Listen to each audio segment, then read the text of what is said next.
About a century ago, the heavens opened and dungeons began to appear in the world. The monsters emerging from them could not be defeated with conventional weapons.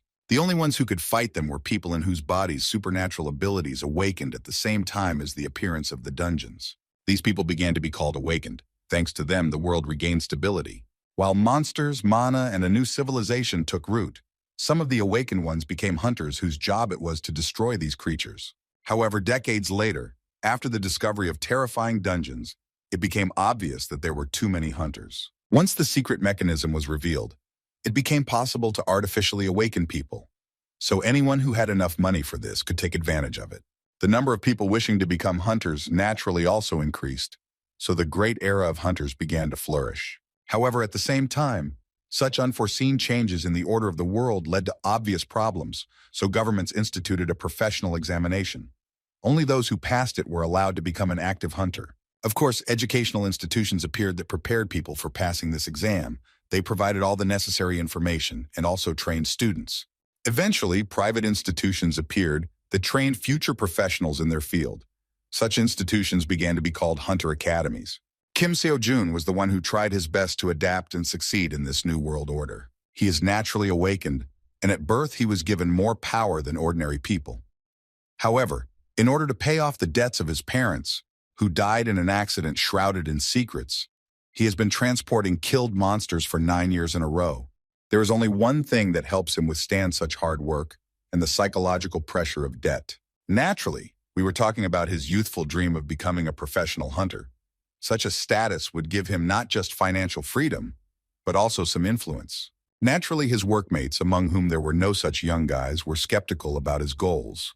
When asked how he was doing with becoming a hunter, the guy calmly answered that he was looking for a good academy, but there weren't many inexpensive ones among them. The discussion between the two old men boiled down to a misunderstanding of why an awakened young man could not become a hunter simply because he had an innate talent.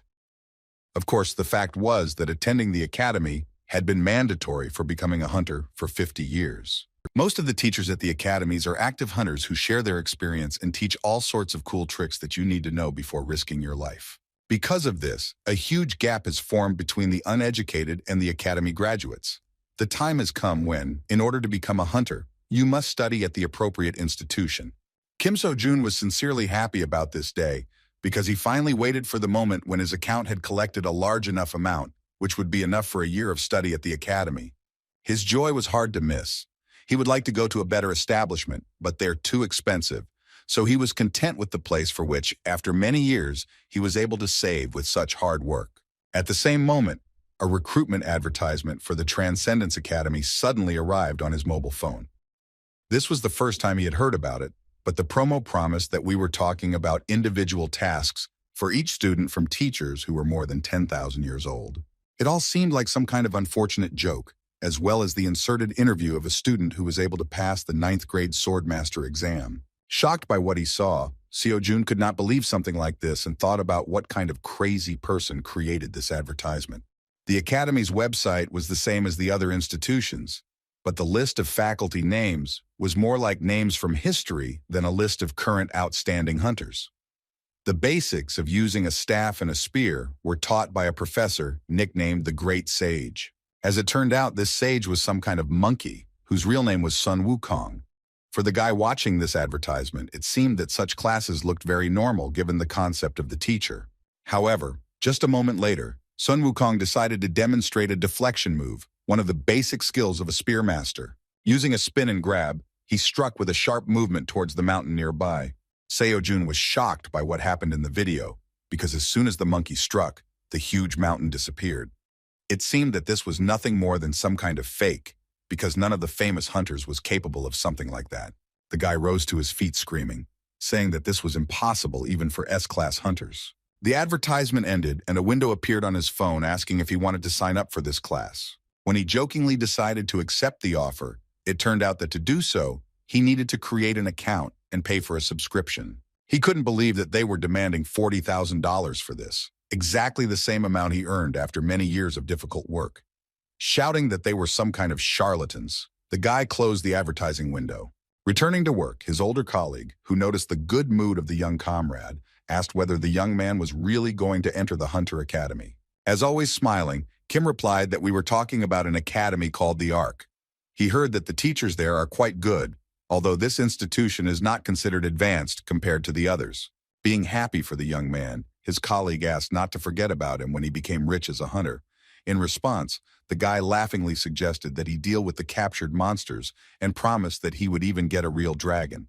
Having loaded his back with the remains of the destroyed monster, Kim So-jun promised that one day he would give his friend the opportunity to play football with the skulls of the rarest monsters. Someone once said that life seems like a comedy from afar, but a tragedy when you look closer. Actually, this proverb described what happened that day, because when Kim So-jun walked under the crane, the chain broke and a heavy load fell on him. To truly laugh, you need to accept your pain. Due to an accident, the young man was taken to the hospital, where doctors reported that his condition was very serious, because the regeneration of the awakened only aggravated the process of restoring the body. In addition, when the boss heard about the request for compensation, he shouted that this would not happen. He feared that his reputation would be ruined if the world found out about what happened at their plant. The operation cost him $40,000, so he was left with nothing at all. He knew that he needed to be able to look far into the future, so he looked into it all the time while he endured hellish labor for 9 years. All his savings were spent on the operation, and all that was left was the $3,000 he received from Mr. Manchul. Deeply devastated, the guy wondered whether he could go through this difficult and long path again. Suddenly, a message from the same Transcendence Academy arrived on his mobile phone. It said that the past of all transcendental masters is insignificant and insignificant, so they have a special offer for new students in the form of a free pass. While in the hospital, he couldn't find their website a second time, but the academy found it on its own. To his surprise, the site reported that their registration fee had been calculated, taking into account his situation. Now the registration membership fee was $3,000, and that was again all he had at his disposal. The worried guy wondered if this was a scam, because the mysterious academy was actually trying to take away all his funds for the second time. With a smile on his face, the positive Seo-jun decided to try his luck despite the difficult situation. He was not afraid of losing money, because there was nothing in his bank account. But as soon as he signed the cash contribution, the bills from the envelope began to fly out the window. After that, he saw congratulations on his admission to the Transcendence Academy, and strange magic was released in front of him, and an unusual creature appeared. A small man came out of his phone and asked if the guy in front of him was the one who had become a new student at their academy. Seo-jun was shocked when he heard that this creature was his mentor, who was in charge of primary education at their academy. A strange kid with mysterious magic who continued to stand on the phone said that his name was Mentor. Confused, Seo-jun could not understand what was happening. The little creature again joyfully said that it was the mentor of their new student. Trying to dilute the tense situation with an absurd joke, Kim So-jun suggested that in front of him was none other than Mentor, who was the teacher of Odysseus, the hero of Greek mythology. In response, the proud little man said that in this case, ideas were unnecessary. The mentor said that Odysseus was the first student he mentored. He even added that a long time had passed since Odysseus became a transcendental master. Proposing to get down to business, Mentor said that the Academy of Transcendence trains those who want to go beyond the boundaries of their race. Suddenly, Seo-jun cried out in panic. Did he really sign up to study at the Academy for Transcendence and not for hunters? Sighing heavily, Mentor said that he did not understand how they could be compared at all, because they were on a completely different level. The confused guy began to say something about S-class hunters, but Mentor did not listen to him, and interrupting his speech, replied that their instructors were able to deal with hunters with one finger. After that, he held out the phone towards the new student and asked him to fill out the Transcendental Aptitude Test. The first question asked about an area in which he would like to succeed. This way, their academy could see exactly what kind of master he wanted to become. The test also allowed them to determine his current level and inclinations. This was necessary to give him the best recommendations, so Mentor asked him to answer as honestly as possible. So Jun chose combat as his direction. However, when he saw the second question, he was faced with difficulty in choosing an answer. The question was about his skill level, but the answers were simply insane, asking whether he could clear an entire plain or split a mountain with a blow. The mentor admitted with a laugh that many doubt this issue, so it is worth choosing something that literally reflects his abilities. After that, he cheerfully asked if Seo-jun could clear the plain with his strongest blow. As with the previous question, he answered negatively to the question of whether he could split a mountain in two with one jerk. The mentor was sincerely upset, realizing that the young man could not even pull an entire mountain out of the ground. Realizing that he was a real incompetent, Mentor mentally wondered how he even managed to register in their outstanding academy. Winking at the young man, Mentor clarified that there was nothing wrong with this. The guy really didn't have to worry because the Transcendence Academy does not exclude its students. Once a member of this institution remains a part of it forever. After some time, Kim Seo-jun, choosing the weakest possible options, finally finished the survey. He was seriously exhausted by this test and asked his mentor why the academy asked 108 questions to academy newcomers. While Seo-jun was trying to collect his thoughts, Mentor said that he would like to recommend some mandatory lectures for the new free pass holder. He offered to discuss this after they analyzed his profile. Based on the test results and information inside the academy base, Seo-jun's preferred method of fighting is using a spear. After thinking a little, Mentor said that to wield a spear, instead of cultivating mana, it would be better to choose the Eastern Key technique. The great celestial sage was best suited to learn the basics, but considering that the clumsy guy couldn't even lift a mountain, Mentor decided that it would be too difficult for him. In addition, he noticed that in addition to wounds, Seo-jun also has mental problems, which worsen his performance. Jumping onto the student's shoulder, the academy representative invited him to start with a lecture by instructor Siddhartha Gautama.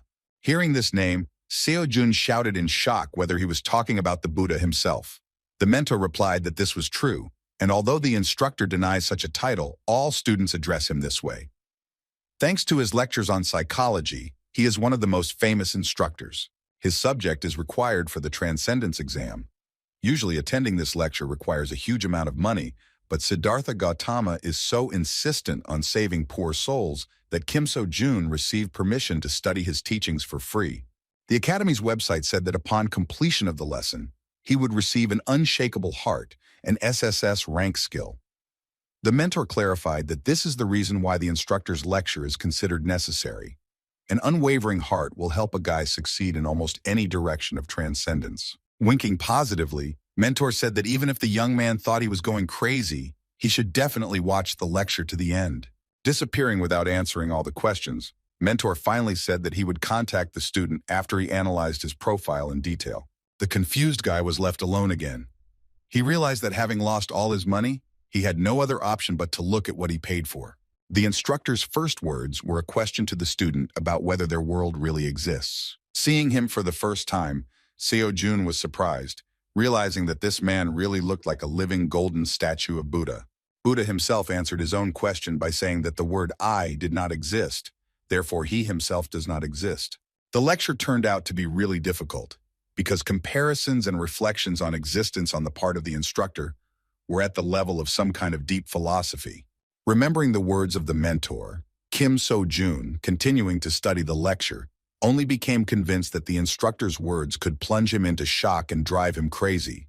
After a few minutes of listening to this teaching, he was so exhausted that he could not continue.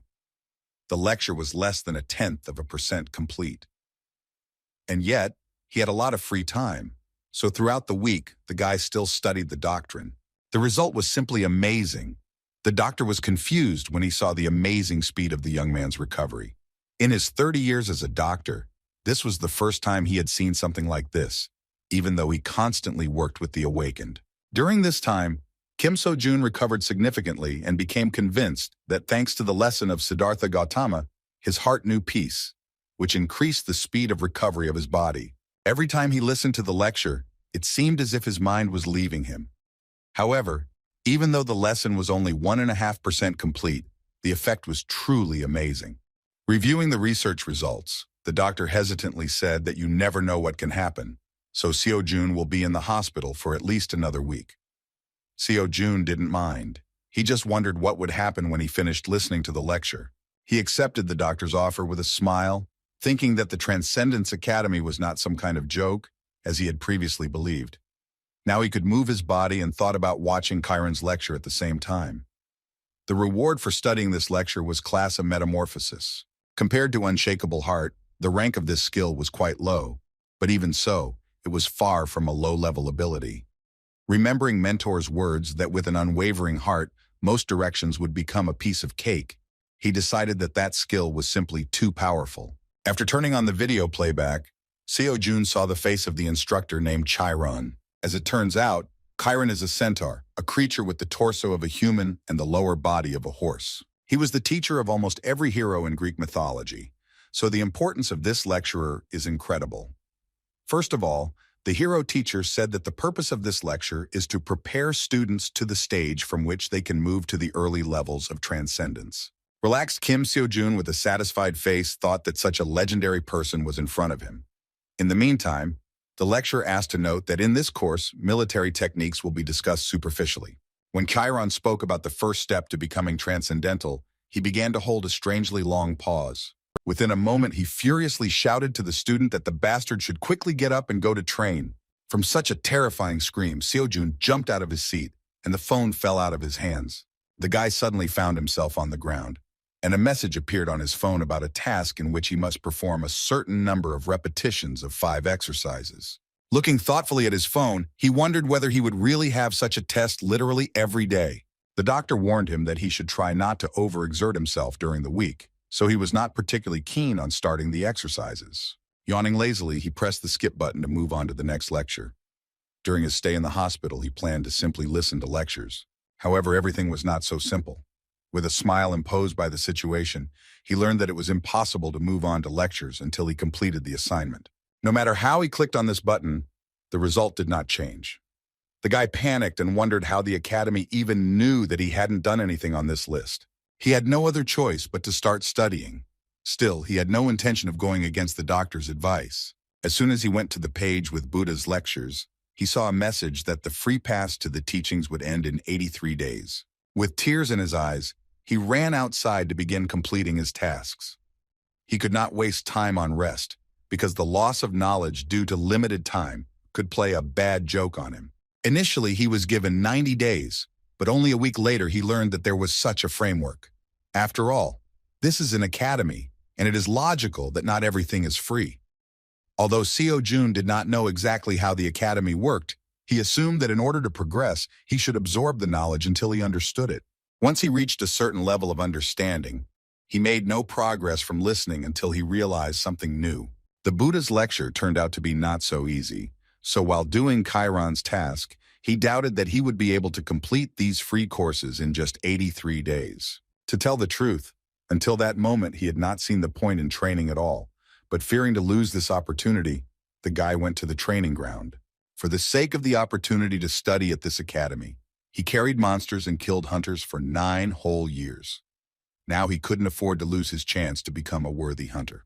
The monsters he carried on his back weighed about 70 kilograms, so he had no need for additional exercise. Although he still does not know how to use magic, he was confident in his physical strength, since he is one of the awakened ones. Having completed all 300 push-ups in one go, the guy rose to his feet with a joyful face, and wiping sweat from his forehead, said that compared to years of grueling work, this was just a trifle. To keep up the pace, he glanced at his phone to see the next task. However, at that moment he was confused, because he saw that of these push-ups he was only credited with 81. Having difficulty repeating the exercise, he realized that only perfect push-ups counted. With a trembling body, he nevertheless completed this part of the training. The following tasks were no less difficult, including squats, abdominal exercises, and pull-ups on the horizontal bar. He was simply shocked because it turned out that even running does not depend so much on the distance covered as on the quality of the movement itself. Towards evening, despite the people around him, he fell to the ground and shouted that he couldn't stand it any longer, and yet, the day's tasks were completed. So several days passed, the guy constantly left the hospital at a certain time, and was already attracting the attention of some patients. One granny who was watching him said with surprise that the young man was getting prettier every day. He worked as hard as he could, making his grandmother feel proud of the younger generation. At that moment, they heard urgent news on TV that at 5 o'clock in the morning, a level 4 giant had been discovered in Seoul. According to the journalist, the Hunting Association claims that he was hibernating, which, as it turned out, the Monster Transport Service did not know. So the giant ended up in the center of the city, where he woke up from his sleep. Many could have died, but by pure chance, an awakened one was nearby and repelled the monster's attack. Kim Seo-jun watched this news carefully, because this incident could one day happen in the company where he worked previously. The awakened one who found himself in that place on time was a student of the Gaon Academy. Young-hyun Yun-woo, an S-class hunter, was able to prevent the tragedy. After hearing the news, the granny said that the hunters had saved their lives again. With the words that the hunters are great people, she showed extraordinary observation, suggesting that the young man was also one of the awakened ones. Taking his hand, she suggested that he was a hunter, so he too would someday be shown on TV. The confused guy didn't even know what to answer. At that moment, a disgruntled man who was sitting nearby joined the conversation. He asked his grandmother if she really believed that the news showed just anyone. A man with a newspaper in his hand said nervously that it is very difficult to become a hunter now, because the chance is literally 1 in a million. While Kim So-jun stood behind him, confused and with a kind smile, the surprised granny said that everything had changed, because in her time, everything was a little different. Looking at the young man, the unpleasant man asked what he was trying to achieve. He said that if the guy is still not studying at the academy, it means that he is wasting his time training. He rudely stated that he would not become a hunter, so it was better to just give up. The stranger advised him not to waste his youth on unrealistic dreams. But So-jun disagreed with his words, because he could not give up the path to which he dedicated his life. Despite the stranger's arguments, So-jun resolutely said that he himself would decide what to do, while the man should take care of his life and not touch the dreams of others. The stranger fell silent in surprise because he did not expect such words. And yet he jumped out of his seat and shouted that the young man turned out to be a rude man, that he did not know that he should listen to the advice of his elders. Kim So-jun did not intend to continue the dialogue and silently left. For him, words about an impossible dream were nothing more than the delirium of someone who had not achieved his goal. Now he could confidently think about being an academy student. In just a week, he felt the results and was confident that he could become a professional hunter. Going to the next training session, he promised himself that he would never leave the path and achieve his goal. In the evening of the same day, another event occurred when the monster ended up on the streets of Seoul. This time, the incident was also avoided thanks to the work of the girl, who was a hunter using a sword. As it turned out, she had a very difficult time, but not in battle, but in her career. She was exhausted from working at her pointless academy, which had no students at all. A few days later, he finally returned home. His own bed was what he had been missing all this time. He stayed in the hospital for 2 whole weeks, so he really missed his small rented apartment. He had another year to prepare before the hunter exam. However, even admission to the exam cost money. At this moment, he had nothing at all.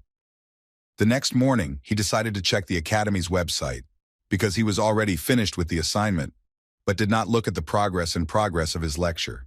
He never had time to watch the lectures because the next day began after he finished his training.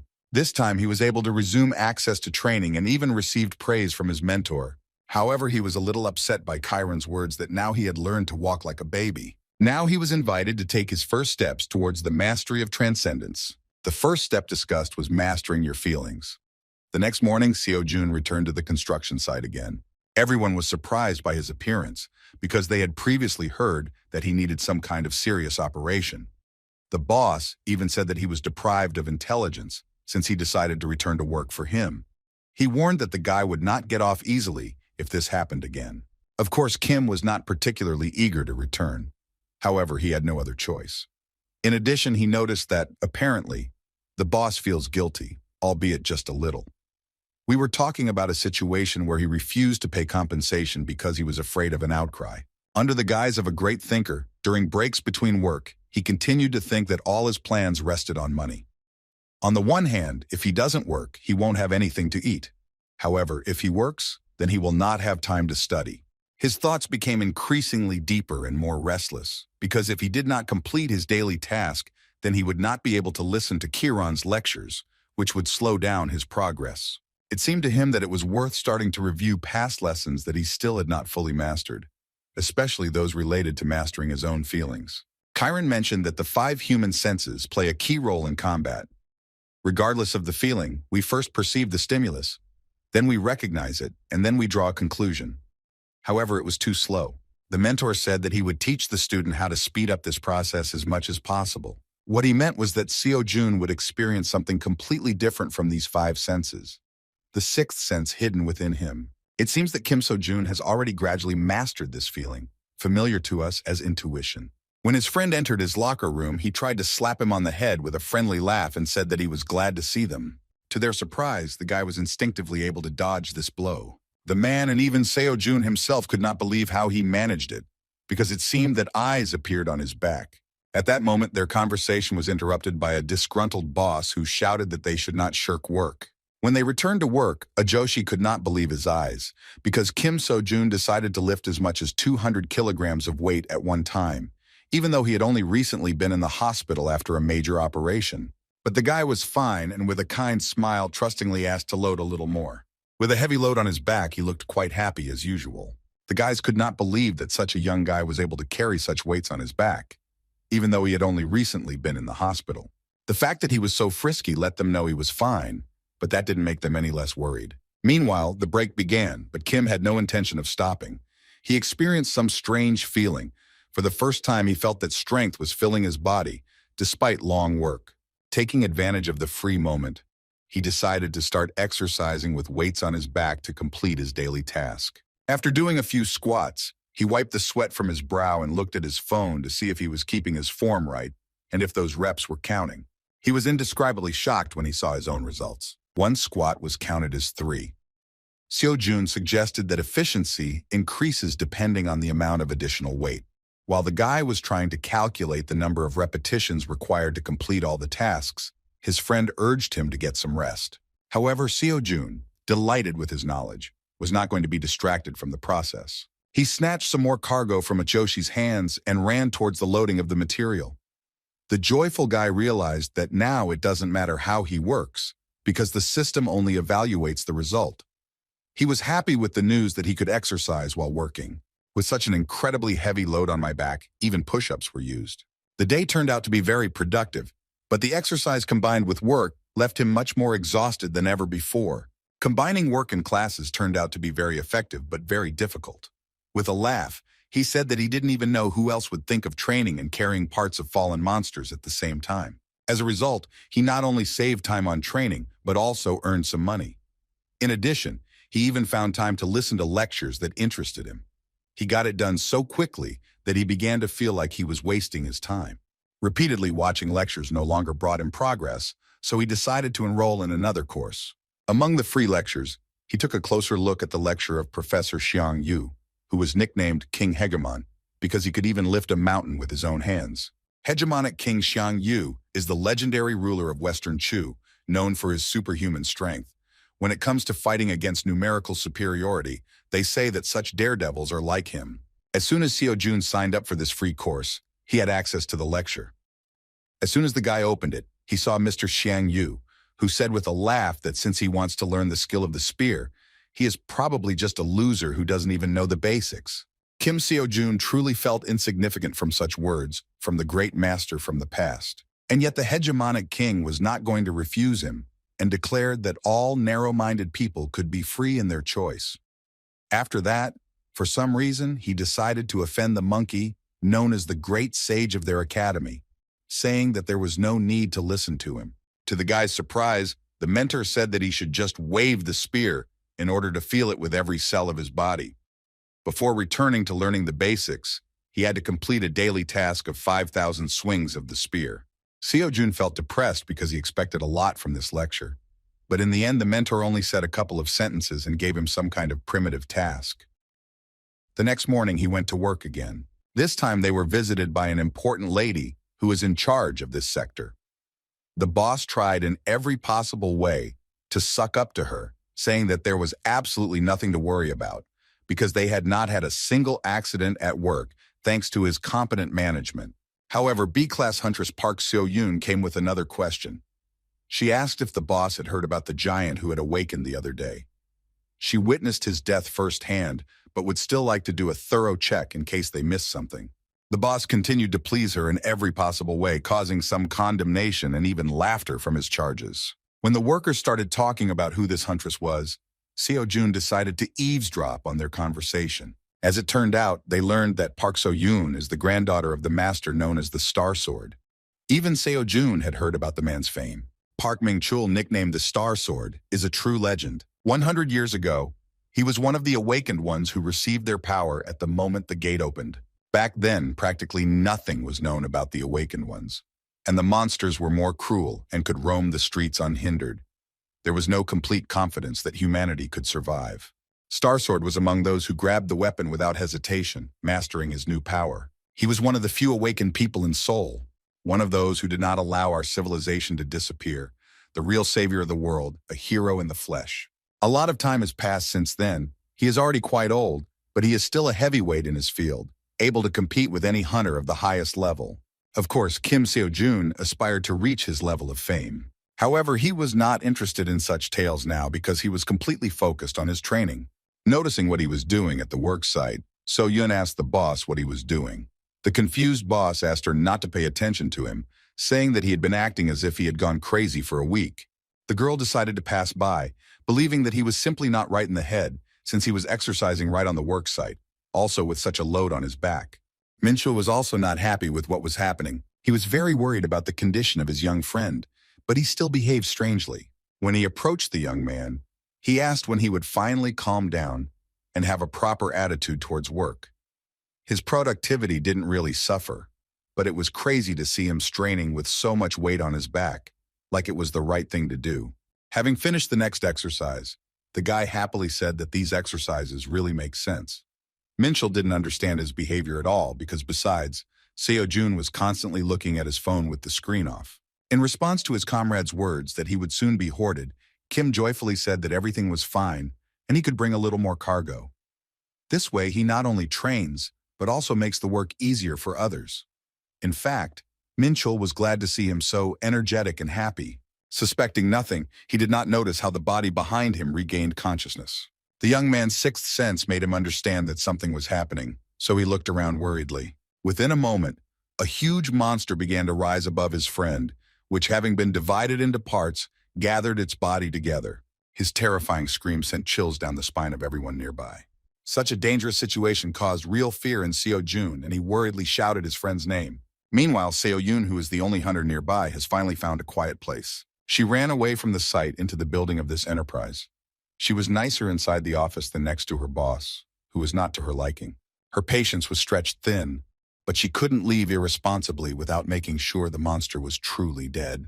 At that moment, she heard the conversations of workers who were standing nearby. They tried to speak in a whisper so that she would not hear them, but her hearing was too acute. The guys were really surprised and thought it was a real shame that her being a Class B hunter didn't live up to her grandfather's fame. For many, the Star Sword is a true hero, but for her this name was a real burden, a label that she could not get rid of. From the cradle, her grandfather taught her how to be a hunter, but the bar he set was too high. She just couldn't get over it. All her life she has been compared to her grandfather's hero, but she did not strive for this. Her real dream is to teach people, she repeatedly told her grandfather about this. But he was not going to listen to her. Each time he turned away from her request and asked her not to raise this topic again. Because she is the granddaughter of Star Sword, she has not been able to enjoy a normal life all this time. However, they came to a compromise and she still founded the Hunter Academy. However, this was not without problems. All the children who came who wanted to become hunters hoped that they would be taught by that same Star Sword. As soon as they heard that the Star Sword had nothing to do with it, and his granddaughter would be doing the training, the guys turned around and left. No one stayed here long, no matter how much she begged them. Everyone immediately lost interest as soon as they learned that the Star Sword had nothing to do with their granddaughter's academy. Besides, even the few that remained left the academy after threats from her grandfather. Therefore, now her academy is still empty and unknown, although it is listed as an educational institution. All this time, she hoped that she would have at least one worthy student. At the moment of her dreams, a frightened employee of the enterprise ran nearby and panickedly urged everyone to run as far as possible. What Mrs. So-yun feared so much happened. The monster regained consciousness. Achoshi, fearing the terrifying monster, fell to the ground. This monster is a manticore. Its sudden revival put everyone in a terrifying situation. Addressing his young comrade, Minchul screamed and begged him to run as far away as possible. Seo-jun understood that if nothing was done, his friend would die at the hands of the monster. Adding tension to the situation was the well-known fact that an ordinary person will never defeat a monster, just like an awakened person who is unable to use magic. The manticore is a fourth-level monster, which even a professional will have a hard time dealing with. Thinking about whether there were any hunters nearby, Seo Jun immediately thought of So Yoon, but she suddenly disappeared. The guy understood that she would not have time to save his friend, and that in the end the monster would bite him to death. Facing a terrifying monster, the guy saw no other option but to start acting at that moment. Someone had to do something quickly, otherwise there was no way to save him. It was a moment of determination, seeing no other option. Seo Jun grabbed the metal pipe lying behind him. Grabbing such an unreliable weapon, he screamed and rushed towards the fourth-level monster. When he struck, he missed the manticore, but caused it to jump back. Looking around, he asked Minchul to immediately run away. Rising to his feet, he declared that he would not leave him alone, but So Jun shouted that in this case they would both be devoured. Once Minchul trusted him and ran to help, Seo Jun was left alone. His body began to shake as he realized the difference in their strength. He needed to hold out until the hunter arrived at the site, but this terrifying monster terrified him. Seo Jun had no experience at all in battles, and this was the first time he had ever picked up something like a weapon. However, at that very moment, he remembered the words of his mentor, Buddha. Exploring the world and its essence, he felt true peace and gained control over the situation. The monster began to slowly approach, in order to find the weak point of the strange but determined young man. Seo Jun was completely focused on his surroundings, rejecting all emotions. Within a moment, the manticore rushed in his direction, but the guy stood unshakably in place, moving his metal pipe to the side. His wildly beating heart calmed down in an instant, and he even rushed towards the monster. Approaching the inexperienced guy, the fourth-level monster swung hard to strike him. Listening to Chiron's teaching, Seo Jun gave up thinking. He moved so that it would not be too late. He had to trust his instincts and sixth sense. Within a moment, he deftly dodged the blow of the monster, whose claws were aimed at his neck. The next point-blank blow was too heavy. The prudent guy jumped back. Without further thought, he pushed off from the surface and found himself above the monster. The manticore tried to find him, but Seo Jun, who jumped into the air, ended up in her blind spot. All this time, he relied only on his feelings, so now he had no idea how to continue the battle. While thinking about a surprise attack, he remembered the words of his mentor, Xiang Yu, who said that strength alone is not enough, because a fighter needs courage and zeal. By trusting them, Seo Jun believed that he was capable of defeating this terrifying level 4 monster. The guy was more determined than ever. He thought that he would not only be able to cut it apart, but would have to do it to save his colleagues. Within a moment, his body began to release a huge amount of magical energy. The blow of a metal pipe of incredible power was aimed at the monster's body. A sudden explosion of energy raised a huge column of dust, and all the buildings around began to tremble. Hearing the explosion, So Yun began to break through the crowd of workers, looking worried, heading towards the scene. Ahead, she saw only a huge column of dust that was slowly dissipating. First, a guy appeared in a worker's uniform with a metal stick in his hands. Everyone was shocked when they saw a defeated level 4 monster behind him. As soon as he realized what had happened, he began to laugh awkwardly, scratching the back of his head. The B-class hunter couldn't believe that some loader, who didn't even study at the academy, could handle such a monster with a metal stick instead of a normal weapon. Thanks to such efforts, Seo Jun did significantly better in some lectures. His progress increased by as much as 10%. When he came to his senses, he remembered what was really worth worrying about. Ignoring the daughter of the Star Sword, he walked past her and headed towards his colleague, who almost got hurt due to the sudden revival of the monster. He tried to make sure his worried friend was okay. The girl was greatly alarmed by the fact that even after such an amazing event, this young man continues to remain calm and, first of all, worries about the others. In his defense, Seo Jun said that he constantly trains, and that is why he managed to survive after the sudden battle. Meanwhile, the boss tried to assuage his guilt by saying that he was checking the manticore, but as it turned out, he was just a little mistaken. However, So Yun didn't even pay attention to this old sycophant, because all her attention was directed to the strange guy with unimaginable potential. With a surprised look, she said that someone who could become a worthy student had appeared before her. After this incident, work continued, and when evening came, everyone went home. A free minute appeared, and so Jun immediately decided to take a look at the progress. The increase surprised him greatly, because when he listened to the lectures, he had never seen such figures. It became clear that everything was due to the fact that he defeated the manticore. So he came to the conclusion that it is better to see once than to hear 1,000 times. Practice turned out to be the best way to improve progress in lectures. But in order to fight monsters, he must at least obtain a temporary license, which he can only obtain in classical state academies. You can't get into the dungeon without it. He came to the conclusion that he again needed to save for education.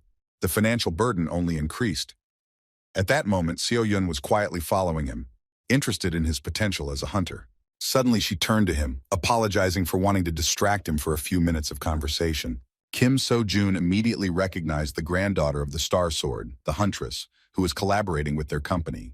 He didn't know what she wanted from him, but he decided not to refuse the conversation. The girl suggested going straight to the conversation and started with trump cards, asking if he wanted to meet her grandfather. With his indifferent response, he shocked the old lady behind him because he refused her without hesitation. The girl, without waiting for an answer, replied that she had no doubt that he wanted. However, as soon as she realized that the guy had refused the offer, she shockingly asked him to stop. What he really wanted was to go home and listen to all the lectures as quickly as possible. It was the first time that Park So-yoon felt so awkward, because in her entire life she had never seen anyone refuse such an offer. She ended up telling him what really made her stalk the company employee. She was dumbfounded by his tone and indifference, because the guy was interested in why he should enter an academy where there was not a single student. Everything she knew about him seemed like a mystery. Before her eyes, he did some strange exercises with loads in the form of monsters, and also dealt with a manticore. Even if the manticore was greatly weakened, it was still a level 4 monster, and he cut it in half with a metal pipe. She was betting that he wanted to become a hunter. The girl, on the verge of despair, said that they had everything he needed, including good equipment. She admitted that she was the only one among the teachers, but guaranteed that she would devote all her time to his training. However, he still refused.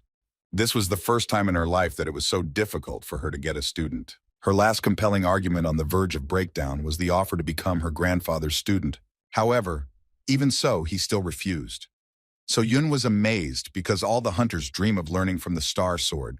While this strange guy was so easily going to miss such an opportunity, she couldn't just let him go, so she shouted that without membership in the academy, he wouldn't be able to pass the written part of the hunter exam.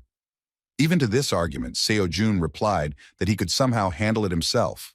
Continuing to follow him, she nervously shouted that he should think about the advantage in the form of dungeons, because he was already in such shape that he could go on a raid, but for this, he needed to be an academy student. She stated that he was just wasting his time now. In response, Seo-jun said with indifference that only government-approved academies have the right to issue licenses. Discouraged, So-yun said that they had already been approved, and if he agreed, he would be able to get into the dungeon tomorrow. These words made the guy think, and he stopped. Seeing the doubts that appeared in the mind of the promising student, the girl decided that she could not retreat. She promised that if he really didn't need teachers, then she wouldn't interfere and would give him a place to train on his own. The most powerful argument that really worked in this situation was the phrase that she would not take a penny from him for training. At that moment, the guy turned around and asked whether he could really just join their academy. He didn't really believe in such a possibility, so he said that free cheese only comes in a mousetrap. He wanted to know what her real intentions were behind such an act. With her hand on her heart, So-yun sincerely promised that until he became a hunter, he would only be required to represent their academy in competitions. She also wanted him to tell everyone that he was a member of her organization. In response, the guy asked why him. So-jun understood perfectly well that this was an extremely advantageous offer, because in this way he would solve all his problems at once, while practically nothing was required of him. When asked why she chose him, So-yun stated that she saw great potential in him. With a kind smile, the shrill guy decided to trust her words. It was a mutually beneficial relationship, so he extended a kind look in her direction, saying his full name. In turn, Park So-yun also introduced herself properly and happily shook his hand, showing that she was ready for their collaboration to begin. The next day, he received a sudden call from Mr. Man-chul. His comrade was visibly agitated. He asked if Seo-jun was behind the fact that their boss was fired. In fact, yesterday, before saying goodbye, he suddenly asked So-yun to report to their company that she didn't like their boss, and because of this, she no longer wanted to cooperate. He didn't expect to be fired immediately, but it was still a positive outcome for his former colleagues. In response, he said that he had nothing to do with it and believed that the boss himself left so as not to be responsible for what happened with the revived monster. Meanwhile, he arrived at the meeting place, so Yun was already waiting for him at the building of the academy called Dream. Once they were inside, she handed him his temporary license. She settled everything because the license began on the day he killed the manticore. Thus, he could avoid punishment for hunting without a license. Although he has not yet become a professional hunter, He has already taken the first step towards his dream. He was so excited about the success that he immediately asked So-Yun how to go on raids. The girl replied with a smile that there was no need for such a story. The guy didn't understand what we were talking about. So-Yun took him to the inventory area and presented him with 3 spears to choose from, after which she told him that when he decided, they would immediately go to the dungeon. The prudent teacher expected his eagerness to fight, so she prepared everything in advance. She signed a contract to one place that was located near Seoul.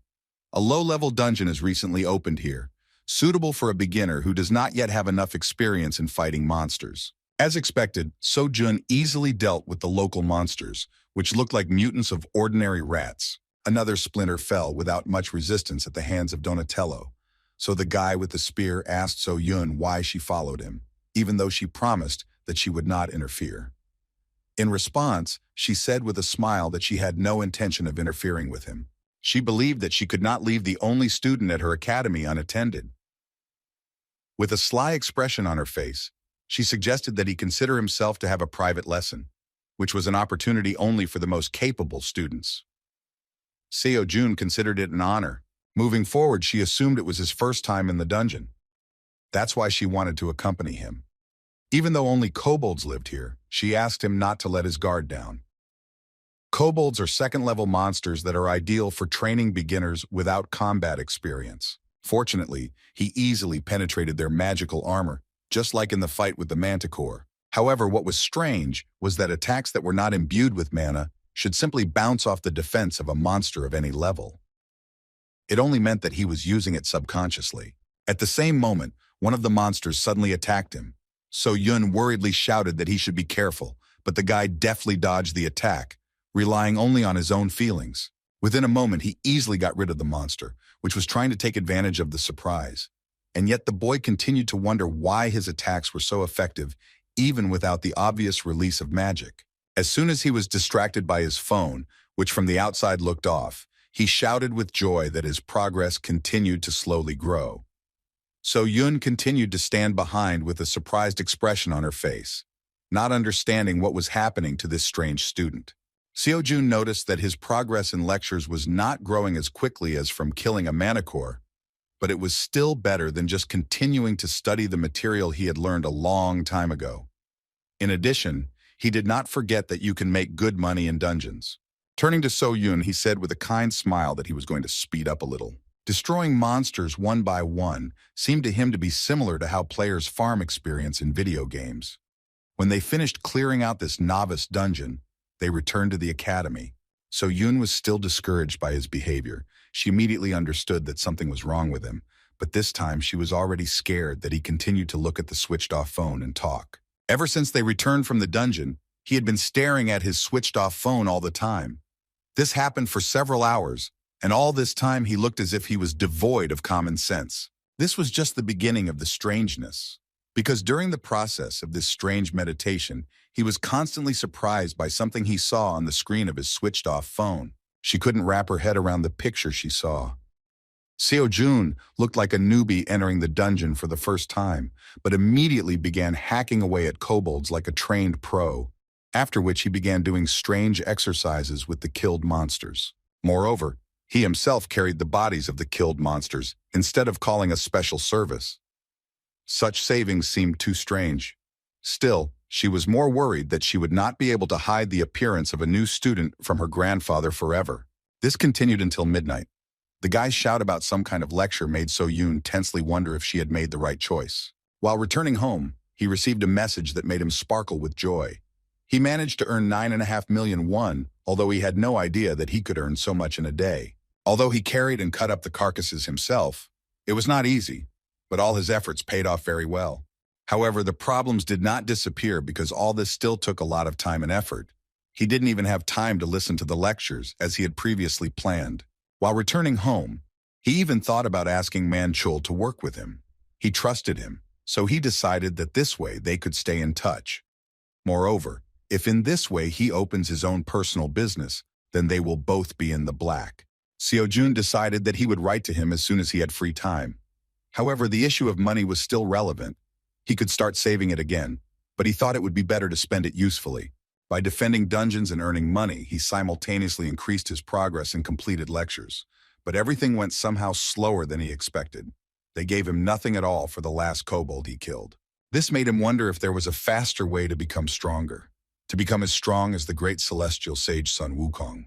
At the same moment, an unexpected realization of the exit came to him, and he shouted with joy, while frightening the man standing behind. He didn't have a penny before, so he forgot about another lecture on the basics of fighting with a staff and a spear. But once he tried to join, he was shocked by the 27 billion won entry fee. Such a sum corresponded to the name of the academy and seemed simply transcendental. The guy was plunged into the abyss of despair, because even an S-class hunter could not earn that much. Considering this terrible information, he decided to postpone studying this art until later, believing that he had something to do anyway. Still, he wondered what else was on sale at the academy. Realizing that there was no money for lectures, he decided to look at the equipment that could be obtained on the academy market. When he looked at the Transcendence market, he could not believe his eyes, because there were legendary items on display, including the Shield of Zeus and the Spear of Longinus, which is one of the weapons of passion. Even if these were replicas, these were still legendary things that cannot be found not only in Korea, but most likely throughout the world. The guy couldn't believe that the academy called such items training equipment. Even he, who did not understand weapons, understood that this was something incredible. This was equipment made by members of the academy, which meant that it was all made by true transcendent level masters. But as soon as he tried to get an individual price, he had to forget about his intentions and fall back into despair. The next morning he arrived at the academy early. So Yun, seeing him during another training session, noticed that he was training much harder than before. She assumed there was some reason for this that he had not yet revealed. In fact, he was just trying to take his mind off the shock. He knew that the spear would be expensive and even assumed that even a copy could cost several million. Although aware of the risk, he still did not expect that they would ask for as much as 100 million won. Having finished the exercise, So Jun, rising to his feet, sadly and indistinctly, said that everything again comes down to money. Even 100 million was a real robbery for the poor fellow, so he could not imagine that he would one day save 27 billion to listen to the lectures of the great sage. So Yoon distracted him by asking if he had heard about the academy tournament. Seo Jun had indeed heard about it, but didn't know the details. So Yoon explained that this is an event where different academies compete with each other, and each of them wants to prove that they are better than the rest. This tournament evaluates the level of the academy. Such competitions are very versatile. Currently, Dream Academy is at the 4th level, but if Seo Jun performs well, then they will move to the 3rd level. The higher the level, the better the academy is considered. Thanks to this, they will be able to receive greater support from the state. That's why all academies send their best students. Seo Jun understood perfectly well what she was driving at, and yet his teacher said that she wanted Seo Jun to represent their academy. In fact, it was quite tempting, since Kim was just wondering whether participation in the competition would affect his progress in lectures. Moreover, it was obvious that the tournament was also a martial arts practice. Without further thought, he nodded his head in response and admitted that this was a pretty good idea. So Yoon was surprised that he agreed to her proposal so quickly. In response, Seo Jun recalled that they had initially agreed on such mutual relations. After that, he asked to clarify how such tournaments are held. The director, and at the same time teacher of the academy, thoughtfully replied that everything was kept secret until the start of the competition. However, as far as everyone knows, the one who scores the most points for the raid and duel wins. Thoughtful, So Jun concluded that all his combat experience was limited to kobolds and manticores. He had no idea what it was like to fight people. At that moment, he wondered how he could give his best without such experience, and whether there would be someone who would agree to train with him in a duel. It didn't take long to look for the right person, because next to him was a real huntress. So Jun, turning to her, said that if she was not busy with anything, then it would be nice if she became his sparring partner.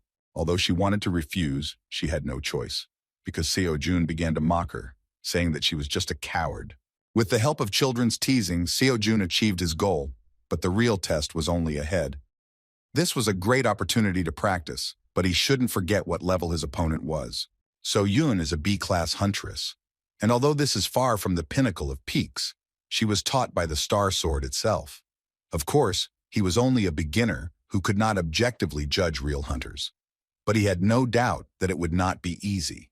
And yet he was truly delighted with such an opportunity, because he had long wanted to find out what his teacher was capable of. Before starting, So-yoon asked if he knew that she was an active B-class huntress. In response, the determined guy prepared for battle and said that in this case, she should give him a small head start. Sighing heavily, she invited him to attack as soon as he was ready. Such an offer could not be refused, and the guy rushed into the attack with great enthusiasm. Seeing his speed, Seo-yoon was a little disappointed. Easily dodging his attacks, she thought that she expected something more from him. In fact, his movements were quite fast, but extremely careless, so they were very easy to read. Remembering his recent battles, she assumed that she had simply overestimated his abilities. With some sadness on her face, she thought that he was just an ordinary beginner. Swinging a blade overflowing with magic, she wondered how he had the confidence to fight her. Having lost interest in his abilities, she decided to end the battle with one light blow, which would be enough for a beginner. To her surprise, the outcome was not at all what she expected. Seo-yoon somehow miraculously managed to block her wooden training sword, overflowing with magic. In fact, it was not at all easy for him, but the very fact that he withstood this pressure was amazing.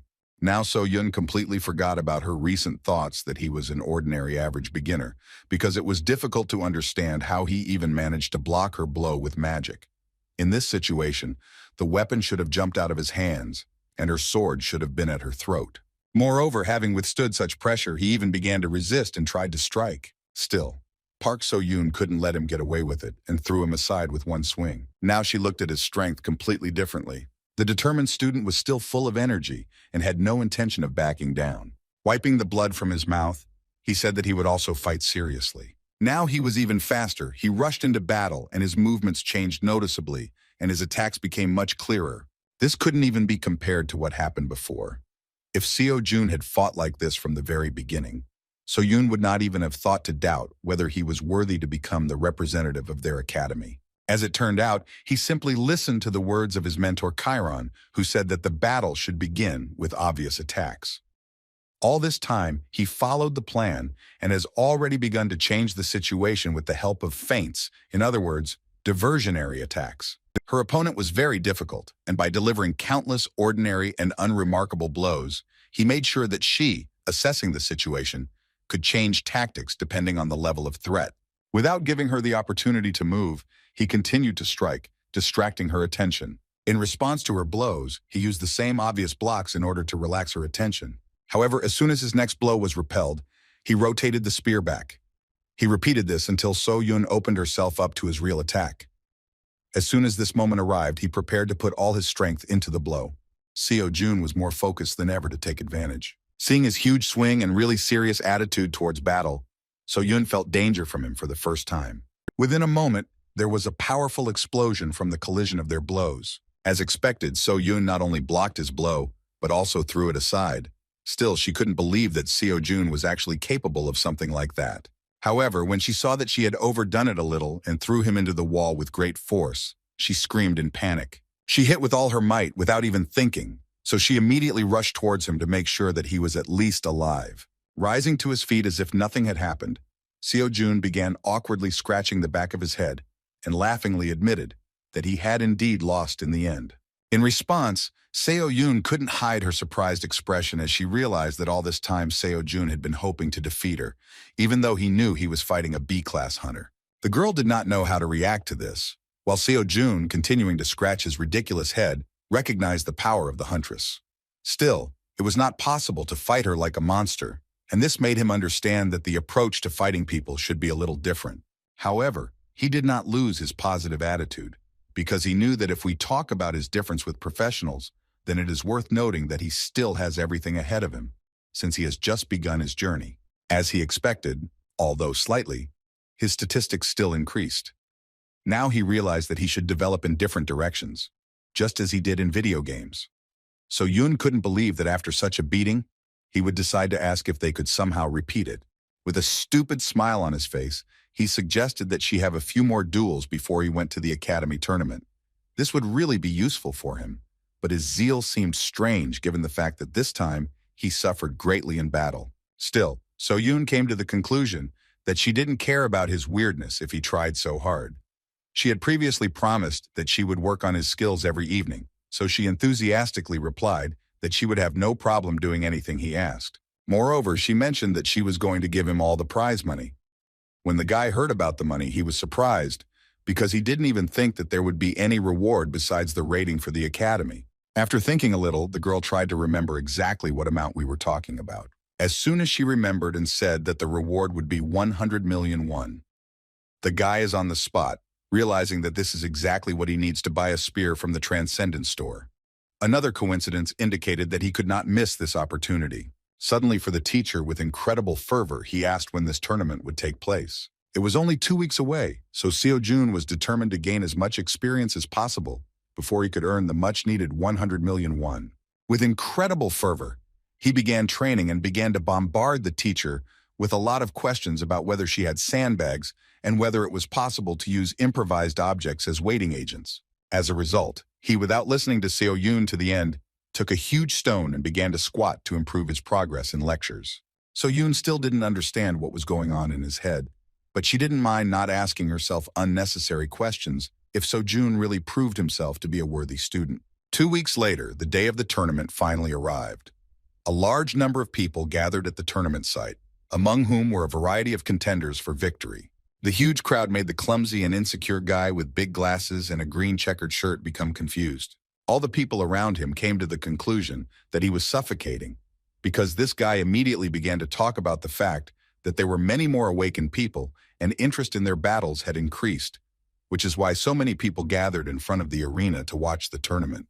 When he finally found the entrance, he began to hesitantly follow the directions and walk towards the room where the participants were. He was very nervous because he came alone, and he was also so scared that he could not move.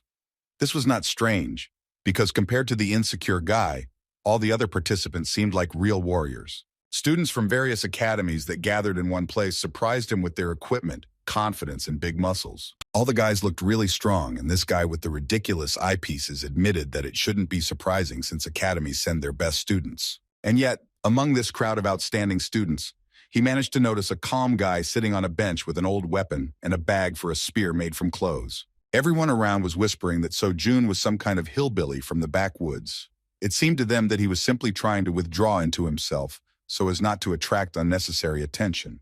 In fact, Kim heard everything perfectly well and even understood that from the outside he looked like a fool, but this did not bother him. However, among all these guys, only the guy in the checkered shirt had a different opinion about the strange participant. He was inspired and touched by the thought that he had managed to find a poor fellow like himself. It reminded him of him from the past, and the feeling when you come to a new class where you don't know anyone and try to pretend to be busy by being glued to your phone. Seo-jun looked exactly like this. The camaraderie began to grow, even though Seo-jun wasn't even aware of it. Still, the modest and shy guy decided to say hello to someone who seemed like a brother to him. This is Lee Mingi. He is 19 years old and has also been awakened since birth. He asked permission to sit next to him. Meanwhile, the guys in the background began to fuss and things began to move towards a fight even before the start of the tournament. Lee Mingi, like a real choker, knew perfectly well who they would be dealing with. Pointing his finger at a guy in a ridiculous helmet with an axe who relies only on his brute strength for everything, he said that this is Jang Dak-chul, a promising student at Gochuri Academy. It was unclear what this conflict was about, but the guy with long hair remained calm and tried to calm the disgruntled student of the Gochuri Academy, although he did not deny himself ridicule, saying that Dak-chul's brain was swollen with muscles. The bold speech came from a very strict student at Min Academy, a guy with a scar on his left eye named Lee Kyo-min. It was not for nothing that he was confident in himself, because he was known for being considered the best student of his educational institution. Lee Mingi continued the story by saying that Chol-min is very unusual and fights with twin daggers. In fact, Seo-jun only at that moment looked away from his phone with the thought of why this obsessive guy was telling him this unnecessary information. At one point, the situation became much more interesting because a red-haired guy in a black tuxedo intervened in the conflict. After saying that they should keep quiet, everyone around them looked around and fell silent. This guy's words meant a lot because he was Lee Ju-hwan, a student at Revenant Academy. Seo-jun, not knowing who he was only surprised at how quickly he managed to pacify the raging students. This time, Lee Mingi shared some really important information. He explained that Lee Ju-hwan is a gifted student at Revenant Academy, and to everyone present, he is the winner of this tournament from the very beginning. Seo-jun asked if he meant the contender for victory. However, as it turns out, This guy is so strong that he usually avoids such events. However, something happened at the academy, and he was forced to join. Now, the outcome of the tournament was obvious to everyone who knew him. After that, he even mentioned that the granddaughter of the Star Sword invited Li Juhuan to her academy, but he refused. The fact that he refused this offer gave Li Mingyi reason to think that this guy was very confident and was hiding something. In fact, he had no idea that Mrs. So Yoon invites literally everyone she sees to her academy. At one point, Ju Huan shouted loudly and furiously that he did not understand why he had to compete with such non-entities. As it turned out, their academy was forced to send him to this tournament because earlier his uncle prevented them from moving to the 3rd level. Li Young-hwan was truly furious, thinking that winning such a primitive tournament would not bring him recognition. The situation around his Revenant Academy haunted him, and he even began to regret that he had refused So Yoon's offer. In fact, he refused because he didn't want to study at some unknown academy. Only now, realizing that So Yoon was the granddaughter of the Star Sword, did he think that he could simply use her for his ascension and then simply get rid of her. Looking around, he noticed Seo Jong, the only guy, who was looking in his direction with curiosity and some confusion, as if he was not afraid because of his presence. In fact, he saw him as a simpleton, which only reinforced the question of how bad things were for him. While Li Mingyi was excitedly asking his new friend how to avoid a conflict with Li Junhuan, Seo Jun was deep in thought about how much money he could get if he fought a man of such a reputation. Still, there was no time for dialogue, because the first stage of the Academy tournament had been announced. Over the past 2 weeks, Seo Jun has been trying to achieve 30% according to Chiron and Xiang Yu's lectures. However, he has not noticed any significant changes in strength or anything else. Previously, the difference in progress was more noticeable, but even so, he was still not afraid to move forward. Compared to the others, he lacked experience, and he understood this perfectly well. Still, he tried to make up for their gap by training with So Yun and fighting in the dungeons during those 2 weeks. Now it didn't matter to him who was in front of him, a man or a monster. Seo Jun was confident that he could get the 100 million won he needed so much. Meanwhile, the speaker said that it was time for the first test, which would be a maze with monsters. The audience was delighted because they had never seen something like this before. Those who had not yet managed to take their seats were just rushing to the arena in order to be in time before the start of the test. One of these spectators, who was a little late, nervously barked at his friend for choosing seats in the corner. He was so enraged by the situation that he didn't even notice how he hit the girl standing next to him with his shoulder. Realizing that he had acted rudely, the man began to apologize in order to somehow make amends. The girl did not consider this to be excessive rudeness and said that everything was fine. When the man walked on and took a seat, his friend asked if he knew the girl he kept looking back at. He replied that he didn't know who she was, but for some reason he continued to think that she reminded him of someone. Having missed this moment, the guy with the camera told him that the first stage of the Academy tournament would be a race in the labyrinth. Participants must escape the maze without attacking other participants while eliminating monsters in order to gain some clues. Although this was a 4th-level competition, those present doubted that the organizers had created an ordinary maze that would be passed by the luckiest one. The 2 spectators believed that the judges wanted to test whether the contestants had all the necessary skills to raid the dungeon. Lost in thought, the man in the purple shirt said that this year, all the students looked pretty blue. At the same moment, his comrade with the camera excitedly shouted that he should pay attention to how the main contender for victory was fighting. Zhang Huan was simply incredible. He was already an excellent master of magic and could easily destroy level 4 monsters with just 1 attack. Such a test seemed like some kind of trifle against the background of his incredible brute strength and cold prudence. The audience was delighted because this guy's level was undoubtedly higher than that of the other students. As soon as the talk turned to the fact that this guy was none other than Li Ju Huan, So Yoon realized who they were talking about. She took off, realizing that he was someone who could one day become her student. So Yoon began to wonder what such a monster would forget at such a tournament. As soon as she took off, the man in the purple shirt looked around, again thinking that she reminded him of someone. In fact, So Yoon was trying to hide her identity, so she immediately turned away because she didn't want anyone to realize who she was. Meanwhile, Seo Jun hasn't made much progress through the labyrinth. However, after several blows with a spear, he came to the conclusion that it was simply impossible to break through the walls and thus get out. Now he came to the conclusion that he should take the test in the same way as others do. He even began to regret that he had not watched the lecture of Theseus, the hero of Roman and Greek myths, who is famous for defeating the Minotaur and getting out of the labyrinth. After a few tens of meters, he came to a fork where he had to choose the right path. Leaning against the wall, he decided that he would follow the main rule of movement in labyrinths. He should have just stuck to one side and eventually found a way out. However, the problem was how long it would take him to get through the entire maze in this way. The test result depended on the speed. In order not to hesitate, the guy headed to the left. However, after a few steps, he felt an indescribable feeling. He still didn't understand why, but it seemed to him that instead of sticking to the left, he should take a different path. He suggested that this was the sixth sense, the intuition that Chiron talked about. There was no other choice, so he began to slowly walk forward. By relying on intuition, he was able to experience the true value of the sixth sense. Meanwhile, the challenge host continued to report that some academy students were dropping out of the tournament. Seojun assumed that they were all constantly fighting monsters that were stronger than them. However, unlike the others, he was the only one who never met a single monster in this labyrinth. As he thought about this, he suddenly realized that his intuition was not only telling him how to find a way out, but also telling him how to avoid the monsters. Kim wondered if he would be able to foresee the future if he achieved 100% of the lecture and mastered metamorphosis. In a moment of sweet dreams, he was suddenly distracted by a sad and pitiful voice from behind. Somehow, Lee Mingi managed to find him. The frightened guy, addressing Seojun as his brother, warned him that a monster could be waiting around every corner, one of those that had already dealt with a dozen students. Looking around in fear, fearing to meet a monster, Mingi said that Seojun walked as confidently as if he knew the way. In order not to attract unnecessary attention and not prolong the conversation, Kim justified himself that he was going wherever he wanted.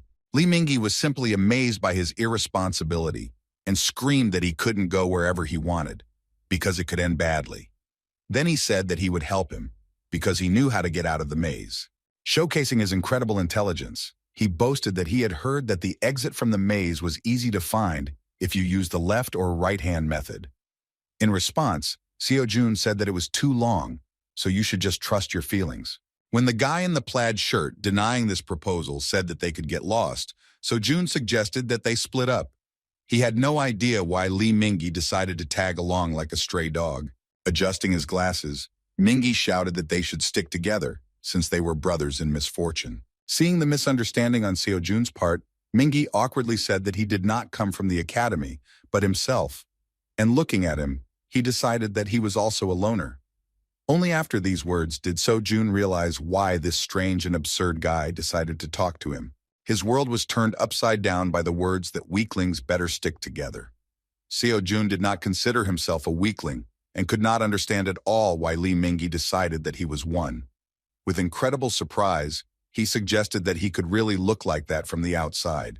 While Seojun was trying to recover from such an unexpected and far from pleasant compliment, Lee Mingi, feeling trust in his personality, reached into his pocket and said that he would make an exception for him and show him something incredible.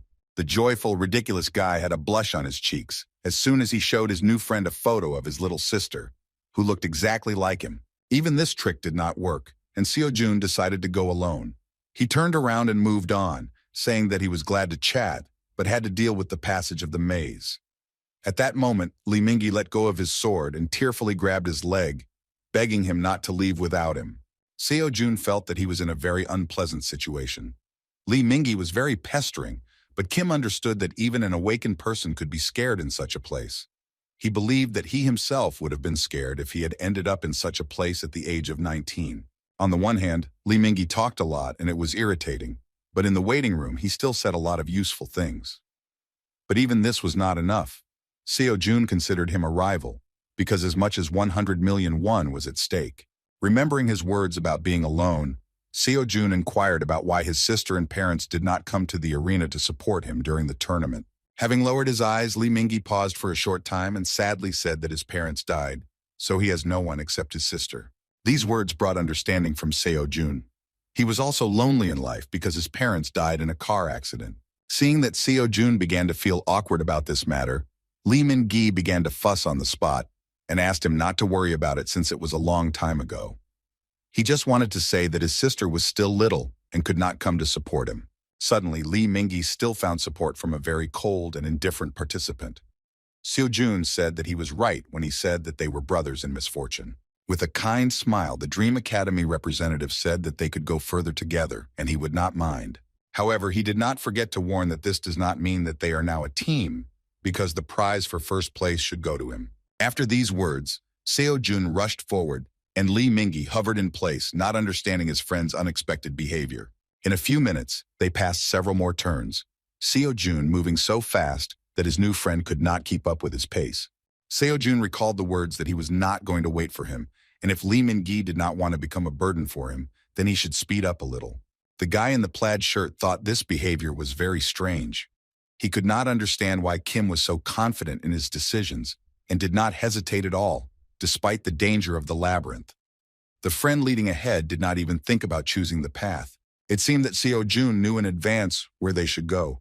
Indeed, during all this time, they never met a single monster. At one point, they reached a dead end. Seo-jun stared at the wall, while Lee Min-gi, tired of such a rush, said that they should move on before someone else finds a way out. However, Seo-jun was in no hurry. Leaning his hand against the wall, he said that they were already close. As it turned out, there was a hidden door in front of him that led to the exit from the labyrinth. Lee Min-gi couldn't believe his eyes, but in this way they actually ended this test. Within a moment, the host of this stage of the tournament announced the name of the winner, and even managed to set a new record for completing the maze. Seo-jun completed the test in just 27 minutes, while the current best time ever took more than 1 hour. The audience was simply shocked when the winner was announced. Moreover, everyone was watching Lee Ju-hwan. He continued to fight, and everyone realized that somehow he had failed to take first place in the maze. So-yun was simply in shock. She could not believe that her ridiculous student was capable of such a miracle. In fact, Kim Seo-jun did not consider this a big victory, because all this time he was hoping that he would be able to gain at least some progress by fighting monsters. At the end of this test, Lee Min-gi could not come to his senses for a long time, and come to terms with the fact that he really took second place only thanks to luck. Everyone present in the waiting room could not believe that a new record had been set by some student at the CD Dream Academy. This was the first time they had heard about this educational institution, so they believed that this modest guy was probably the son of some influential person. The whispers of the other students prevented Seo-jun from concentrating on the lecture. At one point, he noticed that young Hwan suddenly approached him. Seeing how he approached the amazing newcomer, everyone present instantly fell silent, afraid to make even a sound. Despite the tension, Seo-jun was still calm. Looking into the eyes of the most promising participant in the tournament, he wondered why he was looking at him so much. Lee Young-hwan was clearly dissatisfied with the result of the first stage, but did not feel any threat from the Dream Academy student. Turning away, with a self-confident smile, he asked the others why they believed so much in this loser. The red-haired guy believed that Seo-jun was able to set a new record in the maze only due to luck. At the moment when everyone was distracted by conversations regarding Lee Jong-hwan's words, Seo-jun decided to return to studying the lecture, but at the same moment, they were interrupted by the appearance of the tournament representative. A guy in a blue tracksuit with lists in his hands was just about to explain what awaits them at the second stage. This time, the participants had to fight each other in one-on-one battles. Since they were all at the 4th level, so that everyone would be on an equal footing, they were forbidden to enhance their weapons with mana. However, they were still able to strengthen their bodies. Not everyone was happy with this news. Seo-jun was still calm. He was extremely interested in who would become his opponent. 32 students made it to the second stage, and in this case, there must be 5 rounds of duels.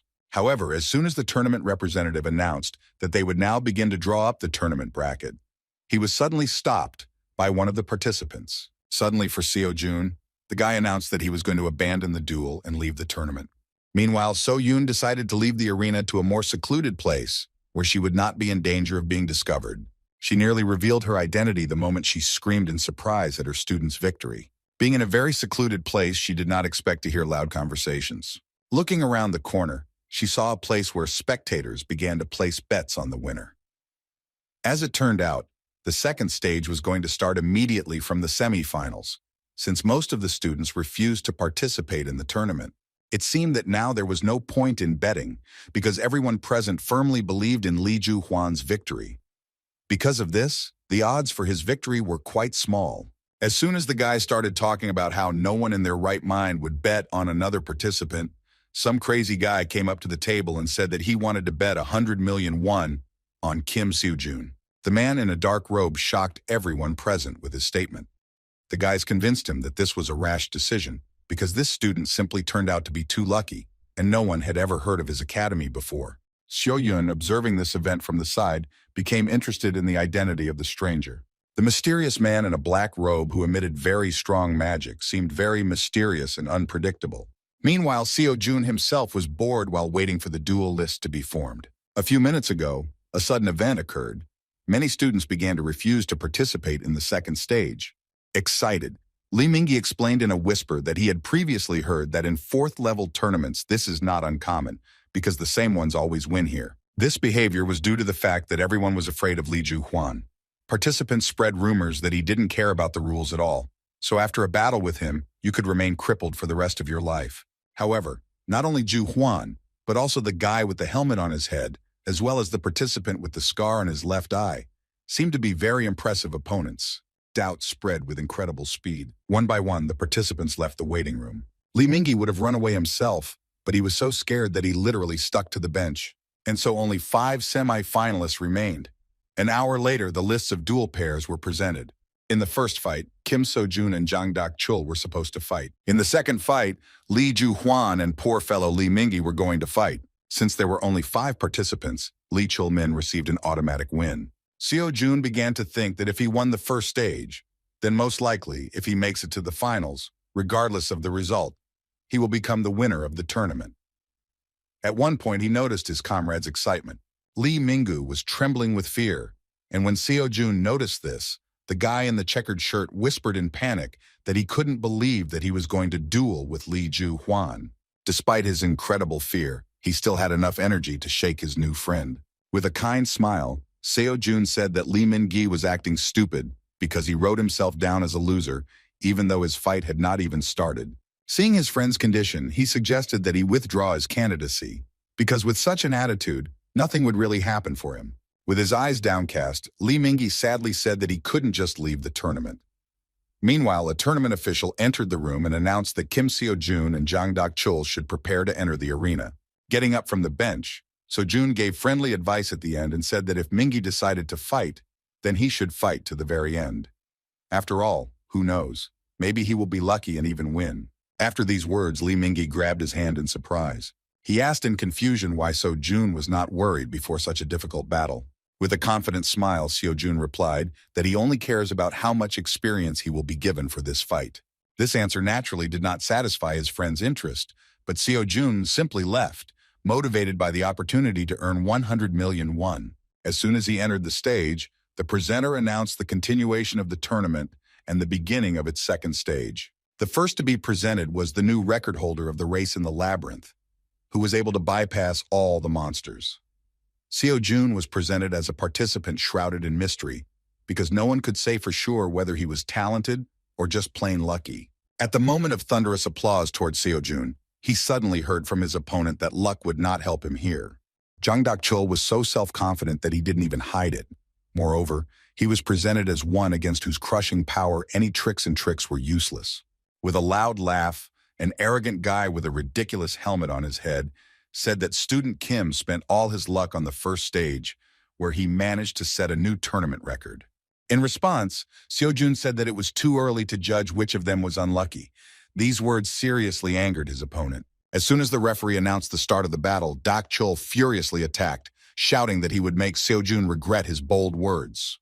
However, these threats did not bring any results, because the Dream Academy student was more determined than ever, because a prize of 100 million won was at stake. As soon as Lee Mingi heard that his friend's battle had already begun, he began to worry even more. Glancing at his opponent, who was standing to the side with an angry expression on his face, he decided that now was a bad time to worry about others. He had to face Lee Ju-hwan, which seemed terrifying from the very beginning. Even though he was trembling with fear, Seo-jun's words were what kept him in control. But just as he thought that he and Seo-jun were no match for these guys, those in the waiting room screamed in surprise at the shocking news. None of those present could believe that the duel would end in the blink of an eye. The winner of the semi-final of the second stage of the tournament was Kim Seo-jun from Dream Academy. In response to the result of the first fight, The red-haired guy, who was previously considered the winner of the tournament, arrogantly said that the scum should have a place among the scum. Despite his words, Li Mingyi felt much better once he learned that his fellow sufferer was able to defeat his opponent. Looking at his future opponent, he said that he too would be a winner.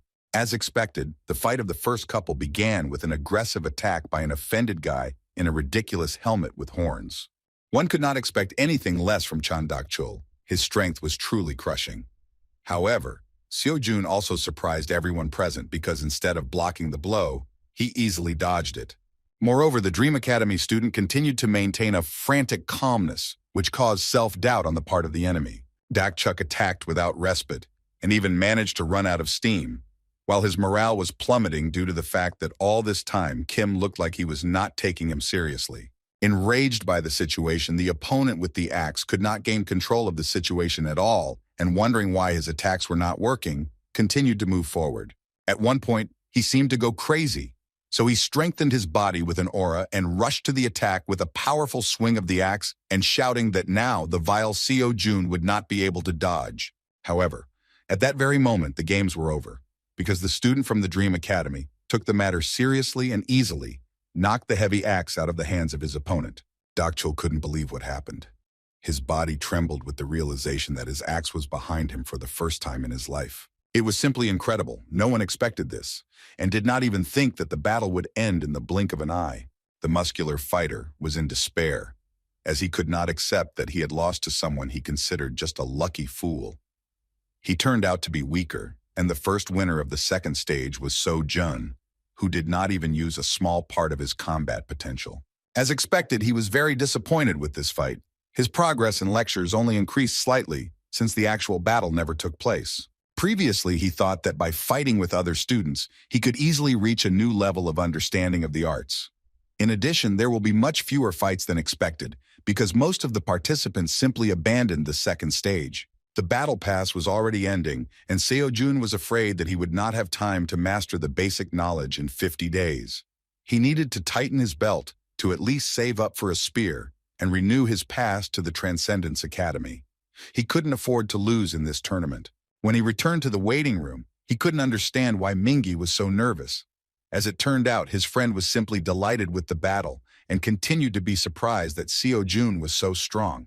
A long conversation never took place because a few minutes later, a representative of the tournament entered the waiting room and said that the participants in the second fight should prepare to enter the arena. Li Ju-hwan went first and even roughly pushed his opponent out of the way.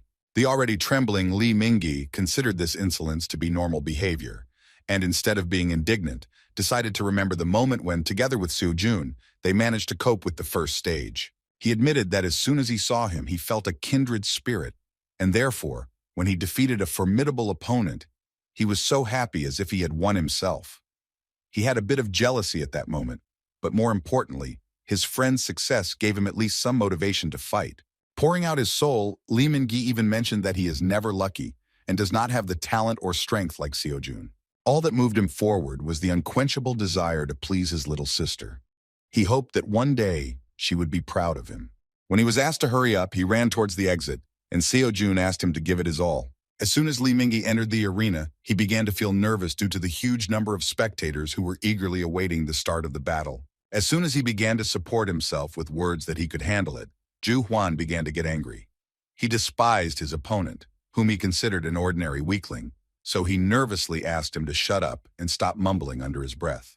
In this tournament, the red-haired arrogant guy was infuriated by absolutely everything. He even felt humiliated by the fact that he was forced to participate in such an event, where he was surrounded only by losers. Looking into his eyes, he wondered how he got to the point where his opponent would be such trash. To him, Li Mingyi was nothing more than prey, a useless nobody who lived only to be eaten. Considering his opponent his prey, Jo-hwan decided that in this fight, he just needed to remind the scum where he belonged. He was even more infuriated by the fact that he failed to take first place during the first stage. He believed that he was head and shoulders above everyone else, so he had to demonstrate his superiority in absolutely everything. Although Li Mingyi was visibly trembling, he was not going to give up and held his blade in the direction of the contender for winning the tournament. The red-haired guy was incredibly angry with the knowledge that his ridiculous opponent believed that he had at least some chance of winning. He couldn't wait to put an end to this fight. A few minutes later, the judge announced the start of the fight. Lee Mingi kept saying that he could handle it, just like his brother Seo Jun. Considering what was happening to be a real humiliation, Ju Huan only thought that there was no point in this tournament in the first place. As soon as the fight began, Zhou Huan charged furiously to end the fight with just one blow. To his surprise, this was not enough, and Li Mingi miraculously managed to resist. Li Ju Huan continued his attack and unleashed a mountain of furious, precise blows on his opponent. Trying to withstand the stubbornness of his opponent, poor Mingi looked tied hand and foot, and the audience doubted that he would hold out even a little longer. His opponent had already begun to lose his composure, and even managed to say that he could not believe that his opponent was such a pathetic brat. After these words, he delivered a powerful blow to the poor fellow's stomach with his handle, shouting that he shouldn't have stuck his head out of his village. Such a strong blow threw Li Mingyi aside. Crouching on his knee, he began to writhe in pain. Feeling the difference in their strength, he still admitted that he had no chance of winning. The realization that they were on completely different levels sent tremors through his body again. However, he could not leave just like that, because all this time he was only thinking about the fact that he wanted his sister to be proud of her older brother.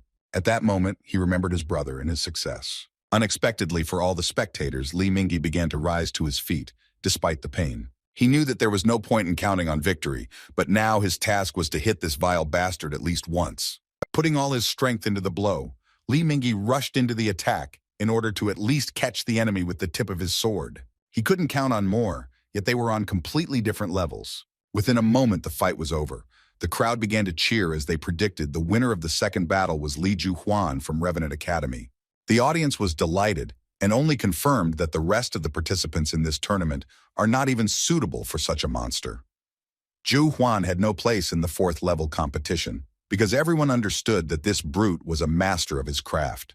However, Li Mingyi still managed to achieve his goal because, albeit slightly, he still hurt his opponent.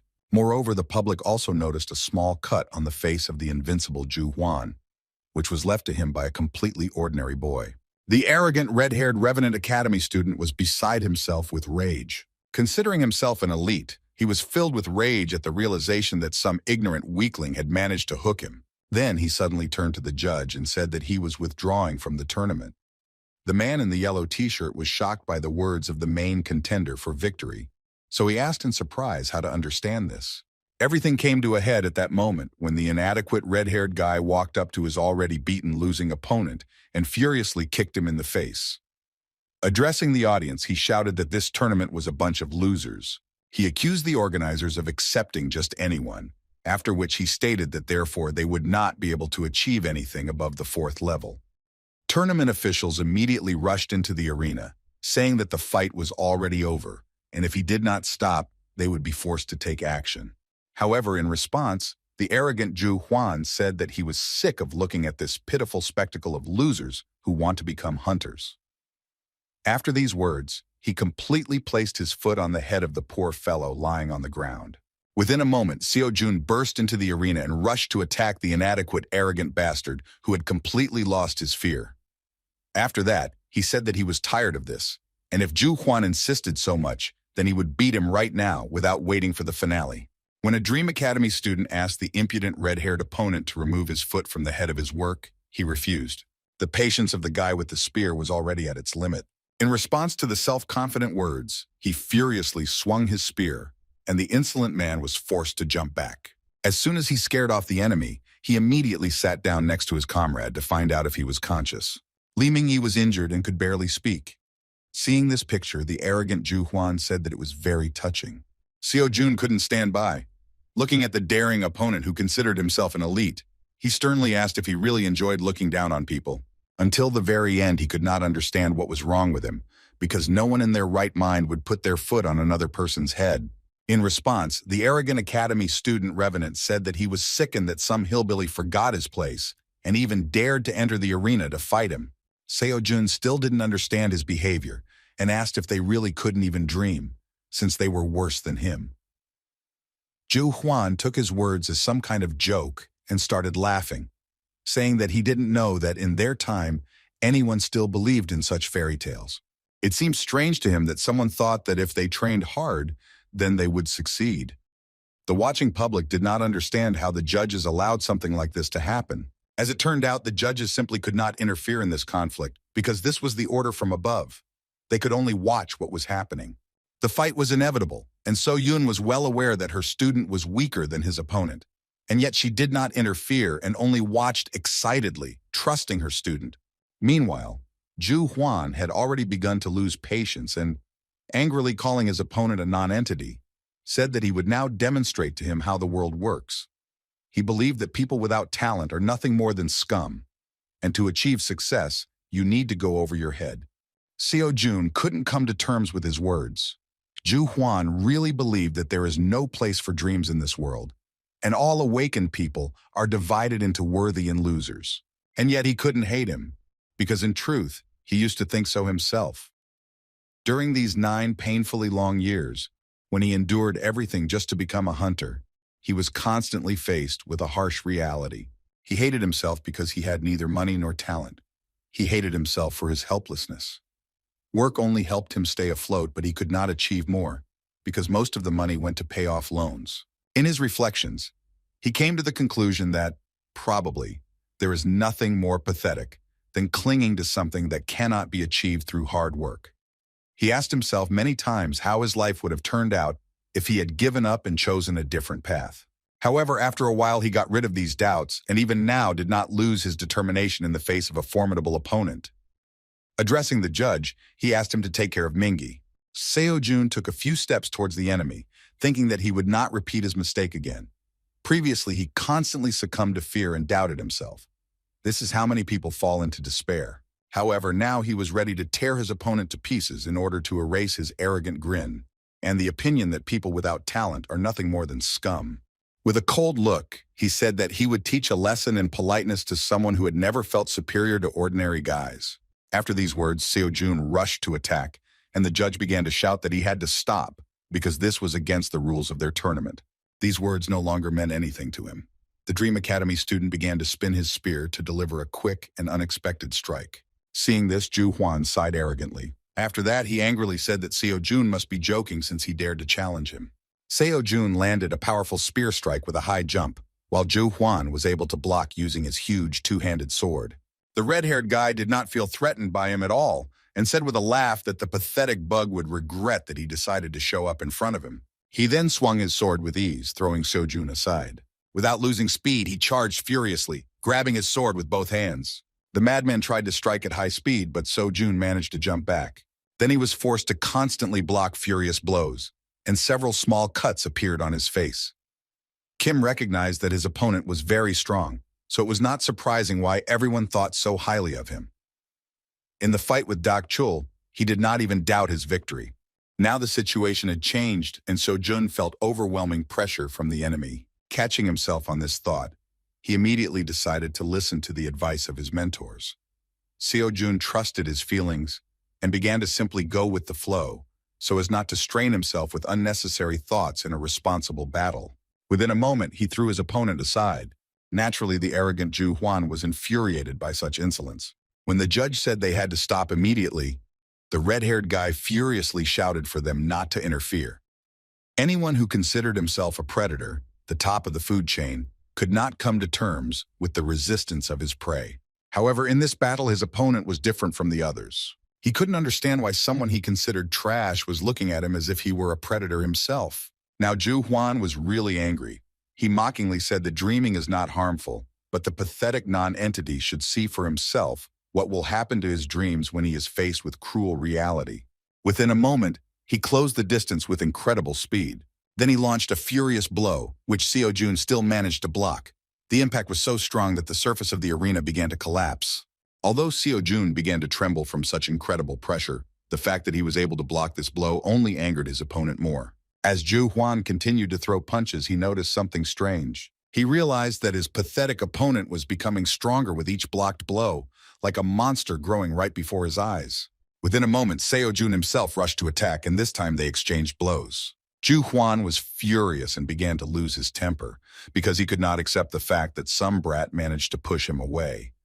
Just like Lee Mingi gave him a small cut, Seo Jun also did something that completely freaked out the red-haired guy. Enraged, Ju Hwan went mad and began to release mana against his weapon. Seo Jun did not expect that the opponent would break the rules of the tournament and start using aura. He himself did not yet know how to control his own mana, so he had nothing to oppose.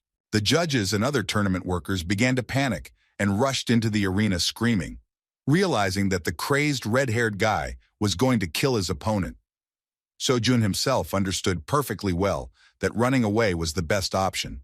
However, at that same moment, he began to have an internal dispute, as a result of which he realized that if he ran away, he would betray everything he had learned. At that moment, he began to remember the words of his teacher, and it seemed to him that he was nearby. One day, Xiang Yu, like his student, entered into a battle, the outcome of which was a foregone conclusion. He lost, and there was no changing that. Then for the first time, he felt despair, because he was afraid of defeat. However, he rushed into battle and fought because this is the true spirit of a warrior. Xiang Yu taught him that even if everything points to his defeat, he must continue to fight like a beast and believe in his victory no matter what. Remembering the words of his mentor, Seo Jun resolutely clenched his spear because he did not intend to show his back to the enemy. The force that tears mountains out of the ground will erase any barriers, and the spirit that can turn the whole world over will dominate it. As soon as Seo Jun charged, he unknowingly began to release his mana, and a blue aura surrounded his spear. Seeing how much his opponent had changed, the enraged Zhu Huan, who believed only in talent, shouted that he was the only predator here, while the rest of the students were just litter on which he would continue to wipe his feet. Tournament officials rushed to stop them, but it was too late. A moment later, two furious fighters attacked each other with a wild cry. There was a powerful explosion of energy, which raised a column of dust and made it difficult to see what the result of this collision was. But just as the heat began to dissipate, the public saw that the clash had emerged with a winner. An inexperienced fighter, who was considered an ordinary lucky newcomer, managed to win this battle. Zhu Huan lost consciousness and fell to the ground, while Seo Jun silently tried to stand, leaning his trembling body on a long spear. The audience was shocked by what happened and began chanting the name of the winner of this fierce battle. Seo Jun also couldn't contain her surprise. She was shocked because she saw how rapidly her student developed. 2 weeks ago, he could barely block her mana-soaked blows, but now he was able to use the aura himself. It was simply amazing, and now she was thrilled to know that she had made the right decision when she decided to choose him as her student. Looking around, she again saw the mysterious man in a black robe. Previously, she found him very suspicious when she saw that he had bet on Seo Jun at an underground bookmaker. The stranger himself shouted in surprise. He was excited by what had happened, because he couldn't believe that someone from the 4th level could so suddenly master the aura technique. So Yoon was also surprised, but still not as surprised as this stranger. It seemed that before his eyes, Kim So-jun violated the laws of the universe. At that moment, she just remembered an important detail, that the stranger had bet a large sum on Seo Jun's victory. However, when she looked around again, the mysterious guy had disappeared from sight. The tournament ended after Seo Jun's incredible triumph, but he returned home without a victorious mood. Unfortunately, the victory over the tyrant did not bring him anything more than applause and recognition from the public. Because he did not listen to the judges, he was disqualified. Tournament officials admitted that Li Ju Huan had behaved in an inappropriate manner, but at that time he withdrew from the tournament, and Seo Jun intervened as a participant. The judge warned him of the consequences, but he did not listen and did his own thing. Seo Jun broke the rules of the tournament and couldn't even argue with it, but the fact that no one even tried to stop his opponent before he intervened himself remained in question. Although Li Ju Huan withdrew from the tournament at that time, he was also punished, because enhancing a sword with an aura was regarded as attempted murder. Despite this, he will not go to trial, but the Hunters Association will definitely prohibit him from taking the exam for the next 5 years. Lee Chul-min automatically became the winner, even though he never fought in the second stage. Second place went to Lee Mingyi, and third place went to Jang Dak-chul. Among the good news was that Seo Jun himself had made some pretty good progress in his lectures thanks to the last battle.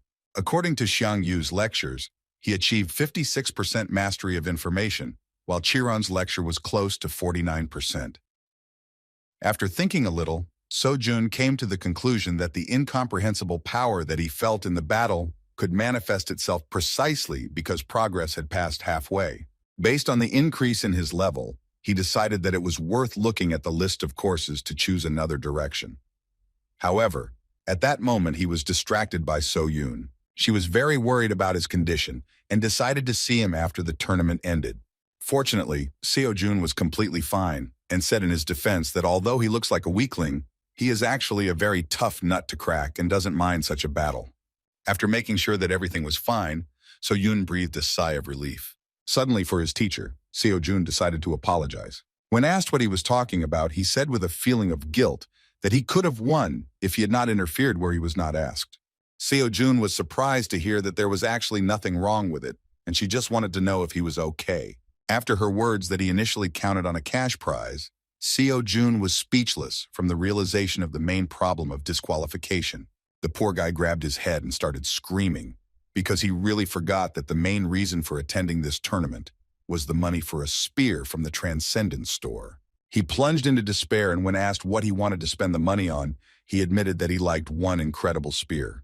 Despite the failure, he quickly recovered from the moral trauma and rose to his feet, saying that there was nothing wrong with it. With a kind expression on his face, he admitted that he would be lying if he said that he had no regrets. However, on the other hand, if he had not intervened, he would have regretted it much more. The moment of his sincerity and discussion of financial problems was suddenly interrupted by Lee Mingi, who already felt much better and could even return home on his own. As soon as he approached his friend, So-yun decided to lower the visor of her cap so as not to attract too much attention to herself. Holding his head, Lee Mingi shyly thanked his savior. After a short silence, he finally decided to ask whether he could become as strong as his brother if he trained hard. Seo-jun was genuinely surprised by the words of this trembling guy. Seeing his look full of hope, he couldn't upset him. To support the poor fellow, he warned him that everything is possible, but this is not an easy path. Still, he saw that Mingi clearly lacked the talent to become a hunter. However, they say that anything can be achieved if you work hard enough. However, the world is cruel, and you can't go far on dreams alone. To support him, he said that he should not focus on becoming a hunter, because he could do something else, since he was still young and had plenty of time. Lee Mingi was not at all upset by such words, and even admitted that So-jun was right about something. Perhaps he could become an excellent journalist, because he has already shown that he can accurately collect information about other people. Still, he did not want to stay long and decided to say goodbye, thanking his friend for everything he had done for him. Finally, Seo-jun asked him to never let anyone tell him what to do, even if it was his own words. He even decided to warn him that he would hear more than once that he had no talent and that he would not cope. Therefore, he asked him not to forget that no one's opinion should become his reality, because if he really wants something, then he must achieve it, and everything else does not matter. The sincerity on the part of his brother touched Lee Mingi so much that he could not hold back his tears. Saying goodbye, he promised that someday he would visit him with his sister. Looking after Lee Mingi, So-yun said that she was pleasantly surprised by how her student acted. Seo-jun, awkwardly walking towards his house, replied that he constantly blames himself for always sticking his nose into other people's affairs. With a kind laugh, the mentor said that she saw nothing wrong with this because now her student had his first devoted fan. In response, Seo-jun surprised her by saying that it would be better if he became her second student, and not just his fan. He believed that he should have seized the moment and invited him to their academy. So-yun really didn't expect such words from him. She felt happy thanks to his support, because now he said that this was their academy. Now she was definitely not alone. Overcome with joy, Seo-yun caught up with Seo-jun again, and cheerfully said that since he had done a good job, she would buy him a new spear. When asked why she suddenly decided to do this, she asked him not to worry and consider it a scholarship. Meanwhile, one of his wards came to visit the master of the Star Sword. He was warned that the master was meditating, and at this moment he could not be disturbed. But the guest said that the matter did not require delay. So Moonchul, a one-armed guy who is considered one of the most loyal subordinates of the Star Sword, still disturbed his master. In response to his sudden intrusion, the old man said threateningly that he thought he had made himself clear when he asked not to disturb him. Releasing his incredibly powerful aura, he asked his subordinate how dare he ignore his orders. The pressure from the master was simply monstrous, and even an experienced hunter could not move. He could barely muster the strength to report that Lady So-yun had participated in the academy tournament. These words greatly interested the old man because he could not wait for this, knowing that So-yun had no students. Moon-chul, seeing the master's uncertainty, confirmed his words. They had actually gathered some information regarding what had happened at Dream Academy recently. No one expected that after all the unsuccessful attempts, So-yun would still decide to try the old business again. Realizing the importance of the matter, The old man rose to his feet and said that he would personally deal with this problem. With a thoughtful look, Star Sword Park Min Chul said that he personally should see what his granddaughter's new student is like. The next morning, Seo Jun again went to the Dream Academy, where he wasted no time in refining his spear skills. The next daily task regarding 5,000 swings of the spear was completed, but So Yun, as usual, did not understand what was going on. The strange behavior of the student all this time put her in an awkward position, but during all this time she never managed to find out anything. Noticing her intense gaze, Seo Jun asked why she was staring at him so dissatisfied, but the girl replied that he just imagined it. In fact, she still held a grudge against him because he was so eager to get money for a new spear. But when she offered him a lucrative gift, he was so meticulous in choosing it that he ended up leaving with nothing. In response, Seo Jun said that he was simply not worthy of the gift. Pointing a condemning finger at him, the girl demonstrated that she saw right through him and said with displeasure that he was a liar, because he was clearly not one of those who would simply refuse such things. She was willing to bet that the problem was something else. She was really right. But Seo Jun didn't know how to explain to her that since he saw the beautiful weapon from the Transcendent store, he couldn't even look at an ordinary spear. Things got even worse as the price had increased to 120 million won due to a recent recalculation. Money that was not earned through honest labor was not counted, so now Seo Jun was completely afraid to do anything. Seo Yun, as expected, was infuriated by the situation regarding the fact that her student refused the offer, even though she said that she would pay for everything. Naturally, when the granddaughter of the greatest hunter gives you such an offer, it's a chance of a lifetime. And yet there was one more pressing issue that they did not have time to discuss. So Yoon inquired about what mana enhancement technique her student used in the battle with Zhou Huan. Seo Jun had no idea what he was talking about, so Seo Yoon explained that without the technique, he would not be able to use magic. She noted that she personally saw how he pierced the armor of monsters, but judging by how he fought in the tournament, his technique was clearly not of a low class. At the same time, her interest was even stronger because she had never seen him train her. At that moment, Seo Jun thought, because he really doesn't know how this happens, because he has never studied any technique for enhancing mana. The mana enhancement technique is a technique that allows you to use your mana most effectively. There are many different types of this technique. Depending on its effectiveness, it is divided into lower and higher class equipment. Each hunter has his own mana enhancement technique. Some even patent it. In fact, Seo Jun wanted to get into the Elite Academy precisely in order to acquire effective high-level equipment. Therefore, he asked his mentor if she taught the technique of enhancing the mana of the Star Sword. In response, the girl sighed heavily and said that her grandfather forbade her to do this. Still, this was not surprising because otherwise there would have been crowds of students in this academy. But as it turned out, So Yun herself came up with her own technique and was ready to teach him. She always wanted to teach, so she needed to do something like this. Seo Jun was surprised because he thought that she had no talent at all, but it turned out that she lives in the shadow of the Star Sword. And yet she pushed him to the idea that a hunter really needed mana control skills. In the fight with Zhu Huan, he experienced the difference in strength between those who know how to use it and those who do not. So Yun didn't understand why he was thinking so deeply, because she was just asking whether he was interested in learning her technique or not. In fact, Seo Jun was thinking that he had a window for a new lecture. Now he could take some course on the study of mana mastery. After a few minutes, So Yun got tired of waiting for an answer from him, so she decided that he would continue to be silent, and she left with wishes of good luck in his strange training. When asked where she was going, the girl replied that she had her own business. When Seo Jun started laughing at how busy she was, Seo Yun replied that if he leaves before she returns, then he should close the door to the academy. In fact, she simply could no longer be in the same room with him. She really had nothing to do and just wanted to escape, so she was surprised that she really looked like she had nothing else to do besides the academy. As soon as she left, Seo Jun chose the mana course. Speaking about what mana is, the teacher said that it is something that is located in a world that is subject to the law of cause and effect, but is capable of destroying the laws of this universe.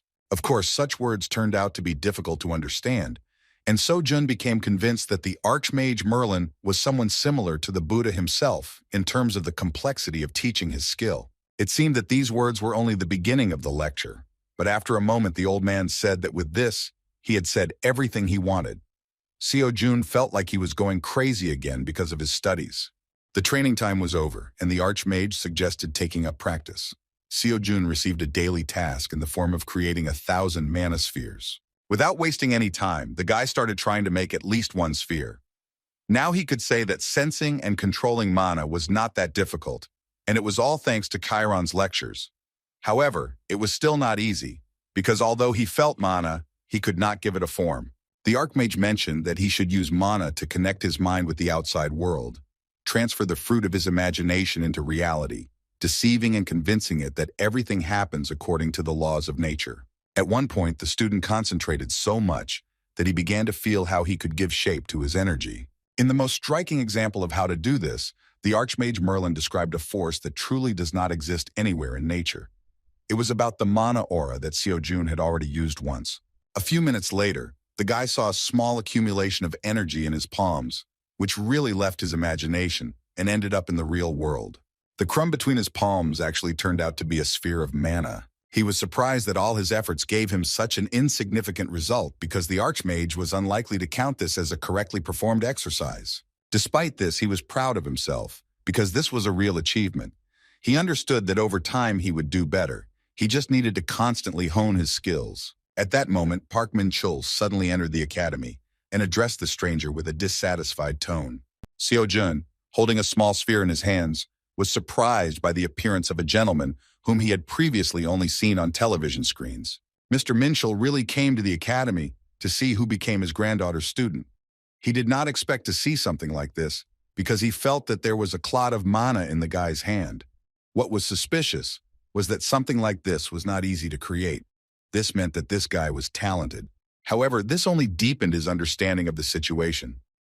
The old man began to suspect something was wrong, thinking that there was only one reason why such a gifted guy came to So-yun Academy.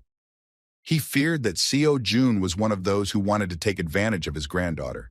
Releasing his terrifying energy, he sternly repeated his question, and, shocked by the situation, Seo-jun was forced to dutifully introduce himself. The guy really felt afraid, because he didn't expect Grandpa Starsword to visit So-yun Academy so suddenly. Addressing him without any formality, Seo-jun mentioned that he had only seen him online, so it was amazing to him that he was finally able to meet the greatest hunter in person. He further suggested that the distinguished guest had come to see So-yun, after which he said that unfortunately, she had left on some business. The guy didn't understand what had happened, but the old man suddenly became furious as soon as he heard him call his dear granddaughter by name. His reaction was not strange. He treated Park So-yun very carefully, while in Korea, they only address people with whom you have a close relationship by name. But at that moment, another question began to worry him. Once he released his terrifying energy, he put incredible pressure on the student. But for unknown reasons, he continued to stand on his feet. Seo-jun didn't understand what he was talking about.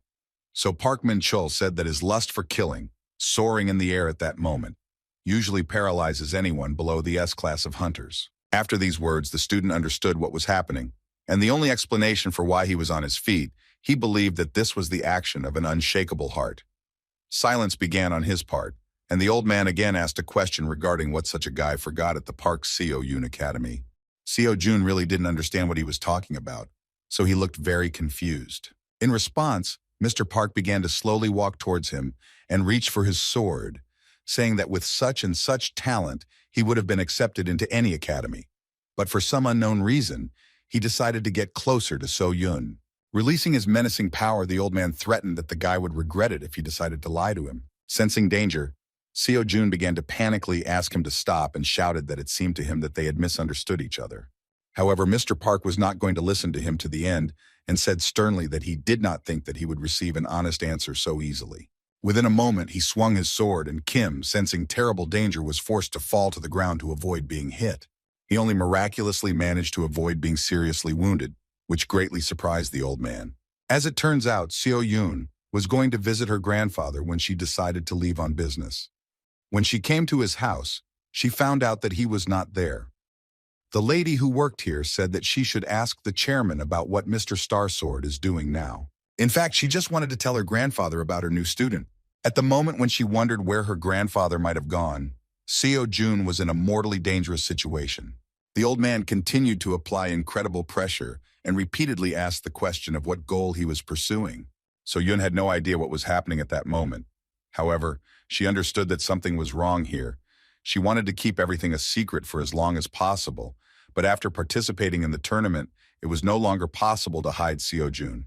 That is why she decided to deal with the problem by revealing the truth to her grandfather. At that moment, the chairman approached her.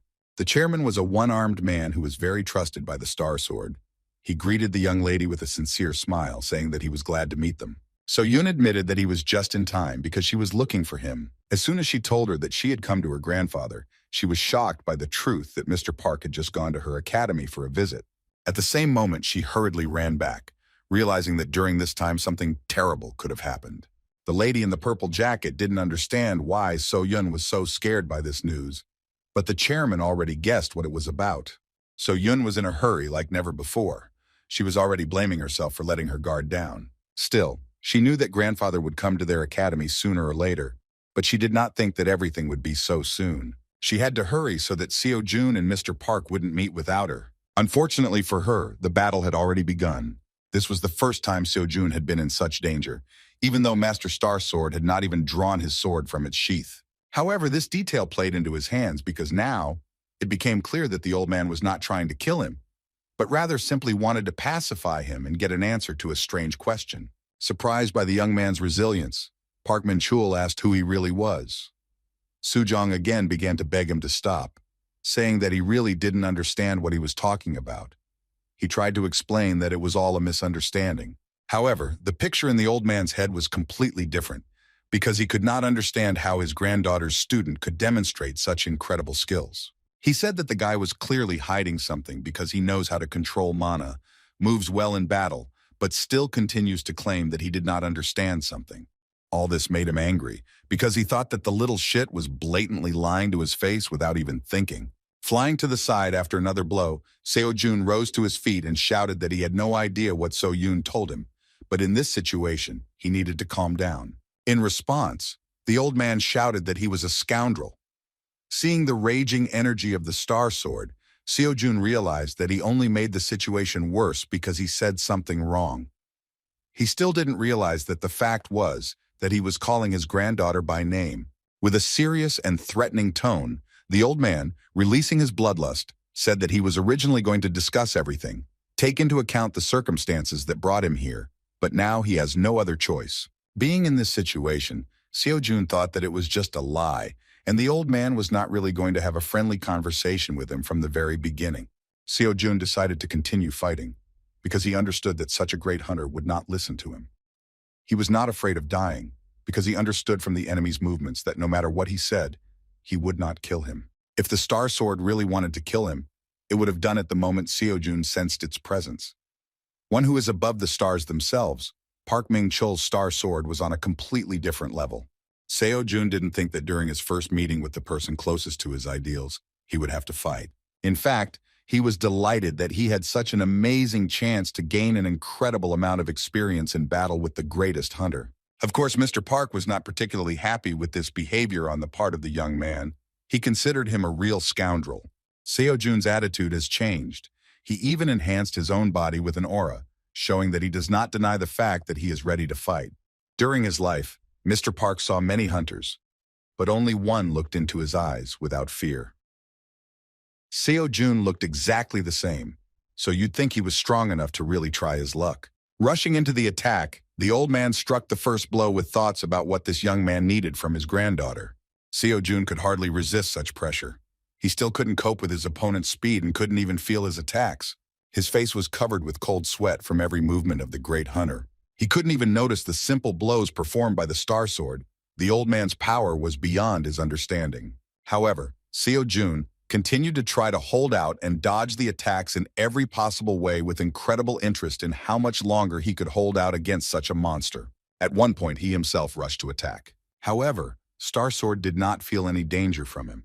He was surprised by the young man's self-confidence and decided to teach him a lesson, hitting him in the stomach with incredible speed with the hilt of his sword. Seo Jun flew to the side with a scream, and Mr. Park looked away and said that his pathetic attacks were ridiculous banality. Despite the hopelessness, Seo Jun did not give up and tried to gain as much knowledge as possible from this fight. He could not allow the battle to end quickly and tried to find out at least something else. Rising to his feet, he realized that tricks would not help him. However, while the enemy was not yet serious, he felt that he still had a chance to surprise the old man. Park Min-chul did not want to waste much time on this issue, so he rushed to the attack again. Seo-jun felt like he needed to impress him, but he didn't know how to do it. However, as soon as he stopped thinking about it, he trusted his feelings and surprisingly managed to evade his opponent's sword.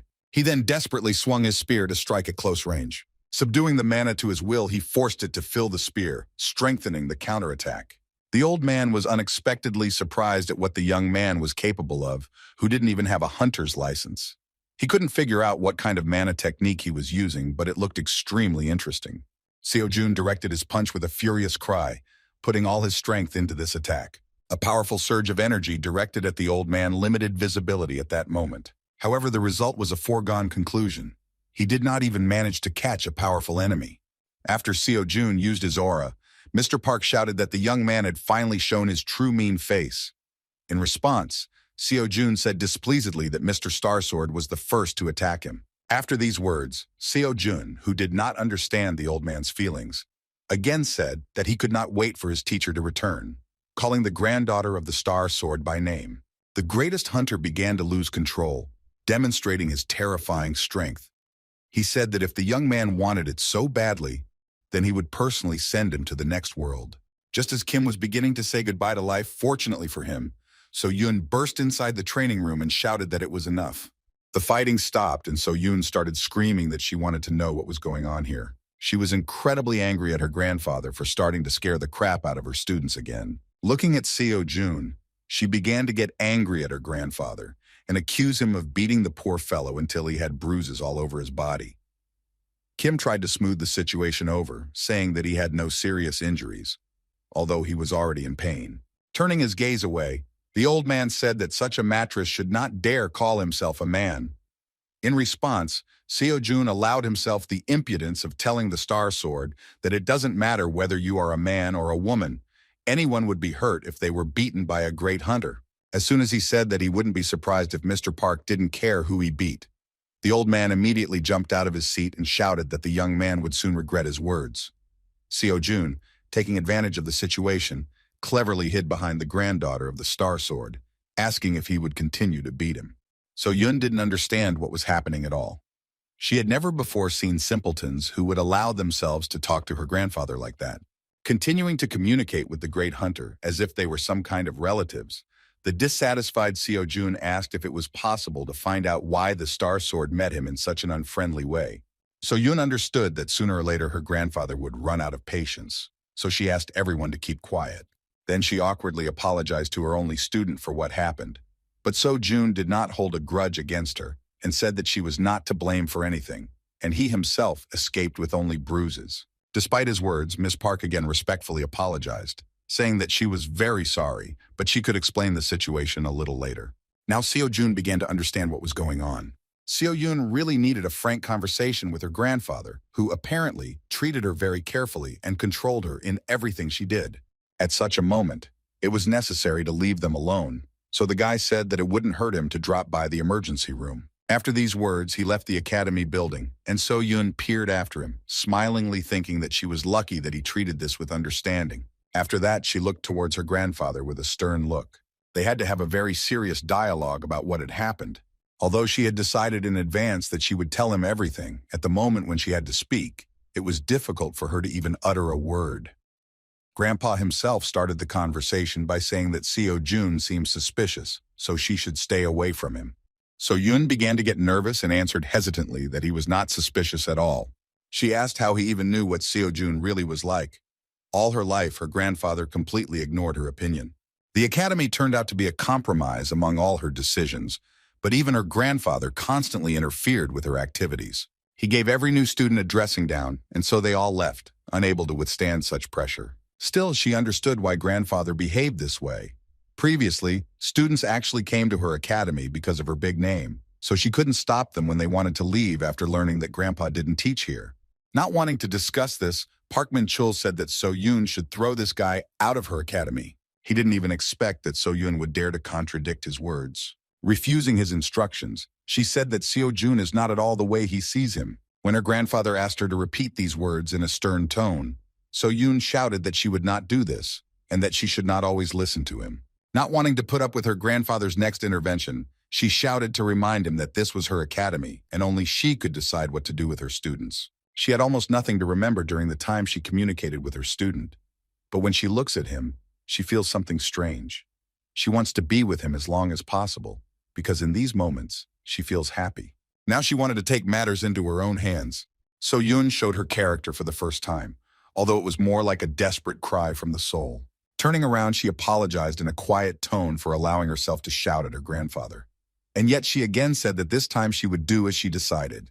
It was really the first time Mr. Park had seen her so emotional. A few years later, a tragedy occurred that shook his life and turned it upside down. That day, he heard about an incident with the appearance of a monster on the streets of Seoul, but was busy with his own affairs, leaving it to the young hunters. However, at one point he was interrupted by the chairman with the terrifying news that his only son had died in that incident. When he lost his son and looked at So-yoon, who had no one left, he decided that he had to teach her how to stand up for herself. The little girl's life had changed greatly, and she could no longer enjoy the things that children her age usually enjoyed. The old man could not do otherwise because he had to protect her. That's why he was so strict with her. She didn't like swordsmanship, but he was persistent in her training and didn't let her give up, telling her that if she continued like this, she would never become a hunter, let alone reach A-class proficiency. As she grew older, she began to express that she did not like being a hunter. She talked about how she wanted to become a teacher, but her grandfather refused to accept her wishes, saying that that was not what he taught her for. He was afraid of her own decisions and desires, so he constantly shouted that she should just do what he told her. Park Min-chul understood perfectly well that all this time he had been oppressing his granddaughter, even though he had the awareness that sooner or later she would turn against him. Actually, this is what happened, because he once agreed to a compromise when he gave her a little freedom, allowing her to found her own academy. Sighing heavily, he accepted this situation, realizing that he could not take away the only thing that brought her joy. As expected, So-yoon reached her breaking point and still rebelled. Meanwhile, Seo-jun has already completed his examination and treatment at the emergency room. Now he felt like new and naively thought that another conversation with the Star Sword would no longer be a problem. Recalling their meeting with a smile, he noted that at that moment he thought that he was no longer a tenant. He understood perfectly well that he escaped with only minor bruises only because the old man held back. However, if So-yoon had been late, then everything could have ended much worse. Now he understood how difficult it was for So-yoon to be under his strict supervision all the time. That evening, So-yoon called him and told him everything. She spoke about her difficult relationship with her grandfather and about what happened to past students. Despite such revelations, Seo-jun was still sure that she kept silent about a lot, but this was enough to understand how she felt and why the Star Sword treated him this way. Returning to the academy, he could not forget that situation, thinking that even though he understood the old man's motives, it was still wrong because even such experiences are not a reason for beating.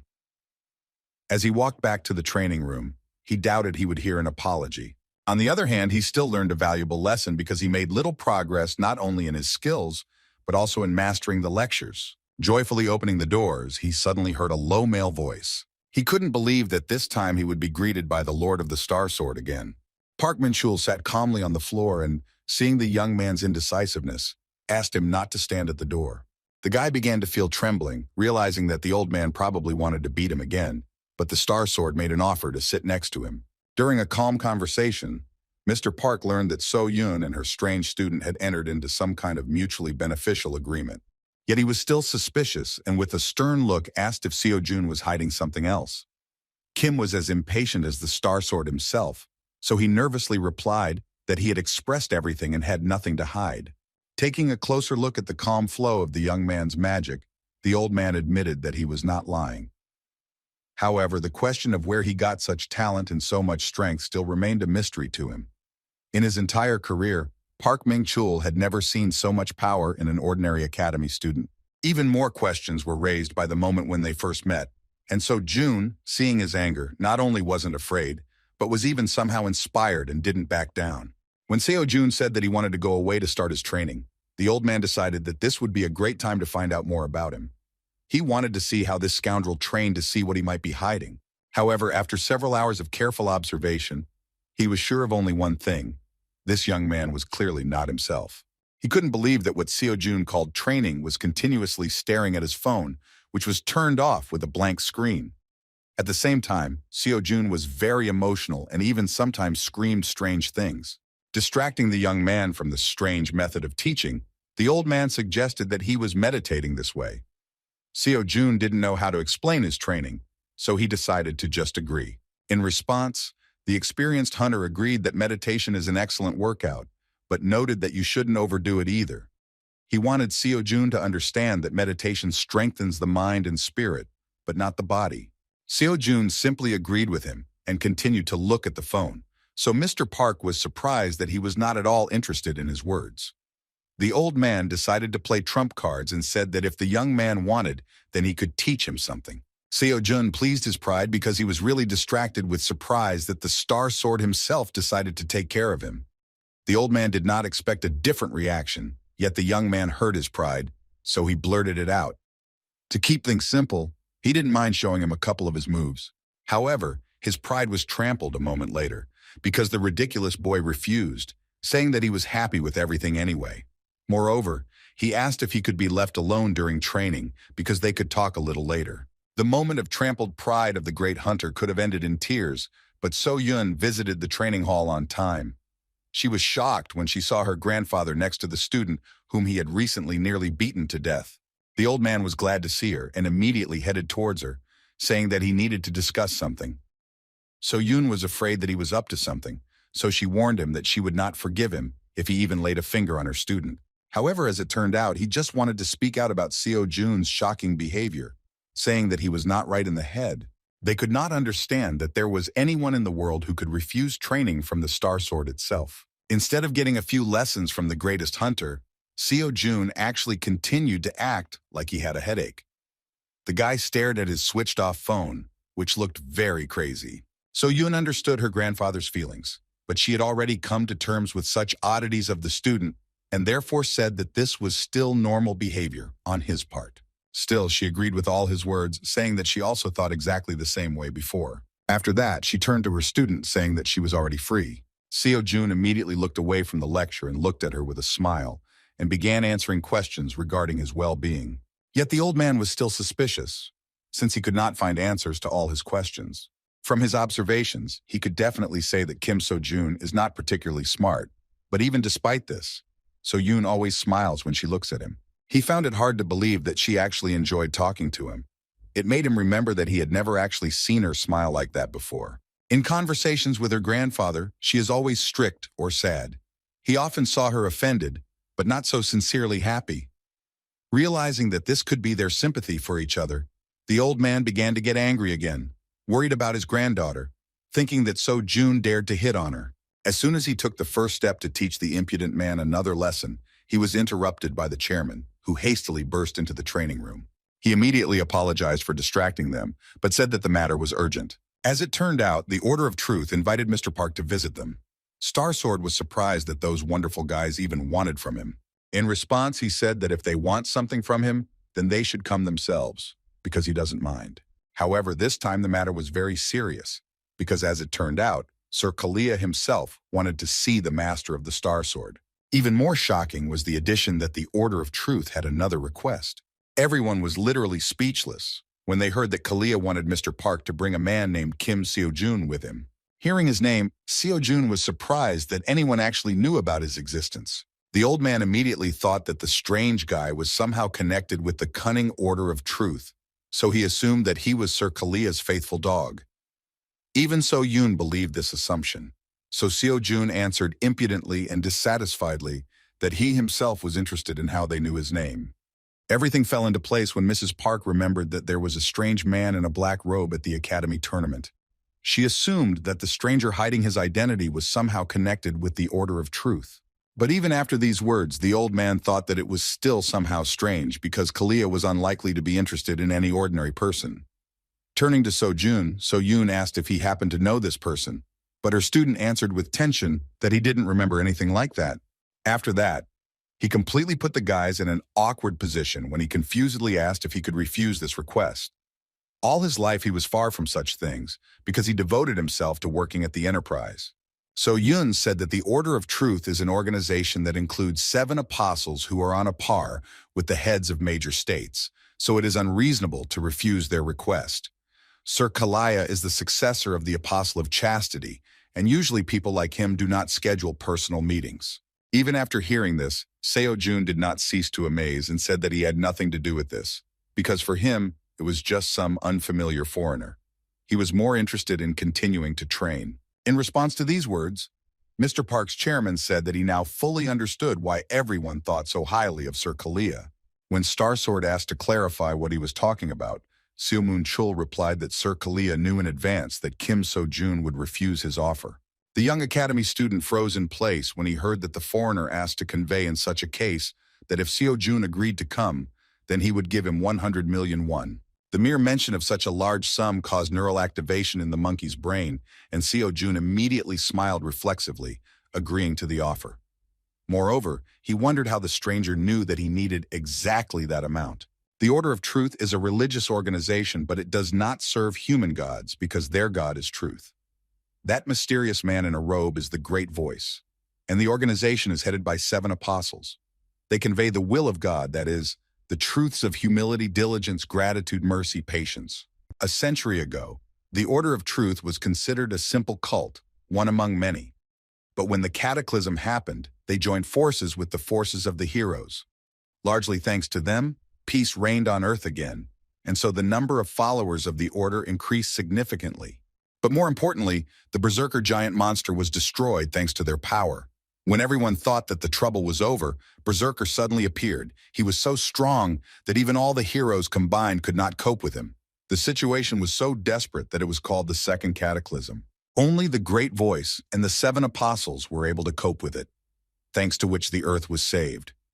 These days, one of them made a surprise visit to Seoul and settled into a hotel on the outskirts of the city. The place seemed too nondescript for a representative of a world religion.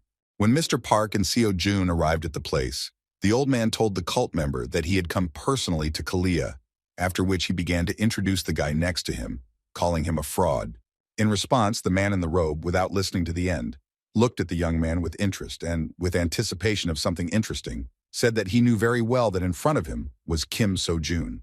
Without delaying the guests, he invited them to pass and informed them that Sir Kalaya was already waiting for them. Following the man in the robe, Seo Jun thought that if Mrs. Park was right, then someone from the Order really was at the tournament, and perhaps they decided to lure him with the same amount that he could get for winning. It still remained unclear why he was watching him and why he called him. The guys approached the meeting room, and Kim came to the conclusion that Sir Kalia might know something about him, or about the Academy of Transcendence. In addition to the money for the meeting, he planned to find out why he attracted their attention. One of the followers of the Order of Truth led them to a beautiful waiting room, where he asked them to wait a little while for Sir Kalia to come to them. As soon as they sat down, the old man sighed displeasedly, saying that he knew that Kalia would not sit and wait for them. In response, Kim asked if he personally knew Sir Kalia. The old man surprised him with his answer because, as it turned out, this was their first meeting. Seo Jun previously thought that she was quite close. As it turned out, Kalia called him a couple of times, but they never met in person. Even during the cataclysm, he met his mentor, the Apostle of Chastity, but he had not yet met the successor himself. These words reminded the young man that Mr. Park was one of the heroes who once saved the world. For him all this time, he was more like So-yun's grandfather, but he once again thought that he was still a star sword, and this should not be forgotten. When it came to the cataclysm, So-jun decided to inquire about the Great Voice.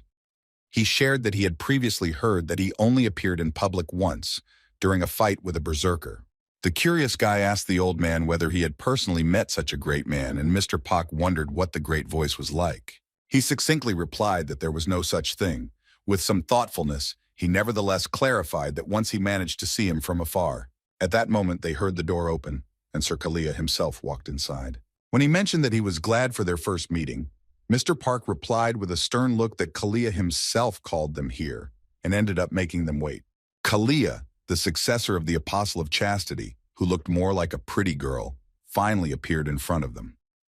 He justified his delay by saying that he needed time to purify his body and mind before preaching the word of truth. Sighing heavily, Mr. Park said that he had never heard such heresy before.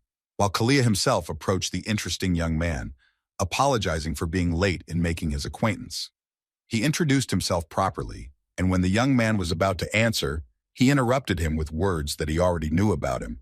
Kalia specifically thanked him for agreeing to their meeting, even though it was extremely unexpected and incomprehensible for a newcomer among hunters. When asked how the apostle's successor knew about him, Kalia replied that they needed to clear up some misunderstandings in advance. He said that when Seo Jun participated in academic competitions, he was then watched by one of their believers. He praised the promising hunter so much that he himself wanted to personally find out how strong and amazing he was. In response, Seo Jun asked shrilly and incredulously if this was really the whole reason why such a great and busy man decided to take the time to make such an acquaintance. He supposed it was unlikely that he would want to see him for that simple reason. In response, Kalia said with a restrained smile that he just wanted to talk about this, but first he should ask permission to sit down with them. As it turned out, we were talking about dungeon exploration. That is why the busy heir of one of the apostles decided to gather them for a conversation.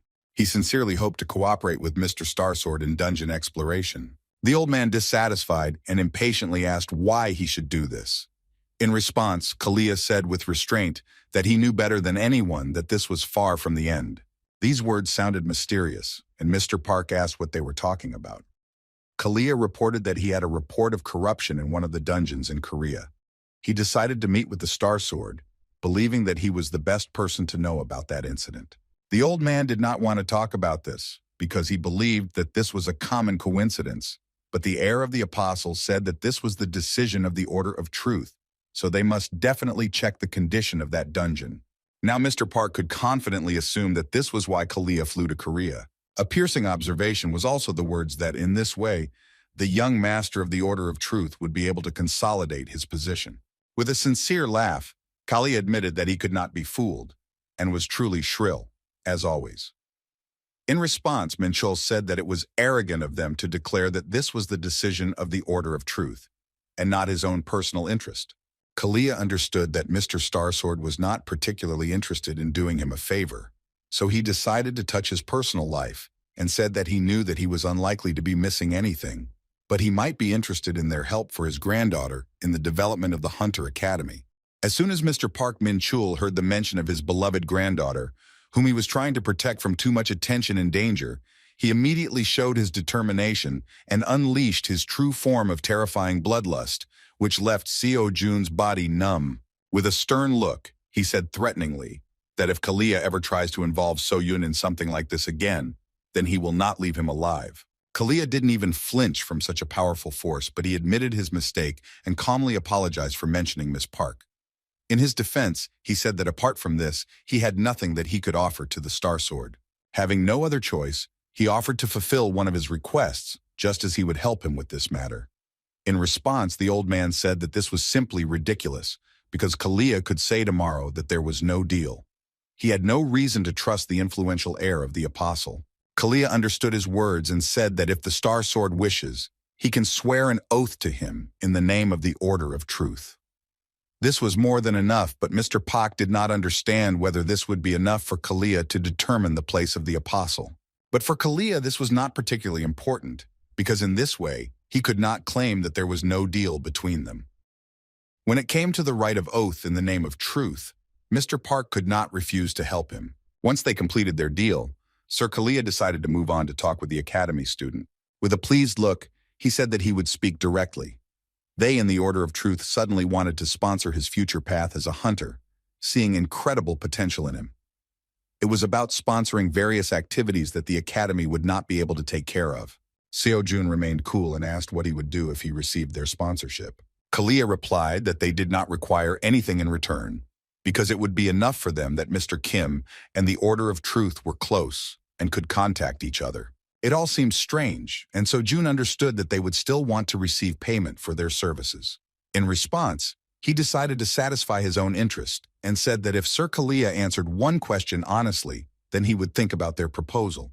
Of course, Seo Jun wanted to inquire about the Transcendence Academy, but he knew that it would be suspicious if he asked about it directly. He could not be sure that Sir Kalia would answer his question honestly, and if he turned away or avoided answering altogether, then he would no longer be able to find out the details of the interest in his person on the part of the Order of Truth. In this case, he decided that there was only one way to check whether Sir Kalia knew something about the academy, thanks to which he acquired incredible power. With a sudden and not entirely formal movement, he took out a mobile phone from his pocket and held the screen towards Sir Kalia's face. After that, he asked the heir of the apostle what he saw on the screen of this smartphone. This question was very sudden. Sir Kalia looked intently at the screen. At that moment, Seojun turned on the Buddha's lecture on what the soul, death, and reincarnation are. However, Sir Kalia calmly replied that the question seemed very strange to him, and it was difficult for him. Taking the phone away from the face of the heir of the apostle, Seojun said that in this case, he could not do anything with his decision if Sir Kalia did not want to answer. A moment later, the heir of the apostle laconically replied that he saw only a black screen. When asked if he was satisfied with this answer, Seojun said that this was enough. After this, he finally made a final decision regarding the sponsorship offer and announced that he was refusing. This conversation haunted the heir of the apostle even after they said goodbye. His ward named Kalkos was the one who carried out some important assignments. He was also the person who noticed Kim Seojun. This time he had to find out about the distortions, but he was unable to find anything. When Sir Kalia asked if he was sure in a threatening tone, Kalkos swore in the name of the Order of Truth that he was completely sure of his observations. As for Kim Seojun, Kalia concluded that there was nothing special about him. He believed that even if he were special, he was now just an ordinary student. The question of what he saw on his smartphone screen took him by surprise, but all he really saw was a dark screen. But in fact, for a long time, he was haunted by the nagging feeling that remained in his chest. Then Kalkos said that he was forced to report to another apostle. In response, Kalia said that now it is worth observing, because the priority is the distortion in the dungeon and the situation around other heroes. Besides the Soul Blade and the Sword of Darkness, he called everyone. As for these two, no one saw them, so communication was never established. While returning home, Seojun kept thinking about whether Kalia really opened anything from him. He was distracted by Mr. Pak's question regarding why he refused Kalia's offer. The guy replied that it seemed too suspicious to him. He did not know what the Order of Truth actually was, but he was still sure that Kalia was clearly not associated with the Academy of Transcendence. He did not want to enter into an almost free deal with suspicious individuals. When asked if he was embarrassed by the studentless academy he belongs to, Seojun replied that he had never met a more honest person than Miss So-yoon. Taking advantage of the moment, he decided to ask Mr. Starsword what the concept of dungeon distortion meant. Park Ming-chul seriously replied that this means that the magic inside is distorted. The magic wave inside the dungeon is distorted, so its difficulty is different from the value measured when the dungeon was formed. Such distortions have many side effects, but mainly they are a sudden increase in difficulty and breaking the dungeon earlier than expected. Seojun had never heard of this before, so the Star Sword explained that in fact they had observed this paranormal phenomenon many years ago, and now you really don't see such a thing. The words that such a phenomenon usually occurs during a cataclysm interested Seojun very much. At that moment, he said that in this case, Kalia meant that this could mean that the previous incident had not ended, but had only been weakened. In response, the old man asked him not to worry, saying that the heir must have made a mistake, because the cataclysm had already ended a long time ago. They were heading to Soyun's academy, but the old man suddenly turned around and left, saying that Seojun had no need to know about his affairs. Finally, he sternly warned that if the young man tries to do some strange things with So-yun, then he will not live. In response, the insolent boy said that this meant that the Star Sword recognized him, but the old man displeasedly explained that he meant that he continued to follow him. With an absurd laugh, Sojun again crossed the line of what was permitted, and asking the old man to be honest, suggested that it was precisely because of this that So-yun was moving away from him. Seeing the anger and bloodlust on the part of the great hunter, the ridiculous guy said that he did not want to be beaten again, after which he hastily left, heading towards the Dream Academy. Returning to the academy, Seojun came to the conclusion that it would not hurt him to become stronger as quickly as possible, so as not to be afraid that one day the Star Sword would decide to beat him to death. When he walked inside, So-yoon wondered why he was alone. The student explained that she and her grandfather were heading to the academy, but he suddenly changed his mind and went in the opposite direction. When asked by the worried So-yoon about what was being discussed, he replied that nothing terrible had happened and she needn't worry. Fearing that another unpleasant dialogue could occur between them, So-yoon said that Grandpa has a bad character, for which she sincerely apologizes, because she should have said this earlier. In response, Seo-jun said with a kind smile that the way the star sword expresses itself is of course wrong, but there is nothing wrong with it. With an awkward laugh, he said that the old man could change even now. Still, he admitted that he would still take a few hard hits if he did something terrible. After these words, he began to apologize for speaking some kind of nonsense, but at that moment a blush appeared on So-yun's face and a sparkle in his eyes. After a little awkwardness due to genuine emotions, she decided to change the subject and reminded him that he needed money and was trying in every possible way to earn as much as possible. He could not deny this, because all the 100 million received from Kalia went to pay off debts. While Seo-jun was immersed in his problems and financial shortcomings, So-yun took up the task of rectifying the situation, and looking at the phone, said that while he was away, she found a task that was ideal for him. As it turned out, she was very interested in dungeon clearing competitions. When Seo-jun saw that the first-place prize was a whopping 300 million won, he screamed with joy, making So-yun happy with his reaction. The girl clarified that this competition is like a kind of dungeon raiding competition that no one can handle. As it turned out, these were the dungeons that hunters didn't really want to go through due to their low profitability. Seo-jun remembered that it was true that while those awakened during the cataclysm had a sense of responsibility, now hunters only strive for profit. In turn, So-yun clarified that unprofitable and abandoned dungeons are mostly low-rated and more difficult to attack. However, if the dungeons are not cleared quickly, then after a while they explode, releasing monsters. So no matter how low-ranking the monsters are, they still pose a threat to society. At first, such dungeons were monitored by government hunters, but it was ineffective to send them to such a seedy place. And in the end, the state solved this problem in a different way. That is why the so-called dungeon clearing competitions were created. The dungeons are just the right level for even the average student to tackle. The strength of the students now is more than enough to deal with them. And they also said that the results will be reflected in the ranking of the Hunter Academies. Upon learning of this, Seo-jun admitted that only a real genius could have come up with this. So-yun was sure that he could handle it, so she asked what his answer would be. The prize of 300 million and the opportunity to increase the progress of lectures as the raid progressed did not give him a reason to refuse. With cheerful smiles, they agreed to participate, and So-yun said that she would then submit an application in the near future.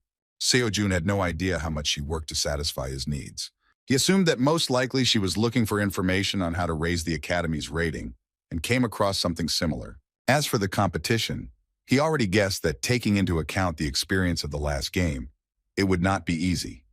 However, this time he promised himself that he would not make mistakes and would definitely get his money. After that, he decided to clarify exactly how the competition was held. As it turns out, it lasts 1 week, and when it starts, a list of dungeons will be sent to participants from the government. Participants can then check the list and book the dungeon they want to clear through the app. To prevent monopoly, dungeons are given 10 hours to complete, and you can only book one at a time. In extreme cases, the reservation will be automatically canceled. In this case, speed is life, so the one who clears the most dungeons the fastest will win. In response, Seo-jun suddenly said that it was difficult. As it turned out, he meant that after the raid, it was necessary to get rid of the corpses. So-yun grabbed her head and said that there is no need to do this, because they won't give a lot of money for it. She was shocked when she realized that he wanted to do this again. The winnings were unimaginably larger and more important, but So-jun stood his ground, saying that if you collect all the corpses, you will get a very impressive amount. That's why he said it would be difficult. Seo-yun continued to shake her head to the sides, demonstrating that she did not agree to such madness. Lost in thought, he remembered that he had previously pondered tactics for quickly clearing dungeons. After that, he immediately energetically reached for the phone. He wanted to clarify the competition rules to see if the trick he had in mind could be used. A few days later, competition day began. Seo-jun had downloaded the dungeon tracking app in advance, so it seemed like they were ready. However, they were actually waiting for one more person, whom Seo-jun had called as his assistant. Seo-jun happily said that the person in question would soon find them, because if finding the road were an ability, then even the Star Sword would not be able to compare with him. Within a moment, Mr. Ajusi came to them. With a kind laugh, Seo-jun said that this time there would be no penalty for being late. Ajusi Minchul was the assistant that Seo-jun decided to take with him on raids. A few days ago, he suddenly pulled him away from work, with an offer to work in the same team. He invited him to carry the corpses of monsters left after the competition, and also to be his driver. The guy promised that he would pay him well, because no one else could do such delicate work, in which every second was important. The job of cutting up monsters requires quite a bit of skill, and when it came to his uncle's skills, Seo Jun could vouch for him. A few minutes after the meeting, they received a message that the dungeon clearing competition had begun. Mr. Ajushi and Seo Jun began the task and quickly got into the truck they were going to use to transport the monsters from the dungeons. Just in case, Seo Jun again reminded them of their strategy, saying that the one who clears the most dungeons wins. Victory was directly dependent on speed, so in this competition they needed two things. The first is the high speed of clearing dungeons, and the second is fast movement between locations. Basically, all dungeons were first or second level. Depending on the level, the raid time will also differ, but Seo Jun was ready for any dungeon. All Minchul needed was to get from one location to another as quickly as possible. After that, he handed him the phone with the application. It had a list of dungeons and their locations. Seo Jun hoped that Mr. Anjosi could plan a route that would minimize travel time between these dungeons as much as possible. The old man was confused, but Seo Jun cheerfully praised him, saying that he was much faster and more accurate than any navigation system. Without wasting time, they accelerated and drove to the first point. At the dungeon site they were heading to, Inspector Gosu Jin was in charge. She had never heard of Dream Academy before, so she didn't expect anything special from them. She assumed that since Kim Seo Jun was from some unknown academy, then he was probably a weak student who would need at least an hour to clean up. When she saw Min Chul, she initially thought that Dream Academy was going to cheat, but the gentleman in the white t-shirt remained waiting outside, so she was no longer worried. After that, she assumed that he was just an ordinary driver who, for unknown reasons, was using a truck. At one point, she saw that the dungeon began to make a strange noise.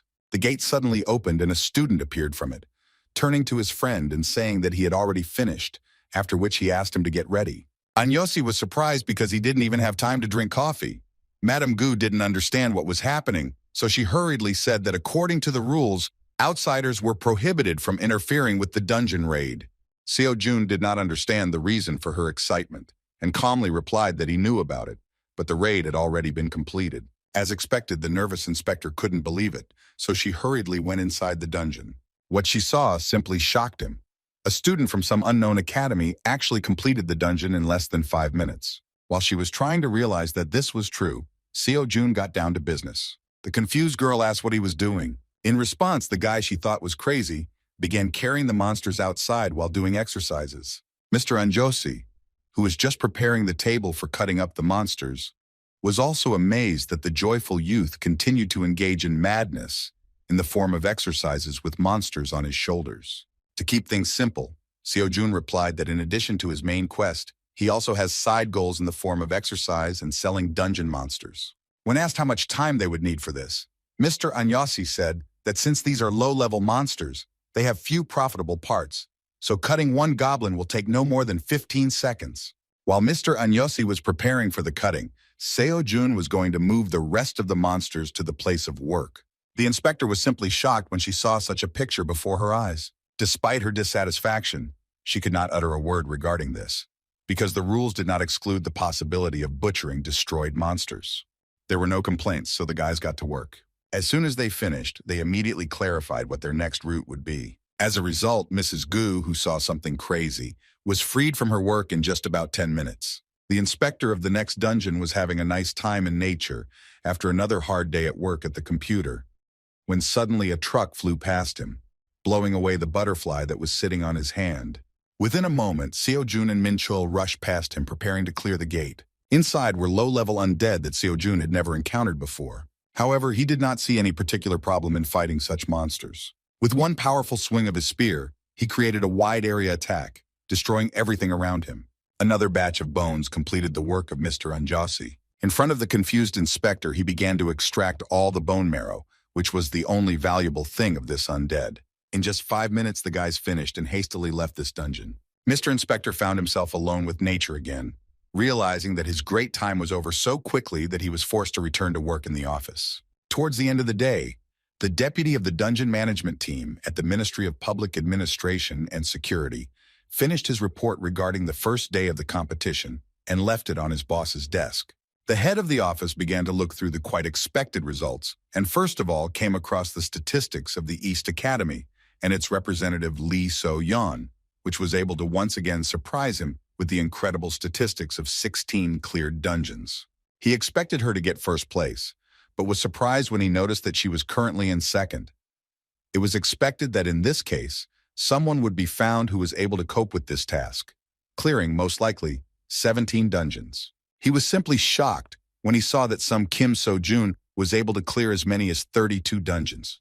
Not understanding these results, he distracted his deputy to clarify the results. Showing him the documentation, he wondered if they had made a mistake, indicating that someone had accomplished the impossible by clearing as many as 32 dungeons in a day. The head of the office was simply stunned when he heard that, according to the inspector, those guys moved between dungeons extremely carefully without losing a second, finishing all the raids in no more than 10 minutes. The entire office couldn't believe it, but as it turned out, after a thorough investigation, it turned out that Kim So-jun did not violate any rules for participating in the competition. To understand who we were talking about, the head of the office decided to ask which academy this mysterious student belonged to. As soon as the deputy mentioned that he was from the academy, which is located near Seoul in the Yeonpeng-gu area, the head immediately realized that he was talking about the Dream Academy. Remembering that that organization belonged to the granddaughter of Star Sword, they immediately realized that it was quite possible. The guys stared at each other in surprise, thinking that this was only possible if the Star Sword itself intervened in the process of clearing the dungeons. Meanwhile, Lee So-yeon, a student at East Academy, was forced to apologize for the fact that she somehow miraculously failed to take the championship on the first day of the competition. The head of the academy threatened that she would not get by with a simple apology, because they would suffer enormous damage if she did not get first place this time. In response, So-yeon promised that she would do everything possible to win. However, in response, she heard a question about whether an ordinary person could cope with the dungeons the way the winner of the first day did, because we were talking about as many as 32 cleared locations. Lee So-yeon thought that this would require completing raids every 10 minutes. But even so, given the distance between the dungeons, this is simply impossible. Rising from the table, the head surprised her with his opinion, saying that this is possible, but only if someone helps the student. Walking towards the window, he suggested So-yeon do what she did before. When he said that he would take care of the rest himself, his reaction suggested that he was going to go the route of deception.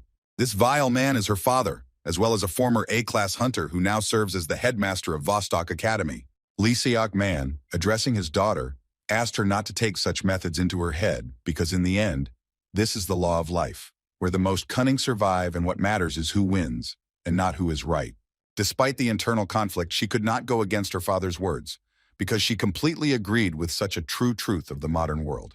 After leaving her father's room, she remembered his words that he believed that she would not act as stupidly as the idiot Jin-soo. Jin-soo remained in her memory as the guy who said that in the heart of a professional hunter, there must be something that she should never compromise with. His words seemed nonsense because everyone knew that in this world money decides everything. However, the naive and simple guy insisted that if money darkens your heart, then the world will not seem the same. He promised that he would become a professional hunter, which would make people's hearts tremble. His words gave her false hope. She felt better being around him. This guy turned her life upside down because he inspired her that she had hope of getting rid of the heavy shackles of such a reality. However, now that he was dead, she tried to forget about his words that were so firmly in her memory. The working day was finally over, and the guys could sit down to rest. As for earnings, not taking into account costs and taxes, they managed to earn about 8 million won. As expected, Kim So-jun offered to split this profit equally. Despite this, Min-chul called himself a miserable driver who would be satisfied with 30% of the total amount. After lengthy bargaining, Seo-jun, although he did not want it, still agreed to such an agreement. Uncle was no longer able to carry on a long conversation, so he didn't even mind that the little bastard still added a little money before his reward. Suddenly, Seo-jun asked why he looked like he wasn't surprised by anything. He wasn't even talking about money, but about how quickly he was able to clear dungeons. Uncle unexpectedly replied that he had actually already seen him in action at academic competitions, but did not want to burden him with calls. Seo-jun was very happy that he could work with such a person. For him, his uncle is a very straightforward person, but he is one who always encourages. After the loss of his parents, the guy had to pay his debts himself, and Mr. Min-chul took care of him, becoming a great support. Continuing the pleasant conversation, Seo Jun, paying attention to the recent success, asked if his uncle would like to open a transportation company. Minchul didn't understand what they were talking about because it was a lot of money, but Seo Jun promised that one day it would be possible for them. On the second day of the competition, the sensational dungeon robbers had already begun to be recognized. They were called dungeon cutters because in addition to raiding, they managed to cut up monsters. In fact, a lot was said about them now, and it was hard for the next inspector to believe it until the moment he saw it with his own eyes. Now he was convinced that there were no problems regarding their work and did not mind them continuing to take care of the dungeon for which he was responsible. On the second day, their gap from second place increased significantly. The difference between them and Lee So-yeon was as much as 20 cleared dungeons. At this rate, victory was not far off, and it would even be strange if they began to lose ground. Seo Jun enjoyed every minute of working with his uncle and was glad that he was the one asked to come to the rescue. There were still 5 days left until the end of the competition, and all this time Mr. Minchul worked without a break, trying to keep up with the incredible pace of the young student. To cheer up his uncle a little, he promised that if they won, he would treat them to something very tasty. Minchul assumed that he could afford this, because as a promising student, he probably eats food for the rich. Things were going very smoothly, and the young man said that he had a good feeling, and now they simply had to win the main prize. However, on the third day of the competition, the situation suddenly changed. The unexpected oddity put Mr. Minchul in an awkward position, and he suggested that the student take a look at the changes on the dungeon map. Seo Jun couldn't believe what he saw. All the dungeons in the area were booked. The nearest available place was at least an hour's drive away. It was clear that the fact that only those seats next to him were booked was not just a coincidence.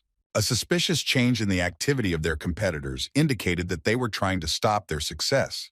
This was not according to the rules, so the uncle expected that competitors would soon remove the reservation. His instinct told him that this was not by chance. Seo Jun replied that they don't know for sure yet, so they should get to the nearest dungeon first. However, even after the next dungeon, the same thing happened.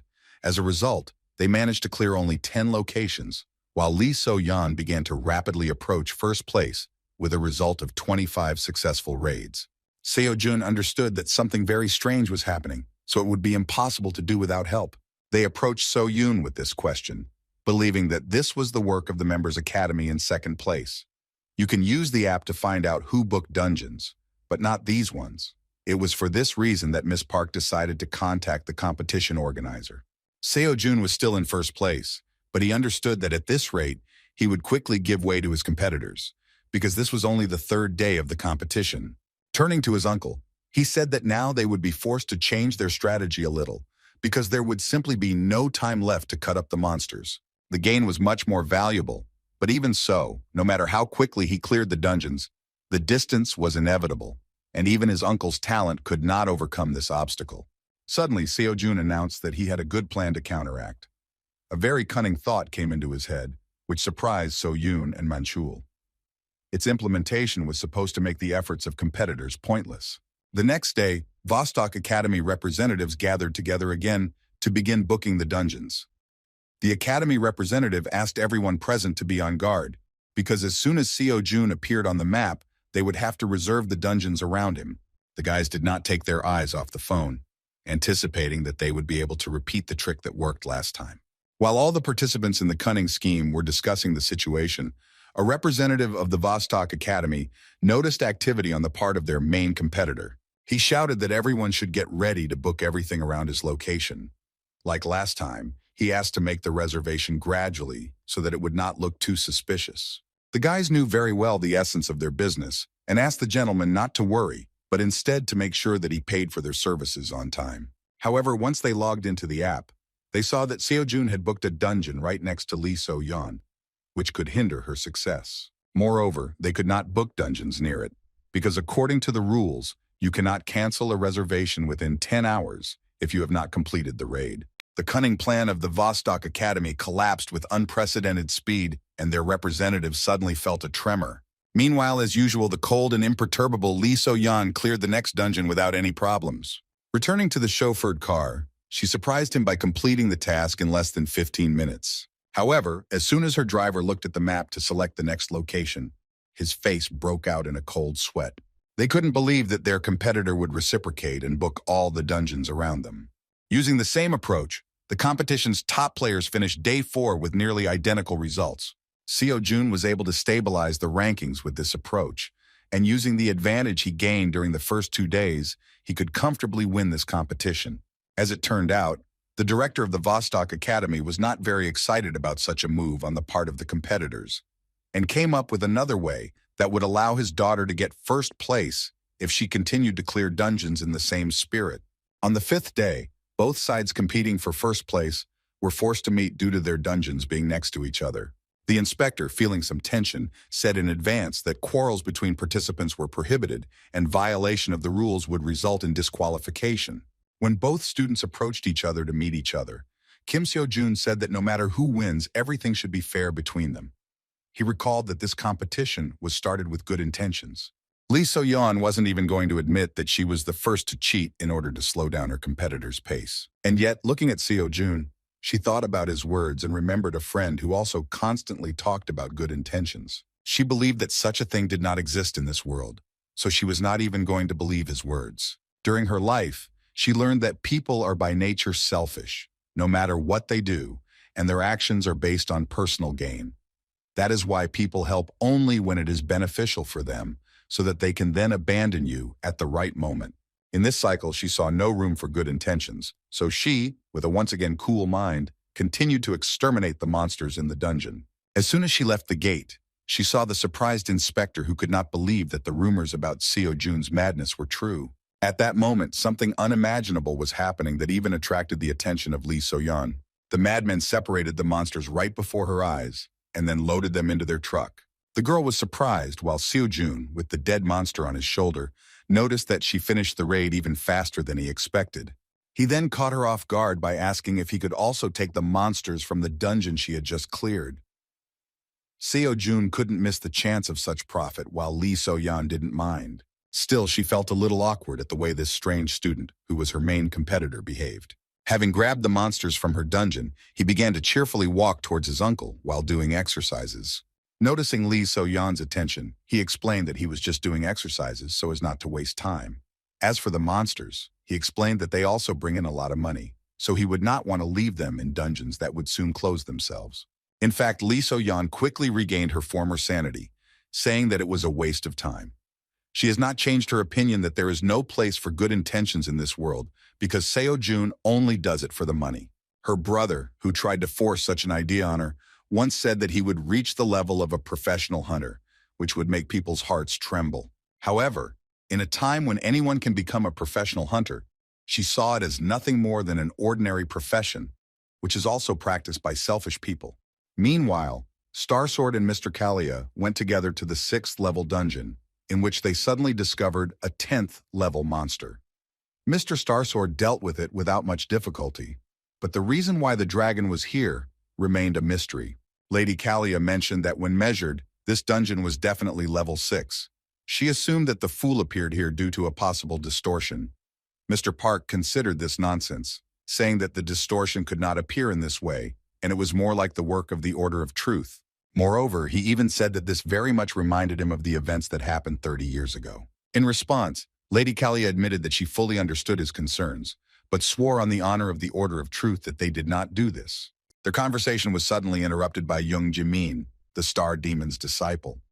She said that she would investigate this phenomenon instead of her master, because unlike the Star Sword, old age did not spare him. After a short examination, Miss Chan said that she definitely felt an anomalous flow of mana from the destroyed monster, but it did not look like a distortion. Despite this, Mr. Park said dissatisfiedly that a monster of the 10th level was a mere trifle, and therefore he did not notice anything strange. And yet, this has not happened since the advent of the Berserker. In response to such a conclusion, Mrs. Kalia asked what would happen if a similar mutation occurred with the rest of the dungeons. Naturally, we were talking about increased danger for ordinary hunters. Even though the chance was low, Young Jimin still said that this case cannot be ignored. In order to find out the origin of these changes, she suggested gathering more information by asking the head of the Hunter Association to measure all the low-ranked dungeons again. Meanwhile, something unexpected happened within Seoul. Experts discovered a very rare phenomenon. As many as 3 dungeons appeared in one place. This was the first time they had seen something like this live. The last few days have been simply terrible for the Dream Academy team. Wherever they went, the seats were occupied. Moreover, now they were haunted not only by the hunters, but also by the inspectors themselves. Returning to the academy, Mr. Minchul could not contain his dissatisfaction due to the fact that the inspectors turned out to be corrupt. Nevertheless, the second method turned out to be more effective, and it was simply impossible to win in this case with a counter trick. Seo Yun literally flared up because of this. She shouted that she wouldn't do this anymore, and now she would rebel even if she had to use her grandfather's name. As a result, they still managed to take advantage of their connections and stop such activities on the part of inspectors and hunters, as a new decree was issued on the rules of the competition. The past could not be returned, so Seo Jun counted on a few days of quiet work. But it turned out that everything was not so smooth. This time, competitors began to obstruct them on the road, creating false incidents that blocked the path. Everything is back to normal again. Now Lee So-yeon has even taken first place with a margin of 1 point. Dream Academy met again to discuss strategy. Those who prevented them from going further insisted that they had nothing in common with Lee So-yeon. The head of the dungeon management promised to deal with this matter directly. Seo Yoon also revealed that she recently learned that Lee So-yeon's father, Lee Seok-man, is actually the director of the East Academy where she belongs. Moreover, according to her, Lee Seok-man is a former A-level hunter, one of the few people his grandfather recognized. In fact, it wasn't really about the fact that this professional hunter is so strong, he's just tongue-tied, which is why he managed to acquire such connections. Because of these details, the director of Dream Academy was afraid that they would not be able to conduct an investigation, because even if they found out his involvement in the case, it would be too late. The tension from the hopeless situation took over and plunged the guys into a kind of temporary despair. So Yun, sighing heavily, apologized to the student for the fact that this was all she could do to help him. In response, the confused guy asked her not to blame herself, because all this time, she had been helping them, supporting them, and giving them a chance to continue this competition. Mr. Minchul in turn supported his nephew's words, saying that So Yoon really did everything she could. The rest depended only on themselves. Noticing that Seo Jun had fallen silent, Mr. Minchul angrily asked him to say everything that was on his mind so that So Yoon would stop worrying. Judging by his sly smile, he really was up to something crazy. The impudent Seo Jun again caused trouble for the Vostok Academy because he managed to overtake them again. According to reports, he only started booking dungeons when he was already near them. Therefore, it was simply impossible to predict where he would go next time. Moreover, they decided to abandon the heavy truck. The competitors were shocked that it only took them 5 minutes to book and clear the dungeon. It was no longer possible to even bribe the inspectors because the Dream Academy complained about their work, and therefore the Dungeon Management Department placed additional surveillance on this process. Lee Seok-man couldn't believe how they managed to get the management board involved so quickly. In response, the ward said that the Dream Academy is an institution under the leadership of the granddaughter of the Star Sword itself. Naturally, after hearing this, the director of the Vostok Academy decided that there was no point in conflicting with him directly, so he ordered to find another way so that they would definitely win. The last day of the competition began and Kim So-jung began to slowly regain his position. There wasn't enough time to win, but in the end, he at least managed to score as many points as Lee So-yeon. The cabinet of competition organizers was forced to assemble a higher commission. As expected, having met face-to-face, Seo Yoon and Seok-man began to make claims against each other, in which the director of the East Academy still continued to deny the fact that he was cheating. Their argument almost turned into a fight, and the director was forced to stop the conflict. He said that first of all, the commission came to the conclusion that there could be no draw. Plus, they didn't have solid evidence that Lee So-yeon cheated, so disqualification was impossible. That is why the commission decided that they would have to resolve this situation with a competition, which would eliminate the possibility of cheating. The next day, an additional stage of the exam began, in which Shin Young-seok, the leader of the dungeon management team, was in charge. Kim Seo-jun was determined to get his 300 million won charm. Of course, Lee So-yeon was going to do her best to live up to her father's expectations. Having met the participants, Yong-suk said that first he should explain how the final round will take place, after which the winner will be determined. The rules were simple. They were given the chance to choose one of 3 dungeons. At the end of the cleanup, the one who completed the task first had to proceed to the second. The winner will be the one who clears 2 dungeons. In response, Seo-jun asked what was the point of raiding the second dungeon if, in fact, the one who completes the first one faster wins. As it turned out, at first they wanted to do this, but could not find a suitable place where only 2 dungeons were connected.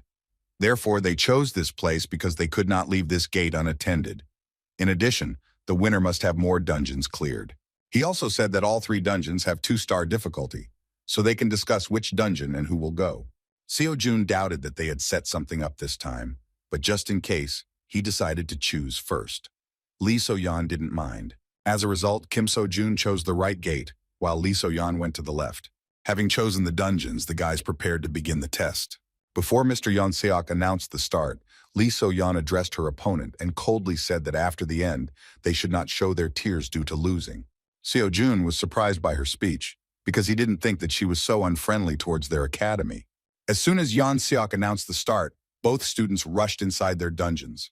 Seo-jun walked inside and began to move forward at an accelerated pace. He still continued to think about So-yeon's words, not understanding what she meant. Still, victory was much more important than her brutality, so he put those thoughts aside for later and concentrated on the presence of monsters. Initially, he thought that he would meet ordinary kobolds, but not to mention them, he did not even hear a single sigh from the monsters, even though 5 minutes had passed since the start of the test. This dungeon seemed a little suspicious to him, because it seemed that the monsters were simply hiding from him. And yet he did not even think that this could be another trick of their competitors. However, within a moment he froze in place, feeling the monster's terrifying thirst for blood. The terrible scream spoke of one thing: this was not the monster we were talking about. Within a moment, a 4th-level monster, Manticore, with which he had already fought once, furiously rushed at him, but then she was extremely weakened. Seeing such an opponent, he could only assume that there was an error in measuring the dungeon. However, there was no time to think, so Seo-jun rushed forward with incredible speed and dealt a fatal blow to this monster. The Manticore was easily destroyed. Although he completed it in a matter of seconds, completing this dungeon took too much time, so Seo-jun rushed towards the gate, believing that Lee So-yeon had most likely already completed the raid. Within a moment he was outside, expecting that his rival had already taken the second gate. Turning to the inspector, he nervously shouted that he had met a Manticore.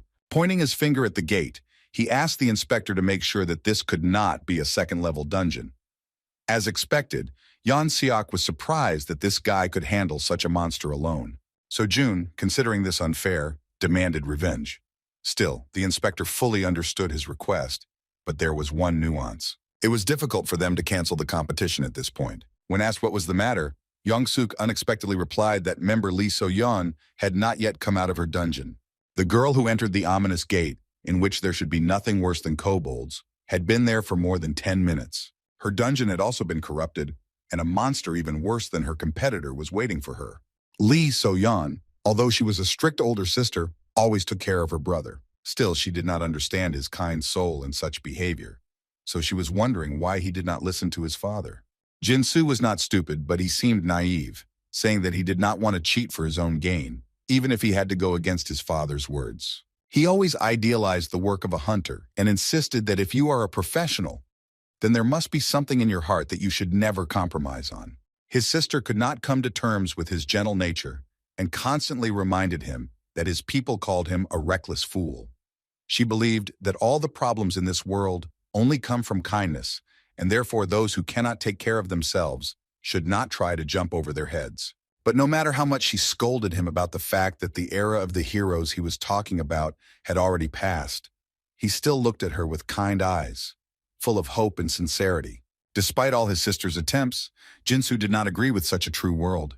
With a kind smile, he continued to repeat that there are as many heroes as there are conscientious and incorruptible politicians. One day, on a cold, rainy evening, a terrifying event occurred. What Lee So-yeon feared most happened. Jin-soo died while protecting some stranger. The tragedy that shocked the girl did not bother their father much, who raised them cold-blooded, ready for the realities of this world.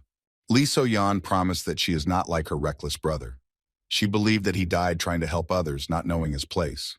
The news that the competitor had still not come out of her dungeon haunted So-jun. Based on this, Mr. Yeon Seok stated that the Dream Academy student won even under such circumstances, so he should not demand revenge. They had no right to refuse, but the offer still remained strange. Lost in thought, the guy realized that something was clearly wrong here. He was sure that the dungeon measurement error was not just an accident, but most likely another trick from Lee So-yeon. However, it has now become clear that she also got into similar troubles. The deputy head of the dungeon management, who arrived to remeasure, suddenly reported that his device began to produce some strange results and suddenly showed the 4th level of difficulty of the dungeon that Seo-jun had cleared. At that moment, Seo-jun was lost in thought, remembering the conversation with the Star Sword about distortions. The conversation between Mr. Yong-seok and Deputy Kim only confirmed his terrifying guesses, because during the 20 years of their joint career, the device for measuring the level of danger had never failed. The situation was quite dangerous, so they decided that they should call professional hunters to investigate the incident. But at the moment when Mr. Yong-seok wanted to inform Seo-jun that they had identified an error due to which the competition would have to be postponed, the guy disappeared from sight. Meanwhile, Lee So-yeon was already seriously wounded and lost her left arm in the battle. She couldn't believe that there was such a terrifying monster in this dungeon. On the verge of death, she asked her brother if this was the same poetic justice that he always told her about. Her level was not enough to survive the battle with the Nurkur monster of 6 danger stars. Within a moment, Nurkura shouted furiously and rushed to the attack. Lee So-yeon couldn't even move from her place. All she thought about was that this terrible world has no place for justice, because this only happens in fairy tales. When the monster rushed towards her, she had already said goodbye to life and closed her eyes. With a smile on her face, she said that at least she would not die such a stupid death as her reckless brother. However, within a moment she heard a sudden whistle and repeated scream of this terrifying monster. Opening her eyes, she could not utter a word. A student who was her main competitor suddenly appeared in front of her. Seo-jun struggled to hold on to the heavy paw of the monster that was trying to kill Lee So-yeon. Holding Nurkur tremblingly, Seo-jun asked in a weakened voice if she could move. While the shocked girl could not utter a word, he shouted that time was running out and she should hurry up. His strength was running out, but with such a monster it was impossible to relax for a minute. Throwing the monster forward, he only became convinced that it was much more powerful than Manhwa. In this case, he decided that he should attack him without stopping, so as not to give him the opportunity to strike back. Rushing towards the monster, he tried to distract it in order to take it away from the wounded So-yeon. This trick worked perfectly, and the monster switched to him. Within a moment, Nurkura closed the distance and delivered a heavy blow, which Seo-jun could hardly block. The guy understood that if he ever made a mistake, the missed blow would be fatal.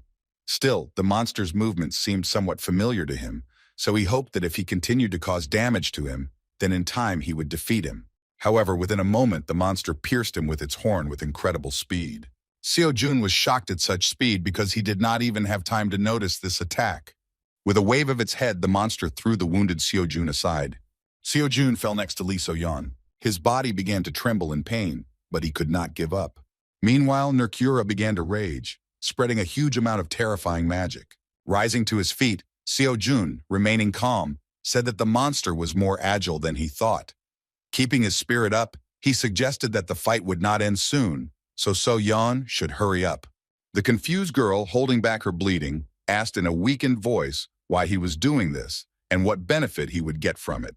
She shouted that he could have just cleared the last dungeon and won the competition, because after all, he came here for the money. Seo-jun, pointing his spear at the monster, agreed with her words that he came to the competition for big money. In response, the girl shouted that in this case, he must get out of this dangerous dungeon in order to win. To save him, she even mentioned that he was well aware of everything she had done. She called him a fool for thinking she would thank him for saving her. However, Seo-jun did not agree with her words. He didn't deny that what she did was definitely wrong, and that he had no desire to forgive her for it. Like her dead brother, he said that even so, this is not a reason why he should allow her death. So-yeon remembered Jin-soo's words that one day the day would definitely come when they could meet again. It seemed to her that the guy in front of her was the embodiment of the ideals that her brother pursued. Seo-jun didn't think that So-yeon's dishonesty was the reason why he shouldn't help her. Looking at the stupid girl, he shouted displeasedly that there is no reward in the world more valuable than saving a person. While they were talking, Nurkura became much more serious and rushed to the attack again. Seo-jun was not going to run away to protect So-yeon. He again concentrated on fighting the monster. At that moment, Chiron's words about intuition as being part of the mind suddenly came to his mind. He said that most students do not quite understand the meaning of his words, because the part of the mind means assessing what is happening. He once said that assessing what is happening is a waste of time, and he did not deny this. Because if you assess the situation, You will have no time to make a decision." However, most perceived the words incorrectly and began to refuse to evaluate and think. At that moment, he said that he had been saying from the very beginning that intuition should be part of the mind of the transcendent. As soon as Seo Jun concentrated on the monster with this thought, he subconsciously connected his mind with his feelings. The true form of intuition he awakened gave him a clearer view of the situation. Even before the monster struck, it reflexively began to move backwards. Nurkur's claws almost touched him, but he managed to dodge. Having dodged the fatal blow, he escaped with only a small scratch on his face, realizing that he now clearly saw what was happening. The terrifying monster's subsequent attack was blocked by the spear. Now Seo Jun could even notice every muscle movement of the monster, immediately understanding what attack he was going to deliver. Jumping up, he managed to avoid the long horns of the monster, which once pierced his body through. At this rate, he could hold out until the professional hunters arrived, because the inspector most likely had already called them, so they should soon come to the rescue. But on the other hand, time was running out because So Yan was seriously wounded and her strength was running out. Seo Jun didn't know how long she could hold out, so he had to hurry. There was no time left for inaction, so Seo Jun, pushing off the nearest wall, rushed to the attack. Attacking was the only right decision, and he, releasing an aura of mana, aimed at the terrifying monster. The monster did not have time to move, but its mana armor was at a completely different level, so it did not yet feel the danger. Approaching the monster, which used even more magic to strengthen itself, Seo Jun began to instinctively sense its advantage. Even though his whole body was screaming that he would not win, he still had no intention of retreating. By spreading the aura onto his spear, he strengthened his weapon many times over. With a furious cry, without changing his trajectory, he delivered a powerful blow to the 6th-level monster. Looking up, Lee So-yan couldn't believe how much effort Seo Jun put in. While in front of her, he received another serious wound, but continued to stand, leaning on his spear. The girl could not believe that this terrifying monster of the 6th level was defeated by the forces of a student. Seo Jun managed to do it and exceeded his limits. Thanks to this intense battle in which he initially had no chance, he managed to significantly improve the progress of Kiran's lecture. Taking the wounded So-yan by the arm, he hesitantly said that he didn't know if he would die of embarrassment trying to help her. Seeing her condition, he asked if she was alive. He was really worried whether he had tried so hard in vain. In a weakened voice, So-yan replied that she was still conscious. Hearing her voice, Kim Seo Jun breathed a sigh of relief. While So-yan looked around at the defeated monster, Seo Jun asked her to concentrate on her well-being because they no longer have time to delay with her condition. As soon as they left the dungeon, Mr. So-yek immediately called an ambulance, horrified by the condition of the students. So-yeon, lying on the ground, suddenly said that despite what had happened, she still did not consider Seo Jun her benefactor because she still regarded his action as a mistake. Sighing heavily, student Kim said that he didn't care because he didn't want to save her. As soon as the news of the dungeon clearing competition came out, the community went wild. The fact that a 6-star monster appeared in the 2nd-level dungeon was not a measurement error, because there had never been a single case before when the difference in levels was so large. This situation attracted the attention of not only ordinary people, but also the association and the government, who in turn were of course surprised. The news that Dream Academy student Kim Seo Jun had defeated Nurkura spread with incredible speed and amazed everyone. Meanwhile, Mrs. Kalia learned that the Apostle of Temperance was waiting for her to visit. Her assistant suggested that this most likely related to the curvatures that originated in Korea. Young Jimin, who is investigating such distortions, was sincerely amazed that the person who dealt with the monster belonged to So-yoon Academy. Mr. Starsword hid his true reaction in her presence by calling Seo Jun an ugly dwarf. After some time, Seo Jun came to his senses and guests began to come to him, but all this time he continued to whine about lost earnings. Mr. Minchul didn't understand the reason for his worries, because he almost didn't know how to fight a 6th-grade monster in a dungeon. As it turned out, at the end of the competition, the commission decided to make a draw, dividing the prize in 2. Seo Jun fumed, saying that in that case they could decide the winner through a game of mukjipa, but he left out the detail that So-yan lost her left arm. The cunning Seo Jun was counting on this. His uncle said in surprise that because of the mania for money, he had lost his humanity. The ridiculous dialogue about how to determine the winner was interrupted by So-yun. Looking at Seo Jun, she excitedly asked if he was okay. Uncle Minchul answered for him, saying that he was just crying because of a draw. Hearing this, So-yun was surprised, asking why they decided that. She revealed that Seo Jun was the sole winner. As it turned out, Lee So-yeon personally gave up her first place, and including this, she also revealed all the fraud done during the competition and blamed it on her father, the director of the East Academy. Seo-jun couldn't believe that Seo-yeon, who said he made a mistake by saving her, would suddenly act in such an honest way. As it turned out, So-yeon had already visited her competitor, who even conveyed her words to them. She still believed that Kim Seo-jun had done wrong when he saved her by breaking into her dungeon. But as it turned out, she now admitted that this was her personal mistake. To So-yeon, these words seemed like a mystery, but it was a message directly to her student, who wondered if she had suddenly changed her mind.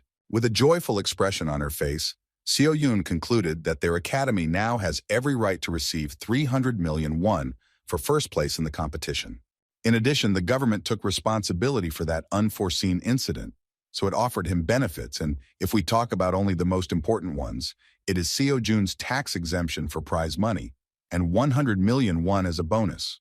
Seo-jun shouted with joy, because he did not even expect that in addition to the main prize, he would suddenly have another large sum. So-yeon noted that this is only a bonus in words, but in fact, it is compensation for damages for their oversight.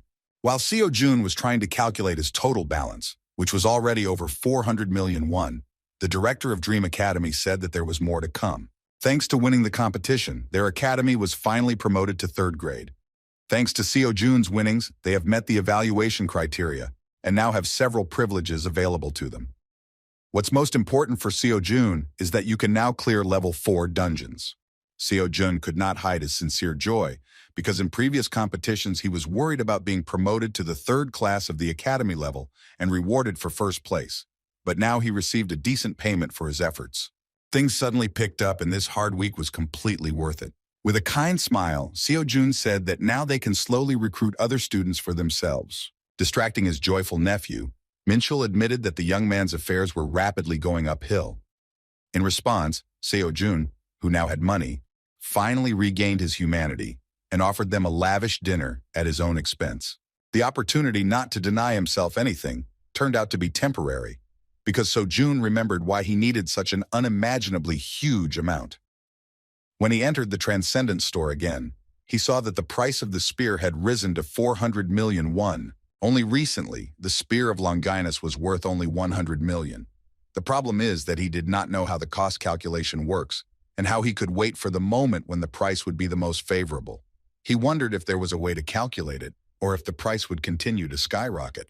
Such thoughts made him worry that if the price continued to rise, then not only would he not save money, but he would also lose a lot of money. He didn't want to be left without a penny again, so he had to make a decision. In this case, he decided to look at other options, and first of all, he liked the Aphrodite belt, which could attract the opposite sex, as well as Gleipnir, a chain that helped defeat the dragon Fenrir. The product looked good, but he was wary of buying blindly because he had not interacted with the market before. In addition, the price was suspicious because such things on the normal market would cost billions of won, not millions. It was also interesting why the store did not write in detail about the product. Because of this, he had to guess what the weapon's advantages or disadvantages were based on the brief description. Interaction with the market seemed to him like buying a pig in a poke. It was possible to find out for sure whether the product corresponded to the description only after its purchase. While thinking, the brilliant idea came to his mind to visit the community store website to find customer reviews. For some reason, he didn't have an ID, so he couldn't comment, but he still had the ability to view other people's comments. To his surprise, he immediately came across a huge post from some anonymous student that he had bought himself as many as 100 different weapons and created ratings for each of them, mentioning important characteristics. The first was the Shield of Aegis, also known as the Shield of Aegeok. According to him, this is complete crap, and you should think about buying it. Although he is able to block any strong attack, the shield has a jellyfish head in the shape of a sun, which brings problems. Well, because of this head, he has the ability to turn a target into stone if the subject looks at him. However, the owner is also exposed to this risk, and there is simply no way to control the ability. In general, because of this ridiculous property, an anonymous student called this shield garbage and gave it only 2 out of 10 points. There was even room for a joke in this comment, and the author noted that this shield would be quite suitable as a gift to a close friend. As he read further, Seo-jun began to laugh, because initially he thought that the author was joking, but he actually bought as many as 100 items and made a very long list. Seo Jun became interested in an item called kibisis, which at first glance is an ordinary bag for carrying light things. As it turns out, this bag has spatial magic that helps expand the space inside and stop the flow of time in it. The author also believed that it is better to buy this kind of product as a replica rather than an expensive original, which does not even match its price. Since it is a replica, it only reduces the weight by 70%, and the internal size is not infinite, but quite large. This was the first review in which an anonymous student was ready to give 10 out of 10 points, passionately recommending the item and promising that if he bought it, the buyer would definitely not regret it. Seo Jun remembered that kibisis has the same name as the pouch possessed by the goddess Hera from Greek mythology. She gave it to the hero Perseus, who, with the help of this item, managed to defeat the jellyfish. When he went to the market to calculate the individual price, he was surprised that it was only 100 million won. Considering this, he thought that this was quite a useful thing, because when carrying out raids, he would immediately be able to put monsters and weapons inside. The only downside was that it does not completely reduce weight. However, after a moment, the realization came to him that this minus could play into his hands. Kibisis will be very useful for him even without a complete weight loss, because he will be able to put everything in this bag to make doing the exercises even more convenient. Seo Jun decided that he simply had to buy this item. 3 days later, he left the hospital and prepared to go on a raid with new items. In his hands was his new spear, which even in life looked simply amazing. As with the kibisis, he still had to test the effectiveness of the new items, but he already felt that an unusual aura was emanating from the spear. And yet, his savings book was empty again. Despite this, he was not upset because he bought what he wanted. He hoped that these items would be worth the investment, which he could earn at any time. Standing on the street, Seo Jun was suddenly noticed by Seo Yun, who realized that he was going to a dungeon raid, so she excitedly said that it would be better for him to take a short break. He replied that he was fine, and there was no need to worry about it. He admitted that he couldn't just sit back, knowing that he needed to earn more money. So Yun was surprised and said that in fact, he only recently received a big cash prize. She was simply shocked when she heard that he had already spent every last penny. Looking at his weapon, she understood without words how he managed to spend a huge amount in a short time. Seo Jun decided to buy a spear in a strange bag despite complaining about his empty pockets. But he looked happier than he had ever seen before. When Seo Yun found out that he spent everything again, she became furious. But this is his personal responsibility, so she refrained from liking it. The guys went to the nearest 4-star dungeon. Seo Jun asked Seo Yun to be careful and stay close, because if it becomes dangerous, it will be easier for them to fight against the sudden attacks of monsters. Taking a few steps forward, they noticed that the statues suddenly came to life. They were gargoyles. While spinning his spear, Seo Jun thought that since this was a 4-star dungeon, the monsters here should have the highest defense rank. Rushing to attack, he decided that in this case the gargoyles would be ideal for testing the strength of the spear of Longinus. At first he decided to use it without investing magic to see what damage his new weapon did. No matter how strong a level 4 gargoyle was, he was sure that the spear of Longinus would definitely be able to inflict at least some damage. In case of danger, he was going to strengthen his attacks with magic in order to deal with the monsters without any problems. However, what happened next simply shocked him. Having come into contact with the monster, the spear easily tore it into 2 parts. Seo Yun and Seo Jun immediately looked at each other, not understanding what had happened. The mentor did not understand at all why the student was asking her about this, if he himself made this incomprehensible blow, which without investing force, cut such a monster in half. Seo Jun decided to check the spear again, and as it turned out, his own aura was more than enough to not sense such monsters. Trying to keep a smile on her face, shocked by what was happening, Seo Yun thought that it seemed to her that after all his accomplishments, she would no longer be surprised by any surprises. As it turns out, this is far from the case. She couldn't believe how the hell a gargoyle cut as easily as tofu. However, this was not the end, because when enough monster bodies had collected, Seo Jun reached for his bag, saying that it was worth collecting the loot. So Yun didn't understand what they could be talking about because you could barely fit 2 fists into his bag. However, within a moment, Seo Jun began stuffing entire bodies of monsters into it. Watching this, she was speechless, and Seo Jun began to jump, saying that even though the bag reduces the weight by 70%, it still feels a little heavy. Having checked the properties of the new item, he threw out a mountain of monsters from the bag in order to use it at the end of the raid. When Seo Yoon came to her senses, she awkwardly asked whether the prize was 400 million won or $400 million. She couldn't believe how he managed to acquire such incredible things for that kind of money. Seo Joon found himself in a difficult situation and began to become visibly worried because the academy director wanted to know where he was able to get such things. He answered hesitantly that he bought them at a hunter's store that he wandered into in passing. So Yoon's face began to glow with incredible joy, and she shouted that she wanted to know where this place was. Seo Joon replied that the store was located in a dark alley next to his house and was intended for academy students. So Yoon was surprised that you can really buy such cool things there for only 400 million, after which she asked to quickly tell the exact address. The lie had completely exhausted itself, and Seo Joon was forced to disappoint her by saying that she would not be able to go there, because the last time he shopped there, the owner told him that he was planning to close and go on a trip.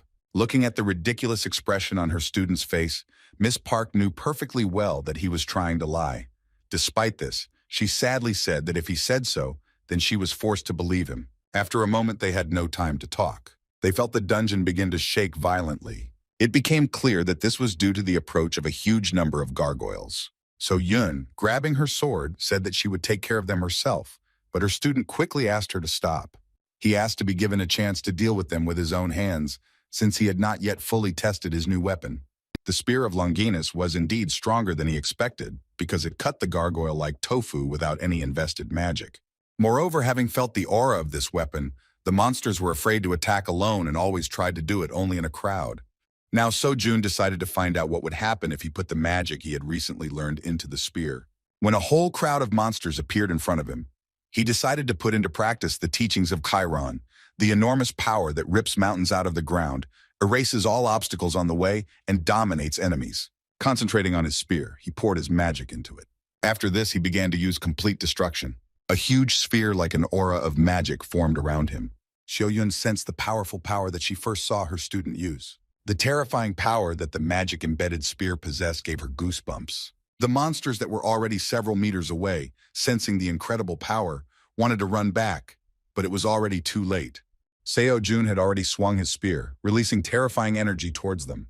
A moment after that blow, they disappeared in the blinding blue glow of his magic. The area in front of them was destroyed, and part of the dungeon began to collapse. There was no trace left of the monsters. So-yun couldn't believe her eyes and couldn't even utter a word. Such incredible power shocked even the owner of the spear, because he did not even think that he would overdo it, and the gargoyles would simply disappear without a trace. Still, this is the holy spear with which, according to myths, Jesus was pierced while hanging on the cross. Despite the story behind the weapon, Seo-jun thought it would be a mediocre weapon and hoped it would be at least somewhat effective considering it was a replica. However, after he used it in the dungeon, he was completely out of it, realizing that with such a weapon it was worth holding back in most of his battles. Still, he was glad he didn't buy something else, because even though the price was enormous, the weapon was truly worth the expense. Kibisis also pleased him, so based on the feedback from students, he wanted to purchase more weapons to recoup their cost. In the meantime, he only had 25 days of free pass left, so he planned to catch as many lectures as possible. As soon as they returned to the academy, the inspired guy began grueling physical exercises. However, So-yun at one point distracted him with the words that Sister Jimin, who is a student of the Star Spirit, really wants to see him. Seo-jun had never heard of her, and Seo-yun was at a loss, thinking about how to describe the strange magic scientist. Without hesitation, she decided that he would better understand who she was if he knew that she was a student of a man who was given the nickname of the Devil. After this, Seo-jun came to the conclusion that if this is true, then we are talking about a girl who cannot be compared to anyone except her teacher himself. He had already heard that we were talking about a very terrifying person. Based on these guesses, he awkwardly asked why she wanted to meet with him. Seo-yun explained the obvious, saying that she wanted to ask him about the penultimate dungeon conquest that had made headlines throughout Korea. Jimin was interested in how he dealt with the 6th-level monster in the distorted dungeon. So Yun warned that he still has the right to refuse, and she herself will not allow her sister to press him too much, so she can easily refuse her, citing his poor health. Hearing that she might be difficult to communicate with, Seo-jun fearfully suggested that she might act like her grandfather. Seo-yun immediately explained that everything is not that bad, and her sister is not even close to the Star Sword, so he needn't worry about their meeting. After these words, Seo-jun saw no reason to refuse, so the joyful Seo-yun decided to write to her sister so that she would tell them the time and date for the meeting. When the academy director went outside and sent a message to her sister, a glow of powerful energy suddenly appeared next to her. She was simply shocked that Jimin's sister responded to her message so quickly. Looking at Sister Jin, a confused Seo-yun assumed that she was still planning to show up regardless of her student's answer. Calling her darling, Jimin replied that she actually just predicted that Seo-jun would not refuse such a meeting. After that, with an interested smile, she asked where the boy was, whom Grandfather Starsword praised so much. As soon as she saw Seo-jun, she couldn't contain her emotions. She was amazed that the person in front of her was actually a high school student. When Seo-jun asked who she was, the girl, without listening to his words, asked admiringly where he managed to get such incredible things. Pointing her finger, she shouted her question again. Seo-jun was taken by surprise and said displeasedly that she should first clarify what subject she was asking about. With her hands folded importantly in front of her, Jimin asked him not to play dumb because he perfectly understands what we are talking about. Seeing her sister's rage, Seo-yun tried to restrain her, saying that her student really didn't understand what she was talking about. However, Jimin could not stand still and, trying to break free, shouted that she simply had to find out where he got such an incredible magical thing from. Only at that moment did Seo-jun realize that in front of him was Jimin's sister, with whom he had not even managed to arrange a meeting yet. As a result, Seo-yun sat her sister on a chair in the corner of the room and explained that she usually does not behave this way. But when she is very interested in something, she begins to talk like a tank until she finds out the answer to her question. Looking at his sister Jimin again, Seo-jun asked why she looked so young then. He had previously heard that she was already over 40 years old. Seo-yun explained that she really is around 40. She just uses some kind of magic on her appearance to look forever young. Seo-jun was surprised that something like this was possible. Of course, Sister Jimin overheard their conversation and explained that this was thanks to the magic of imprinting, so he can, based on the memories she has, constantly maintain the appearance of his body in a youthful form. From the outside, it might seem like a fairly easy technique, but in reality, it was not easy for her to master magic of this level. Still, the results were worth it, and even at 40, she looked incredible. Having shouted that she answered the young man's question, Jimin again impatiently asked where he could get such a magic bag, after which he pointed his finger at Kibisis. As soon as Seo-jun picked up this magical artifact, Jimin rushed towards him with shining eyes to take a closer look at it. She wondered how it was even possible to create such a miracle and how it contained such a large space. Seeing Jimin's behavior like this, Seo-jun awkwardly asked the director what else she had managed to tell her. As it turned out, Seo-yun did not mention his incredible artifacts at all. She herself, as an incredible magician, was able to easily notice such things.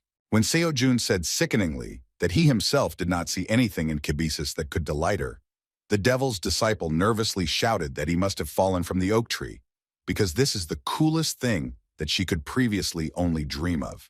Calling this item an incredibly rare treasure, Sister Jimin began to talk so much about its amazing properties that Seo-jun's ears began to droop, and he was afraid to think about what would happen if some blacksmith saw his spear of Longinus. Within a moment, Jimin began screaming that she wanted to buy it. At first, she said that she was ready to pay as much as 500 million won for it, but after that, she completely doubled the amount to 1 billion. Seo-jun and Seo-yun were simply shocked. The student wondered if this was too high a price. In a calmer tone, Sister Jimin said that considering the value of the bag, it was worth it, especially since if she had seen something similar in the store, she would have paid many times more and would not have been able to return the money in installments. When she began to rush Seo-jun to make a decision, he thought that if she had found out that he bought it for only 300 million, because it was just a replica, she would hardly have offered such a thing. He understood that she really had a similar amount and it would be very useful to him, because with 1 billion won, he could solve the problems with buying a lecture. Despite this, he was forced to answer with a downcast face that this bag was not for sale. Seo-yun was surprised, because just recently, he had said that he desperately needed money. After hearing her proposal rejected, Sister Jimin couldn't stand still and wanted to know the reason. She couldn't believe that even 1 billion won was not enough, but she was willing to listen to his counteroffer. Sighing heavily, Seo-jun knew that he had no choice but to let her try to use this item to see what the problem was. As soon as he picked up the pouch, he felt that her energy did not match his master's. So he began to release a defensive technique that hit her with a powerful electrical charge. Jimin's sister couldn't understand what happened, so Seo-jun calmly explained to her that no one else could use this item except him. Since no one else could even touch his things, resale was out of the question. When he purchased Kibisis, the Academy system informed him that reselling this product to a non-Academy student was strictly prohibited, as it was developed by previous students for the next generation. Even though Jimin gave up on trying to get the pouch, she was still fascinated by the mere fact that Kibisis has 5 different types of magic spells, including a protective one. She began to obsessively wonder where he managed to buy this item. She was willing to pay as much as 10 billion for information about where such items could be found. But as expected, the obvious lie from Seo-jun's mouth made it clear to her that an honest answer was out of the question. Taking into account his situation, she said that then he should help her in one matter. Since she could not use Kibisis, she asked him to help by participating in her venture. She promised that there would be nothing difficult about it, and besides, it would be for money. Naturally, we were not talking about 1 billion, but Seo-jun was not against any amount. He was surprised that even when Jimin found out that she would not be able to buy his item or use it, she decided to resort to a very cunning method, hoping for help. She understood perfectly well that if someone else just wanted to touch the bag, protective magic would work. However, it will be a different matter if the owner of the bag himself helps with this matter.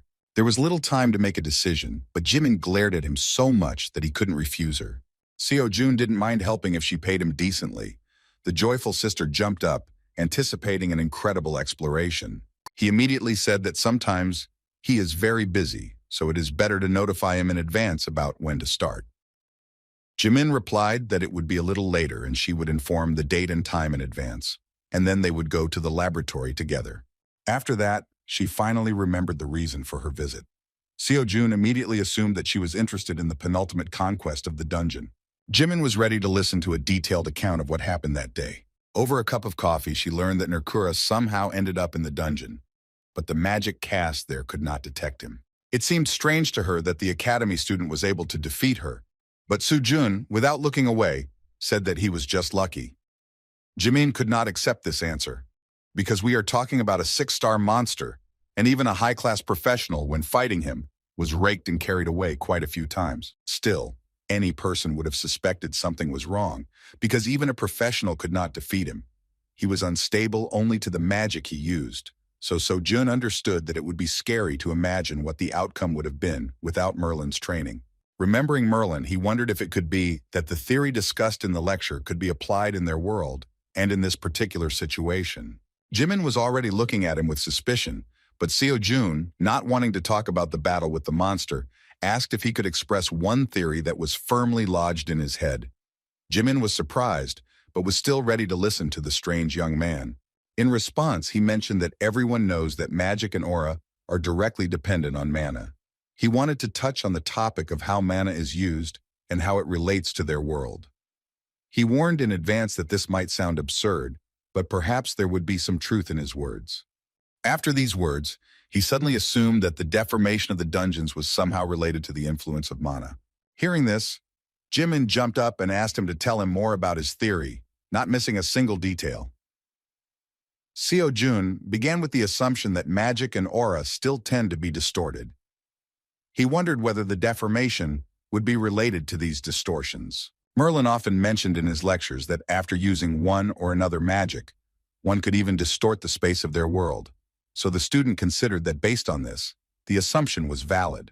Applying the knowledge gained in the lecture, he still suggested that the deformation of the dungeons could be caused specifically by someone's will, and all because the deformation is not a natural phenomenon, which could mean that it could only be the result of outside interference. Seeing how Chinmin suddenly fell silent, Seo-jun began to get nervous, thinking that he had in vain raised such a stupid topic in front of the brilliant magician that he would most likely simply laugh at his words. To relax the situation, he began to awkwardly scratch the back of his head and said that this was just a theory, which most likely sounded too absurd, so you shouldn't pay attention to his words. However, as it turned out, Jimin was simply shocked by his assumption and even thought that he was also a magician. Seo-jun was confused and replied that he was just an ordinary beginner hunter. In response, Jimin impatiently shouted that she didn't understand how he could come up with this theory. She even suspected that he did not want to reveal the truth to them, because one would not think of such a thing without being good at magic. After these words, she suddenly held her head, looking closely at the magical object on the student's belt. Pointing her finger at Seo-jun, she asked incredulously if he created this thing with his own hands. Then she began to blame him for the fact that he decided not to attract too much attention to himself as a brilliant magician. So he decided to hide behind the title of a novice monster hunter. Confused, Seo-jun didn't know how to answer. He didn't understand how their conversation suddenly went in such a direction. Jimin decided to arrange a real interrogation and with an amazed look asked how he came up with this. Seo-jun made a thoughtful face because he could not say that he only took the knowledge received from Merlin as a basis and supplemented it with his own thoughts. He didn't think that this would cause such a strong reaction from his sister.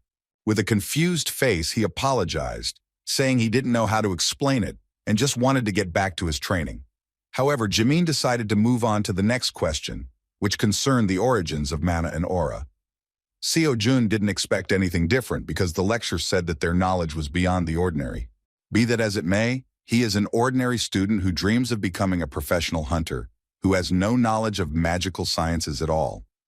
This superficial knowledge should have been enough to avert suspicion, but in such an environment it seemed to him that he was behaving like a teacher. However, at the same moment, a brilliant idea came into his head regarding the fact that if knowledge is considered a commodity, then one can charge a fee for teaching people. Jimin's brainstorming continued and she glared at him, expecting interesting answers, but Seo-jun remained silent as a fish.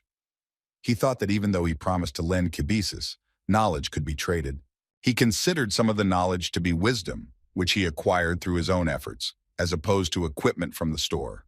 Based on this, it was logical that he himself decides how to apply it. True, to teach others he lacked the talent for his own interpretation of understandings. Besides, he wasn't sure what he would find who would be willing to learn from someone as suspicious as him. Sighing heavily, Jimin nevertheless relaxed the situation by saying that she saw that Seo-jun was not at all familiar with the concepts of magical teachings. The guy felt relieved because he felt insecure due to the fact that his progress in the magic course was only 18%. Taking off from her seat, Jimin nevertheless stated that she never expected to hear such incredible opinions from him, which he talked about at the beginning. She couldn't wait to study his theory in detail. So-yun, returning with a snack, didn't understand where Jimin was going. She began to say goodbye, saying that she had done everything she had planned.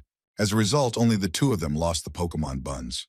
When they were alone, Seo-jun said admiringly that Sister Jimin is an unusual person, which is different from the image dictated in the media. So-yun agreed. She noticed that she was even beginning to doubt that Jimin was really the next devil of the magical world. Seo-jun was sincerely glad to have the opportunity to meet such people, because if he had not gotten into this academy, he would hardly have had the opportunity to see Lady Kalia, the star sword and heiress of the star spirit. While enjoying the fresh pastries, he even assumed that at this rate one day he would have to meet the great voice. After a snack, he returned to training, but after only an hour of watching lectures, he noticed that his progress was too slow. Thanks to increased efficiency with the help of kibisis, he began to quickly deal with individual course assignments, and yet there was too little time to complete them within the allotted time. He hoped that he could take at least one course before his free admission expired. All that remained was either to earn money for a free pass or to greatly increase the progress of the course over these days. He decided to enter So-yun's office to clarify a question, but saw that she was completely concentrated on her thoughts. The atmosphere here was overwhelming, and the principal was thinking out loud that she alone could not cope with teaching new students, so she needed to hire a professor. She couldn't invite just anyone, and couldn't even imagine how much money she would have to spend to hire someone. When Seo-jun came closer and spoke to her, she was so scared that she almost tore the piece of paper in her hand.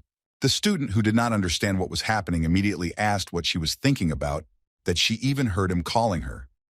So-yun admitted that she was going to recruit new students, but some difficulties arose. This meant that even she, as a director, was having a hard time right now. And yet, he turned to her with his question, Seo-jun wanted to know if there was any competition going on soon, like the previous academic competitions or the recent dungeon clearing competition. He was most interested in the next 20 days. So-yun, looking at the schedule for the next month, sadly said that there are no such events. Seo-jun was upset that at the end of the lecture trial period, he still wouldn't have the opportunity to get some good practice on his skills. The next interesting event will be the hunter training exam, but it will take place only in a month. As the name says, this is not a real exam, but a preliminary exam. Since the exam for a professional hunter is held only once a year, if you fail, you will have to wait until next year, which is why the pressure on the exam is enormous. Therefore, every educational institution has introduced mock exams to prepare students in advance. Among these institutions, 3 academies stand out: Hunter Mill, Ile, and Kaon, which are included in the top 3 rankings. Since the practice exams of these academies are wide-ranging and allow everyone to participate, the marks earned are considered to be close to the exam marks. Seo-jun was confident that all students superior to Lee Ju-hwan would participate and would give a huge amount of money as a grant. He could not miss this chance, because in this way, his money issue and the problem of course progress would be solved at once. It was a shame that the practice exam would take place next month, because that's when the free period ended. But first of all, it was worth trying anyway. Returning home, Seo-jun continued to study Kiran's lecture, where he talked about how witchcraft is not perfect and it can be distorted and misfire at any moment, because under the influence of sudden changes in the situation, witchcraft also changes. Chiron said that at such moments fighters will need intuition. He asked them to remember that intuition itself can exist as a pattern. Seo-jun, listening to his words, said out loud that transcendents are simply amazing. Unexpectedly for the student, the lecturer said that he knew that the date of the transcendental practice exam was approaching. The only thing he wanted to advise was not to focus on the grades, because anyway, this is just a preliminary exam. Seo-jun didn't even expect that the transcendent exam also had a preliminary test in which you could try your hand.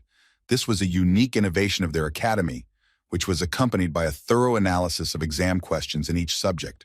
In fact, previously he did not even believe that such an exam existed, and that one could even get a license for it. It turned out that, like the Hunter exam, they had their own standards and someone evaluated the student's work. Then he remembered that the advertisement contained an interview with a rank 5 Celestial. There was also a personal interview with a student who became a rank 9 Swordmaster. Seeing this, Seo-jun thought it was just someone's joke, but as it turned out, it was all serious. Scratching the back of his head, Seo-jun wondered whether there was any point in taking the training exam for a transcendental if he was not yet at the level to even stutter about such a level. Still, he hoped that in this way he would be able to improve the progress of his courses. The curious guy decided to play the first video. Within a moment, Xiang Yu, with a cheerful expression on his face, offered to sign up for the training exam, because now he can freely control enormous power. However, after such praise, he asked not to take his words seriously, calling the students just trash. Then he cheerfully said that he could repeat his words 100 times, but no one would understand him. So you should just sign up to experience firsthand what an insignificant level they are at. Seo-jun was surprised for the second time because he thought that all the lectures were old recordings. Chiron and Xiang Yu both mentioned the exam in the video, although they could not know in advance when it would come to this point. To test his theory, he attended lecture courses by Shakyamuni and the magician Merlin. Like the previous lecturers, they also talked about the upcoming exam. Putting down the phone, Seo-jun, leaning on the bed, sighed heavily, saying that there were more than enough oddities at the Academy of Transcendence. This kind of attention in lectures made him wonder if this practice exam was really that important. To find out more, Seo-jun decided to see the reaction of the Academy community. The situation turned out to be similar, and as expected, everyone advised to raise your level first. However, among the monotonous messages, there was a guy with the nickname Ruler of the Forest, who advised even beginners to try the practice exam without focusing on grades, because this will help them significantly increase the progress of the courses. This student's opinion gave him the idea to take the risk of participating. Luckily, the first try was completely free. Although he was sorry to waste a free chance, he still decided to take such a risk, thinking that he would still be able to earn money, but the lectures were worth studying before the end of the trial period. Having chosen the skill of the 9th rank sword as his theme, he received his first task regarding combat power. The first question asked to find the correct answer to a task consisting of 15 stages. Within a moment, he received a message that the first stage had begun to form. Seo-jun was confused because he didn't even know how the exam would be conducted and that it would actually happen in the same place. It was said that he would have 15 stages in total. Considering the level of transcendence, he expected that even at the first stage, it was worth waiting for a monster of at least 6 stars. In this case, starting with him, by stage 15, he will have to meet at least a monster of 20 stars. Within a moment, his phone began to emit strong energy. Something suddenly jumped out of the phone. It was the monster of the first stage. Seo-jun was determined and looked towards the landing monster, seeing that it was not yet fully formed. While the monster was getting bigger and bigger, Seo-jun couldn't begin the first stage of the training exam. He was simply shocked when he realized that the monster continued to grow, even though it had already far exceeded the size of 6th-level monsters. Within a moment, he saw him in full growth. It was a dragon with terrifyingly powerful magic, making it look like only a small and weak man. The destruction dragon Fafnir wasted no time later and began to gather incredible magical energy before striking. Seo-jun didn't even have time to move before this terrifying force headed towards him. As expected, he instantly failed the first stage and only had 29 minutes and 58 seconds to use his free pass. He was crushed with such incredible speed that he grabbed his head and began rolling on the ground, screaming that this was simply madness. This was only the first stage, but he already had to fight a dragon monster whose combat power was simply at an incredible level. Seo-jun was simply in despair. He screamed and beat his fists on the floor, thinking that at stage 15 he would have to fight God. So he had a logical question regarding whether the Transcendence would emerge victorious in the battle with the gods. At that moment, he remembered that his lecturers were already demigods. Taking a deep breath and exhaling, he decided to think about how to get out of this situation. Initially, he thought that the building would collapse just from the appearance of such a monster, but it remained intact. This meant that the exam did not affect anything other than itself. At least he was glad that after the first time he still had 10 chances to complete the stages. Although he was afraid that even after these 10 attempts nothing would change, he was still going to see if he could make any progress in such a crazy fight. When he went outside, he spent 4 more attempts, but each of them ended in the same failure and he could not last even 5 seconds in the battle with Fafnir. He once again blew it dry and again began to roll on the floor, clutching his head, not understanding how to even fight such a monster. Sitting down on a bench, he drooped into himself, thinking that he was still far from being a hunter, and he was trying to take the transcendental exam. Still, he needed to do something to improve the progress of the course. He was losing before he could even move, so he saw no point in continuing. It was already too late to refuse or change my assignment to something else. Suddenly, he heard a message from Transcendence Academy. Looking at the phone, he saw an offer to listen to an explanatory lecture on a relevant issue. If he agrees, points will be deducted from his grade. Seeing such a proposal, Seo-jun immediately grabbed the phone, thinking that they would tell him how to defeat this beast. He had 3 lectures to choose from: the Great Sage, Siegfried, and the Divine Blue Dragon. What he was counting on most was the lecture of the Great Sage equal to heaven. He hoped that his lecture would somehow help him with this battle. Turning on the lecture, he heard that Sun Wukong knew that the task of the first stage of the training exam was the battle with the Dragon of Destruction Fafnir. With a kind smile on his face, he said that in fact this is a task of attentiveness, due to which it causes some difficulties. But if you look deeper, everything will turn out to be much simpler than it seems at first glance. He expected that many students might be stunned by his first installation in the form of a breathing technique. But as it turned out, this is as much the beginning of Fafnir as the end, because there is simply nothing else at his disposal. Seo-jun hadn't seen him for a long time, so he listened carefully to every word to find at least some clue. In the end, the Great Master boiled it all down to the fact that you just have to avoid the breath of this monster, and the matter is in your pocket. After that, he suggested looking at how this is done in practice. His first advice was to not try to cut the breath. He did not say that this was impossible, but he believed that this was simply not necessary, so he should just avoid it. Having dodged the attack, he calmly said that by expelling his breath, Fafnir would not be able to use it again for some time. With a sly, bestial smile, he suggested that at this moment Fafnir was no more dangerous than an ordinary lizard. Naturally, in this case, he suggested simply beating her like an ordinary monster. With these words, he struck with incredible power, which is the first form of his spear technique called meteorite fall. Naturally, Fafnir instantly disappeared under such pressure, and the old man said that in fact everything was quite simple. Such a demonstration was not at all what Seojun expected. Calling this an easy stage, the lecturer said that the task was aimed only at testing the ability to understand the situation.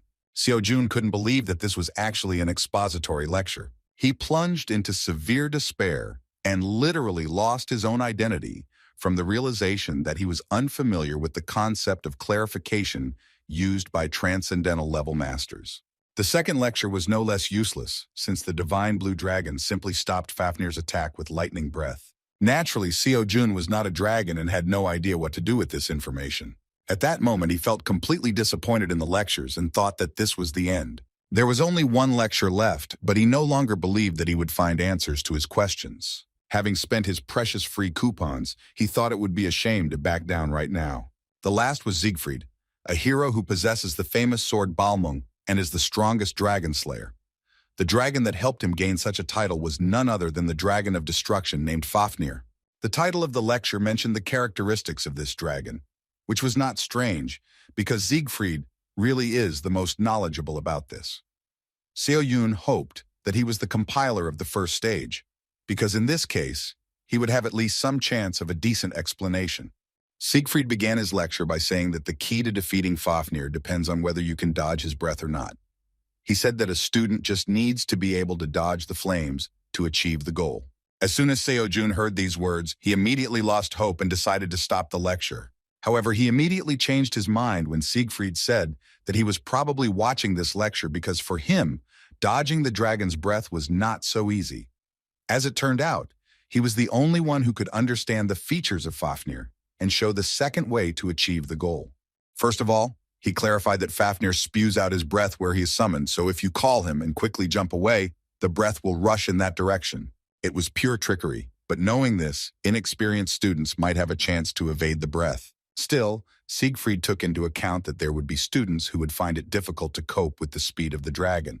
Therefore, he said that for such students, he has an additional method. As it turned out, for this it was necessary to prepare a gold bar. Siegfried admitted that Fafnir became the dragon of destruction precisely because of the gold, which blurred his vision. In fact, it does not have to be a solid gold bar, because something similar could do. After calling Fafnir, he offered to throw gold right under his nose. In this case, the brat will not immediately use his breath, because he will be afraid that the gold may melt and mix with dust. When asked whether this was a violation of the rules, he replied that it makes no difference whether the student uses a trick or his own skills, because the main thing is to find the right solution and way out of the situation. That was all he could say about this stage. The information turned out to be quite valuable, and he even said that if anyone is interested in how to defeat other dragons, then it is worth attending his lectures on fencing that defeats dragons. Sighing heavily, Seojun resigned himself to the fact that he had to spend money on the bar. Now he had some knowledge of how to fight against this dragon, so with some hope he began the first stage again. As expected, the dragon immediately began to prepare its fiery breath towards the student. At the same moment, Seojun threw a gold bar towards the dragon. The dragon was already a moment away from turning everything around into dust. However, as Siegfried said, as soon as he saw the shine of the gold bar, he immediately stopped, for fear of losing it due to the high temperature of the fiery breath. Within a moment, he turned into an obedient pet, whose gaze was aimed at the ingot flying past him. Seojun was already extremely happy that he was able to escape the dragon's breath. However, he had to hurry, because as soon as Fafnir received the ingot, he learned that it was not completely gold, but only covered with gilding. Realizing the student's cunning, he rushed towards him with a furious look. He still couldn't use his breath, but his huge claws were enough to tear the confused poor fellow to pieces. Finding himself under a huge wave of destruction, Seojun shouted that the great sage was a scoundrel, because he said that after his breath, Fafnir turns into a useless lizard. After making an incredible fuss, Seojun was still able to hold out for just over a minute, which was already something incredible. He only had 4 tries left. He still didn't understand how to defeat this monster, but he was already pleased with the message that he was able to get a little progress in Chiron's course. There was little time left, so he decided to use his attempts to the end. The second time, he managed to avoid breathing even without the fire ingot. Despite this, a powerful blow from the dragon's tail caused him to lose his balance. It was extremely difficult to dodge, not to mention the opportunity to strike. The speed of the dragon's tail greatly exceeded the speed at which Seojun moved around it. A moment before the collision, he, realizing that it was too late to dodge, decided to avoid the blow in a cunning way. Once again, a gold bar was used, which distracted the attention of the greedy dragon. Thanks to this, Seo-jun gained seconds of peace by dodging the blow. However, this trick did not work for long, because within a moment the dragon rushed to attack again, this time even with a furious cry. Seo-jun understood that his rage was because he was angry again because the bar was gold-plated. A moment before Fafnir struck, Seo-jun reached into his pocket again. This time the cunning guy threw up as many as 5 bars. The dragon, seeing this shine in the air, again turned into an obedient pet. While he was trying to catch the same gold-plated bars, Seo-jun was already above. Pouring a large amount of mana into his spear and enhancing his body with aura, he aimed at the dragon's back. With the hope of piercing this monster, Seo-jun charged using the spear skills that Xiang Yu had taught him. With a happy face, he shouted that the attack worked. It did work, but only a little, so the dragon remained practically unharmed. Within a moment, Seo-jun felt a cold breeze coming from the dragon's nostrils and discovered a flea on his back. Another attempt did not bring the desired result. Each time Seo-jun felt pain from the blows, but they did not have much effect on his real body. And yet, there was a positive aspect to this attempt, because the progress of Chiron and Xiang Yu's course increased significantly. This was to be expected, because this time he managed to combine their teachings in order to deliver a powerful blow.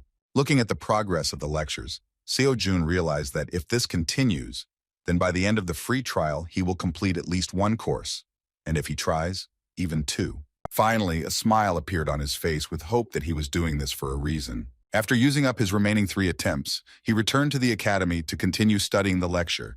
Seeing him, So-yoon asked why he hasn't been going on dungeon raids lately. So-yoon was surprised by his answer, because he said that he did not have time for this, because he decided to focus on individual training. To avoid another awkward conversation, So-yoon replied that in that case, she would simply go back to sorting through the paperwork in her office. Seo-jun, feeling awkward, agreed with her proposal, realizing that it was strange for him to talk about lack of time because his workouts looked like he's staring at his smartphone all day long. As a result, he received only 4 points out of 100 for combat strength, which was expected because Fafnir turned out to be too strong. Failing the training exam with such a terrible grade in the first discipline was a little offensive for Seo-jun, but he didn't expect anything more. The problem was that the course progress was slower than he expected. Real combat was the only way to quickly gain an understanding of the courses, because putting the skills into practice shows excellent progress. 3 days later, it was time for the second discipline, which was basic endurance. Seo-jun had no idea what format the exam would take this time. As the task took shape, a red sphere suddenly appeared in his hand, emitting powerful magic. Taking a look at the magical step, he assumed that it would grant wishes. And yet he did not have time for this because a warm breeze miraculously began to lift his hair. Looking around, he realized that this breeze turned out to be the breath of the evil dragon Kanchori. The task was to escape from the dragon, preventing him from getting Yeju, the pearl he was holding in his hands. It was useless to fight him, since he is immune to damage from any attack. Running away from such a terrifying enemy for 1 hour seemed simply an unrealistic task, even though this was only the first stage of this discipline. Although Seo-jun failed the stage, he managed to bring Chiron's course and Xiang Yu's course closer to the 90% progress mark. After another 3 days, it was time for the third discipline, which was about adaptability. His 5 senses were blocked, while the task was to destroy the Sphinx or survive.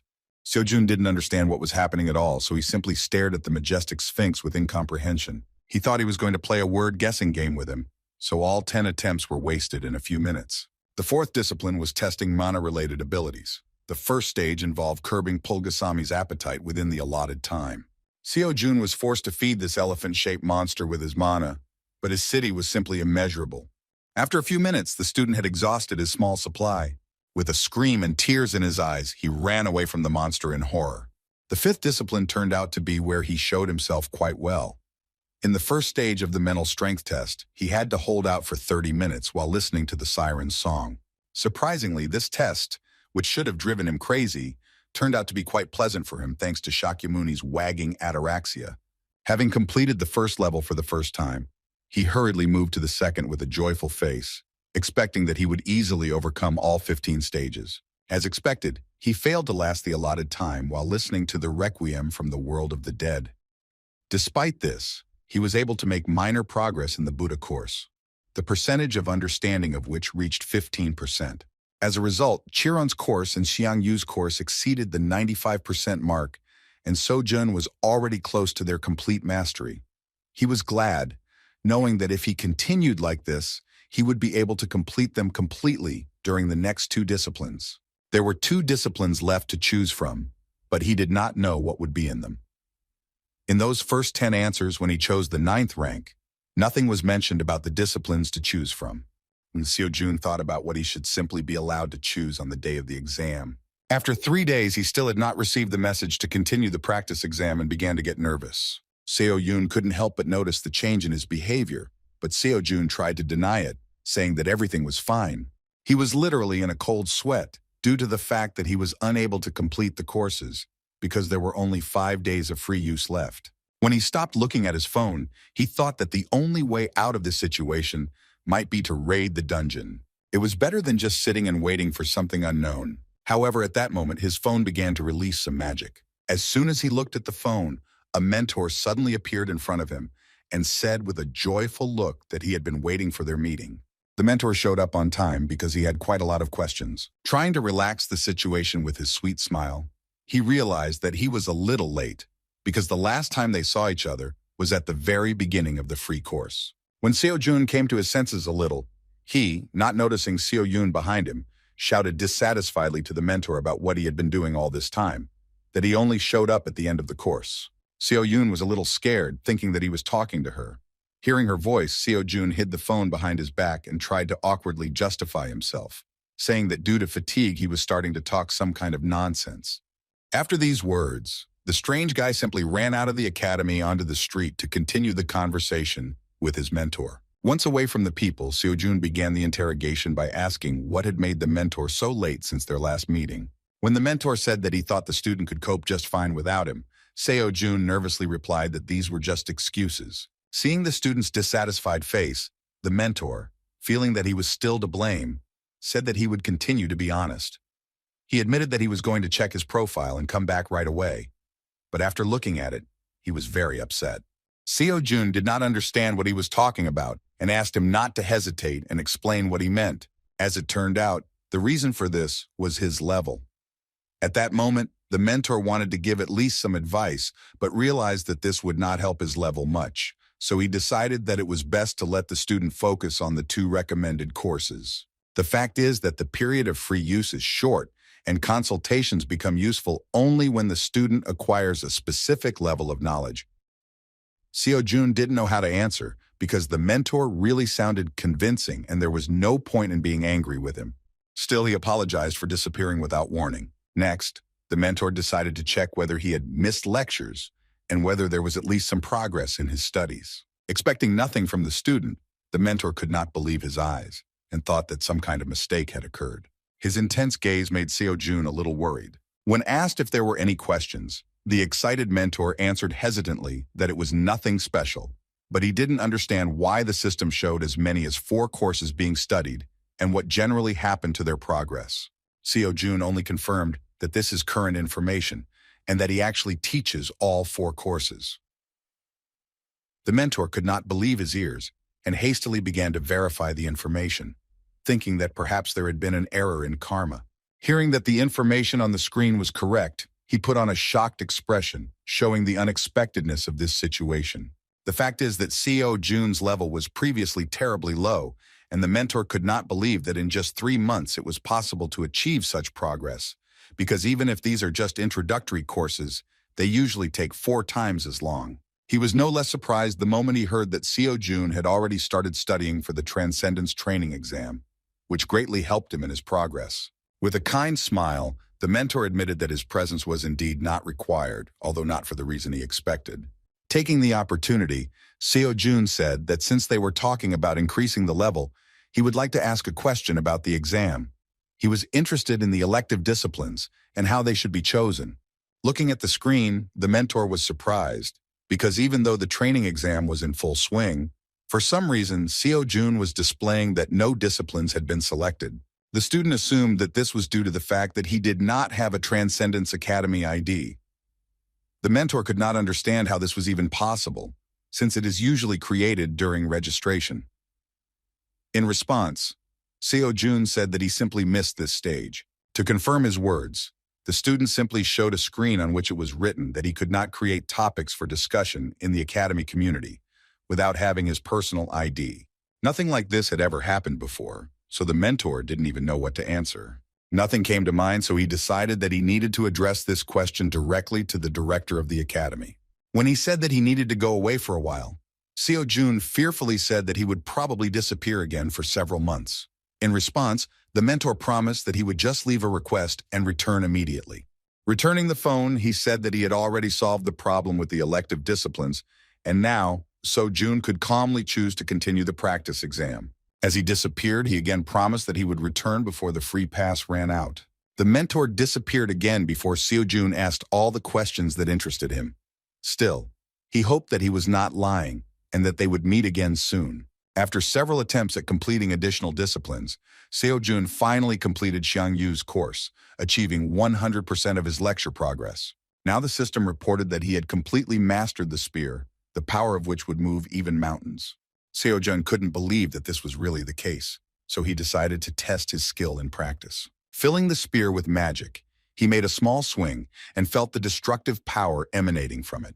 At that very moment, he received an offer to listen to the epilogue lecture from lecturer Xiang Yu. With a cheerful laugh, Supreme Ruler Xiang Yu said that he never thought that the day would come when the student would graduate from the course. He really thought he would never see it. Xiang Yu was sincerely confident that the students who completed the course had undergone strong changes and could now freely use limitless power that would move even mountains. However, he asked that it was stupid to become proud over such a trifle, because this is only the basis for learning, which gives the right to move on. To encourage the students a little, he said that they had now moved from the status of ordinary garbage to the status of recyclables, which still does not change the truth that they are worthless masters, far from transcendence. Despite these words, the congratulations actually brought a smile to the student's face. Finally, he warned that this path would be extremely thorny, and students would probably still want to give up and doubt whether this was the right choice. He asked to remember that in transcendence, there is no one right answer, as in everything in this world. Therefore, he advised them to trust that they had made the right decision in order to confidently follow this path to the end, regardless of the speed of progress. Xiang Yu's course was completed, and Seo-jun fully mastered the power that moved mountains. When he returned to the academy, Seo-jun was already waiting for him with an interesting offer. She had previously mentioned the hunter training exam, and this time she said that applications were just beginning to be accepted and would last a week. Seo-jun was just about to ask about this, so he agreed that he wanted to participate. He failed the Transcendence training exam, and the grades made him want to cry. And yet he was not upset, realizing that the Transcendental and the Hunter were completely different levels. Xiang Yu's course helped him gain incredible strength, plus he now has a holy spear. The application was completed, and there were still 10 days of training left before the exam. Unexpectedly for Seo-jun, he suddenly came closer and embarrassed her with his gaze. He just wondered what would happen if they fought in a duel now. Still, he understood that this was unlikely to affect progress, so there was no point in distracting her. Awkwardly apologizing for his behavior, he asked how the search for students was going. Seo-jun replied that this question actually bothers her a lot. She was worried about how grandfather would behave with the new students. Seo-jun was an exception, but she doubted that things would continue to be as successful. Seo-jun understood her, because he had no doubt that when a new student appeared, the Holy Sword would definitely come to the academy to beat him, asking for what purpose the stranger decided to get close to his granddaughter. Remembering his grandfather, he wondered if it was possible to spar with him. In fact, this was not the only problem, because it was possible to come to an agreement with the grandfather. She was more worried about which professor to invite to the academy. The problem was that her strength would not be enough to teach everyone at the same time, because each student takes time. When Seo-jun heard about the need to have a professor in each field, he became very interested, because it was about money. Seo-jun argued that hiring just anyone is a bad idea, and the academy simply does not have money for famous professors. With these words, the student had a logical question about how much the annual salary of famous professors is. Seo-jun replied that it directly depends on the professor himself, but famous ones have salaries of hundreds of millions of won per month. Seo-jun was shocked when he heard that in the case of those who occupies the top, it can be on the order of several billions. Now he understood that professional hunters don't just go to academies, because in fact there is no less money there than in dungeons. 3 days later, the Transcendence Practice exam was completed, and Seo-jun scored a total of 29 points out of a possible 700. However, he did not expect more, and was actually glad that he had at least completed one of the 4 courses. It was a shame for the Chiron course, which lacked 5%. Within a moment, the mentor suddenly jumped out of his phone and again amazed him with his appearance. However, this time Seo-jun did not show that he was surprised, but rather showed displeasure. He recalled that the mentor himself said that he would return before the end of the free pass, so he assumed that he would appear when he completed at least one course. Hearing that Seo-jun had completed the course, Mentor screamed in surprise and opened his mouth wide. He was so happy for the student that he admitted that he couldn't even find the appropriate words to congratulate him. Still, Seo-jun would like to hear more about what the principal said about his situation with the Academy's student ID. From Mentor's reaction, it immediately became clear that everything was not as simple as we would like. In response, he shouted that it looked like they were in big trouble. Seo-jun didn't understand what could have gone wrong. He was surprised to learn that as soon as the mentor decided to check his personal information, he saw that it was simply not there. Transcendence Academy had no information at all regarding student Kim Seo-jun. He was not even listed on the list of applicants to the Academy. Seo-jun, clutching his head, said that this means that he is not a student at the Academy. On the other hand, he could not accept this as the truth, because all this time he had been studying their lectures and even completed one of them. The mentor actually shared his feelings, because in his entire career, he had seen something like this for the first time. The Transcendental Academy strictly controls membership, and if one is not a student, then one will not be able to listen to lectures and will not be able to contact a mentor.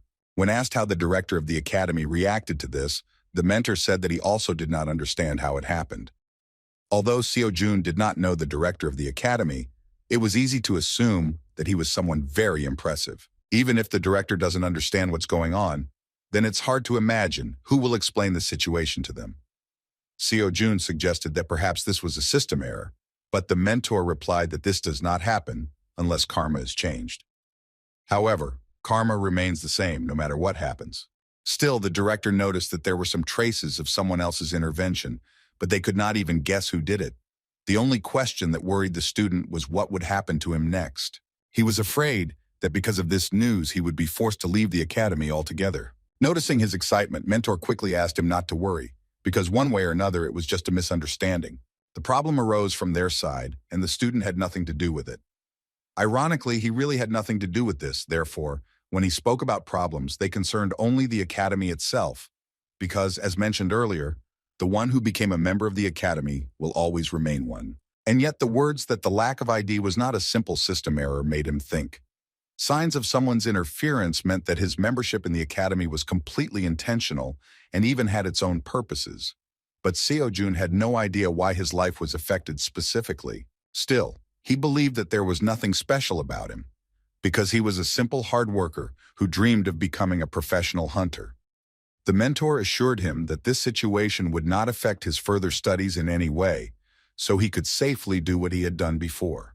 Returning to equally exciting questions, Seo-jun asked what he should do next, since the free pass was almost over.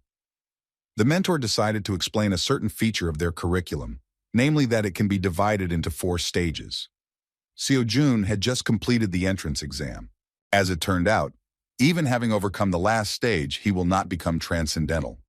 Having completed the advanced stage, he will simply stop needing their advice and will continue to train independently, in accordance with his characteristics. The true beginning will be the advanced stage. Thanks to the free pass, Seo-jun still moved on to the second initial level of training. He didn't mind continuing to use the spear as his main weapon, but first he needed to purchase a new free pass. The mentor advised him to immediately take individual courses. Most of all, he advised him to pay attention to the lectures of Hercules and Zhang Sanfeng, which would teach him incredible physical strength and walking in the air. As it turned out, the techniques of concentrating mana and wielding a spear were not taught here, because they are included in the intermediate level program, but Seo-jun could still study them. The mentor recommended that you first master the basics so that later you would not have any difficulties with more advanced lectures. Seo-jun agreed with his proposal, as he was sure that he had a reason to insist on it. As it turned out, the cost of the free pass was very impressive, and Seo Jun couldn't even count the number of zeros of this amount the first time. The mentor just laughed and clarified that this is why he must diligently accumulate karma. Hearing about karma, Seo Jun was a little confused and still asked what it was. The mentor explained that for the academy this is a reason, but for the students it is a consequence that can be influenced. In short, it was their commitment to each other. Seo Jun did not understand what the academy was gaining as a result of this commitment. The mentor replied that their only role was to help students become transcendental. When Seo Jun asked why the academy was pursuing this goal, the mentor remained silent at first. After a short pause, he said that at this moment this was the maximum he could allow him to interfere with. Accordingly, this was the maximum that he could tell him. And yet he asked Seo Jun not to give up, because when he reaches great heights, then he himself will understand what his words meant. Diluting the tense situation, he cheerfully said that until then, he would actively support him and help him in any way he could. Seo Jun wanted to ask another question that was troubling him, something that had been bothering him all this time. He asked if they had other students besides him. The mentor noted that this is not difficult to understand just by looking at their academy community. After these words, he assumed that Seo Jun was actually asking if they were in the same dimension as him. After thinking a little, Mentor said that the answer to this question would be ambiguous. And yet he clarified that among all the dimensions using their academy, the place with the largest number of transcendent students is 4 people. Returning to the Hunter Academies, it is worth mentioning that in Korea there are 3 largest organizations. These are Isle, Gyan, and Hunter Mill. Each academy differs in specialization, and based on this, people usually say the following. If you want to learn magic, go to Isle Academy, and if you want to learn how to use weapons, then go to Gyan. As for Hunter Mill, they welcomed everyone, even those who didn't know anything. The absence of any features also means the absence of disadvantages. Since Hunter Mill is one of the top 3 academies in Korea, we can fully assume what they are like. So the day has finally arrived for the professional hunter training exam from Hunter Mill Academy. Seo Jun and Seo Yoon arrived early to avoid the long line. But even so, it was very crowded. The student immediately noticed the differences between this event and the previous ones in which he took part. Compared to competitions, the scope of a practice exam and the money invested in it is on a completely different level. Moreover, the participant with the best grades will receive a scholarship of 1 billion won. The new pass costs 500 million won, so the prize was very important. It is possible to raise 500 million won and is not a huge problem, but do not forget that there are also individual courses that the mentor recommended. Seo Jun literally burst into flames, realizing that in order to collect such a tidy sum, there was only one thing left to do, to take first place in the training exam. Meanwhile, a large number of people wishing to take part made themselves felt, and there was a lot of noise in the hall. Such turmoil surprised the guys, because indeed, no competition could be compared with the activity of the participants in this event. Seo Yoon completed her assignment and decided to leave, wishing her student good luck in the exam. As Seo Jun walked further towards the waiting rooms, he suddenly stopped when he heard the sounds of a verbal altercation. Things were heading towards a fight, and all because of the blonde guy who passed by the line. As it turned out, that impudent guy was Kim Gang-chol, a student from Hunter Mill Academy. The exam inspectors asked the disgruntled guy to be calm, because in any case, everyone would have time to take part. Suddenly, the students began to whisper among themselves, recognizing the young man who had jumped the queue. In fact, no one knew who the academy sent from itself. As it turned out, this guy was a worthy opponent for those sent by the other 2 top academies. Lee Do-eun participated from Isle and Jin Dong-min from Gyan. They said it would be the best practice exam in history. The crowd also discussed the fact that even in Hunter Mill, Gang-chol is among the top 3 best specialists among students. The promising swordsman stopped, taking a closer look at the stranger who had passed before him. He didn't see anything interesting in the student of an unknown academy, so he simply walked by. In turn, Seo Jun understood that the rising star of Hunter Mill Academy would certainly cause him problems. As the crowd began to discuss the favorites, Seo Jun decided to slow down to hear who else he would face. Some very noisy guy was talking about how Kim Gang-chul is undoubtedly superior to everyone else in terms of skills, although Lee Do-eun and Jin Dong-min are far from weaklings. He even mentioned rumors that he was supported by the Order of Truth. Naturally, the exam was conducted by his own academy. The eccentric suspected that there was a place for a conspiracy here, because the academy probably shared with him valuable information regarding the training exam. And yet there were those who tried to reassure him, saying that even if he was a student of Hunter Mill, one of the best academies would keep its face and would not go against the rules. Meanwhile, the discussion was interrupted by the appearance of a strange, noisy guy who was also trying to get past the line. It only took one glance for Seo-jun to become interested in the identity of this eccentric. The fact that this disciple brought so many types of weapons with him raised questions. Sword, spear, bow, daggers. It was hard to believe that he used all the weapons at the same time. The strange guy began to poke the inspector with the application form, saying that he also needed to be let in, but the man patiently continued to ask him to get in line. The young man was very persistent and asked why he was worse than the guy who was skipped in line. Meanwhile, the crowd had already begun to get angry with him, and the impatient guys began to shout that the eccentric should return to the end of the line. In order not to detain anyone, two disgruntled inspectors grabbed this guy by the arms and dragged him to the end of the line. This was the first time Seo-jun had seen such strange behavior from the members. Students from all over the country actually flocked to this place, and each of them wanted to start the exam as quickly as possible. Meanwhile, the first stage began, at which the physical strength of the participants was tested. Park Do-seok, an unremarkable guy, was preparing to become a hunter at the 2nd Division Academy. He believed that he could be placed on a par with the talents of such giants as Hunter Mill, Isle, and Gaon. However, the reason he was forced to choose the 2nd Division was money. The annual payment for one of the top 3 academies in Korea more than exceeds 100 million. Therefore, he could only go to a 2nd Division Academy, where he could receive a scholarship. People consoled him that it was better to become the head of a snake than the tail of a dragon, but he did not agree with them. After all, becoming the tail of a dragon, he would have the opportunity to compete with dragons, but becoming the head of a snake, he would have to compete with other snakes that would be no match for him. With such problems, this guy took part in the practice exam, plunging into the world of real professionals, being completely satisfied with his own choice. The Hunter Mill training exam, excluding the test portion, includes the 5 disciplines of a professional hunter, including basic stamina, mana usage, fighting monsters, and dungeon raids. Basic endurance was measured by a simple and straightforward task in which you need to run 3 kilometers in 5 minutes, repeating this several times. After successfully running 3 kilometers in 5 minutes, you must run 3 kilometers again, and if suddenly you fail, then the assessment will be completed. To put it simply, the main criterion for assessing endurance is how many times you have run the standard. At first, Park Do-seok did not see any competitors, and Seo-jun seemed to him like a stupid weakling. But in the end, they were already running the 15th lap, and there was no one left except them. From the very beginning, the guy with red hair put himself on par with the best students of the 3 academies. So when he saw a stranger running alongside him, he decided that it was worth recognizing his efforts. However, no matter how hard he tried, his stamina was not enough to stand on par with Seo-jun. At one point, a guy from an unknown academy took the lead. Park Do-seok could no longer keep up with him because his breathing was already knocked out. And yet he did not despair, because even this result suited him. Yet as promised, he overcame himself, entering into battle with dragons, not snakes. When he saw Seo-jun approaching, he extended his hand forward to give him a high five, saying that he recognized him as his true comrade.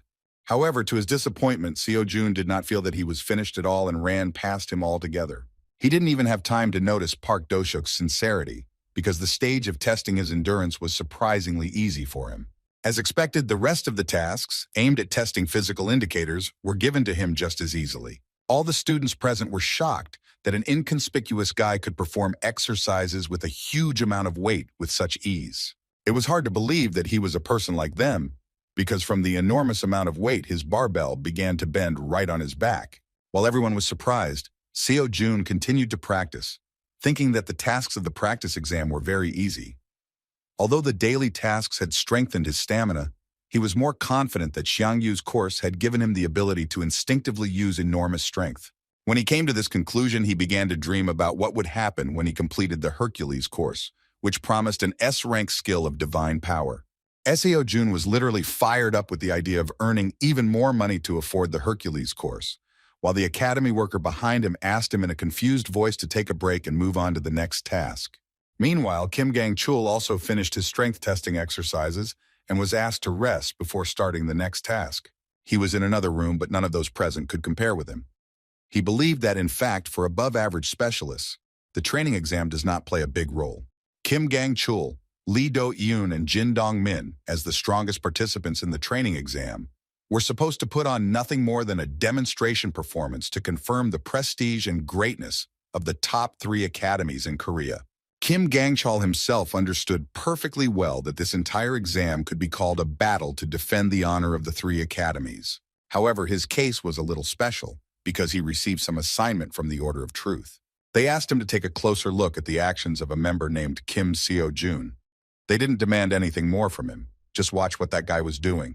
That representative of the Order of Truth always supported him in all past competitions, without putting forward any special conditions, spoke only when necessary, and the rest of the time silently patronized him. It was strange that such a condition would appear so suddenly. A month ago, Student Huntermill had already heard the name of the student the Order was interested in during the dungeon distortion incident, but when they collided in the passage, he did not notice anything outstanding about Kim Seo-jun. When Gang-chul walked inside the waiting room, he saw that all the students couldn't believe the results. The scores were posted, and he himself wanted to look at the scoreboard, although he didn't think that there would be anything unexpected there. As it turned out, he not only did not take first place, but even ended up third. He couldn't believe how it happened that there were 2 whole people in front of him. Kim Seo-jun and Lee Min-yul were ahead by as much as 11 points. Gang-chul could not understand how this happened, because he did not know by name a single specialist who could defeat him. Sighing heavily, he calmed himself with the thought that there are simply students who succeed in only one thing. He was sure that this would not happen again in the next competition. However, when the battle strength testing stage against the monsters ended, he was shocked to find himself in 3rd place again. Seeing this, he remembered the words of the observer from the Order of Truth, who said that he only had to watch what Kim Seo-jun was doing. The 3rd discipline was testing the use of mana. Students had to hit the shield to count and evaluate the impulse of their power. Academy representatives assured that students should not hold back, using mana to the limit of their capabilities to break the shield. Mana was actually something Seo-jun wasn't sure about. Although thanks to Merlin's course, he generally understood the principle of its operation, he could not say that he knew how to operate it, so he doubted that he would be able to get first place again. Meanwhile, the turn came to the student, from whom the best result of this stage was expected. Lee Do-eun, a student at Isle Academy, has long gained an incredible number of fans due to her unique magic skills. No one even doubted that she would take first place in the mana test. The level of her magical abilities was so great that at such a young age, she could use energy transformation without any problems. Among her range of attacks, fire magic had the most destructive power. Using a fire arrow attack, she easily destroyed the magic shield, which no one had ever been able to do before. Taking first place and overtaking her main competitor from Huntermill Academy, she proved that in terms of mana, no one can keep up with Isle. At this moment, Seo-jun saw for the first time what mana conversion looked like. Although Lee Do-yoon had one more try, she had no doubt that no one could even come close to her result. The next participant in line was Kim Seo-jun, who interested all the students because he took first place in the previous 2 disciplines. As he passed by, he met Lee Do-eun's gaze, sensing her arrogance. Sighing and looking away, she had no doubt that he had no chance to even come close to her first place. Seo-jun, getting up on stage, thought about what her look even meant. Then he was allowed to begin. Although he was a little unsure of his own abilities, he did not refuse to try using magic. He had no doubt that the power that moved mountains would show itself remarkably well, so he decided to focus only on Merlin's mana, which he had not yet fully mastered. Within a moment, he rushed to the attack, performing the 3rd movement of the spear, striking. He was simply shocked, because when he came into contact with the shield, he easily cut it into 2 parts, like tofu. Moreover, although he did not make any special efforts, in addition to the shield, he also destroyed the force measuring apparatus, and also left a huge crack on the surface of the arena. Within a split second of his impact, the powerful energy created such a current that the inspectors of Huntermill Academy could barely stand on the stage. When Seo-jun could not understand how this happened, Lee Do-yoon, who was confident of her victory, was completely speechless. Only he understood that most likely this was due to some extraordinary ability of his spear, which makes it possible to ignore magical shields to a certain level. As a result, Seo-jun again took first place. After this, since the shield-forming device was broken, the exam had to be suspended for a while. It seems that they didn't even think about a breakdown, so they didn't prepare an additional device. When the situation was resolved and the results were updated, the crowd fell silent in surprise. The situation with the results did not change even when it came to using mana. The top 3 hunter academies were pushed down, with Kim Seo-jun and Lee Min-yeol once again taking first and second place respectively. The crowd discussed what was happening with great interest, and so they remembered that Seo-jun was the one who solved the problem with the corruption of the dungeon by catching the 6th-rank monster Nursilla. Naturally, after mentioning him, people began to discuss Dream Academy itself. So-yoon, who was among the spectators, actually had no doubt that her student would demonstrate excellent results, but she did not at all mean that Kim Seo-jun would get ahead so much. She was sure that with such success, he could be predicted to take first place not only in the training exam, but also in the main exam for a professional hunter. Thanks to him, no one could now predict how the upcoming exam for a professional hunter would turn out. Representatives of major organizations overseeing the Hunter Mill Practice exam suggested that the difficulty level and grading system would have to be revised this year. It was also surprising that Kim Gang-chul was pushed down so much, also in the Hunter Mill exam. The audience speculated that if they had known this would be the case, they would have sent Lee Ha-yun, whom the Hunter Mills had raised with extreme care, as their strongest weapon instead. Previously, no one doubted Miss Lee Ha-yun's superiority, but this training exam made it clear to everyone that even beyond the 3 strongest academies, there were educational institutions where incredible future hunters were studying. Even in the waiting room, everyone was talking about how incredibly cool Kim Seo-jun is. Naturally, he himself could not even think that the last stage would happen in this way. Yet his weapon was a sacred spear, which, according to stories, pierced Jesus, crucified on the cross. Judging only by this legend, one can judge that it has extraordinary functionality.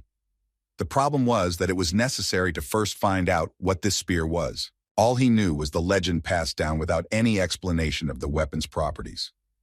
After this stage, it could be assumed that the Holy Spear has the power to ignore a mana shield, or it is able to overcome a specific defense value without being enhanced by mana. Even after the tests, it was impossible to find peace, because some idiot began loudly singing ridiculous songs, not giving anyone peace. As it turned out, the noise was made by a guy with an entire arsenal behind his back, who had previously caused a conflict with the administration of the exam at the entrance. As soon as Seo-jun and this guy made eye contact, he stopped the song and froze. After that, he joyfully rushed towards Seo-jun, and he regretted that he was looking at him. This guy, like all the other exam participants, was well aware that in front of him was the superstar of the training exam, Kim Seo-jun from Dream Academy. As it turned out, he himself was not just an absurd young man with an arsenal behind him, but the one who took second place in all previous stages. It was Lee Min-yeol, an incredible guy who also managed to easily show more outstanding results than the students of the 3 strongest academies in Korea. His results and his behavior could hardly form a harmonious picture because he himself was not serious, and the large number of weapons in his arsenal gave no rest, because it was hard to believe that someone could cope with so many martial arts. Lee Min-yeol was very restless, because Seo-jun began to remain silent. He thought that he had done something wrong and began to apologize for his intrusiveness and for starting the dialogue in such an informal tone. In response, a kind smile appeared on Seo-jun's face, because in fact he was not against his company, because he did not come to swear or make any claims against him. A few minutes after they met, the raid on the dungeon began. The surprising thing was that it was almost no different from the real thing, even though it was created by augmented reality. The main criterion for assessing the 4th discipline of the Hunter Mill training exam was the time spent in the raid. The monsters that had to be destroyed were the 10 Nursills. Seo-jun was surprised by this coincidence, but still overcame the test with ease. What was unusual was that even though the augmented reality monsters were 2 stars weaker than the real ones, it was still a pretty tough difficulty level. This time, everything was different. With an incredible weapon in his hands and enough experience behind him, Seo-jun easily destroyed them one by one. He felt great that he was now on a different level, both in terms of intuition and awareness of what was happening on the battlefield, and in terms of strength and endurance. Just 3 months ago, he was nothing of himself. He worked every day to survive, being an ordinary person who fought for life. However, after becoming a student at the Transcendence Academy and meeting So-yun, he felt his life begin to change. Completing this stage as quickly as possible turned out to be a rather grueling task, but this only confirmed that his path to transcendence was still long and thorny. And yet, after overcoming yet another challenge and taking first place in dungeon raids, he even began to think that a future in which he would become the world's best hunter might even be entirely feasible. Having once again taken first place, Seo-jun, while in the waiting room, again became the victim of many envious glances. Representatives of the three strongest academies in Korea looked at him with incredible anger, because he became the one who took all their glory for himself. Jin Dongmin and Lee Doan took 5th and 4th place respectively, although they should have been in the top 3 if not for the appearance of Seo-jun and Lee Min-yul. Academy student Dream couldn't help but notice the hostility on their part. This was not strange for him, because now he was guaranteed first place, unless he was disqualified or personally refused to vote. Naturally, all the contenders for victory lost their desire to participate in the competition, because Seo-jun was significantly ahead. The only unexpected reaction was the behavior of Lee Min-yul, the strange guy who came in 2nd place. He spoke with cheerful emotions about how he could win this time. Unlike the others, Kim Gang-chul was strangely quiet, although at first he seemed quite confident. Like most of the previous stages, he finished the dungeon raid in 3rd place. It was not possible to look around at the other participants, because Lee Min-yul, with his obsessive manner of speaking, began to get right into Seo-jun's soul. He proposed to become friends and was sincerely glad that the Dream Academy student did not object. When the dialogue improved, Seo-jun inquired about the arsenal behind his new friend's back, and whether he really uses all this variety of weapons. As it turns out, this is indeed the case. Lee Min-yul was not trained in a specific art of battle, so he tried everything, mastering every possible weapon. When Seo-jun heard this, he couldn't help but feel surprised, realizing that Lee Min-yul was actually self-taught. Indeed, he achieved such a level only through independent training, which amazed everyone present in the waiting room. Self-taught. We are talking about students who study independently and do not belong to any academy. In fact, there are many such cases, and usually these are those who have neither money nor talent. However, sometimes, very rarely, there are such extraordinary personalities among the students. Seo-jun couldn't help but recognize his talent because this guy turned out to be so talented that he was able to defeat the rising stars of the top 3 hunter academies in Korea by training on his own. Of course, he still wondered why such an incredible candidate for hunter did not go to the academy, having the opportunity to get anywhere. Lee Min-yul replied that he actually didn't want to get involved with anyone himself. As it turned out, he did not consider himself literally self-taught. He still admitted that he has a teacher, but he does not know that he has a student. The phrase sounded very mysterious, and so Jun demonstrated that he really did not understand how this was possible, although he still had some suspicions. Suddenly, their conversation was interrupted by one of the representatives of Hunter Mill Academy. He immediately apologized, saying that they had an unexpected problem. No one understood what was happening. Only a student close to the Hunter Mill Academy itself expected something similar. An academy employee said that the people appointed as the jury were unable to arrive due to unforeseen circumstances. Professors Hunter Mill, who were assigned to evaluate combat abilities in the battle, were just on their way here when the dungeon rift occurred. According to him, unexpectedly it turned out to be a 10-star dungeon. The professors had no choice but to intervene personally. Naturally, Kim Gang-chul was reluctant to believe these words, while the rest of the participants began to worry about what would happen to the exam in this case. The academy representative replied that due to these unforeseen events, an urgent meeting was currently being held, so it would have to wait until the results were available. Kim Gang-chul was sure that what was happening was the work of the Order of Truth. He didn't know how they managed to create such a dungeon, but he had no doubt that the Order was more than capable of pulling it off. The problem was that this jeopardized the continuation of the practice exam. Although he was only asked to observe, he was haunted by the knowledge that Kim So-jun would emerge victorious if the exam was simply abandoned. Therefore, he decided to come up with a proposal to change the method of conducting the last stage of the exam. The remaining discipline was testing combat strength in battle, so he proposed keeping the goal and holding this stage in the format of a tournament between students. After these words, the students began to whisper, and it was clear that they were not against improving their results in this way.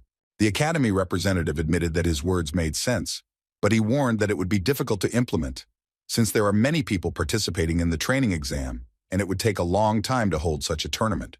He was even more worried that they would definitely have a problem with the assessment method, since they had not practiced this format before. Understanding what was going on, Kim Gang-chul quickly found a solution, and saying that A-rank hunters were needed for the evaluation, said that Hunter Mill would not have any difficulty in finding a worthy replacement for the jury. No one wanted to just sit and wait, but the academy employee was insistent on stopping without the final step. Kim Gang-chul still did not give up and came up with another proposal. He proposed holding this tournament in an event format so that not everyone would participate, but only those who wanted to apply. This significantly reduced the time it took to complete it, because those who have already tested their strength enough will most likely not bother themselves with the final. In addition, the student mentioned that at this time the exam is broadcast throughout the country, and among the waiting spectators, there are people from the association and government officials. He believed that it would make the organizers look bad if they interrupted the exam over such a small matter. The academy employee could not but agree with his words and thought about the question, realizing that if everything ends without a finale, then a crack will appear in the reputation of Huntermill, which is among the top 3 academies. There had already been talk of the exam being delayed, and Gang-chul understood that even though Kim Seo-jun was the real reason, from the perspective of others it would look like Huntermill's lack of preparation. The self-confident student decided that since this happened, it was worth switching the viewer's attention and providing them with new content. He believed that now he would have the opportunity to defeat Kim Seo-jun, because in this case, all his recent achievements would go to him. Even if Seo-jun had won the exam, what would have been more important was how the representatives of the top 3 academies confirmed their status as the strongest in practice. That is why Lee Do-yoon and Jin Dong-min immediately supported this idea, understanding the intentions of the Huntermill Academy representative. As it turned out, even those who were already guaranteed second place were not against this format of the final stage.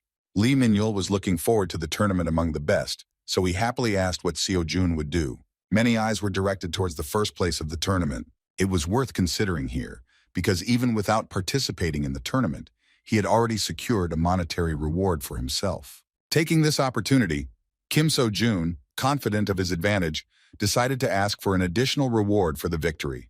However, the tournament was confirmed and the public was delighted when they learned that the top 15 students would participate, which meant they would see 3 students from Korea's top academies in action. Of course, they were also happy that even Kim Seo-jun and Lee Min-yoon, who trampled all the other participants, would appear on stage. The entire internet was buzzing because of their incredible results, which left even the students of the strongest academies behind. The tournament began with confident victories of representatives of major academies. Their skills were truly amazing, so the top 3 did not have any chance of winning. The number of participants decreased quite quickly, and interesting battles were already approaching. The 3 guys felt very confident and were looking forward to victory over Kim Seo-jun. However, the guy they competed so hard with was not thinking about them at all, as he had the $1 billion reward on his mind. Victory in the exam was already his, but together with winning the event match, he will receive as much as $2 billion. The smile on his face did not disappear because of the thought of money, because even after purchasing a free academy pass, he would still have an impressive amount left. The courses recommended by the mentor cost $2 and $2.5 billion, so he will be able to start one of them earlier than expected. In fact, he was not at all worried about that evil and envious trio from the strongest academies. He did not even think that there was any possibility that he would lose to them. And yet this tournament still had a worthy opponent, which would not be easy to deal with. Of course, he was thinking about Lee Min-yul. The audience and even the match commentators were crazy about his unusual fighting style. He changed his weapons during the battle, using his entire arsenal, putting enormous pressure on his opponent. Sometimes hunters use additional weapons, but usually it does not exceed the number of 3 because most focus on one main weapon, because it is difficult to ideally master even one.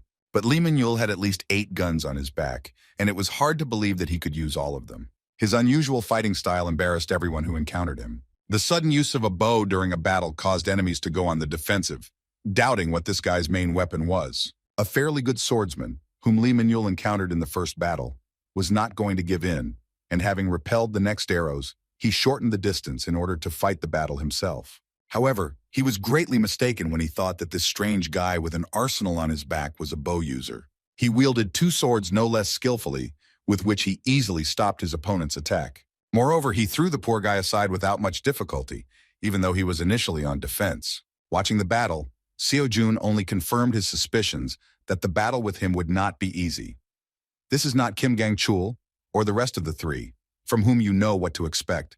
This guy is not limited by form and template. This is free space in which there is room to roam. Due to the fact that he is self-taught, the battle with him turns from sparring into a real fight, because this is the style that is formed in those who have not received a standard hunter education. Seo Jun, although not so free from patterns, could see that their styles were definitely somewhat similar. Because of this, he might wonder if Lee Min-yul, like him, was a disciple of the Transcendence Academy. When the mentor said that among the dimensions using their academy, there were 4 people in the place with the largest number of Transcendence disciples, he did not claim that it was Earth, but he did not deny it either. This means that those 4 people may well be the inhabitants of the Earth. Lee Min-yul's words that he has a teacher who doesn't know that he is his student could well be regarded as learning from video lectures, because professors don't know who is watching their videos. Meanwhile, this incredible guy with an arsenal behind him and a smile on his face took his first victory of the tournament. He treated the battle as if it were some kind of game, demonstrating superiority over the intense efforts of the enemy. Seo Jun had enough reasons to doubt, but since there was a possibility that this guy was also a Transcendence disciple, it was worth checking. Meanwhile, the host of the additional event summed up the recent battle as an invigorating and crushing fight, after which he moved on to announce the next fight. Looking at the list, he paused for a moment, saying that everyone had been waiting for this moment for a long time.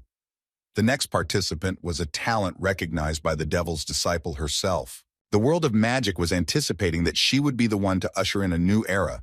Of course, all these words described Lee Duan from Isle Academy. Her opponent was described as a student who shone like a supernova, the first competitor in the history of the training exam to score 100 points in each discipline.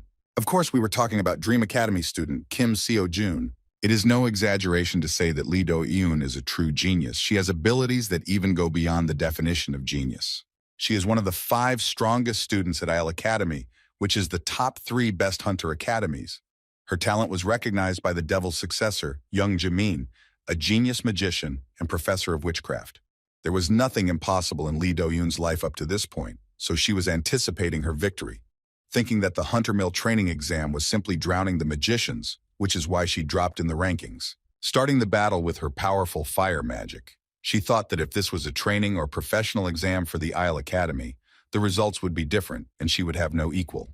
However, her confident smirk soon disappeared from her face as she aimed her attack at her opponent. She was simply shocked by what happened because she was anticipating a quick victory in an instant. It was hard to believe that Seo Jun, whom she considered overrated, by some miracle, without even taking an extra step, was able to dispel her technique with one light swing of his spear. Of course, he didn't even feel any danger from her magic after fighting the Dragon of Destruction Fanfare 10 times. Seeing her reaction, he was a little confused, realizing that he shouldn't have dealt with her attack so easily. With her whole body trembling and her eyes wide open, Lee Do-eun shouted that this was simply impossible. As it turned out, in her understanding, it was impossible to simply cut the magic. Studying with the best magicians, she learned that magic can be destroyed in 2 ways. This is done with the help of overwhelming mana. But if he has stepped over the law itself, embodied by the magician. Another option was to study the ideal law of the corresponding magician and destroy his attack with a reverse spell. However, looking at this guy, she thought that he was not even a magician and was not capable of understanding magic, and even if he understood, he would not be able to cast a reverse spell in such a short moment. Naturally, Seo Jun dealt with her attack with the help of a spear because he was interested in its properties. He acted like he didn't understand what was going on, while a stunned Lee Do-eun tried to figure out how he did it.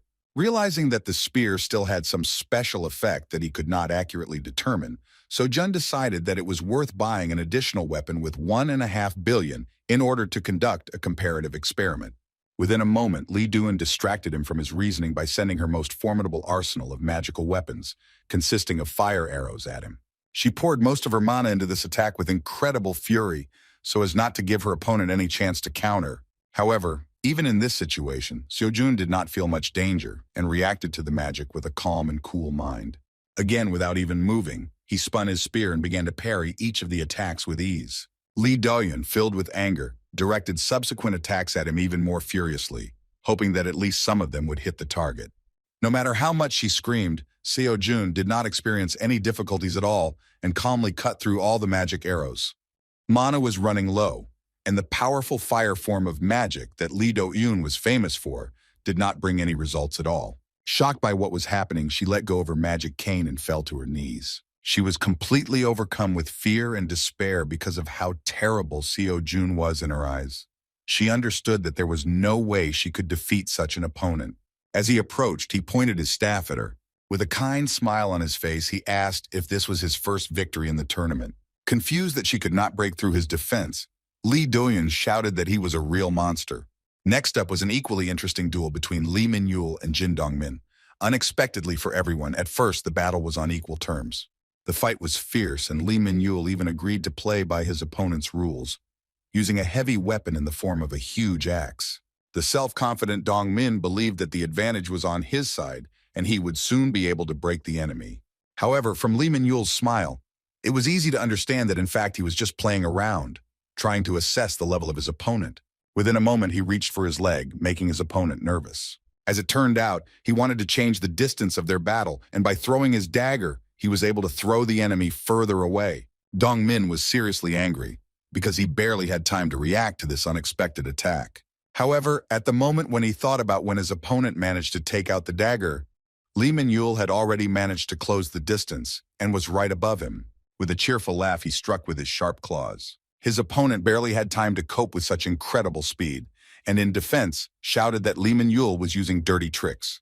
He could not predict his actions and felt uncomfortable because all this time he had to be on defense. Dongmin hoped that soon his opponent would exhaust his supply of variety of attacks, and he would have the opportunity to find a gap in his defense without fear of missing a blow, because if the match continued in the same spirit, the advantage would be on the opponent's side. However, he did not have time to cope with how quickly his opponent changed his fighting style, distance, and weapons. Under constant pressure, he relaxed his guard for a moment because he thought he had gotten enough distance, but Lee Min-yul quickly closed the distance and dealt him a heavy blow to the stomach.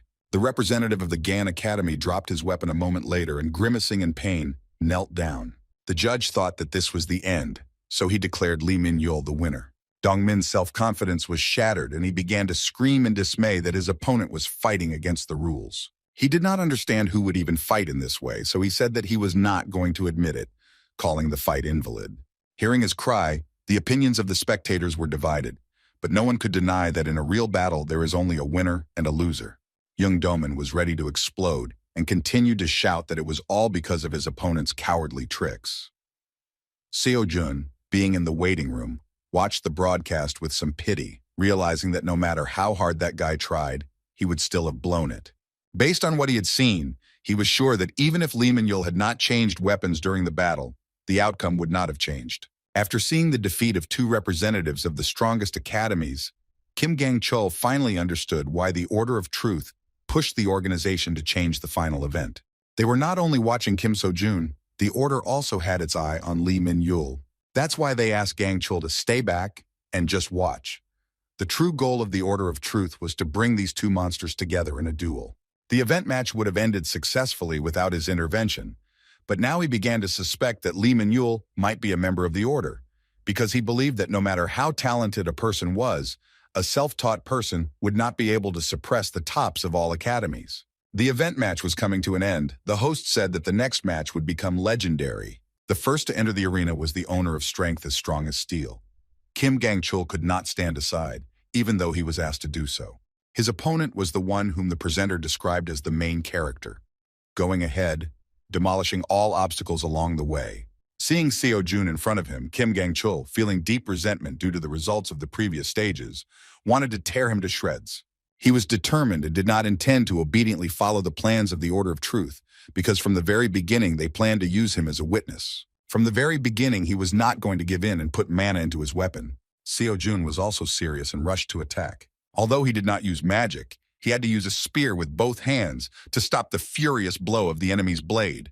A powerful burst of energy created a shockwave that destroyed the surface of the arena under their feet. Crossing their weapons for the first time, they jumped back before the next attack. For the first time since the beginning of this final tournament, the arena suffered under the pressure of destructive techniques, although these were only the first minutes of their battle. Taking a closer look at the enemy, Gankul began to analyze his features. He immediately noticed that his weapon did not contain the power of the Aura Sword, but somehow blocked his Aura Sword with ease.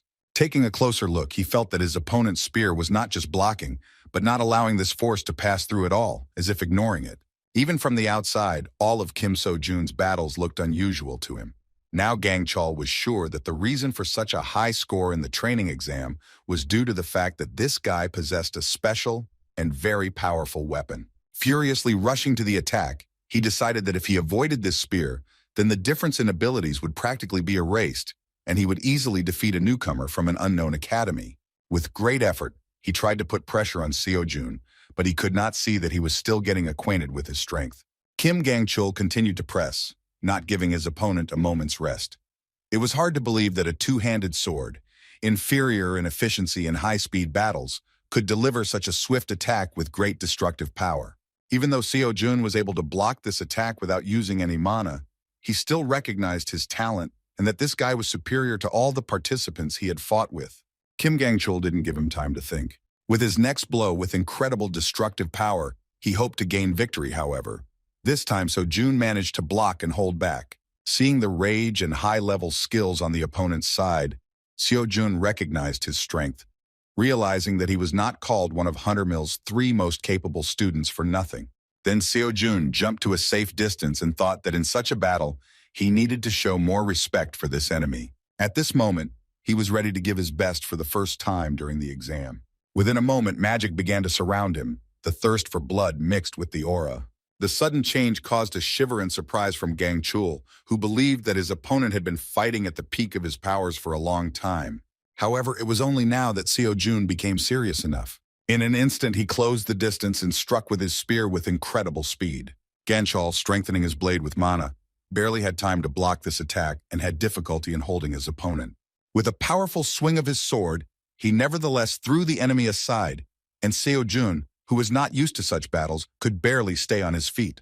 Despite this, he was completely concentrated. On the other hand, his opponent felt insecure. He couldn't believe that Seo-jun had been hiding his true potential all this time. Until recently, his aura was like a serene wave, but when it became saturated with real heat, Kim Gang-chul realized why the Order of Truth was showing special interest in his personality. Just a moment after Seo-jun rushed into the attack, Kim Gang-chul, who had once been pressing without a second of breath, began to slowly give in. He could not significantly increase the distance with the enemy, so he was in constant defense due to the fact that Seo-jun continued to pursue him, delivering a large number of blows. Now he understood that Seo-jun was strong not only because of his weapons. The guy from an unknown academy was different from those he had fought with before. Seo-jun was rough, awkward, and tough, too simple in his fighting style. Compared to Hunter Mill's high-level swordsmanship and mana accumulation technique, his movement seemed to him to be nothing more than ordinary swinging of a weapon. However, if everything was as simple as it seemed at first glance, he would have already defeated him long ago.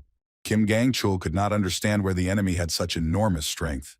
The blow, which he managed to block at the very last moment, could easily have ended this fight, raising a huge cloud of dust. When the ardor subsided, Gang-chul stood on one knee leaning on his sword, barely able to stay in the arena. He did not understand why it was so difficult to cope with simple swings, movements in which not a trace of high-level fencing techniques could be traced. The issue was not just the weapon, because Kim So-jun initially did not even use the power of the aura sword, while Gang-chul put mana into his weapon at the very beginning of the fight. Just the thought of what level his opponent would be at using an aura sword filled him with horror. He felt a terrifying resemblance between his opponent and the one who had first made him feel fear. The arrogant girl changed his life once and for all with just one battle. She overpowered him in a matter of seconds, destroying his sword and saying that his rants about power were nothing more than the ravings of a non-entity. She wondered out loud how he could even be considered one of the 3 strongest in their academy. He could not forget his first meeting with Lee Ha-yoon, who haunts his nightmares. Remembering that terrible despair, Gang-chul felt incredible rage. Being arrogant due to his previous successes, he could not accept the way Lee Ha-yoon and the representatives of the Order of Truth looked at him. What made him even more angry was that Seo-jun, with his brute strength, reminded him of those past failures. He could not afford to lose, so with incredible bloodlust releasing his mana, he rushed to the attack again. With a loud shout, he jumped high and swung with all his might to deliver a heavy blow with his two-handed sword. Even though the Hunter Mill student put all his strength into this blow, Seo-jun did not feel much danger and only released a small amount of his magic. Just a moment later, in front of everyone in the audience, the fight ended unexpectedly. One of the 3 strongest students at Hunter Mill Academy lost in a duel with Kim So-jun. He fell to his knees and his sword was destroyed, just like in the battle with the terrifying Lee Hyun. As a result, Kim So-jun made it to the finals. Lee Min-yul was simply delighted because this was what he wanted. The spectators were impatient for the final battle. They could not even guess who would be able to take first place. As expected, Seo-jun and Min-yul ended up in the highly anticipated finale. These two took the lead, leaving Huntermeal, Gaeon, and Isle behind. Having met in the arena, Lee Min-yul said with a sincere smile that he wanted to fight with him at all costs. Seeing his opponent's gaze, he assumed that Seo-jun had a lot of questions for him. Indeed, they met for the first time since the beginning of the tournament. So after seeing his fights, Seo-jun wanted to make sure that no one really trained him on purpose. Min-yul again repeated his words that he has a teacher, but he does not know that he has a student.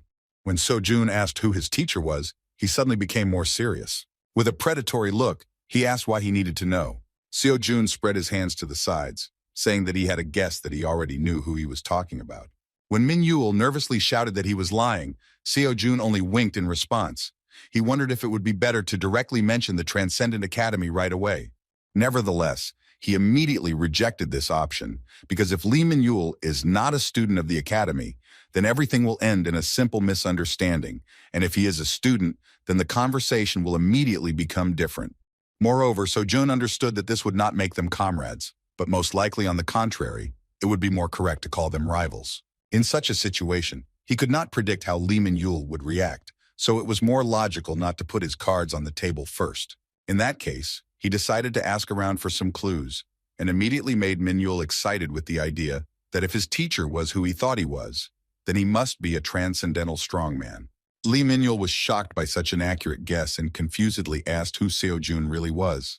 The provocation worked perfectly, so he replied that he had the same question. He admitted that apparently, neither of the two would just tell their secrets, so he proposed a bet in which the one who loses the duel must answer the winner's question. Lee Min-yul was interested in this outcome but wanted to know if there was a guarantee that the answer would be true. Seo-jun, continuing to bluff, replied that it would be up to the winner to decide. Within a moment, the presenter announced the start of the battle. However, even after a few seconds, the guys continued to stand silently as before the start of the battle. There was dead silence in the arena, and the audience began to whisper about what was happening and why the fighters did not move, but only stood and glared at each other. Seo-jun understood that at this moment his opponent was in great confusion. They both tried to feel each other out but didn't notice any obvious weaknesses. Lee Min-yul, having a huge number of attack options, decided to go on the attack first. He immediately shouted that he guessed that Seo-jun would not be easy in battle. This was the first fight where Seo-jun was fully concentrated. At the very beginning, Lee Min-yul had a sword in his hands, but Seo-jun understood that given his method of fighting, one should not think that everything would be limited to the sword. Considering the risks, he decided to give it his all from the very beginning and go ahead. Lee Min-yul was surprised by the strength of his opponent, because he not only predicted his actions, but also carried out the attack himself, destroying his sword with one blow. At the same moment, he managed to react and somersault back in time, dodging the enemy's blow. If Lee Min-yul had thought a little slower, the winner would have been a foregone conclusion, but he jumped back, throwing his weapon. Seo-jun was not going to let him relax and rushed forward. However, within a moment, he was stopped by many daggers flying towards him. As soon as he dodged the blades, a dozen arrows flying from the sky were already aimed at him. Seo-jun was forced to go on defense. The enemy perfectly controlled his distance. Seeing how skillfully the enemy got rid of his arrows, Lee Min-yul said with delight that it was incredible. Looking at the spearmaster, he said that his weapon was also a rather curious thing. Throwing his bow aside, Min-yul asked if he could find out more about this spear if he managed to win the battle. Rushing into the attack, Seo-jun said with a smile that there was no problem, but first you need to win. The fighting spirit of these fighters continued to increase, and the battle became more and more intense. Lee Min-yul replied with a kind laugh that he would do his best to reveal the enemy's secrets. After these words, they again tried to exchange blows, but they were all blocked. The battle seemed even. They could not find a gap in each other's defenses. After surviving another exchange of blows, Lee Min-yul cheerfully shouted that Seo-jun was incredibly cool. They again rushed to attack each other, but Seo-jun was already experiencing some uncomfortable feeling. Although he was in control of the fight, he still could not fully understand his opponent. Not only did Lee Min-yul without hesitation use techniques that could be considered a violation of the rules, but he also acted as if he was not trying to win at all. In addition, he was not at all bothered by the chuckles that sometimes floated from the stands, nor by the fact that all his tricks were easily reflected. After another unsuccessful series of attacks from both sides, the guy stopped. Seo-jun asked an unexpected question. It seemed to him that his opponent did not want to defeat him. But upon hearing this, Min-yul was surprised, saying that he really did want to. He was caught off guard by Seo-jun's question about why he didn't feel the urge to win. Waving his hands in confusion, Lee Min-yul said that he did not understand what he was talking about, because he, like no one else, wanted to defeat such an opponent. Everything fell into place when he said that he fights this way because he won't be upset if he loses. Seo-jun did not understand his motives, so he nervously asked why, in this case, he was using all means and methods to win. Lee Min-yul simply did the best he could, to win.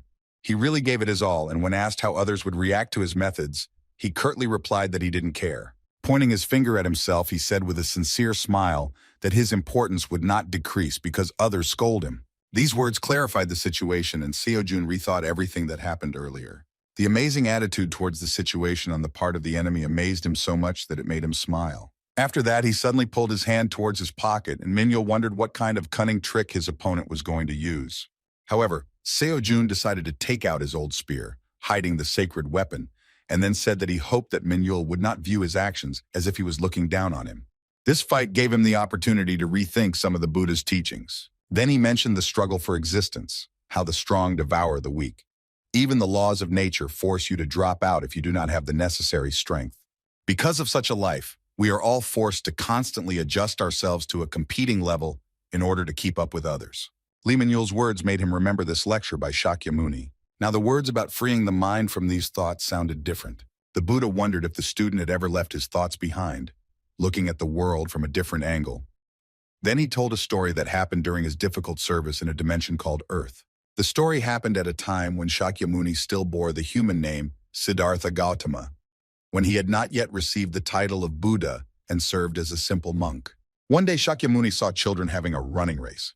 Like all children, they looked extremely carefree and were enjoying what they were doing. For some unknown reason, they started the competition over and over again, and all the time the same child took last place. But for some reason, the smile never left the child's face. Shakyamuni was interested in this. He approached the boy with a question. He asked why he was running, to which the child sincerely and joyfully replied that he liked it. It was still difficult for him to run, but he was not upset because it would not take long for me to go to a walk. However, what was surprising was the way he answered the question of what would happen if others overtook him during his rest. Hearing this, the child said displeasedly that his finish was different from the finish of others, so no one could overtake him. At first, Buddha thought that he had misunderstood him, so he decided to ask what about the finish line, which was visible ahead, where all the children were running. In response, the child said that he was not sure, but for others this was really the end. For him, it was just a passing point. After these words, the guy ran away again with the same kind smile on his face. According to Shakyamuni, this boy continued to run last. But many years later, the news reached the monk that he had achieved the best result in the largest running competition in the country. At that time, this monk thought that life was a tower built with difficulty. I thought that by accumulating efforts, grain by grain, you build your own life for yourself. Therefore, this monk went through hard service again and again, trying with all his might to build an ideal life. However, after silently listening to this child, the monk suddenly thought that in fact it was not necessary for this tower life to be ideal. It was hard for him to understand why he himself had never thought about this in his life. Long ago, a little boy gave Buddhism the insight that our society is filled with competition. If you don't get better day by day, you will be eliminated, and if you fall behind, you will disappear altogether. This is natural selection. The strong devour the weak. Seo-jun understood this like others who started their journey from the very bottom. That's why he worked hard every day. Thanks to this, he was confident that in his rapid progress, he was not inferior to others. However, the further he went, the more anxious he became, and he began to realize that he was fixated on the Academy of Transcendence. He was only overwhelmed by the pressure that he had to try even harder to keep up with others. Everything he did was to survive the competition. Lee Min-yul became a real example for him. He reminded him of that boy from the story of the monk. Thanks to him, Seo-jun, although vaguely, was still able to understand the meaning of that lecture by Shakyamuni. Like the monk, he also wondered why he had not thought about this before. The moment when Seo-jun hid his sacred weapon greatly excited his opponent. He didn't think they were looking down on him, but he still didn't understand his motives. Lee Min-yul even said that he was sure that with that spear in his hand, Seo-jun would definitely have won. Definitely, with the holy spear, he could easily win after all. All he had to do was stop Lee Min-yul's actions. In fact, his desire to win had not changed. He also knew that winning with equipment was also a skill. However, in this sparring, his desire to take out the old spear was caused by his opponent's words that his importance would not decrease because others scold him. In response, he gave a counter-speech, smilingly declaring that his importance would not rise if others praised him.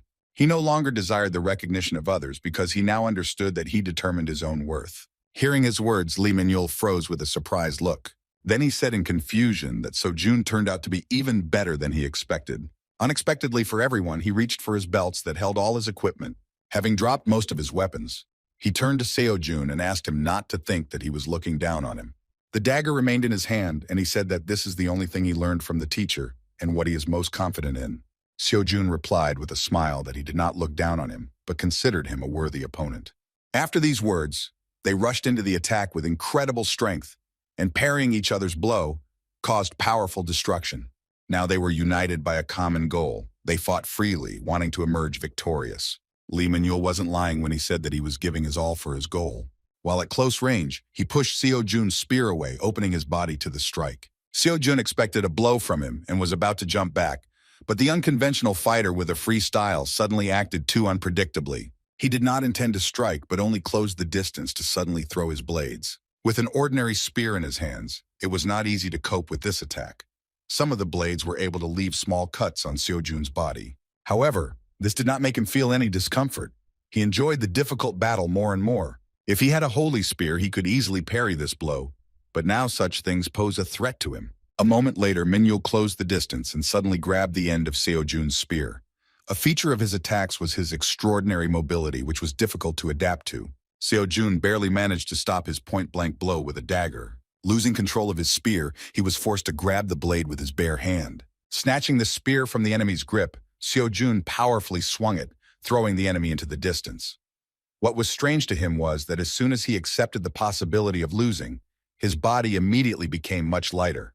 Now he understood that he did not have to win, and there was nothing wrong with him if he lost. But for the sake of victory, he sincerely gave his best. Fighting had never brought him so much pleasure before.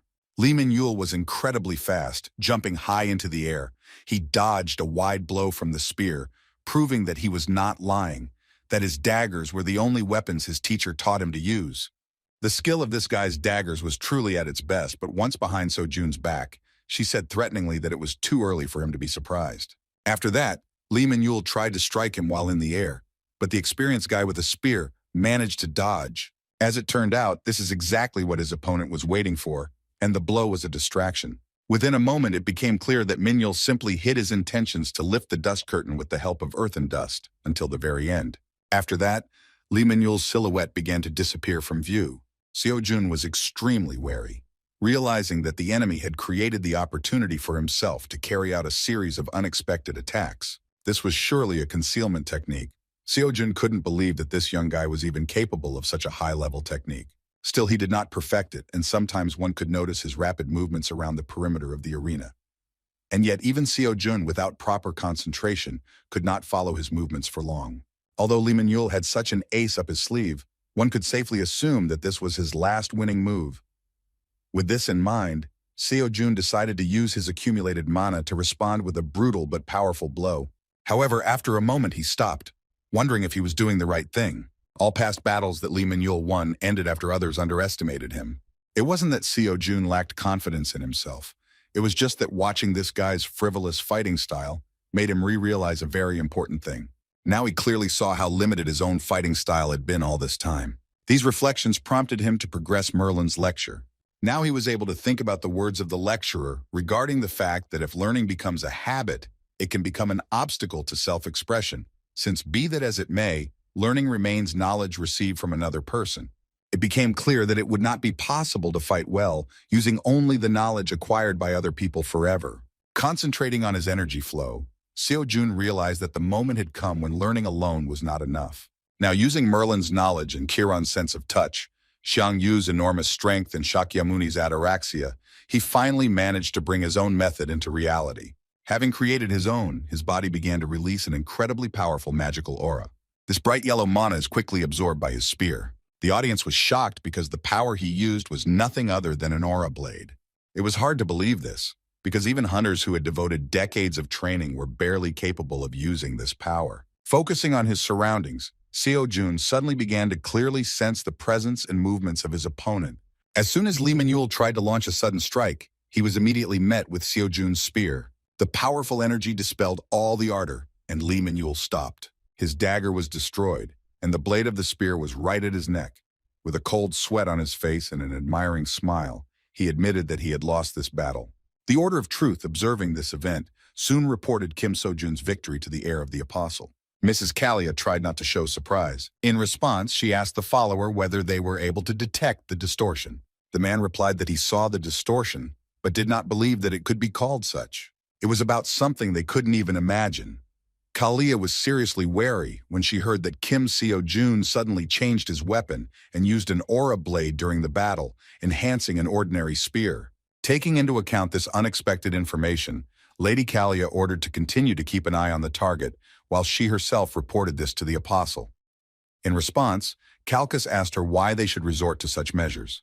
Miss Kalia did not understand what they were talking about, so the confused follower explained his words by saying that, although he understands that Kim So-jun is worth taking a closer look at, this has now become an obstacle to the plan they had devoted all this time to preparing.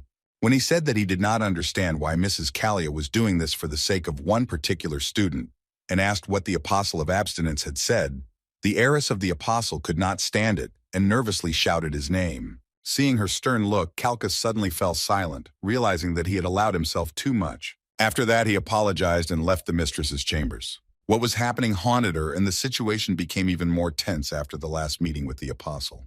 During that visit, she confirmed information that a very large distortion had been detected in Korea. The Apostle of Temperance also heard that the distortion was quickly dealt with. In response, Kalia confirmed this information and reported that the person who dealt with the distortion was a student named Kim Seo-jun. It seemed very strange to her that even though the Apostle knew the news about the elimination of the distortion, he still called her to find out what had happened. It was also strange why he asked who exactly solved this problem. Suddenly, the Apostle ordered her to keep an eye on what Kim Seo-jun, who had dealt with the incident, was doing.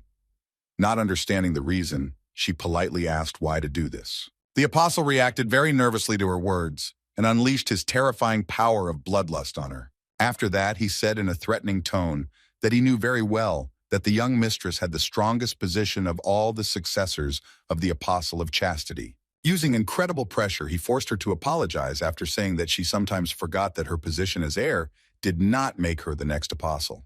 His actions indicated that he was warning her that she was not in a position to ask unnecessary questions. However, after releasing the pressure, he still said that this order was not his own will. Turning around, Mrs. Kalia panicked and asked how this was possible.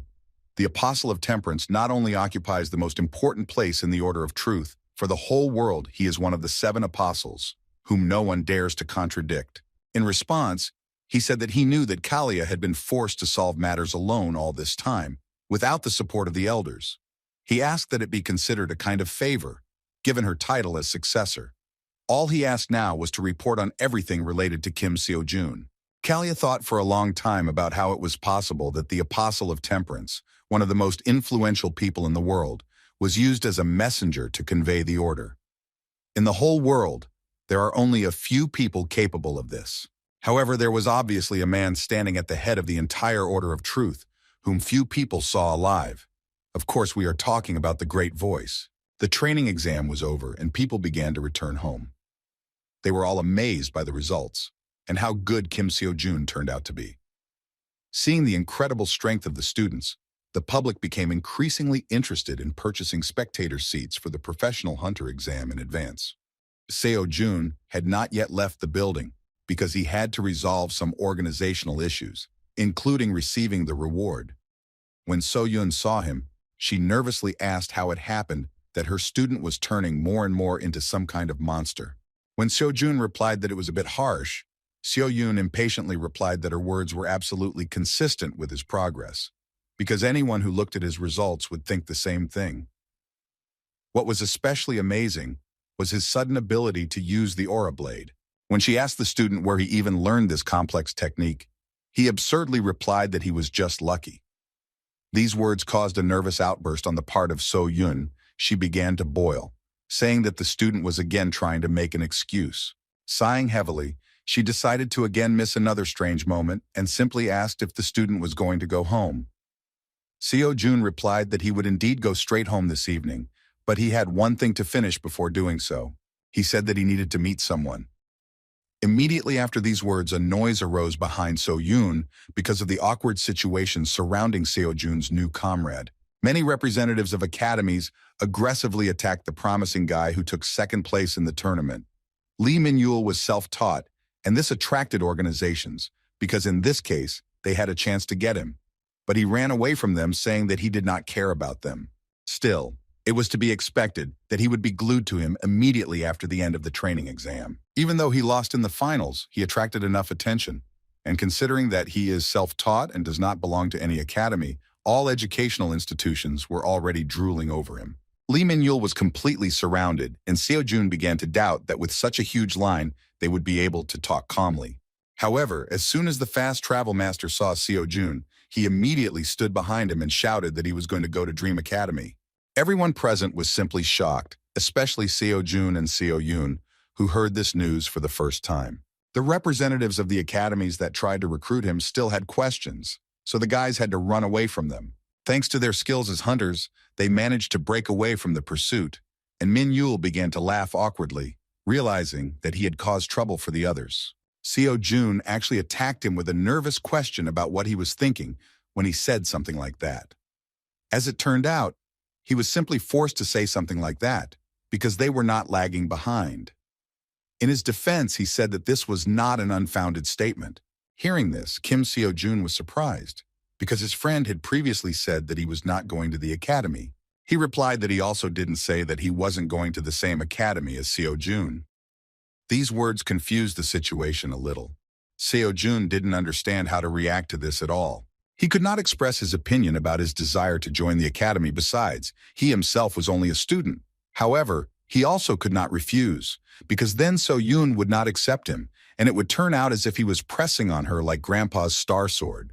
To keep this conversation simple, Seo-jun suggested we return to this topic a little later.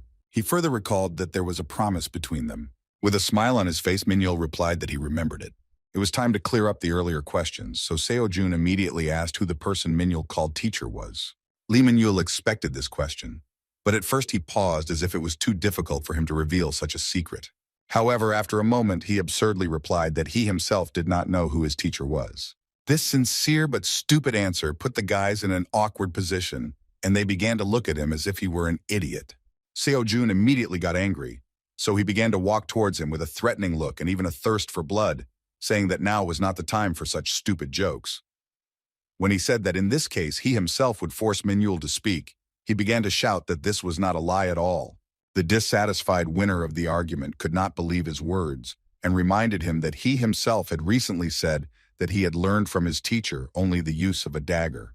Moreover, he also claimed that his teacher was a strong man beyond imagination, which meant that he was still familiar with him. In response, Lee Min-yul asked to understand him correctly, after which he said that he was observing the teacher because he did not teach him personally.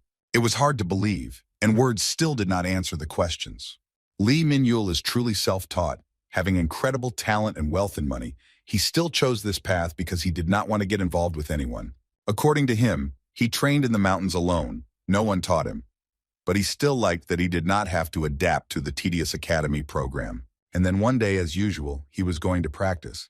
But suddenly he felt someone's presence.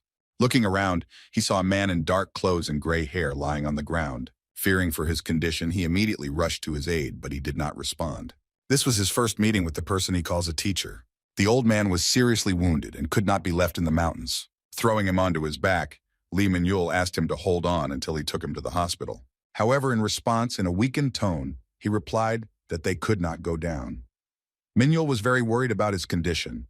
He thought that he was just delusional, so he worriedly repeated that if they didn't get to the hospital, he would die. When the old man said this phrase again, the guy realized that he had no other choice. These words smacked of desperate obsession, and ultimately he had to give up the idea of taking him to the hospital. For lack of anything better, he treated the man in an abandoned house in the mountains. At first, he was in a deplorable state and could die at any moment, but over time, he slowly began to gain strength. So a month passed, and one day, when Lee Min-yul was walking towards him again with the hope that he would finally open his eyes, something unexpected happened.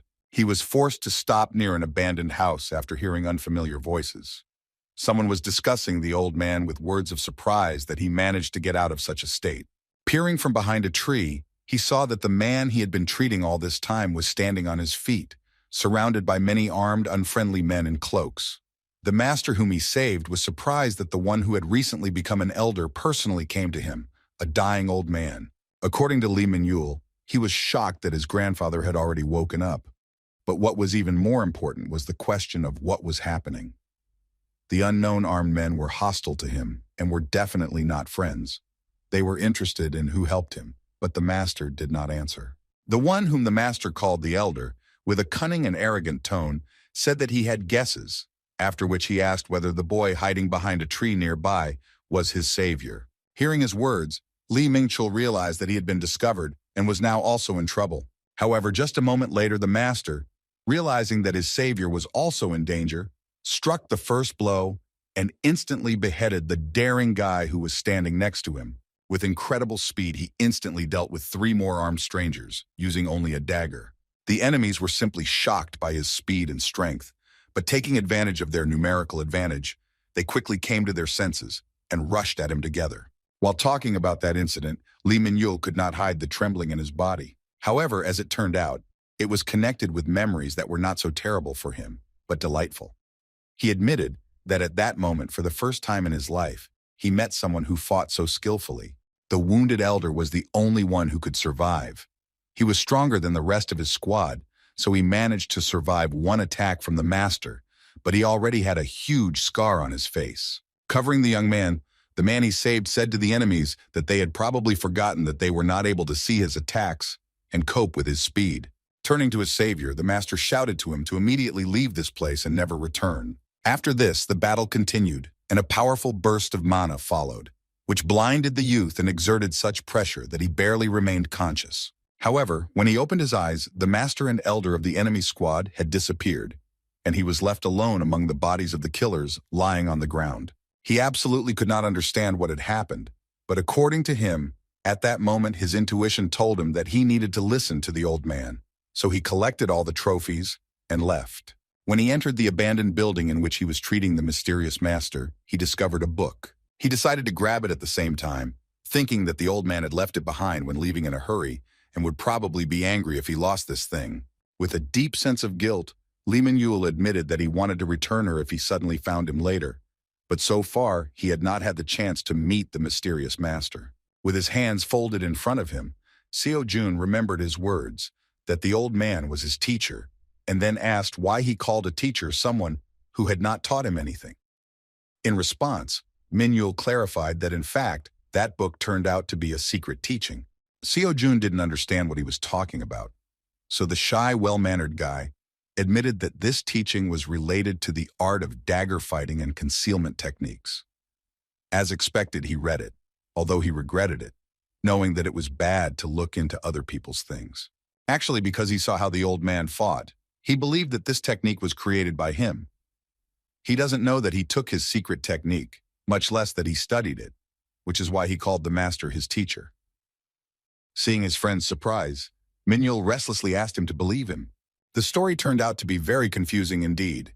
Seo-jun, of course, suspected that the likelihood of his innocence was high, but now he is still convinced that this incredible self-taught person is indeed not a student of the Academy of Transcendence. Lee Min-yul still thought that no one believed him, so he swore that his words were the truth.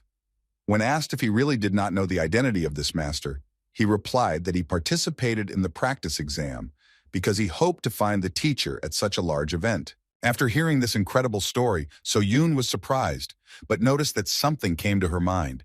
She wondered if it could be that his teacher was actually Mr. Dark Star. Hearing the suggestion, Seo-jun opened his mouth in surprise, and Lee Min-yul simply froze. The Dark Star, along with the Sword Saint, is one of the 5 heroes who personify Korea. He is known for having the most secretive personality among them all. He is called a mastermind of secret assassinations, and due to his excellent disguise skills, Nothing is known about him except his name. But in the case of So-Yun, the granddaughter of the Sword Saint, the conversation is different, because all 5 heroes keep in touch and know each other. When So-Jun asked if she had ever met this gentleman, So-Yun replied that she had seen him a couple of times, because when she was little, Mr. Dark Star sometimes visited his grandfather. However, in those days, they began to fight every time they met. Based on this, Seo-Jun asked if she could ask her grandfather about the secret teaching that Min-Yul had obtained. He was confident that Mr. Park would understand whether this was truly a Dark Star technique. So-Yun replied that it was a really good idea and that we could meet him. Lee Min-Yul, who had not understood what they were talking about for several minutes, was simply shocked by these assumptions, and no less shocked when he heard that the director of the academy where Seo-Jun studies calls the great sword hero the grandfather. The next day, Seo-Jun went to the academy as usual. His day started with a very displeased expression on his face, because when he thought about picking up another weapon to compare with the Holy Spear, he saw that the item he was interested in was worth 500 million won. The price for just one piece of equipment was enormous, so the student was outraged at how much money this academy was taking from him. He worked non-stop and earned money, but the spending still did not end. Sighing heavily, he decided to take his time, thinking that it was not urgent. The billion received for winning the training exam was credited to the account without any problems during the day, although the reward for participating in event competitions takes time. Meanwhile, Lee Min-Yul learned that sweet sister So-Yun is the granddaughter of the Sword Saint. He was shocked by the news, but immediately respectfully asked her to help meet his teacher, whom they named one of the 5 heroes. So-Yun didn't mind. She excitedly asked him to skip the formalities and promised that she would turn to her grandfather for help. At first, Lee Min-Yul was hesitant to show someone else's secret teaching to another person, but he agreed to personally demonstrate his technique to the Sword Saint, so he was going to come to the academy. At that moment, Seo-Jun didn't understand why Min-Yul addressed So-Yun as you. Returning to his interaction with the Transcendence Academy portal, Seo-Jun decided to buy a free pass. But at that moment he was surprised by the message that several of his lectures had received progress, and Chiron's course was completely completed. Now it became clear to him that the percentage of course completion accumulates even in the absence of a free pass. Within a moment, as a reward for completing the course, he acquired a rank A bone reconstruction skill. Upon learning of this, he joyfully shouted in delight at his new ability and began to test his body's strength, trying to bend bones and make unnatural movements of his limbs. To his surprise, he felt no difference. When he completed Xiang Yu's course, he could feel the power that could move mountains circulating through his body. But this time, there was nothing like that. He remembered that the battle story said that rebuilding bones corrects skeletal flaws and removes toxins from the body, forcing him to be reborn. Within a moment, he completely forgot about completing the course because he felt the sudden appearance of terrifying energy and an equally terrifying thirst for blood. Looking around, he saw nothing but was sure that he was not alone here. The guy thought in horror about what was happening because he clearly felt a chill suddenly run down his back. He felt as if someone had put a sword blade to his throat. Within a moment, he heard the mysterious voice of a stranger, which surprised him at how the guy reacted to his appearance. He wondered how the student managed to sense his presence. He understood that the guy with the spear did not see him, but most likely just felt him. Seeing the tension on Seo-Jun's part, the mysterious stranger said that there was no need to take him hostilely because he was not here to kill him. When Seo-Jun asked who he was, the stranger said that the disciple of the granddaughter of the Sword Saint was surprisingly too strong an opponent for the boy. Seo-Jun realized which boy he was talking about and then wondered if the stranger was Mr. Nightstar. After these words, an old man appeared in front of him, who was one of the 5 great heroes, as well as Lee Min-Yul's teacher. Before him was indeed someone he knew to be a genius in secret murder and a master of concealment techniques. The old man with a scar on his left eye and a snake-like gaze admitted that Seo-Jun was quite smart, after which he admitted that no matter how much he thought, he could not be amazed at how he even recognized his presence. Seo-Jun once again surprised a professional hunter, being just a student. As usual, he didn't know how to justify himself, although this time, he himself had no idea how it happened. He only guessed that this might be related to the skill of rebuilding bones that he received from Chiron's course. Based on this assumption, he could also think about whether this is an additional characteristic of this skill and extrasensory perception, and perhaps even something else that he does not yet know about. Returning to the conversation, he suggested that the visit of the great master was connected with his student. In part, this was true, and Seo-jun said thoughtfully that he knew that the master had left him his teachings on purpose. Sighing heavily, the Dark Star said that it would be better if his ridiculous student talked less, but after that he found out that he didn't know Min-yul at all. Seo-jun said that he had no idea about his identity or that he left the book on purpose. Coming back to the matter, Seo-jun mentioned that Min-yul is already on his way to the academy. However, the old man did not intend to meet him and was not very happy that he did not have much time. When Seo-jun asked what he was talking about when he said he had little time, the old man replied that if he wanted to meet the student, he would have done it a long time ago. Now they cannot intersect, and that is why the master initially came to Seo-jun for this reason. He said that there was no time, so it was worth getting straight to the point. Then he asked an unexpected question regarding how Seo-jun is connected with the Order of Truth. The student was surprised by the question, but without hesitation said that he denied any connection with them, even though he had to meet with Kalia once. Hearing about the successor of the Apostle of Chastity, the old man said thoughtfully that he now understood what was going on. He explained that in fact, all this time he has been acting especially secretly, since he is monitoring what the Order of Truth is doing. When Seo-jun asked why he was doing this, the old man said with a serious look that he did not trust them. Most people in the world know the Order of Truth as the heroes of humanity and the organization that stopped the great disaster, but the master knew that this was not all. After that, he suddenly mentioned a tragedy from the past, asking if Seo-jun knew about the giant berserker monster that was slain by the Order of Truth. Then he shared a shocking statement that only a few people know about. In fact, the berserker was not defeated, despite the claims of the Order of Truth. Seo-jun didn't understand how this could be true. It is known that the berserker is a powerful monster, which can be called the second great disaster. It is said that at that time he was struck down by the great voice and the 7 apostles, thereby marking the end of the great calamity. The master of stealth and assassination techniques explained that then the berserker was impossible to defeat. He also said that it was at least strange that there was no corpse left from the defeated monster, because there is not a single material regarding this. Even with the chaos that was happening at that time, it is too unnatural. Seo-jun was even more amazed by the words that in fact the berserker had suddenly disappeared. Confused, Seo-jun emotionally asked why then did everyone think that the Order of Truth saved humanity. The old man replied that it was obvious to believe that they had done something. He clarified that it was more likely that it was the great voice who did something to the berserker, but in any case, that monster was not defeated. Turning his back to the student, the master remembered that at first it was only a small grain of doubt, but an incident that happened several years ago made him convinced that he was right. He clarified that it is difficult to actually name those events. To get to that topic, he first asked if Seo-jun had ever thought about why the place of the Apostle of Chastity was empty. In response, Seo-jun remembered that the Order of Truth stated that he died of old age. However, as soon as he said this, he cried out in surprise at the realization of the probable truth. The puzzle began to take shape into a more complete picture, and the old man confirmed that the Apostle of Chastity had in fact suddenly disappeared, and precisely suddenly, just like a berserker. With displeased mockery, he said that natural death sounds ridiculous, because the 7 apostles were together even before the time of the great disaster. It was foolish to believe that the Apostle of Chastity was the only one who died of old age. This statement on the part of the Order of Truth was meaningless. The information from the hero became more and more amazing. He thought that the two were somehow connected, and so he began to monitor the Order and learned 2 things. Firstly, the Order of Truth planned to kill him for this. And secondly, the rift of the 10-star dungeon is a trick of the Order, and the reason for it is Seo-jun himself. Naturally, the guy did not understand what he had to do with them. The old man himself did not know the exact reason, but he was sure that the Order was closely monitoring the personality of the young man.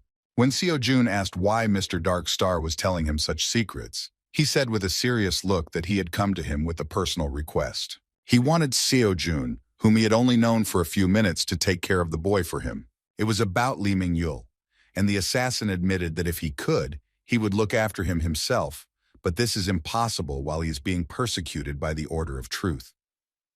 They have their own unique way of tracking objects, and this turned out to be quite scary news. The old man wasn't sure, but it seemed like the order could see the consequences of their target's actions, so they called it visioning. He too came under their surveillance and leaves his mark on everyone he approaches. Seo Jun didn't understand why he had to act as a mediator, since information about the vision of the Order of Truth probably also meant that he himself was subject to this ability. Unexpectedly for him, the master replied that he was an exception. The apprentice is already the object of observation of the order. However, like the master, they cannot see him. So even if they meet, the order will not sense anything unusual. At the same time, if he acts on behalf of Seo Jun, then they will believe that this is the work of a Dream Academy student. When the guy, dumbfounded by the situation, asked why the Order of Truth could not see him, the master disappointed him with his answer, saying that he himself did not understand how this was possible.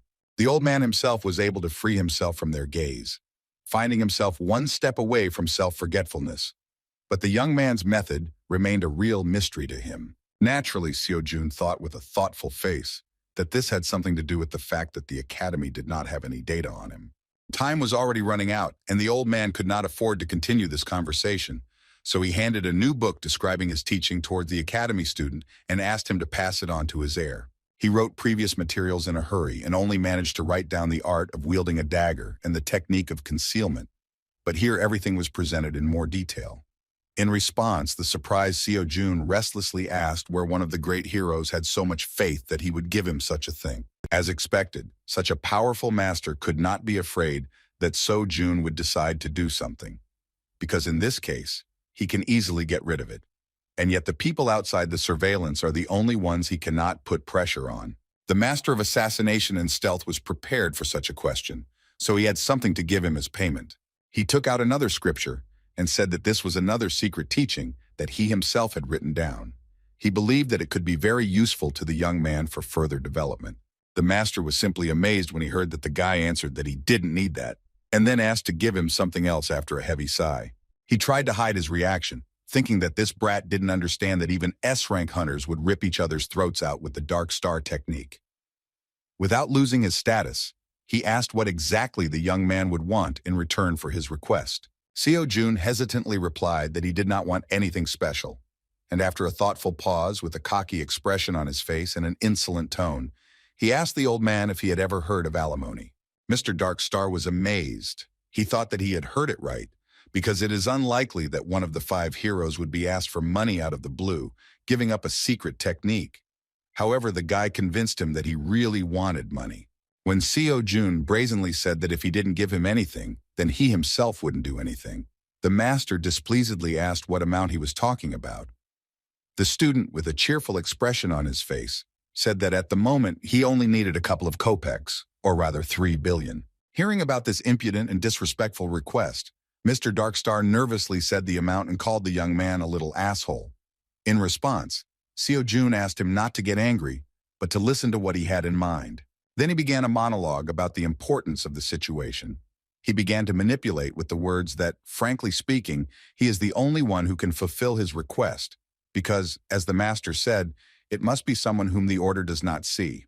The balance of importance continued to shift to the young man's side after he said that it must be a person who is friendly with Minhyul, because if some stranger comes and says that the teacher gave him something and throws teachings at him, then Minhyul will not accept it with joy but still begins to doubt.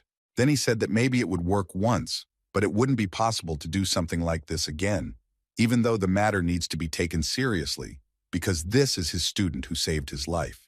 Seo Jun began to press with words that Minhyul would never get involved in this and would simply go to the mountains to train. The final argument was that Seo Jun was putting himself in danger because their interaction meant that all attention would be directed at him, and then the order would begin to suspect him even more. After these arguments, the young man boldly declared that this amount was fully justified by the risks. Without showing unnecessary emotions, Mr. Darkstar resigned himself to his reasoning, and once again asked whether 3 billion would be enough. Seo Jun hurriedly shouted that this was so, because he didn't believe that everything would go so easily. He regretted that he had not closed his eyes to his conscience and asked for more. When the old man said that he would transfer it a little later, Seo Jun, hungry for money, asked if the master would be able to bypass all taxes and laws, because he wants 3 billion to be the final price. The dissatisfied old man replied that it seemed to him that the youth's conscience had reached the level of a notman. As he left, the Dark Star waved his hand, saying that the money would be received under the name of the association, so minor issues would be settled by the association, and there would be no questions for the young man. The old man was already leaving, so Seo-jun asked if he should mention his visit in a conversation with his heir. Disappearing, the hidden master said that he was free to decide this himself, because even if he said, the order still could not see him. He also asked Seo-jun to warn the boy not to talk left and right about the identity of his teacher.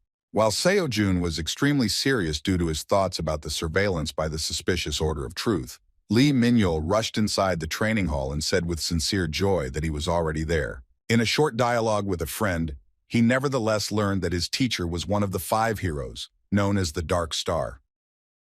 Although Seo-jun told him in vivid colors about the Order of Truth, as expected, the teacher's identity shocked him. Of course, he did not mention alimony. To explain why he did not meet with him in person, Seo-jun said that Mr. Darkstar had to urgently leave on business, but in return he asked to give his student some notes. After that, Seo-jun held out a small notebook in his direction, similar to the one Lee Min-yul had previously found with detailed descriptions of dagger and concealment techniques. Having given this notebook to the recipient, Seo-jun hummed and decided to leave on business, happy that he had already fulfilled the request and received money in return. Now he could easily buy more weapons and listen to new lectures. At one point, Lee Min-yul, who had been silent all this time from the shocking statements, a little confusedly asked his friend why he was giving him this thing. Seo-jun was surprised by his question and repeated that the Dark Star asked him to give this to him.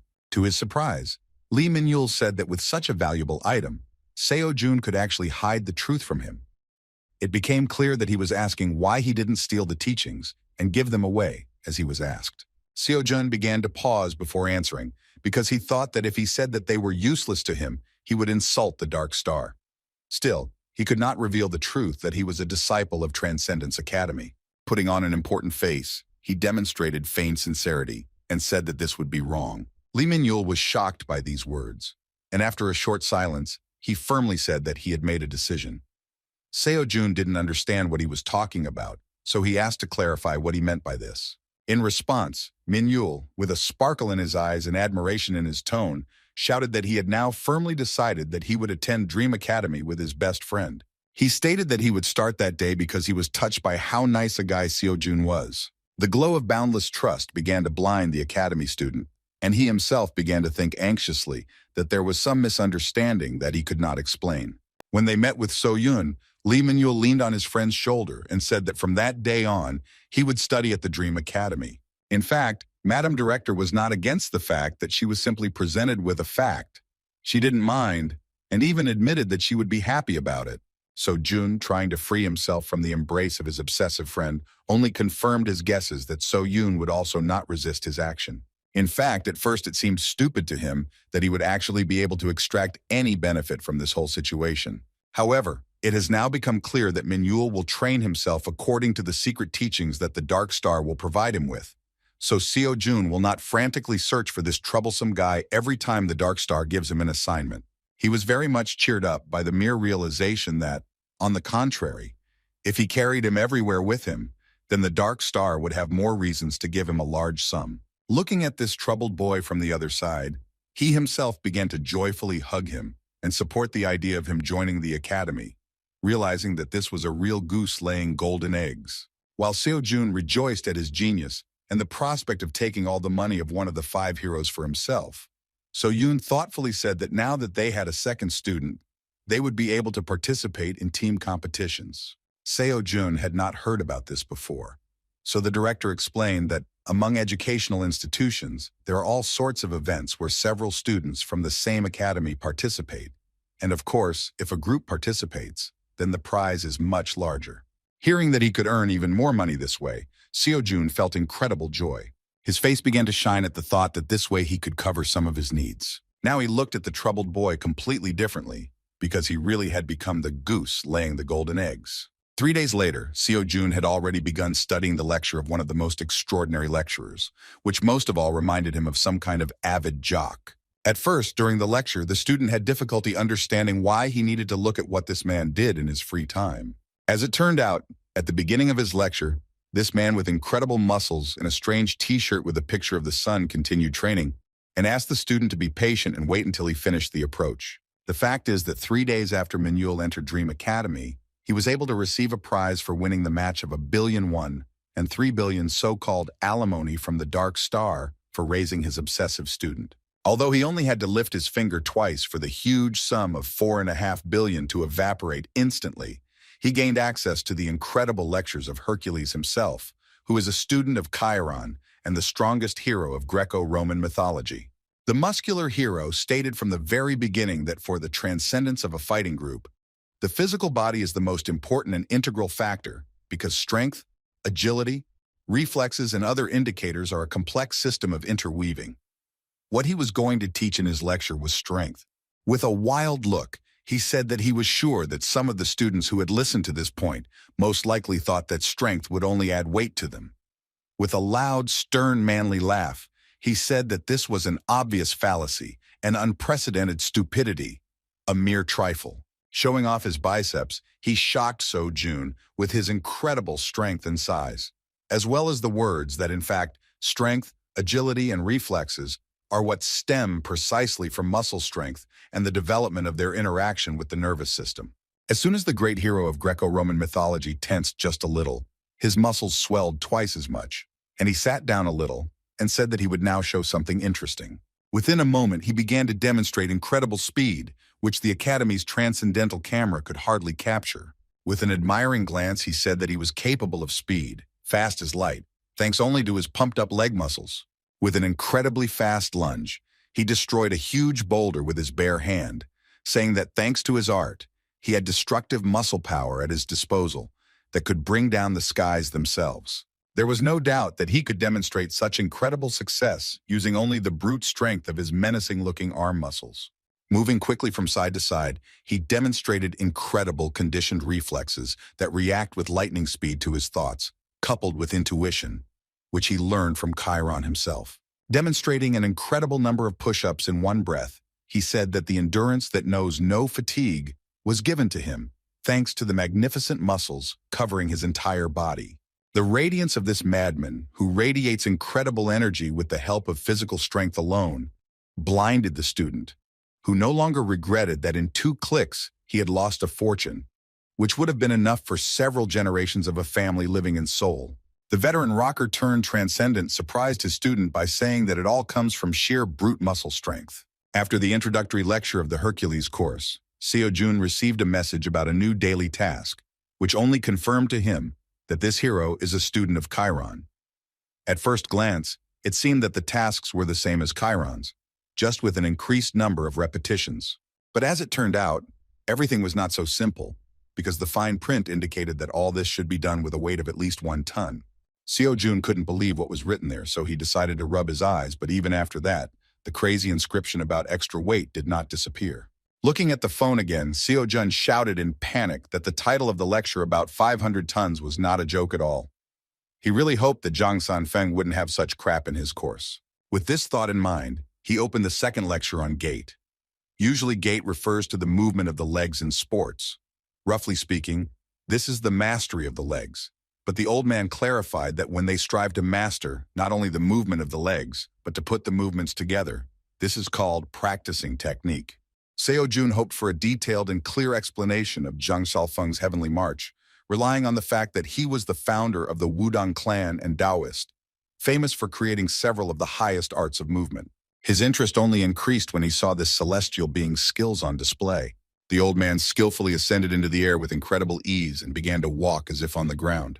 Then he said that in this lecture he would teach students the so-called walking on air, in which the master, relying on Neigong, with the help of acupuncture points of his energy, can step on anything, even air. The principle of the lecture was taught during the course, so the old man asked to work on the daily assignment. Seo-jun was delighted with the mere thought that if he could soar freely in the sky, then restrictions in the air would disappear for him. As soon as he received the daily task, a deeply thoughtful expression appeared on his face, because it mentioned maintaining a speed of 300 kilometers per hour for 30 seconds. as well as falling from a height of 30 meters. Despite the madness of the task, for him it seemed more real than the one given to him by Mr. Hercules.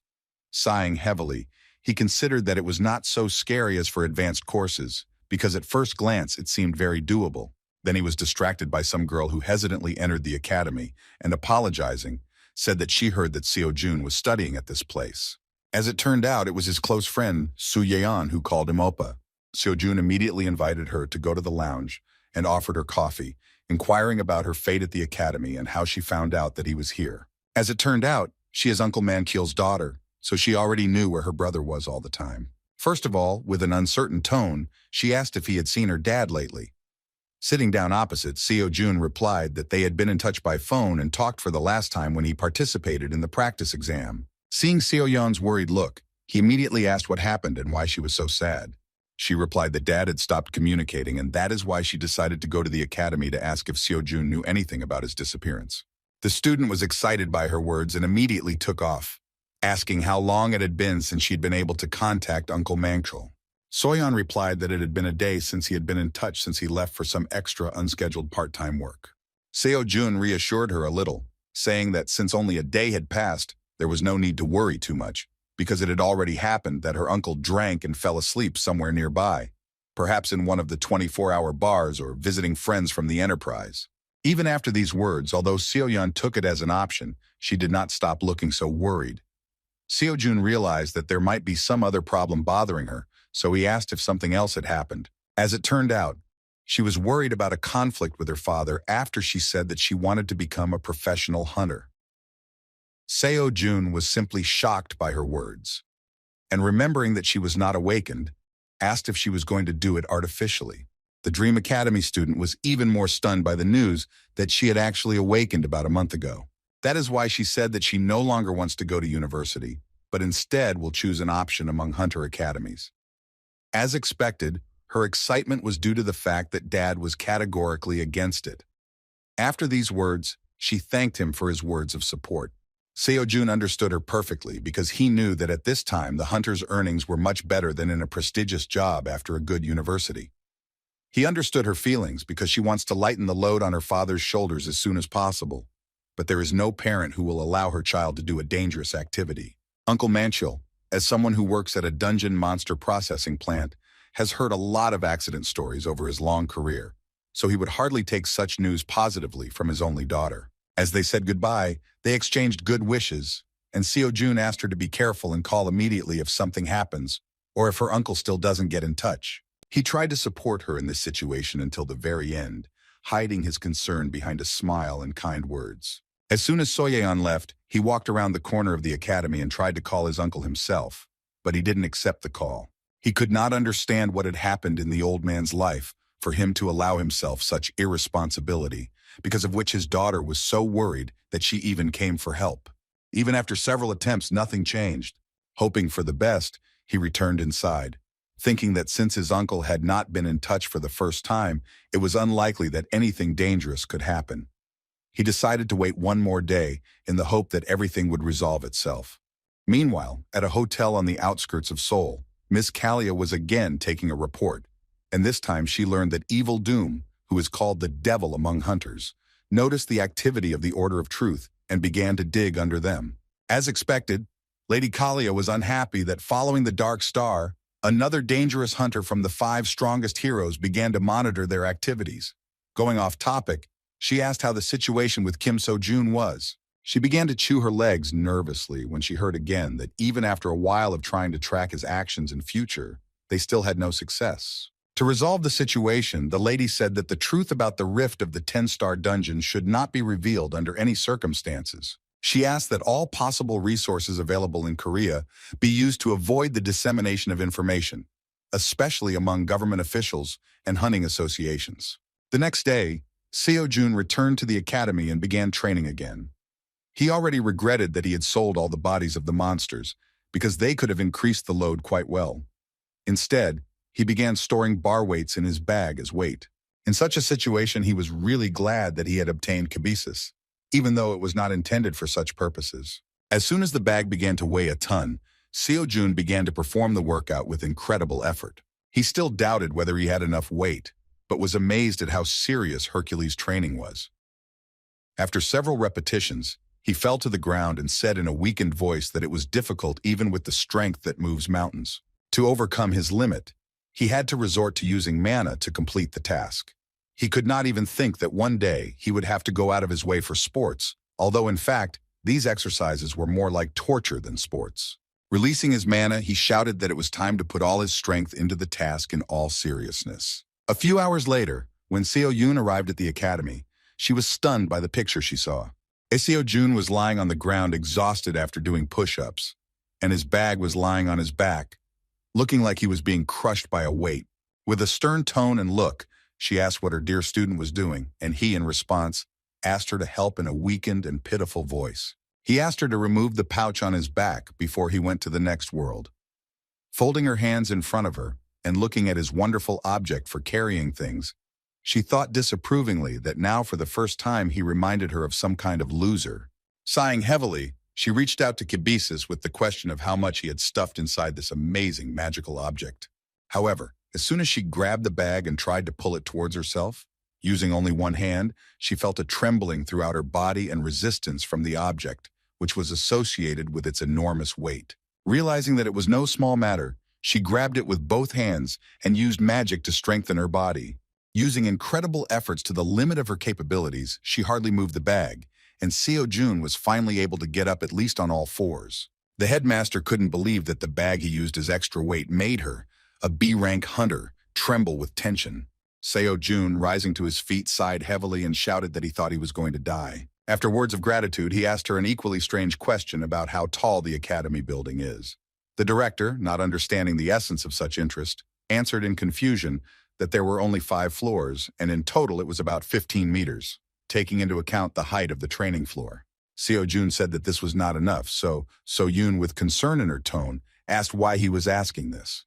In response, her inadequate student with a crazy expression on his face replied that he was going to jump down. Horrified by his intentions, So Yoon stretched out her hand to stop him, but he didn't even let her utter a word, wondering out loud whether he could jump from such a height in his current form. Then he simply confronted her with the fact that he would go away for a while to test his strength. So Yoon didn't even have time to move when her ridiculous student found himself on the roof, and a moment later his ringing scream and the whistle of falling down were heard. What was even more alarming was how loud and dull the sound of his landing on the surface was. So Yoon couldn't say a word as she listened to what was happening outside the window. After landing, the student, whom she considered a real psycho, joyfully shouted that he managed to survive, after which he again climbed to the roof and jumped down. Returning to her office, immersed in real despair, So Yoon began to think about what her new students would think when they saw this. She was even more worried about whether she would be able to accept new students at all if they thought this was an example of their training at Dream Academy. When Lee Min-yul came to the academy for his first day of training, he was as shocked as the director. Along with So Yoon, they watched with a lot of questions as Seo Yoon sent tremors through the entire building by squatting with his bag filled with enormous weight. When the strange student finished completing his assignments, he began to excitedly look at his phone, hoping to get an answer from his uncle, who had not been in touch. At that moment, Seo Yoon and Min-yul started whispering about what was going on with this guy and whether everything was okay in his head. Seo Yoon didn't even pay attention to them because it was already the 4th day since his uncle didn't pick up the phone. He was very worried, because he had known Uncle Manchul for about 10 years. This was the first time that he had been missing for so long. He was sure there was some problem. Suyeon continued to write to him about how Dad wasn't in touch and asking if there was any news about him. Concerned about the situation, Seo Yoon informed the director that he needed to leave for a while.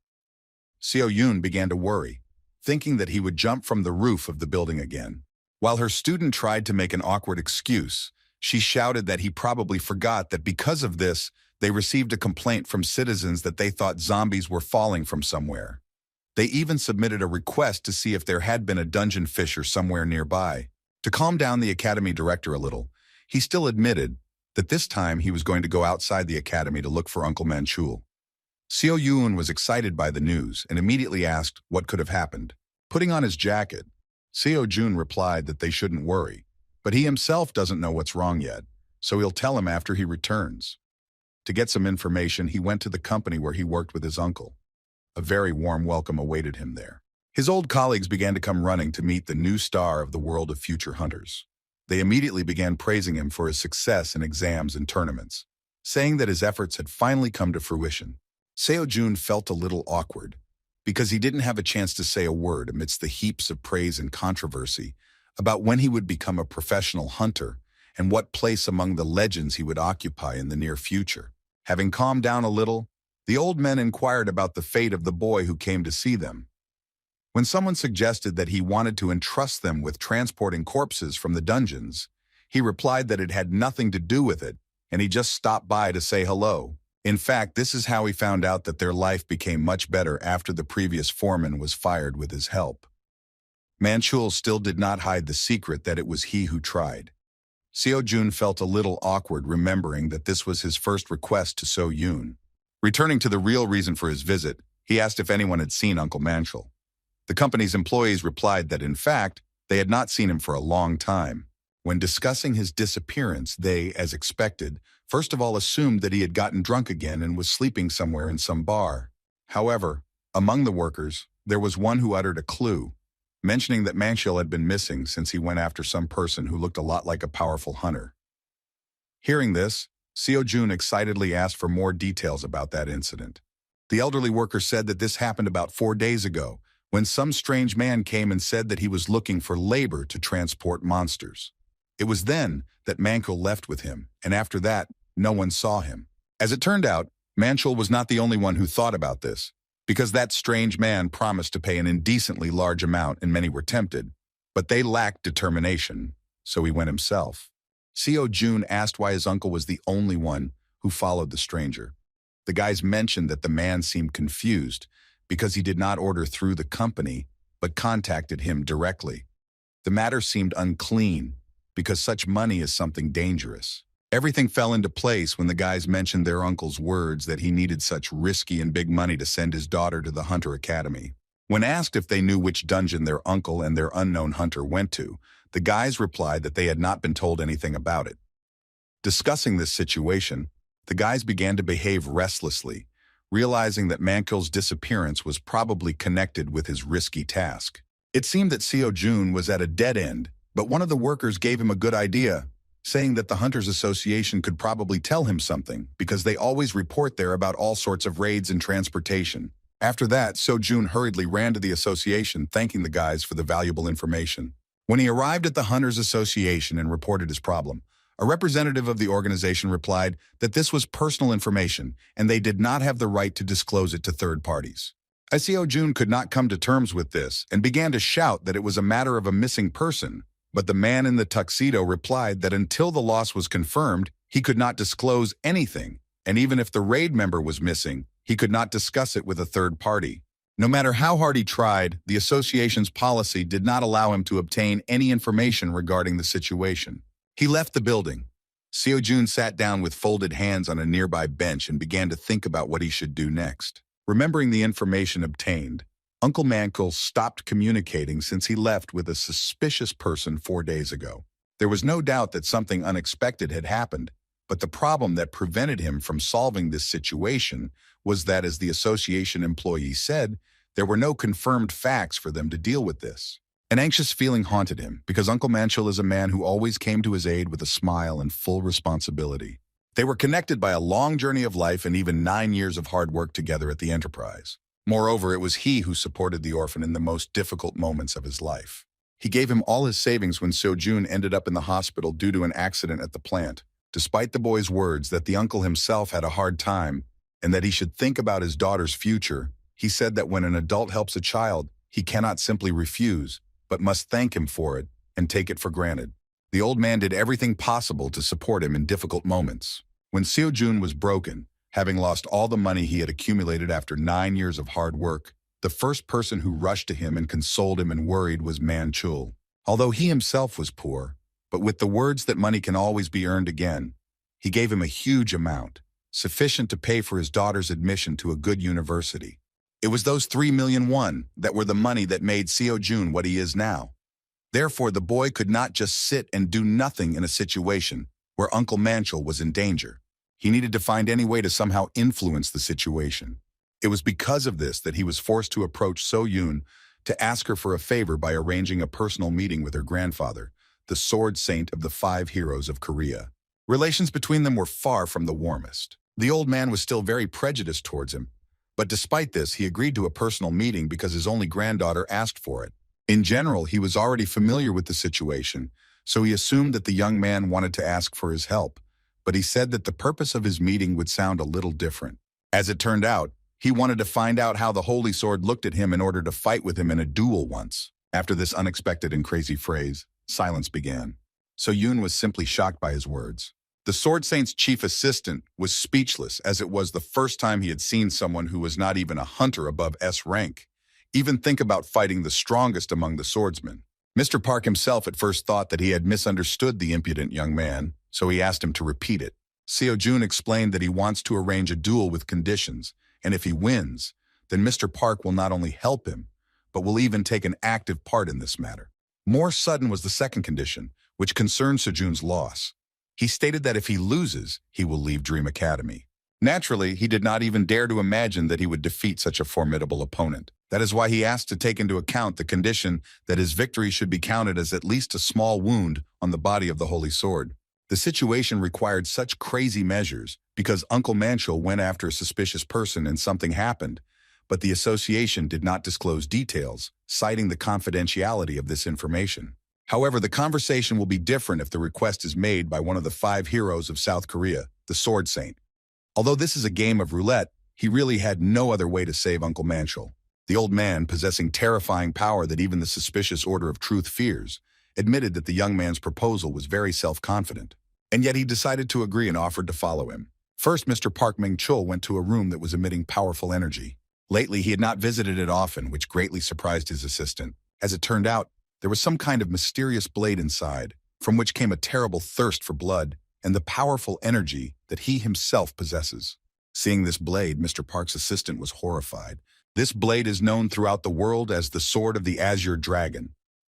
According to legend, the military leader of the Silla state, Kim Yu-sin, having gone on service to Wolong, met Nan Shung on his way, receiving from him methods of army command and a precious sword. Even though it is only an imitation of a real Azure Dragon sword, even so it is considered the pinnacle of creation, forged by the best blacksmith in Korea. What was even more astonishing was that the chief's closest assistant understood that he would only draw the Azure Dragon's sword on one occasion, when he was sure that he must kill his opponent at all costs. The head had never taken out the Azure Dragon's sword since the Great Scourge was officially stopped. The concerned man nevertheless asked the gentleman what he planned to do with the boy from his granddaughter's academy. He was worried that if something went wrong, the lady would suffer severe mental injury, but the old man asked him to drop such talk. Minchul explained that even though Seo Jun might jump out of his skin, he is still a student. You must, at a minimum, be prepared for such an outcome in order to dare to challenge one of the 5 heroes. Containing his terrifying energy, the old man asked his assistant whether he really did not have the right to have fun. Seo Jun and Miss Park were still outside, and the academy director tried her best to stop him, saying that he should not go to such extremes. She said that she could ask her grandfather to help because if she turned to him personally, he would definitely intervene in the situation and find a way out. Despite her words, Seo Jun refused her help.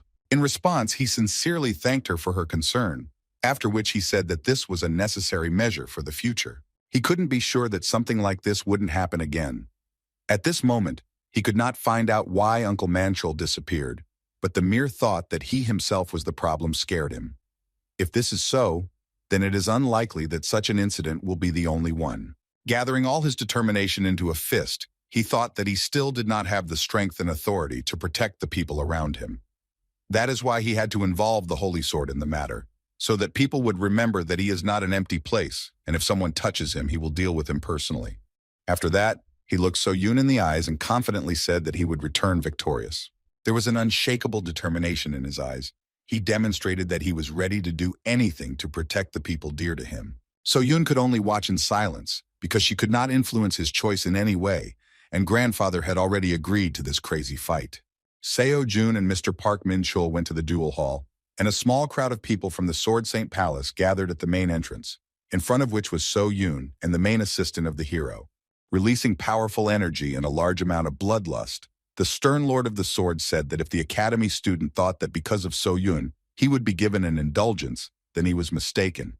But he was given a chance to retreat. In response, the determined guy said that this was not the case at all and that he, on the contrary, hoped that Mr. Park Min-chul would keep his promise. Drawing his powerful blade from its sheath, the old man said that he praised the daring boy for his courage. The duel was close to the beginning. Both warriors drew their weapons. Pointing the blade at the daring student, the experienced swordsman said that he would give him the first blow. Seo-jun accepted his offer and got ready. He was excited about such a fight, but he believed that even if his opponent was a sword saint with his current strength, he would be able to withstand a couple of attacks from one of the 5 heroes of Korea. Within a moment, Seo-jun released his energy, strengthening his body and weapons, and rushed forward. From the very beginning, he was going to attack with all his might because he was given the chance to strike first. Using his full potential, he rushed forward.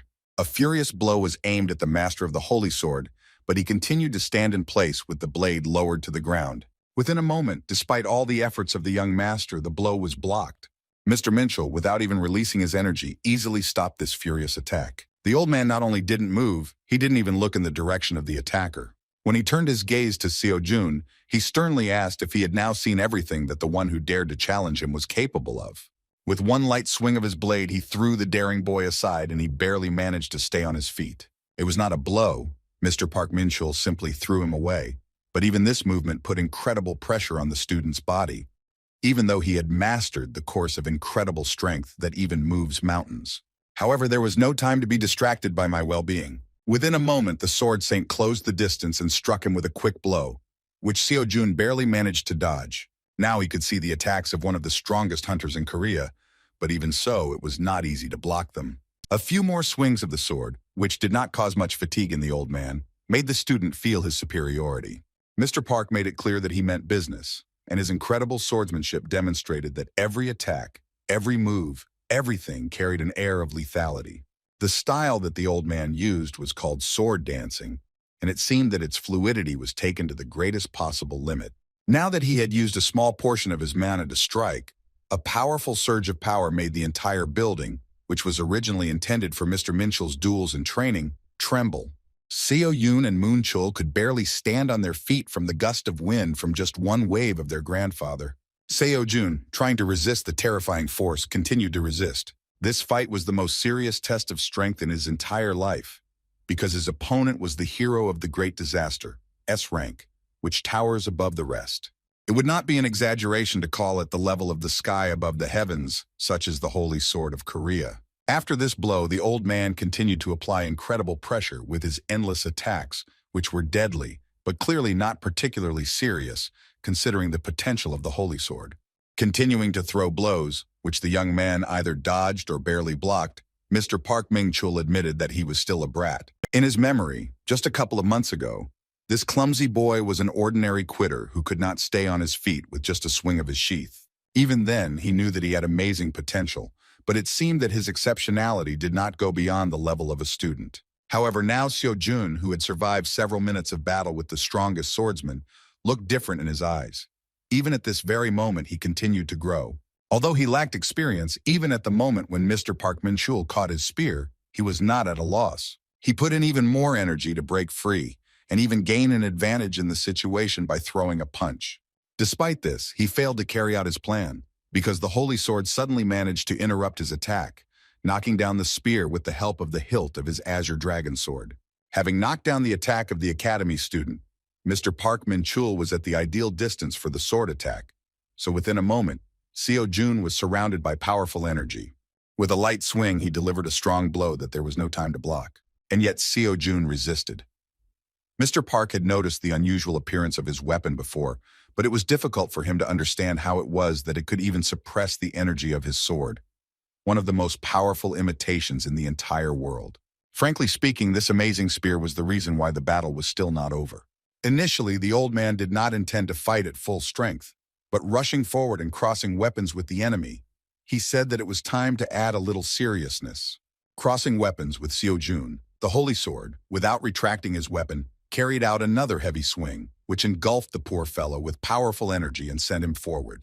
Although there were no wounds on the Academy student's body, such enormous pressure still made him cough up blood, With difficulty leaning on his leg, Seo-jun was still conscious, but he admitted that it was too presumptuous to challenge the Holy Sword himself to battle. Having encountered students like himself during this time, and some of the stars of the academies, he admitted that he vaguely began to hope that no one would be better than him. But as they said, a student is a student. These were only youths who did not know the world. After such a fierce battle, he realized an important truth about what one of humanity's strongest hunters is. Even though he had completed 2 beginner transcendence courses, he was still not even able to consider, to see, this huge difference between the Holy Sword and himself. Even at this moment, Seo-jun felt disheartened by the knowledge that the Sword Saint was still not fighting at full strength, but was holding back so as not to upset his granddaughter. Seo-jun understood that he could not win this battle, but even despite this, he prevailed as best he could. Having dodged the attack of Mr. Park Ming-chul, he, using the remnants of his strength with incredible speed, avoided the second blow and struck a blow himself, which was easily parried by the greatest swordsman. Blocking another attempt to inflict injury, the old man with a calm tone asked if the student really decided to seriously challenge him with his low level of skill. Even so, in this unequal battle, Seo-jun did everything to achieve such self-confidence, strength, so that having heard only his name, others did not even dare to touch his people. And yet, he understood that all he could do was acknowledge his position in comparison with this monster, bow to the Saint of the Sword. He would sincerely wish to become like him out of great respect for his strength. He doesn't just admire strength, he deeply admires the journey he has taken to reach this level. Exchanging blows and receiving more serious ones in return, he had no doubt that he had acted too arrogantly. Due to the dire situation, he regretted that he was forced to unknowingly show arrogance towards the Sword Saint by being fooled by his false reputation as a transcendental. The old man, without much difficulty, continued to rain down very impressive blows on him, from the energy of which those present in the duel hall barely remained conscious. It was obvious that at that moment he was immeasurably weaker than the Holy Sword, but persistence alone was worth it. Again rushing into a senseless attack, he was glad at least that for the first time he was able to look at himself objectively.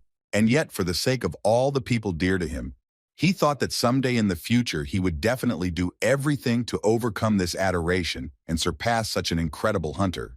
Mindless attempts to strike did not end.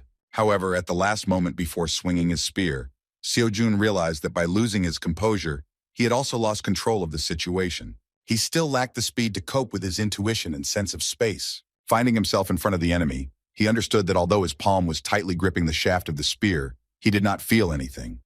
Unfamiliar sensations surrounded him, and every step seemed unnatural. Finding himself under the blow of the greatest swordsman, Seo-jun felt new sensations that arose in the most dangerous situation for his life. This was his first defeat, the first missed blow that ended his attempts to surpass his opponent. For the first time in his career as a student at the Hunter Academy, Seo-jun became so weak that he dropped his spear. This was to be expected, and none of those present doubted this outcome of the fight. Between their whispers came the sound of Seo-yun running as she ran towards her seriously wounded student with heavy breathing. Seo-jun could no longer stand on his feet, but continued to look into the eyes of his opponent. Mr. Park Ming-chul, as the winner, said that he hoped that the academy student could keep his promise. The exhausted and wounded guy fell to the ground, and the stunned Seo-yun, who crouched next to him, looked with alarm and some disappointment at her grandfather for ending the battle so rudely. Although the battle ended as expected, Seo-yun still could not comprehend what was happening, understanding what her student was capable of going to in order to protect the people dear to him. Meanwhile, Uncle Manchel, along with the very person from whom he accepted the order, had difficulty escaping from the monsters inside the dungeon. The hunter with whom he went was on his uncle's shoulders, and the uncle himself already regretted his choice and said that if he had known that it was so dangerous here, he would not have gone. The hunter he was carrying on his shoulders could not even imagine that a distortion would suddenly arise. He sincerely apologized for involving Manchel in such a dangerous matter. His uncle asked him not to worry about this, saying that they had probably already called for help. However, as it turned out, his assumption was not correct, because the hunter asked the association not to disclose the details of his mission under any circumstances. This was done because the matter required secrecy, but this, on the contrary, tied their hands due to unforeseen circumstances.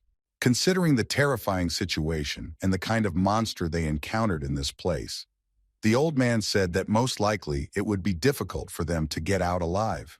Despite these words, Uncle Manchel still thought positively and kept his smile. In response, he said that in fact there is one brat who will find some other way to find them. Mr. Hunter had no idea who he was talking about, but Mankul himself was in no hurry to reveal the identity of the persistent young man who might come after them. He described the brat who could intervene in this situation as a stupid boy who never sits in one place. Meanwhile, Seo Jun has just woken up from a difficult battle with the Star Sword, where he was injured. He was seriously worried about how much time he had lost while out. All this time, So Yun was next to him, and as soon as she saw that he had woken up, she immediately worriedly inquired about his well-being. First of all, he asked how long he had been passed out and how much time he had lost in this place. Even though Seo Yun asked him to rest a little more, he couldn't sit still, saying that he didn't have time anymore. At that very moment, Mr. Starsword walked in. Park Ming-chul arrived with his assistant, and he had an extremely serious expression on his face and a stern look in the direction of the youth. Seo Jun and Seo Yun were surprised that he decided to visit them. Judging by the look, the old man, despite his attitude towards the problem boy, still accepted his position. He handed him a sword and asked him to take this item. As it turned out, this was the same sword of the Azure Dragon, which he uses only when he must make sure that the enemy must die. His deputy and Seo Yun were shocked by this decision and excitedly asked why he did this, because this is the most valuable weapon at his disposal. So Jun, surprised by such a gift, asked why he needed this item. Sighing heavily, the old man looked away so as not to show unnecessary emotions, giving away an imitation of the legendary blade, after which he asked not to make hasty decisions and simply accept this as the fulfillment of a promise. He asked the guy to bring the sword to the Hunters Association as proof that it was his will to receive secret information. He believed that it would be better if the guy dealt with the problem using his own methods without his direct intervention. Seo Jun was free to do what he did, and he was grateful for the help. This item was given to him temporarily as proof that the disaster hero trusted him. After this, the student went to the Association of Professional Hunters, which is a government body that oversees the activities of hunters. At the same time, it is also a commercial organization created by professionals to protect their own rights of hunters. Lee Taebum, chairman of the Korean Professional Hunters Association, was surprised by the unexpected guest who came to meet him. Some disciple who made a lot of noise due to his exceptional talents and skill brought with him an item that was proof that he had a connection with the Lord of the Holy Sword. He found it hard to believe that the imitation Azure Sword would fall into the hands of this young man, and how he could even be related to one of the 5 great calamity heroes. Seo Jun himself felt a little awkward, because he had never thought that he would have the opportunity to meet the chairman before. They didn't know each other yet, so the young man began by introducing himself and apologizing for having a couple of questions for him. Mr. Taebum considered the young man a very mysterious person, because just recently a dark star personally came to him and extorted 3 billion won from him for this guy. He had no idea who this guy really was, but his connection with the heroes was only confirmed at the moment when he said that 4 days ago a man named Seok Manchul, on someone's instructions, entered the dungeon and disappeared. Seo Jun also knew that in order to enter the dungeon, he needed to submit a request to the association. He wanted to know where his uncle had gone, why. As luck would have it, this was also one of the 5 heroes, and the chairman found himself in an awkward position because he asked to keep this information in the strictest confidence. Before answering these questions, the chairman asked permission to check the Azure Dragon Sword for authenticity. Seo Jun didn't mind, but said that it would be better if he got an answer to his question as soon as possible. Lee Taebum, as a representative of the association, asked not to rush because he believed that establishing the truth came first. However, Seo Jun insisted that if the procedure suddenly took too long, then they could lose valuable time and this matter would take a bad and unforeseen turn. The question of whether the chairman was confident that they could cope with the consequences had him stumped. He found himself in an awkward position, because the risk that the young man had come at the behest of the Holy Sword told him that delaying the matter was too problematic. As a result, Seo Jun learned that in fact his uncle was taken with him by one of the 5 heroes, known as Evil Rock, or the devil of hunting magic himself. At the request of the chairman, Mr. Il Rock was investigating the recent rift of the 10-star dungeon, and before entering there, he said that he had found a clue and asked to keep the investigation secret. Having received this information, Seo Jun remembered the words of the Dark Star that the dungeon rift was most likely the work of the Order of Truth. From this, it followed that perhaps the clue in question was evidence of the activities of a world-famous organization. The matter was too suspicious. Seo Jun had no time to waste, so he hurriedly rushed out and thanked the chairman for his help. Before leaving, he asked the opinion of the association chairman regarding one unusual proposal. He wanted to pawn the Azure Dragon Sword to get a loan from the association. As he left the building, he was contacted by So-yeon, who was excitedly trying to find out if her dad had contacted him. Seo-jun replied that his uncle had not been in touch, but tried to reassure her by saying that now he approximately knows where he went.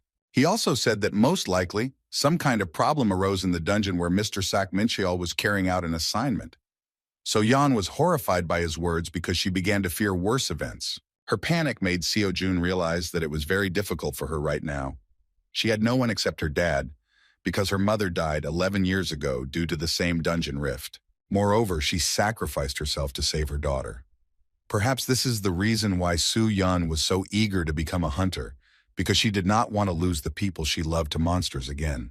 With tears in her eyes, she said that she did not want to be alone. In response, Seo-jun said that she can count on him because he will definitely return his uncle. He had to hurry towards the dungeon. Now he knew that they had gone to the dungeons where the 6th-level Dryad had originally been. Although Evil Doom is already old and sick, he is still one of the 5 heroes, and there must be a reason why he cannot get out of that place. Seo-jun guessed that most likely, the Order of Truth had set a trap to get rid of the hero. He knew perfectly well that no one could interfere with his task, because the Order of Truth would immediately find out about this through a vision and remove the obstacle. The only exception in this case is Seo-jun himself. At that moment, the amount of 500 million won just arrived in his account. At first, when he mentioned the collateralized Azure Sword loan, the chairman shook his head and told him not to joke like that. Then Seo-jun insisted on leaving the sword against signature. At first, Mr. Tabum was very confused, but in the end he accepted the sword, obliging him to return for it later. The chairman of the association could not believe that the Holy Sword entrusted this relic to a person, that he was ready to pledge it for 500 million won. Seo-jun himself understood that considering the actual cost of the Azure Dragon Sword, he was greatly underpriced, but it was enough to buy equipment from the Transcendence store. He understood that even if it was difficult for Evil Fate to get out of there, then it would need thorough preparation. He had his eye on an interesting item for a long time, and it was a replica of Gungnir. The item seemed very powerful, and so Jun decided that he would test its benefits in practice when he entered the dungeon. When he went inside, he found himself in a very cramped space, because there were many trees, among which were dryads. He knew that it was a chore to hunt a 6-star monster whose appearance was indistinguishable from an ordinary tree. From the very beginning, he understood that he should not let his guard down, because it would be bad if the dryads suddenly attacked him or surrounded him. On the other hand, cutting down every tree along the way will be too long and difficult, and so he will not soon find his uncle in Evil Rock.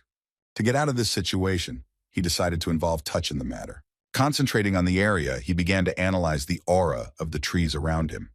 Due to his lack of experience, it was not easy, but although vague, he still felt a discomfort that could not be described in words. The most suspicious thing was the tree that was nearby. In appearance, it was no different from the trees nearby, but it was too dangerous to approach it because there was a risk that the dryad might escape. This was the perfect time to test the strength of my new equipment. Seo-jun took Gungnir out of his magic pouch and then filled it with his mana.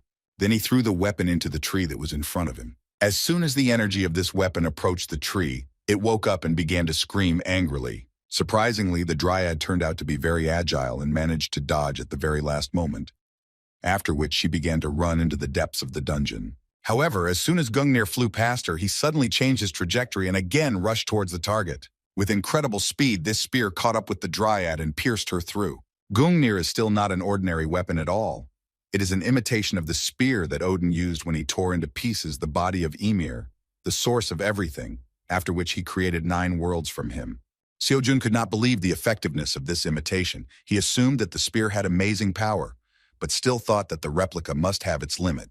Although he thought that he should take the extraordinary spear to compare with the holy spear he already possessed, this time he also obtained an imitation legendary weapon whose power was far beyond imagination.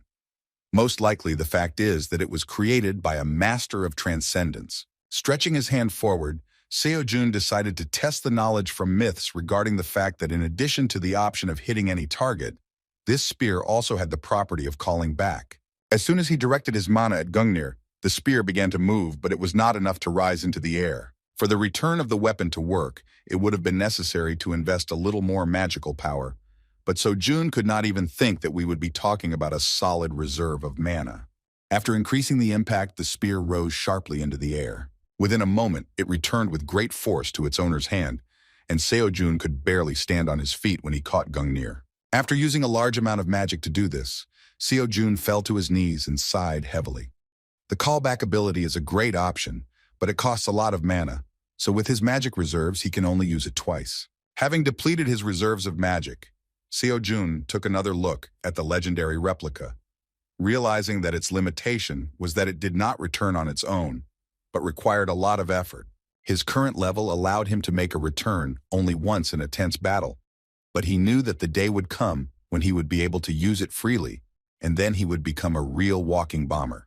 Within a moment, another dryad appeared nearby, directing its branches at him from the very beginning. Seojun managed to match her speed and jumped up, cutting down the branches with his holy spear. The dryad's trunk itself was easily destroyed by the Gungnir, which was in his hands at that moment. Having destroyed another 6th-level monster, he ran further in search of his uncle. Meanwhile, Sakmanchul ran with the last of his strength outside the forest. He had a weakened evil doom on his back, which could no longer do anything with the fact that they were being pursued by as many as 3 monsters. It was impossible to run away from such monsters without the abilities of a hunter, because although the dryads were slow, their attacks had a large radius of action. The next attack from 6th-rank monsters caused an earthquake near the guys, and they fell off their feet to the ground. While the trembling Uncle Mancall was trying to collect his thoughts and rise to his feet, 3 deadly branches were already rushing towards him and were about to pierce his unprotected body. At the last moment, Evil Rock came to his defense. He managed to come to his senses, get to his feet, and create a magical shield that withstood the pressure of the dryads. Uncle Manchiol was very worried about his condition, but the old man, with heavy breathing, shouted that he should run as far as possible until he detained the monsters. Although Mr. Sack was not a hunter, he could not leave his new comrade, even though he asked him to leave, saying that he himself did not have long to live. Evil Rock asked not to hesitate, saying that there was no need to worry about him, especially in a situation where he himself had brought such a great danger to an ordinary person. While my uncle was doubting, the magical powers of one of the 5 heroes dried up again. His magical barrier depleted again, and he himself began to lose consciousness. The old man fell, and Mr. Sak grabbed his body, while countless deadly branches of dryads again headed towards them. Closing his eyes, Uncle Mancheol, with a deep and heavy feeling of guilt, apologized to Suyan for so thoughtlessly abandoning her for tuition money. However, after saying goodbye to life, he felt a sharp gust of wind and a whistle, followed by the sounds of falling branches. Mr. Doom, who also considered this his end, realized that the dryads suddenly stopped their activity.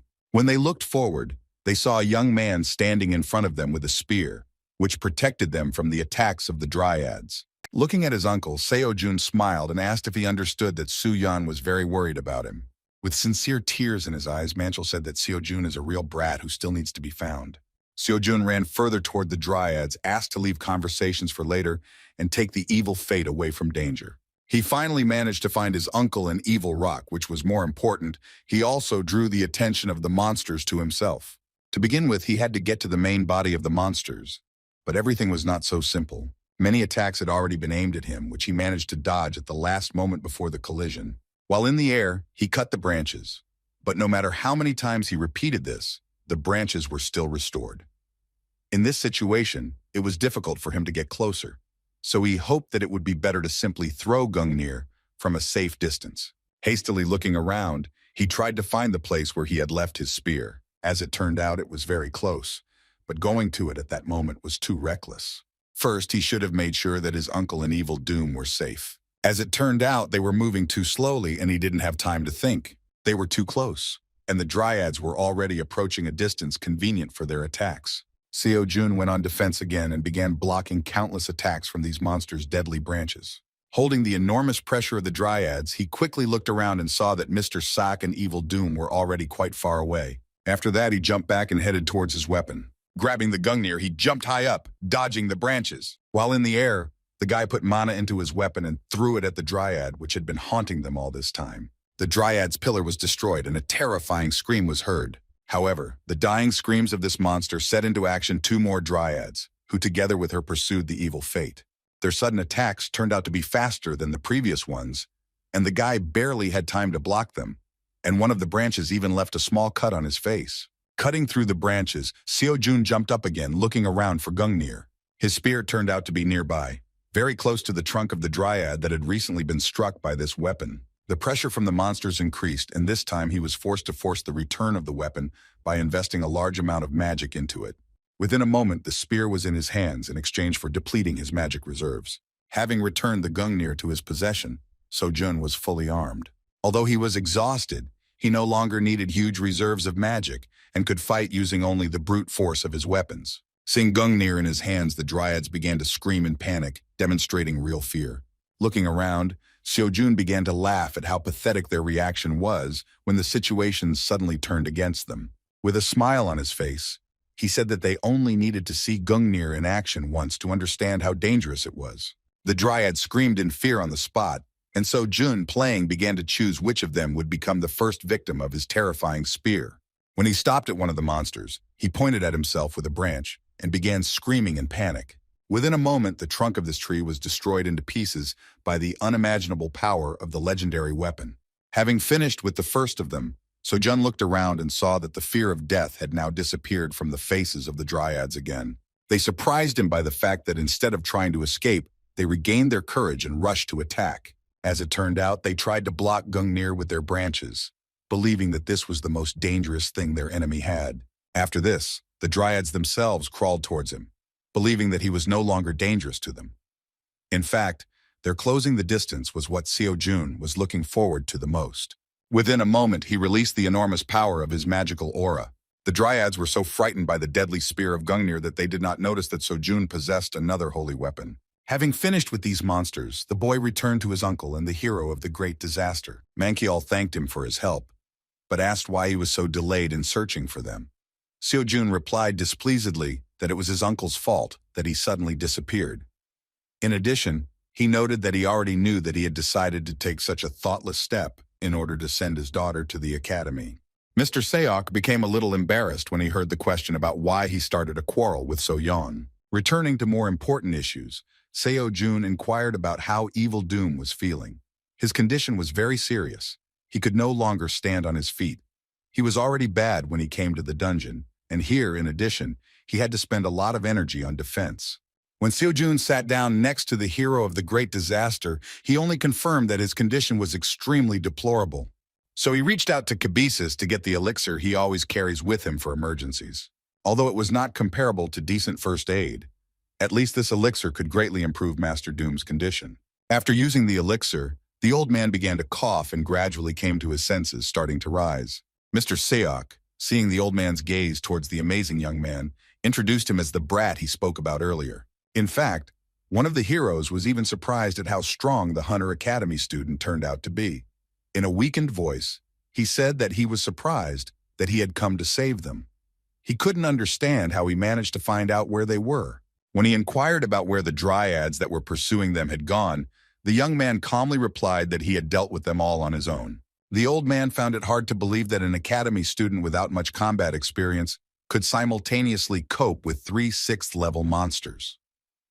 In response, Seo-jun asked for an explanation of how they ended up in such a situation and why the hero brought his uncle to this place. The old man replied that to study the monsters, he needed a person to transport their bodies. Due to some circumstances, he had to act secretly, but since he is too old, he needed help. He explained why he did not use the services of a transport company because he was afraid that he would have attracted too much attention. He had to act alone lately, so he could only take a couple of people so as not to arouse unnecessary suspicion. Hearing this, Seo-jun suddenly assumed that he acted alone for fear of being discovered by the Order of Truth. The mere thought that this young man had heard about their suspicious activities shocked the old man, because he had not mentioned this even to the Hunters Association. However, he was unable to find out more about how Seo-jun knew about this. Within a moment, they felt the terrifying power of magic, which Mr. Evil Rock and Seok Minchul recognized. Seo-jun was the only one who felt the trembling in his body for the first time from the appearance of this monster. The young man thought it was an earthquake, but Uncle Manhwa answered in a trembling voice that it was the monster that brought the old man into such a state. With a frightened voice, he said that this was a monster that had taken all the strength from one of the heroes of the great disaster. Seeing his uncle trembling, Seo Jun thought that he kept wondering why someone of Evil Doom's level would be locked in a dungeon, even if it was a trap by the Order. Now it became clear that there was something here that even he could not cope with. As soon as a monster of terrifying size appeared on the horizon, whose energy exerts incredible pressure even at a great distance, Mr. Evil Rock thanked the young man for his support, after which he said that he should not have done this, because now he himself had fallen into a trap. At first, Seo Jun thought that a huge mountain was moving towards them, but after a moment he realized that it was the trunk of a dryad of unimaginable size. This was the very monster of distortion that even Evil Rock could not cope with. The old man explained that this was his first time encountering such a species. He believed that it was some kind of mutation, but this was the only thing he could say about this monster. Seo Jun doubted that it was just a mutation. At first glance, the monster of distortion was no different from the previous dryads. It was simply much larger and stronger than the previous ones, but without additional properties. Until the monster noticed them, so Jun suggested simply sneaking to the exit and escaping from the dungeon. However, the uncle replied that this was impossible, because no matter how hard they tried, this giant dryad was always on their trail. Even the old man didn't know how, but as soon as they tried to get out, this terrifying tree immediately gave chase. Trying to protect himself from its deadly branches of incredible size, he spent too much magic. In addition, he remembered that this complex mutation has such a strong bark that it cannot be penetrated even by strong magic. And if it is possible to do this, the dryad regenerates with lightning speed, making his expenditure of magic useless. The monster turned out to be so strong that the magic of Evil Rock was not enough at that age. He even wondered if this monster had evolved, getting rid of the shortcomings of the dryads and enhancing their advantages. Sighing heavily, the old man admitted that he was no longer the same as before, because he was old and sick, and was just waiting for his day of death to come. It was already hard for him to call himself Evil Rock, because all he could do against this monster was to break through the bark and slow down regeneration. The moment he does this, he himself becomes too vulnerable. When the old man said that in order to deal with this monster, you need to break through its bark and destroy its core with one powerful blow, the young man had a good idea.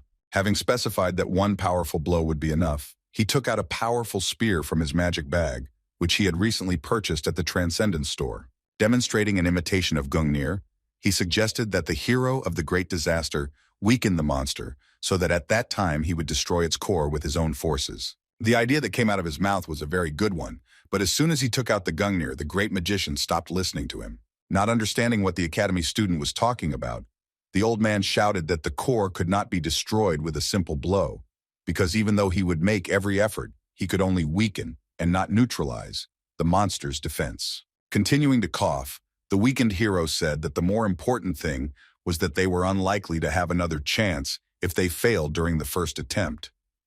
It was because of this that he again suggested that the guys escape while he himself distracted the monster. Seo Jun understood that Evil Rock was right, because although he can talk thanks to first aid with the power of the elixir, it would not be strange if he fainted at any moment, adding to their problems. Therefore, if they decide to implement the plan, they will have to implement it on the first try. Showing the old man an imitation of Gungnir again, Seo Jun said that in fact, everything is quite feasible, and there should be no problems with a powerful blow. Feeling the magic of his spear, the old man asked in confusion what it was. Seo Jun replied that it was the spear that dealt the powerful blow instead. He invited Evil Rock to examine it closely and asked him to be careful, because this weapon recognizes only its owner and can tear away a stranger. When Evil Rock saw this object up close, he was so shocked that he could not utter a word.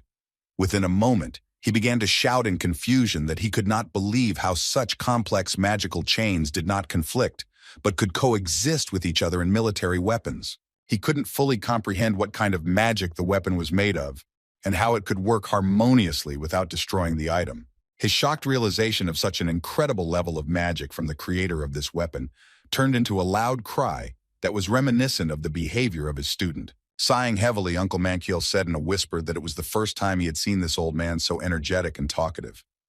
This was not strange for Seo Jun, because when Jimin saw Kabisis, she behaved exactly the same. He was afraid to imagine what would happen to Evil Rock when he saw the bag. When Seo Jun said that now the old man probably understands that their plan is quite possible, He resolutely clenched his fist with an admiring look and shouted with an amazed look that this would be more than enough, and with such a spear there was no need to weaken the monster. In a trembling, excited voice, he, like his student, asked the young man where he got this incredible thing. Seo-jun was again confused by the question and couldn't think of anything better than to say that Mr. Park Min-chul bought this item for him. The old man was surprised at his words, saying that this was not at all in the spirit of the holy sword. Still, he was right, because it's hard to imagine how Min-chul will behave when he finds out the truth. While they were talking, the huge dryad continued to rampage and destroy everything in its path, approaching the guys. Wasting no time, Seok Manchul threw the old man onto his shoulders, and Seo-jun said with a determined look that it was time to start hunting the boss of this dungeon. To begin with, they should have discussed the academy student's plan, and the boy said from the very beginning that his idea was very simple. Discussing strategy, he said that Il-Rock would weaken the monster. Uncle Minchul would support it with movement, and he would destroy the dryad's core with a spear. When he asked Mr. Magician whether he could immediately activate the weakening magic, the old man replied that it was possible, but in this case, the effectiveness of the spell would be significantly reduced. However, he believed that there was nothing to worry about, since the spear would be enough. And yet there was a certain risk that the old man's life expectancy would be reduced due to such efforts. Based on this, Seo-jun suggested changing the plan a little. Now he was going to distract the dryad while the guys properly prepared for the spell to weaken the monster. In the end, that was the plan. First of all, Seo-jun must distract the giant dryad in order to buy some time for his uncle and the evil doom. During this time, Evil Rock will gather all his strength to prepare for the activation of magic. The last step will be performed by Seo-jun. As soon as the weakening magic takes effect, he will throw Gungnir at the monster, destroying its core in the process. The plan was simple and ingenious, but Seo-jun understood that there might be some unforeseen variables in it. Firstly, he could be defeated at the moment when he distracts the monster. The second risk was that, having sensed the magic of weakening, the dryad could recognize the evil doom and attack him immediately. The second variable was the most risky, however, one way or another. While using weakening magic, evil fate cannot be distracted by anything else. Therefore, Seo-jun warned that although he would divert all the attention of the dryad to himself, one could not be sure of the events. When he said that in an emergency, his uncle would be responsible for the old man's life, he, with a sincere and kind smile, asked not to worry and to entrust this to him, because he himself was not going to die, leaving Soo-yeon without a father.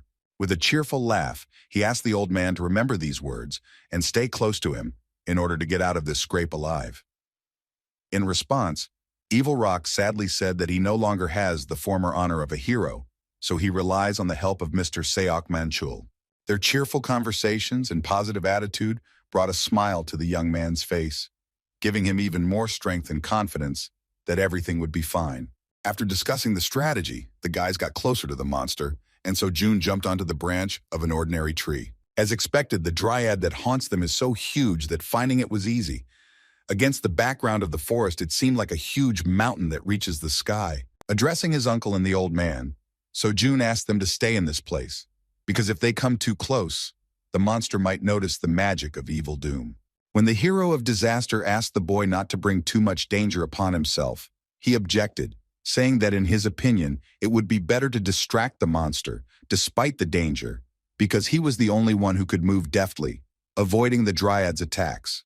Still, the old man was forced to agree with the brave boy's plan, and Seo-jun responded with a cheerful expression on his face by saying that the guys were probably already tired of wandering around this dungeon for several days, so it was time to put an end to this. With a kind smile, Uncle Manchil wished him good luck and to be careful. Reciprocating, the young man quickly rushed forward. The tree was located at quite a distance. From a distance, it seemed large, but the closer Seo-jun got, the more gigantic it looked. The most important thing was that the guy felt an impressive energy around this monster. Now, Seo-jun really felt why this battle was so difficult for old Evil Rock that he was forced to retreat. Fortunately, this monster with its huge body swept away everything in its path, so there were no other dryads nearby that could get in the way. Finding himself next to the monster, Seo-jun began to concentrate on its branches, realizing that just one mistake could lead to his death and his comrades would also not be able to survive in this case.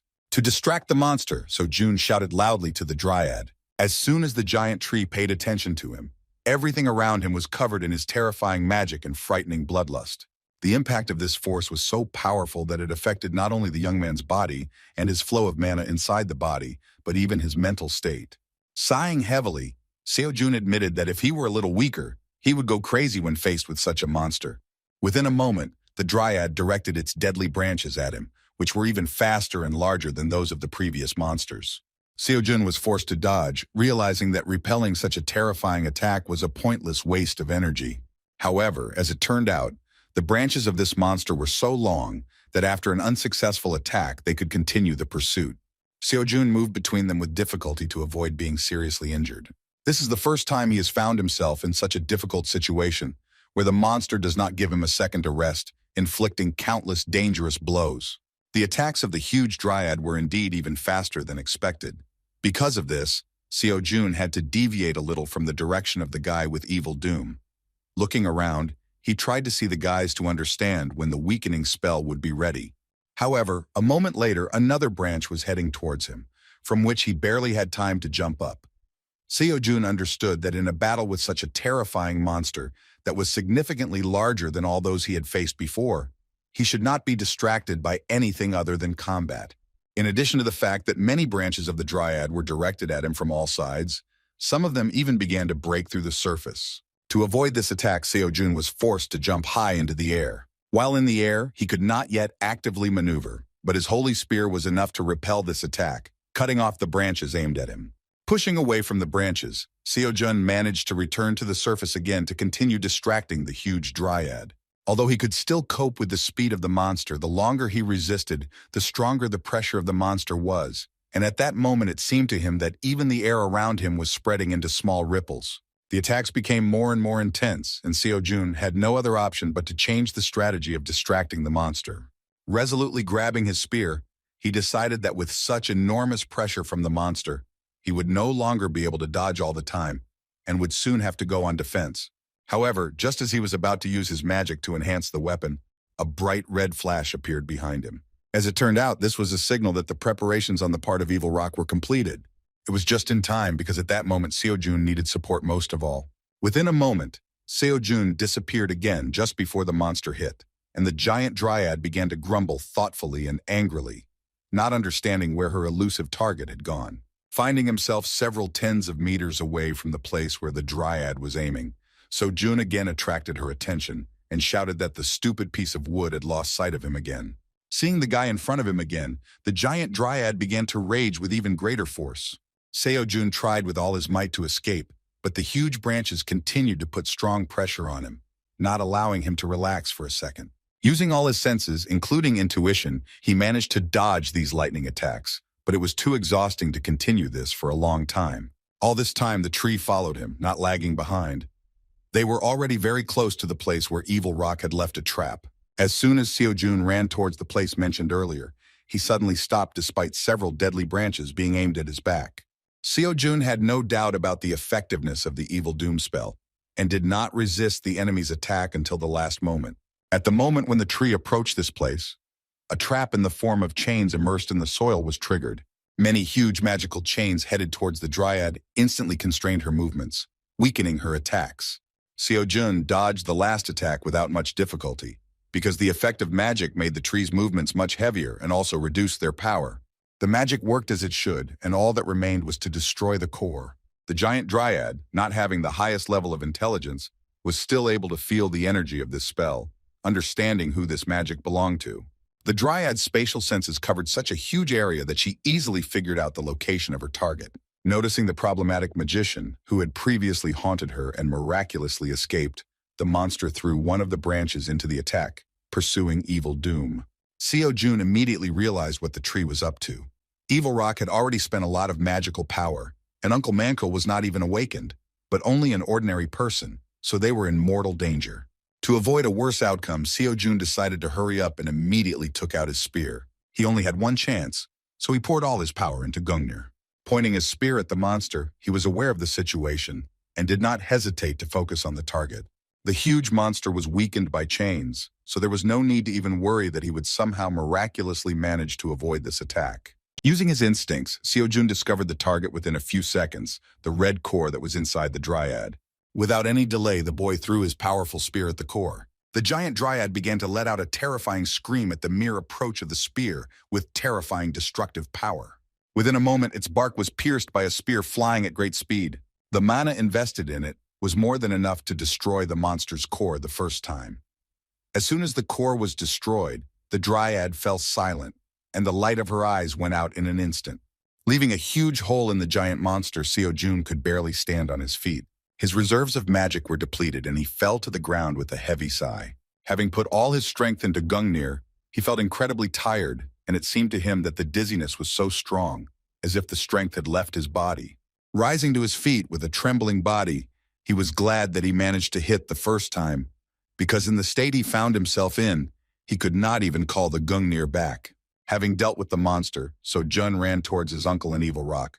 The old man was fine, but for some reason his uncle was lying on the ground. As it turned out, he could no longer run further, because while escaping from the monster, his leg was wounded. There was nothing strange about this, because even if the monster was weakened, it would still be too difficult for an ordinary person like Uncle Manchul to dodge the attacks. Fortunately, the wound was not serious, so Seo Jun consoled his uncle by saying that he only needed minor treatment in the hospital. Having destroyed the main danger of this dungeon, the guys began to chat cheerfully. It was clear that Uncle Manchul and Evil Rock became very close friends while they were locked together. All they had to do was get out of the dungeon because the main obstacle had been removed. Seo Jun claimed that the core was destroyed, so there should be no problem. While the old man helped Manchul to his feet, Seo Jun was going to find his spear Gungnir, since he no longer had the mana to return. However, within a moment they felt incredible pressure due to the spread of powerful energy. They all found themselves again in the shadow of the giant dryad, which somehow, even with its core destroyed, was able to rise again. Seo Jun couldn't believe that this was possible. The tree really hadn't moved before because Gungnir hit the target. After this moment, it was clear that the core had definitely collapsed, so the dryad had to die. As it turned out, this terrifying monster had two cores that were nearby, but one of them was able to survive.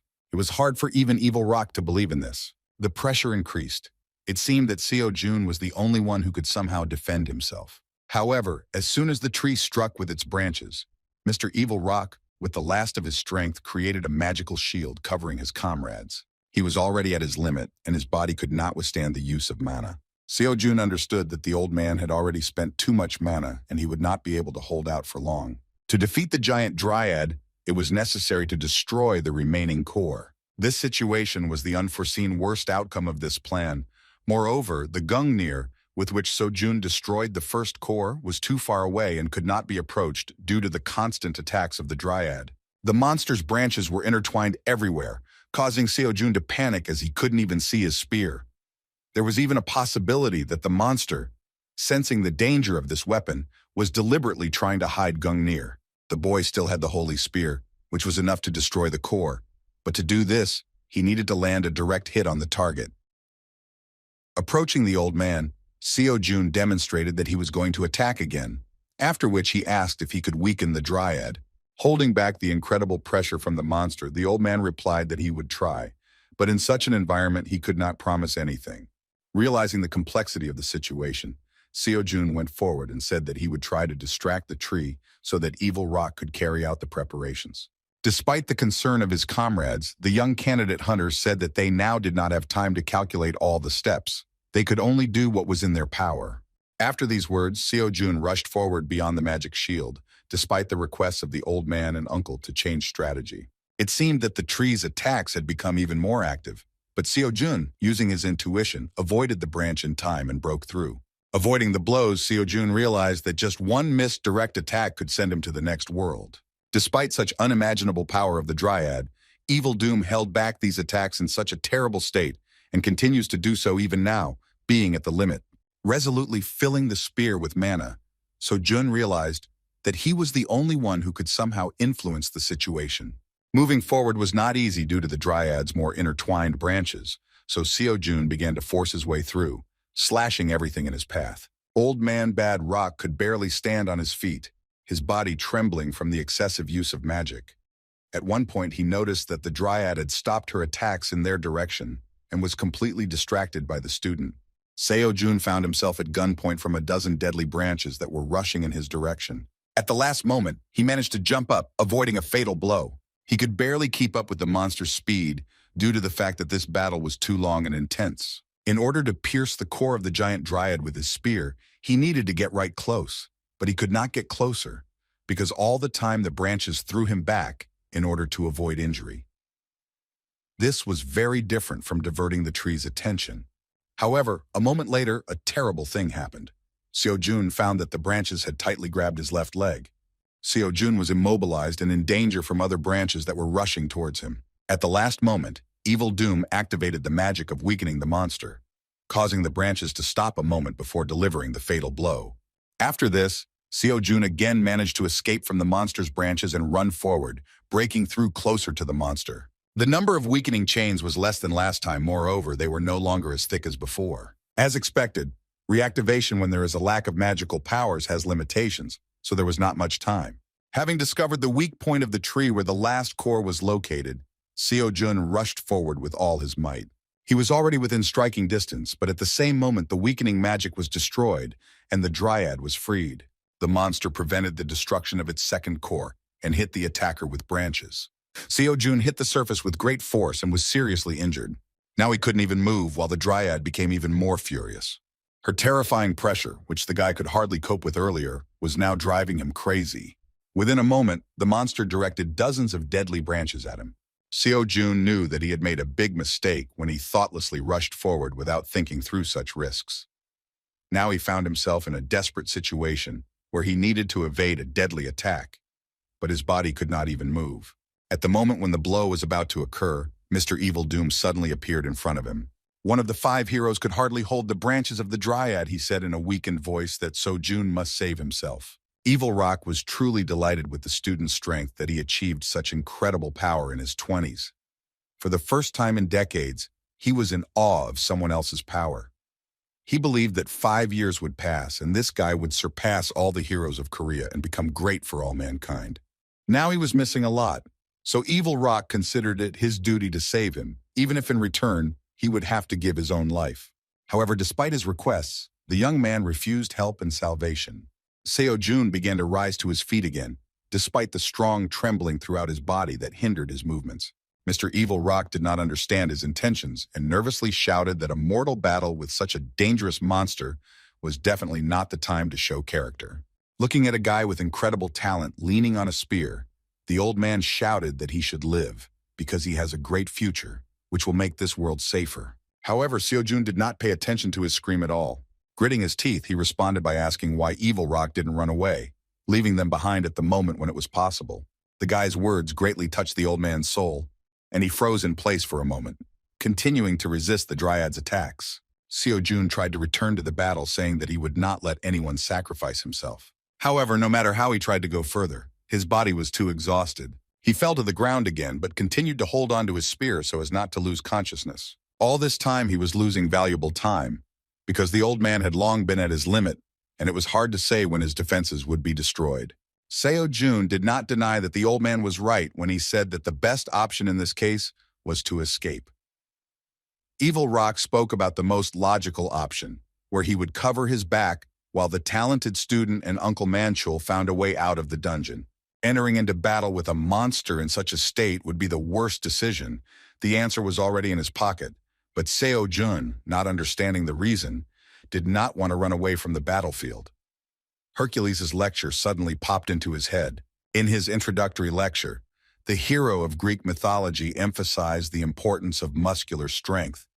But in fact, this was not the strength he wanted to teach his student. He wanted to tell about the fate of a hero, about a creature that is known thanks to the myths and legends that dominate this land. The lecture, as usual, began with the teacher's science narrative. Hercules insisted that strength is nothing more than physical strength, but his task as a lecturer is to teach a completely different concept. Seo-jun, listening to this, was breathing heavily and did not understand at all what was being said. The lecturer's information did not particularly interest him at that time, because he believed that grueling daily tasks were all that Hercules could give him. At one point, the lecture stopped completely. Seo-jun suddenly looked at the screen, not understanding what was happening. As it turned out, Hercules was forced to take a short pause to talk about the fact that he had gone through the path of atonement for his sins. He admitted that he could not overcome the madness sent by Hera's curse, so he killed his beloved wife and children with his own hands. Consumed by guilt, Hercules began to think about the extreme outcome, but with the persuasion of his close friend Theseus, he set out on the path of 12 trials. We are talking about 12 impossible tests, which were considered the path of true suffering, because no one had previously been able to overcome even a few of them. However, feeling deeply guilty for his weakness, Hercules became the first who was able to demonstrate incredible perseverance. With each new accomplished feat, his glory grew more and more. Over time, people watching him perform crazy, impossible challenges began to make fun of him. They mocked him, saying that a killer of his wife and children could not be called a hero. Hercules did not deny that this was true, thinking that he had committed too great a sin to be called a hero. People criticized him and kept coming up with thousands of reasons why he couldn't become a hero. And yet, he continued to move on, no matter what. He believed that if he continued to live for the sake of others, to sacrifice himself so much that he was considered a fool, then in the distant future, still sacrificing himself for the sake of others, he would be able to forgive his past self. So Hercules performed 12 labors and earned the title of a true hero, and then performed a miracle and saved the gods of Olympus during the Gigantomachy, nicknamed the decline of the gods and the end of Greco-Roman mythology. Hercules, who in a fit of madness because of Hera's curse killed his wife and sons, at the end of his path of repentance became the most outstanding hero. After telling his story, he returned to the beginning and said that the power through which he achieved all this was repentance. He insisted that when a student says that he is going to do something or become someone, people will shake their heads and answer that it is impossible. People will come up with 100,000 reasons for failure, and Hercules heard this criticism many times while undergoing tests. However, having walked through this hell, he could talk about the power of repentance. He asked the students not to give up, saying that criticism was not important at all. After all, there will be thousands of reasons named by other people why you will not be able to become someone. Hercules did not mean to go against them all. He was saying that when a person decides to achieve something, then this is the only reason to continue to move forward. This is what makes a hero out of an ordinary person. These words forced Sojun to rise to his feet again. Mr. Evil Doom continued to stop him, saying that this is madness, and the guy understands perfectly well that he cannot win, because in such a state, it is simply impossible to withstand a monster of this level. Seo-jun did not deny his words, realizing that the situation was truly too difficult for him to continue trying to fight. He knew better than anyone that he could not win, because he saw perfectly well the state of his body. A sticky fear squeezed his throat, enveloping him more and more, and the whisper of doubt sounded non-stop in his ears. And at the same time, the voice of Hercules broke through consciousness again and again. In the eyes of Evil Doom, his actions looked only like youthful fervor, but Seo-jun, even realizing this, took a step forward.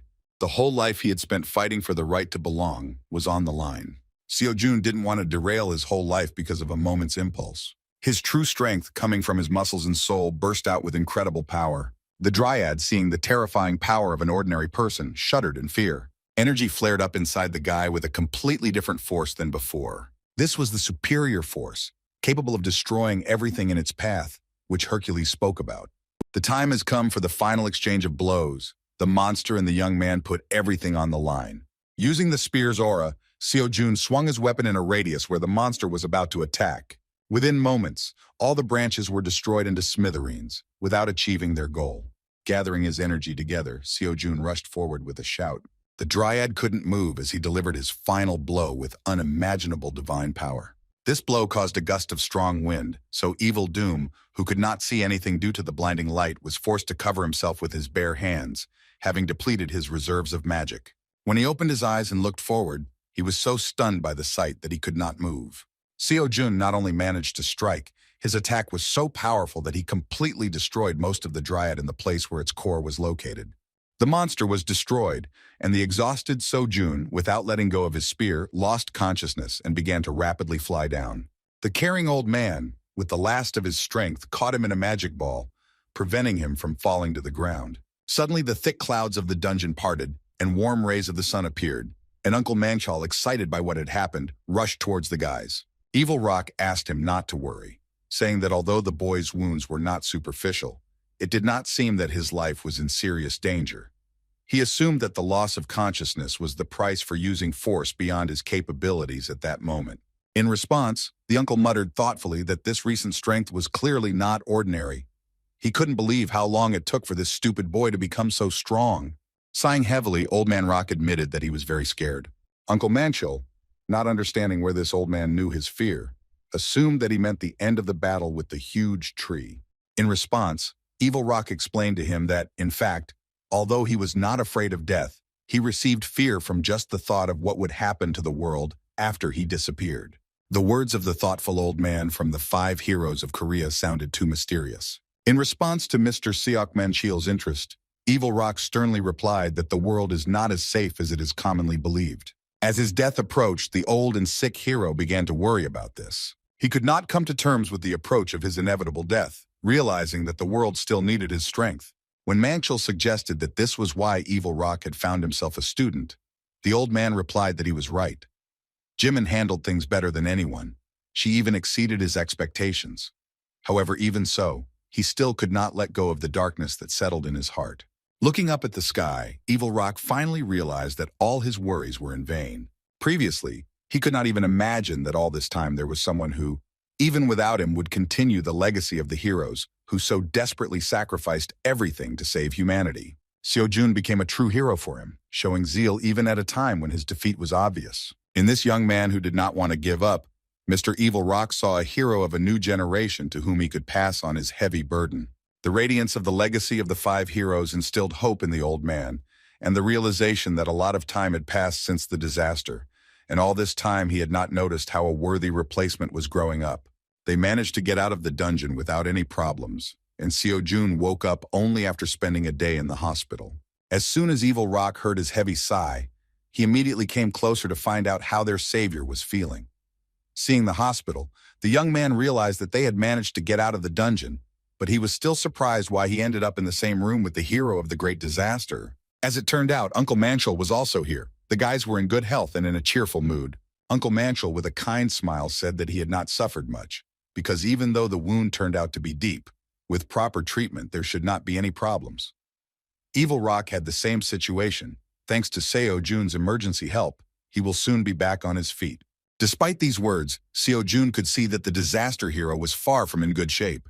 Although he indeed escaped dangerous injuries, and the elixir helped him recover while in the dungeon, his age was taking its toll. Seo-jun stopped thinking about Evil Rock's poor health as soon as he learned that he had been out for half a day. First of all, he asked his uncle if he had contacted So-yeon, who was so worried about his disappearance. Although everything ended well, Uncle Manchil felt awkward because he could not forgive himself for such recklessness towards his daughter's feelings. As it turned out, the uncle contacted not only So-yeon, but also the director of the Dream Academy, So-yoon. He did this at the request of his daughter, because as it turned out, Lady So-yoon was very worried when she was looking for him. Seo-jun could already imagine what she was thinking, because he went to look for his missing uncle, and in the end disappeared with him, ceasing to communicate. Moreover, the sword of the Lord Holy Sword also disappeared with him. Having heard about the daughter of his new friend, Evil Rock asked to tell him more about it. Cheerful Manchil revealed that he actually ended up in the bunk because he wanted to earn money in order to send So-yeon to the academy as a hunter. Of course, the hero of the great disaster did not forget that he must adequately reward his assistant. However, instead of money, he offered a more interesting deal. The guys were shocked when they learned that Evil Rock was offering to train So-yeon. Hearing this, they froze in place because this proposal came from the greatest magician, one of the 5 heroes of the great disaster. Seok Manhwa was so confused that he thought that the old man was overcome by insanity, or that he had simply gone crazy. The dissatisfied Evil Rock replied that although his death was just around the corner, he had not yet fallen into dementia and was responsible for his words. It really was not easy to believe in the old man's words. And my uncle still couldn't understand why he made such a proposal, because earlier he had said that he still had a lot to do. Evil Rock admitted that it was so, but now he wondered whether there was a need for those things. After recent events, he realized that a new barrel would be best for the new wine. He had very little time left, and he even assumed that he would not be able to live until next year. He had nothing better to do, so he didn't mind spending the last year teaching his savior's daughter. With a cheerful laugh, Evil Rock said that he could not do anything if So-yeon refused to become a magician. Addressing Seo-jun, the old man mentioned that he is also his savior and he can take him as his student. Despite his generous offer, Seo Jun replied as usual that he could repay him not with lessons, but with money. The old man was not surprised by this next oddity, so he replied with a kind laugh that he was ready to pay for his life. He invited the young impudent man to name the amount himself. Seo Jun, taking advantage of the moment, was about to voice the daring amount of cash reward, but at the same moment he was stunned by a loud sound from one of the sides of their chamber. Uncle Manchil even got scared when he saw the door fly past him, and a furious man burst into the room. Seo Jun felt the bloodlust of the holy sword, and immediately understood what was happening. So Yoon tried her best to stop her grandfather, saying that there was a misunderstanding. However, the old man nervously replied that this time he could not simply turn a blind eye to the misdeeds of the madman from her academy. The furious Park Ming-chul was going to punish the asshole for being so thoughtless about his strongest weapon, the Azure Dragon Sword. Even his beloved granddaughter, So Yun, could not stop the rampage of the Holy Sword. Only Evil Rock could remain calm, because he finally saw his old comrade from the time of the great disaster. Meanwhile, Seo Jun was brainstorming his escape options. He believed that escaping from the window was pointless, and only Gungnir's throw could save him. However, when, amid all this fuss, he saw the admiring look of Mr. Evil Doom, he realized that he was the one who could relax the situation and give him a chance to survive. Seeing his old comrade, Park Minchul froze in place, because he could not understand how he ended up in the same room with an impudent young man from his granddaughter's academy. Evil Rock was glad to see him. He didn't even think that they would meet like this after so many years. Remembering the past, he said that it seemed to him as if the five of them were young just yesterday and spent days together. When asked how he lived all these years, the Sword Saint, sighing heavily, replied that as usual. After that, he asked how the greatest magician ended up in this place and why his appearance was so deplorable. Continuing the conversation, Evil Rock talked about how he almost died. Old man Pak Min-chul, who seemed to feel better than all the other heroes, despite his age, sighed heavily and said that judging by the empty chatter of the great magician, he was just being a fool. In response, Evil Rock once again said that he really almost died. He made a great tactical mistake when he mentioned that he only managed to survive thanks to the young man who managed to find out about his mission in the dungeon. As soon as the Sword Saint remembered that the asshole who caused him to lose his sword was here, he became angry again. Seo Jun, waving his hands in panic in front of him, tried to prevent the worst outcome, saying that he didn't do it on purpose, but that he really simply had no choice. In response, he shouted that he did not give the sword so that he would sell it. He even stated that he tolerated his antics all this time because of So Yoon, but now he is convinced that he knows no boundaries at all. Trying to rectify the situation, Evil Rock asked if the old man could forgive the boy for his sake. A dissatisfied Park Ming-chul tried to sneak away, saying that this problem did not concern his old friend. Trying to calm down the ardor of the Holy Sword, Evil Rock said that he saw that So Jun was guilty of something, but it is unlikely that he did it intentionally, and he probably had important reasons for this. Hearing such reasoning from the mad magician, Park Min-chul froze in place, after which he said in surprise that he did not think that he could say something like that. With the words that Seo Jun had crossed the line, Park Min-chul turned away and decided to have an educational moment. Seeing his mood, Evil Rock wanted to know what the young man was guilty of that brought one of the heroes of the great disaster to such a state. He was simply shocked when he learned that Seo Jun, who seemed like a good guy to him, turned out to be a brat for selling the Azure Dragon Sword belonging to Park Min-chul. A picture began to form in his head from the words of the two participants in the conflict, so he assumed that in this case, Park Min-chul bought him a weapon with the money received from the sale of the Azure Dragon Sword. When Seo Jun heard this, he shuddered, and the Sword Saint asked what it was about. The lie was revealed at the most inconvenient moment, and so Jun realized that now he would not live, because the Sword Saint shouted that he would never do such a stupid thing. Now Park Min-chul can no longer restrain his furious energy and thirst for blood, which he was about to direct at the impudent man. Seo Jun tried to stop him by shouting that he had not sold the sword, but had temporarily pawned it, but it was already too late. The words that this agreement with the chairman no longer mattered. Even Uncle Min-chul and Seo Yun, who were horrified by the power of Grandpa the Holy Sword, decided to move away so as not to get hurt during his furious punishment. Park Min-chul could not forgive the young man, and even Evil Rock could no longer interfere in this situation. The only thing the great magician helped his savior with was a request not to kill the young man. The situation was serious because the old man wanted to deal with the situation right in the ward. He said that, given the words of Evil Doom and the fact that he still did not sell the sword of the Azure Dragon, he would not take the life of the insolent one. He was going to deliver just one blow, after which he could forget about the situation. Extending his fist with a stern and threatening look, he said that So Jun must decide for himself whether to dodge, parry the blow, or die from it. It looked more like, with this blow, the holy sword did not want to solve the problem, but to put an end to it. As soon as the old man began to slowly walk forward, Seo Jun, being in his shadow, continued to stop in an uncertain, frightened voice, because he could still take the Azure Dragon sword from the chairman. Furiously rushing to attack, the old man pointed his angry fist at him, saying that it was for this reason that he said that the situation would be resolved in one blow.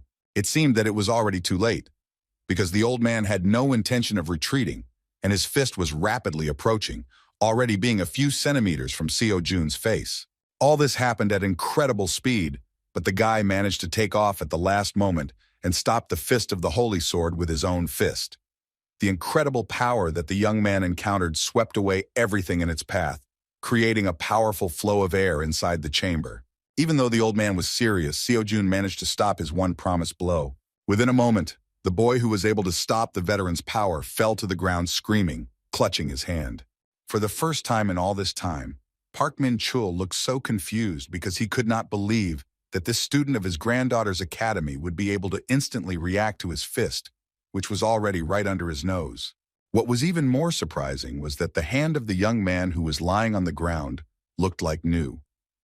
Initially, the old man expected that his hand would not just break, but even collapse into pieces. This outcome turned out to be extremely unexpected. The holy sword, being a rather harsh person, flared up again due to the fact that the young man dared to interrupt his punishment in some miraculous way.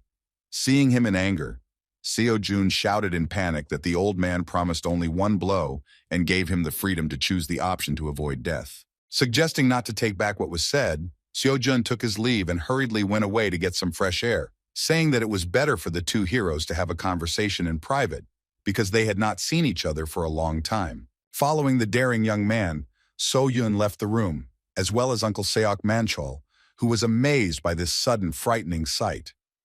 The two heroes who had just witnessed an inexplicable event froze in place with emptiness in their souls. Seeing the nervous discontent of his comrade, Evil Rock tried to relax the situation with his kind and friendly laugh, after which he noticed that he saw that even the holy sword itself had aged, because at first, it seemed that he would kill the boy, but in the end he chose to restrain his strength. Slowly walking towards his friend's bed, Mr. Holy Sword replied that if he had really killed the boy, he would have only added unnecessary trouble to himself. Still, he admitted that he didn't expect things to turn out the way they did. In response, Evil Rock said that he himself was surprised at the outcome of this punishment with one blow. Then the kind old man, addressing his stern comrade, suddenly said that he should admit that he did not hate his granddaughter's student so much. The Sword Saint acted as if he didn't understand what he was talking about, saying that it was nonsense, and he himself didn't even want to see the insolent person. The awkward questions from the kind and sincere magician continued with the words that most likely the fact is that the granddaughter of the Sword Saint really likes So Jun. After these words, Park Min-chul, continuing to maintain his stern image, asked to stop with idle chatter and sat down opposite his comrade. He wanted to hear what happened in that dungeon, that one of the 5 heroes could not cope on his own and, moreover, involved an ordinary person and an absurd and rather problematic academy student in this incident. The heroes of the great disaster are filled with trust in each other, so despite the fact that those incidents were supposed to be kept a great secret, Evil Rock told his comrade about how it all really happened. Even the Sword Saint had a hard time believing that in the 10-star dungeon where the distortion occurred, traces of the Apostle of Temperance, one of those they had fought alongside during the Great Tribulation, had been found. No less surprising was the fact that while spying on the Order of Truth, a mutant appeared in the dungeon, and on top of everything else, he was dealt with by a student who all this time seemed in the eyes of the Holy Sword to be an ordinary slacker with talent. Evil Rock once again confirmed his words, saying that the events turned out to be so amazing that it was worth seeing in person what was happening there. Listening to this, a thoughtful Park Min-chul remembered that Seo Jun's strength was clearly not at such a high level when they clashed a couple of days ago. His friend again distracted him from his thoughts, saying that it was clear from his eyes that his friend still could not recognize this young man and continued to be prejudiced against him. When the Sword Saint openly agreed with his words and admitted that he could not be convinced at all on this matter, Mr. Ilrock nodded his head and said that he could not trust the current professional hunters. The heroes of the Great Disaster, even among the so-called highest rank hunters, did not meet a single worthy person. They were nothing in their eyes. When mentioning the heroes of the Great Disaster, everyone will come to mind the same thing, like the Holy Sword or Evil Doom. But with the advent of the new century, the concept of a professional hunter has become distorted. Now it is nothing more than a job where you can make good money. The heroes dreamed of peace more than anyone else and waited for it to come, so they could not reject the trends of this century. But like Evil Rock, each of them continued to insist that this world is still not as safe as society thinks. They understood that someday their time would come to retire. So the question was whether the current hunters would have the strength to fight back if a threat of terrifying proportions once again arose over the world. Among all these events, one could assume that perhaps this was the real goal of the Order of Truth. During this tense conversation about the harsh truths of the world, Mr. Doom suddenly rose to his feet and said that sometimes someone who seemed to be nothing is capable of doing what others cannot. Of course, he was talking about guys like Seo Jun, whom they had not noticed before. Mr. Evil Rock could already calmly say that the age of heroes of the Great Disaster was coming to an end. He was not even afraid to say that perhaps their era had actually already passed, but they had not yet had time to realize it. Such harsh words puzzled the Sword Saint, and he asked in confusion what his comrade was talking about. With a kind laugh, Evil Rock replied that too much time had passed since the moment when they could only handle the situation on their shoulders, without counting on others. Meanwhile, Uncle Manchel and his daughter met on the street. So Jan was in tears. She was sincerely glad that her dad was alive. Hanging his head down, Mr. Siak could not hide his feeling of guilt for acting so recklessly towards his daughter. At the moment of reunion, feeling incredibly relieved, he turned to Seo Jun. Holding back his tears, he thanked him for helping them escape from the dungeon that had become corrupted. Seo Yun could hardly hold back tears from such a touching moment, and Seo Jun said with a kind expression on his face that it was nothing. They say that the best outcome is the one when everything returns to its place. Time passed and the boys were finally discharged from the hospital. Everyone was able to return to where they were supposed to be. However, something has changed. Of course, the changes began after So Yan met with Evil Doom. She was encouraged that one of the 5 great heroes accepted her as his student. In addition, as the promised payment for life, Evil Rock paid Seo Jun a whopping 10 billion won, which was a huge amount. As usual, he voiced an insane amount, but he could not believe that the old man really agreed to it so easily. It was impossible to convince Evil Rock. With a kind smile, he agreed to such a payment for his life, saying that he should not be shy about spending this money, because he was going to invest it in the Society of Hunters anyway. Su Zhong instantly spent 500 million of this amount to return the sword. Although he did not plan it, what happened helped him obtain the incredible Gungnir spear and the huge sum of 9.5 billion won. On top of that, he was able to increase the progress of Hercules' course by as much as 47%, and it was probably thanks to this that he was able to withstand the blow of the Holy Sword. Returning to the academy, he greatly pleased his friend. When Seo Jun saw him, he assumed that he wasn't worried about him at all, because he didn't even visit him during his stay in the hospital. Continuing to train, Minchul replied that this was not true because he was very worried, but his sister said that he was fine and should not be distracted from training. When So Yoon came to work, she was surprised that the whole team was back together. The boys made a full recovery and were able to continue working hard on their goals for the hunter exam. Li Mingchul immediately distracted her with a small request. He needed to get something in order for his study of dark spirit techniques to be more effective. While they rejoiced at reaching an agreement regarding the deal, Seo Jun continued diligently completing daily tasks, using Kibisis as a weight. In the whirlpool of changes, only the Dream Academy remained unchanged, continuing to guard its place. Now this place felt like a second home to Seo Jun. During the next lecture, Hercules noted that he knew that someone was able to know the true meaning of divine power, although it was very difficult. Moreover, the lecturer caught Seo Jun off guard by saying that the amazing student was very embarrassed by the sudden increase in course progress. With a kind smile, he asked not to be surprised by this, saying that this course was actually dedicated to teaching students about divine power. What he meant was that the percentage of progress jumped so much because the student learned the subject matter. However, as it turned out, This was not enough to fully master the subject he was teaching, because divine power is close to its origins, and in order to fully use the almost infinite potential of this power, a vessel is needed that can withstand it. Accordingly, he said that once the body is honed and trained to the limit, it can withstand divine power, showcasing his incredible physical fitness. Hercules said that this was the reason why he mentioned in the lecture the importance of muscles in order to create a vessel from the body for the use of divine power. This meant that the real course of Hercules was just beginning.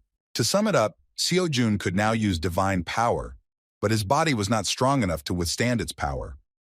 However, due to such enormous progress, he completed the daily tasks from Hercules much faster and even had some free time left. Therefore, he decided that now he had the opportunity to enroll in another course, especially since the availability of money allowed him to do so. However, as an option, he thought about also purchasing a miracle cure from the Transcendence store. He wondered if he had enough mana to constantly summon Gungnir.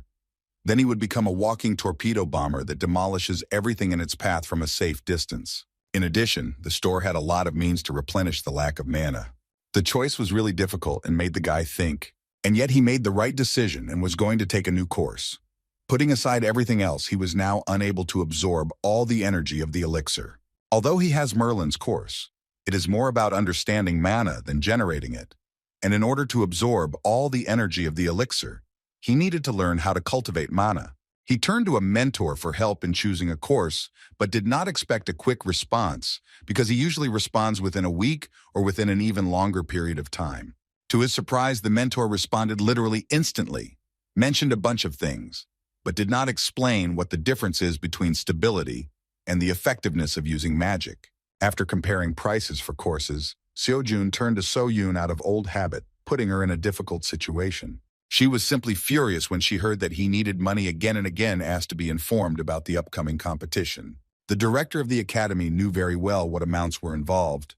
Her angry speech greatly suppressed the strange student that he could not tell her the whole truth. So-yoon was really confused. She screamed and asked to let her know where the huge sums of money went and why he was constantly asking for more. As it turned out, the courses he was interested in cost 10 billion won each, but he could not admit that this was the reason why he never had any free money. To study at least one of them, he needed to find another 500 million won. So-yoon and her students sighed heavily, and the crazy guy even admitted that he himself was on the verge of going crazy because of this race for money. Looking through the documents, the director said that in fact there is one competition in the near future. Hearing about this, Seo-jun exclaimed with incredible interest about how much the reward would be. As it turned out, it was about 3 billion won, which was more than enough. However, as it turned out, everything was not so simple. The fact is that you can only participate in this competition as a team. In order to take part, an application must be submitted by a team consisting of 3 students from the academy. Seo-jun was not happy with this news. At this moment, only Kim So-jun and Lee Min-yul were students at the Dream Academy. Seo-jun had been watching this guy all this time and understood that even if they teamed up, Min-yul would do an excellent job in her role. But according to the rules, only 3 people can participate. When he said that he hoped that someone would suddenly appear who would express a desire to enter their academy, So-yoon replied with a sly smile that they both understood that this was impossible. Seo-jun thought hard about which students he had contacted before and who he could trust in the competition. Having remembered just a few people, the choice was obvious. Even though So-yeon was the most inexperienced among the rest of the students, he would be glad to see her as the 3rd member. After that, he asked the director what she thought about Soo-yeon, a student of Evil Doom, entering the academy. Hearing this, So-yoon was shocked, realizing that he was going to distract her training in order to take part in the team competition. It seemed to her that he had gone crazy, planning to take away the student of Evil Doom. But So-jun was not going to leave this path and said that he was forced to leave the academy for a while. In fact, So-yoon was not against it, but she did not understand what the point was for So-yeon to attend the academy. In response, Seo-jun said with a smile that the director could rely on his decision, because it would not be just for the sake of the competition. Half an hour later, he found himself inside the mansion of Evil Doom, where he was met by a kind butler who asked the visitor to wait until his master came out to meet him. Sitting down on the sofa in the living room, Seo-jun sighed heavily because he could not even think that with just one call, he would be able to meet the hero of the great disaster. Before he had time to take a break from the road, The owner of this beautiful mansion came out to him. Evil Doom looked quite good, but he was leaning on a cane. He was sincerely surprised that only a couple of days had passed since they parted, and the young and promising hunter had already expressed a desire to meet him. Sitting down opposite, the old man said that although the young man did not expect their meeting to take place so soon, he was still glad to see him at any time. When Seo Jun inquired about So Yeon's training, he happily said with a kind laugh that she had already plunged headlong into studying elemental magic. According to him, if she grabs onto something, she won't let go until she gets her way. Hearing that she was already practicing elemental magic, Seo Jun jumped out of his seat because he couldn't believe that this was so. No more than 2 days had passed since she became a student of Evil Doom. Such progress seemed unthinkable, because first they study mana breathing techniques. The equally shocking news was that it took So Yeon less than a day to fully master mana, even though it takes months. The old man himself was quite surprised. He even admitted that it was not just surprise, he literally almost fainted from delight at her talent. Evil Rock literally shone during the story, because he had a second incredible heiress. He couldn't believe that this uncut diamond in the form of So Yeon had been hiding from his sight all this time. He is going to devote all his time to his students, because it turned out to be a pleasure.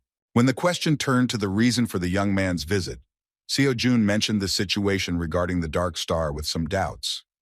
When the old man found out about the surveillance, he admitted with the same kind laugh that he did not know about it, and now understands that this is the reason why he could not tear himself away from the order.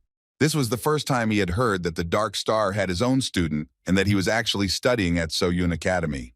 In response, Seo Jun explained that Mr. Dark Star is wary of the surveillance of the Order of Truth, so he even avoids his own disciple. As it turned out, Seo Jun decided to approach this issue from afar, so he boiled down the proposal to the fact that the Order of Truth is also watching Evil Doom, which means that someday he will mark Soo Yeon as one of his targets. No less dangerous was the possibility that the Order of Truth would again target the old man, considering him still dangerous for their undertakings. Speaking of this, Seo Jun revealed the truth that if he, who the Order cannot see, is involved in training So Yeon, then it will not be so easy for the Order to reach the great magician's disciple.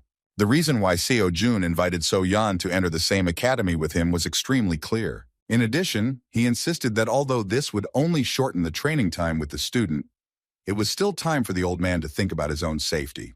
In fact, because Soo Yeon is Uncle Manchul's daughter, Seo Jun considers her his younger sister, so he wanted to offer the disaster hero a similar format without competition. After thinking about the situation, the old man said that if Mr. Darkstar also acted in a similar way, then he was forced to consider the proposal, because he did not have much time left. The positive response gave hope that the old man agreed to the conditions. As it turned out, he really didn't mind. With confidence in the young talented student of the Dream Academy, he said that he should not keep the student, at least for her own sake. In addition, he believed that this had another advantage. After all, gaining experience and practice is also one of the most effective ways to train. So Jun ended up taking her to the academy that same day. Principal Seo Yeon and student Lee Min-yul happily greeted her near the entrance. Curious and overly friendly, Min-yul rushed forward saying that he heard that she was a student of Evil Doom. After these words, he nearly revealed the truth about who his mentor was with a joyful tone. Fortunately, Seo Jun managed to shut his mouth in time. He scolded him, saying that he had previously warned him not to tell anyone about this. Despite his words, he himself introduced Lee Min-yul as a disciple of the Dark Star. Standing next to the excited So Yeon, Seo Jun reintroduced her as Evil Doom's student. Turning to Min-yul, he suddenly said that she was still a high school student, so he shouldn't try to get in her way. In response, the shy So Yeon shouted displeasedly that she was graduating from school very soon, and therefore it was time to stop calling her a child. After these words, all performances were completed. Now Kim Seo Jun and Lee Min-yoon were not the only students at Dream Academy. They were officially joined by the diligent and very talented So Yeon. As soon as 3 students gathered at the academy, Seo Jun said that they would now take part in a team competition. This news was very sudden. Min-yul was very happy to hear it and shouted that it would be fun, while So Yeon wasn't sure if she could handle it. Seo Jun assured that there was still time before the competition, so she shouldn't worry so much. To confirm his words, Lee Min-yul said with delight on his face that Seo Jun is simply incredible, so he can take on all the work, and perhaps their efforts won't even be needed. The strongest student felt awkward because his comrade had voiced the unspoken truth. They were distracted from their conversations by So-yoon with a question about what the name of their team would be. The guys thought about what the name should be. They still barely knew each other, so nothing in common came to mind. Within a moment, all eyes turned to Seo-jun, and he, folding his hands in front of him, asked in confusion what they wanted from him. As it turned out, everyone decided from the very beginning that he would be their captain, so it was he who should choose the appropriate name for the team. So-yoon was of the same opinion, because it was thanks to this student that they managed to assemble the minimum team to participate. A competition for original names began inside his head. Although previously he had only thought about how to take part in the competition. He had no thoughts about the name of the team, but at this banal moment he looked at the academy building. Everything was decided in seconds. Seo-jun suggested calling the team the Dream Team, and the guys, hearing this, lit up with happiness. Perhaps this name really has a meaning, but it will turn off enemies because of its boundless originality. Seo-yoon was very touched by this proposal and agreed to this name. Her student was not only able to develop his own talent to such an extent that he became recognizable among humanity's greatest heroes, but even helped develop her dream academy. The next day, hard training began for the upcoming competition. So-yoon couldn't say a word as the madness inside the building reached a whole other level. The Hunter Academy turned into a training hall turned upside down, where on one side the crazy Seo-jun sat and continued his supposed meditation. On the other side, Min-yul was flying, and So-yeon was fooling around. After some time, preparations were completed, and talk began of raid battles, competitions organized not by the government or association, but by a private organization. More precisely, they are carried out with the support of large guilds for a very simple reason, all in order to recruit talented students. Although there are professional hunters who are accustomed to acting alone, most hunters gather in guilds and operate in groups. Therefore, not only one's own abilities were assessed, but also the ability to work in a team. The hidden purpose of the competition was to calculate the hunter's potential. Naturally, the next step for the guild will be to lure an interesting student to their side in advance, while still studying. As a result of this, large guilds began to lobby the government and the association under the pretext of sponsorship. Different channels smelled the money, and all sorts of organizations united, and these competitions were born. Only first and second class academies can participate. In other words, raid battle competitions are for the elite whose interest is focused on money. As soon as the participants began to appear in the competition building, those present began to whisper, seeing representatives of large hunter academies. The Gaon showed up first. They were extremely determined because they sent Chong Shu, Park Yoon-jung, and Do Min-jun. This top-class team consisted of 3 students who were among the top 5 strongest. Seeing these 3 inside, the crowd began to go crazy with the thought that Hunter Mill and Isle would surely send equally strong students. When talk turned to Hunter Mill, everyone hoped that they would be lucky enough to see Lee Hyun, who is considered the most talented in the history of professional hunters, in person. There are even rumors that she is a student of one of the 5 heroes. While the guys were discussing all sorts of ridiculous rumors about a really worthy student from the Hyun Academy, the gray horses from the Dream Team quietly entered the building. Looking around at the people who do not attach importance to them, Lee Min-yul asked why no one looks with surprise at their captain, who has also managed to acquire quite a bit of fame. In fact, Seo-jun was sincerely glad that he did not attract as much attention as his competitors. An hour later, it was time for the first round of raid battles. The task was to exterminate the 7-star monster Arachne, and the evaluation criterion was the speed of clearing the dungeon. The guys watching the success of the younger generation were, to put it mildly, not happy. Among them, Lee Do-yeon, a B-rank hunter from the Ars Guild, could not fully express his reaction. Young teams from far from the most famous academies left the competition one after another. Clutching his head, Lee Do-yeon wondered why so many teams failed in the very first round. His bald comrade suggested that this time the dungeon had a high difficulty, and this was probably due to Chung Jamin's recent research. As it turned out, the senior student of Evil Doom conducted research on mutations, discovering them in real dungeons, and then introduced them into artificial dungeons for training. This was the reason why the student teams failed one after another without even reaching the end. Seeing the students leaving the tournament, Lee Do-yeon was already anticipating his boss's fury, asking him to recruit more talented newcomers. He had no choice but to look at the teams that would last longer. Meanwhile, the first team to overcome the round appeared. Everyone was wondering who was the favorite of the tournament, Gaon, Hunter Mill, or Isle. Everyone entered at different times, so of course, there will be a difference in the passage, but not in the result. The first were gone with a result of 30 minutes. Following them, the second team appeared, and the majority believed that it was the mages from the Isle Hunter Academy that should have taken first place in this test. Everyone was shocked when they learned that this time the successful completion belonged to the little-known Dream Academy, whose time turned out to be an amazing record, only 9 minutes 34 seconds. It was hard to believe. The hunters thought it was impossible. They insisted that the equipment was probably broken or that there was a problem with displaying information on the tabloid. The representative of the competition reassured the guild representatives, saying that he would now clarify the information. A few minutes later, the man apologized, saying that there had indeed been a glitch in the counting.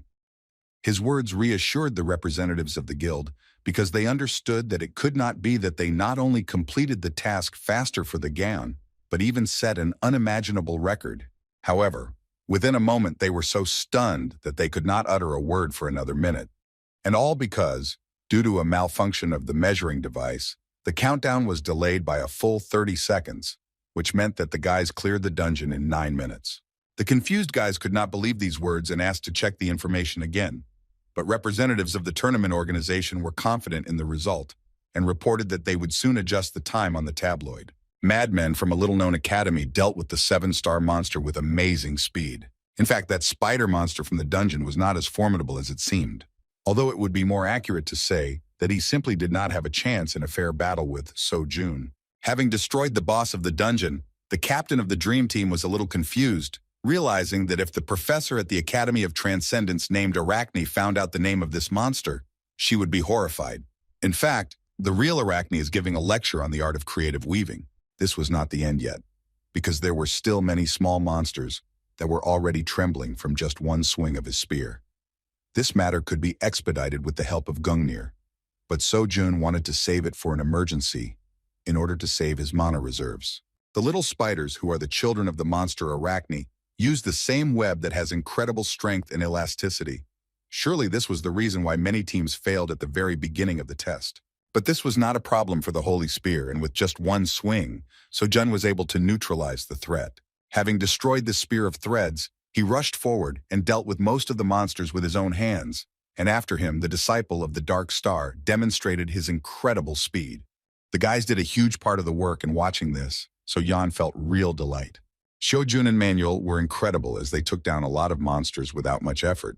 Watching them, So-Jun could not stand aside and decided to demonstrate the results of her hard training. Although she had only managed to learn a few attack spells so far, this was enough to help the guys. Concentrating on her magic, the student of Evil Doom created a magic circle under herself, after which she cast a spell and shadow bonds appeared from under the ground and followed the frightened monsters. Within a moment, the remnants of the monsters were captured and crushed, and So-Jun and Lee Min-yul praised her for her incredible magical talents. Having completed this test, the guys returned to the waiting room, and along the way, Min-yul continued to pester the captain with compliments and questions about where he learned such fast and dexterous movements.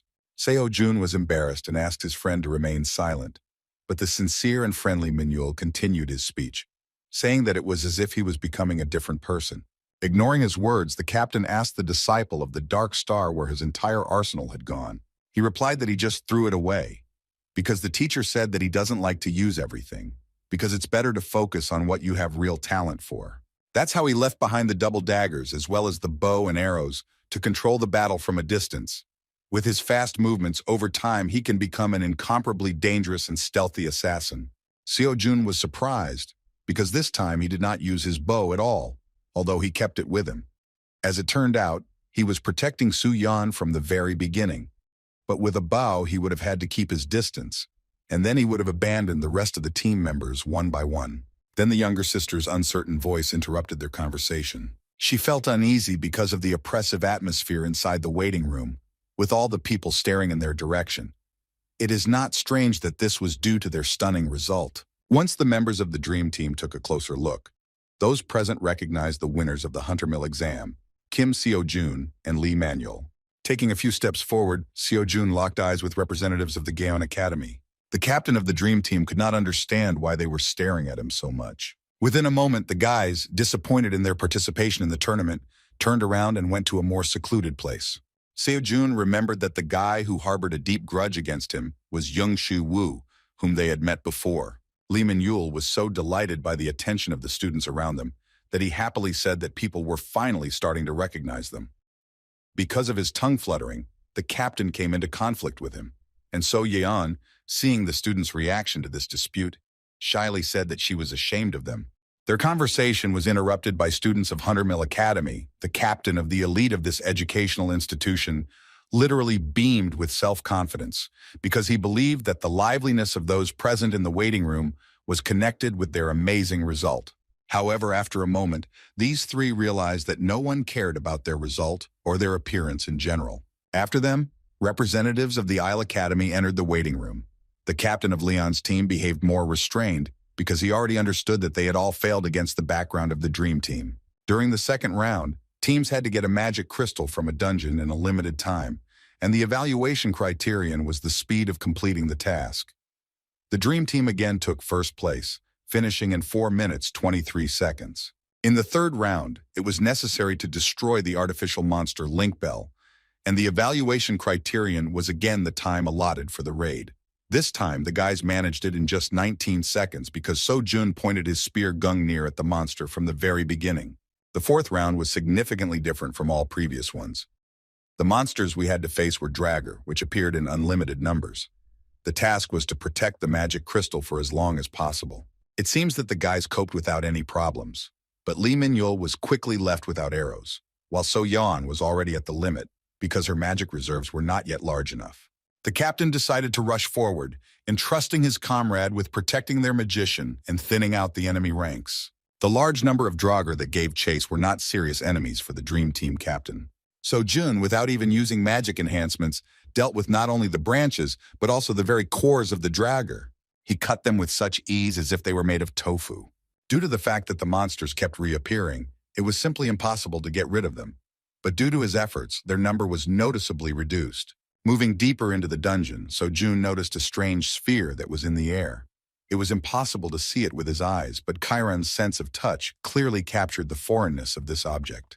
Even without this, Seo-jun felt perfectly well that we were talking about a huge accumulation of mana, which would certainly create these monsters. He did not exclude that this could be the core that forms the artificial dungeon itself. Cutting through the impudent dryads without even turning in their direction, So-jun thought about how he could hit this accumulation of mana. Without hesitation, he took out the Gungnir spear because it always hits the target. Seo-jun decided to check it out once, so he threw the Gungnir at the core. To his surprise, the spear simply passed through the mysterious sphere, after which it cut through the air and fell to the ground.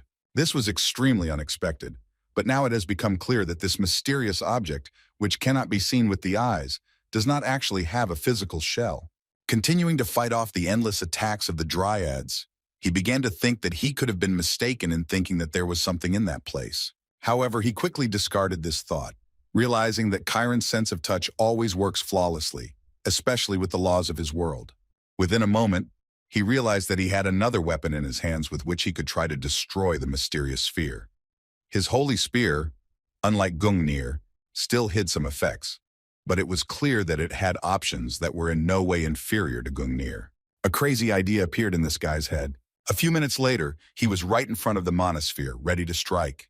There was no risk in this, so he could try his luck once without fear for his comrades, or for the danger from the dryads. Meanwhile, the remaining strong teams continued to resist. Team Captain Leon had carefully worked out the team's chemistry, so they worked so smoothly that it was hard to believe that they weren't still hunters. They were already setting a historical record for this tournament, so they continued to hold on without feeling any particular problems. As a result, they managed to beat all other teams with a result of 45 minutes.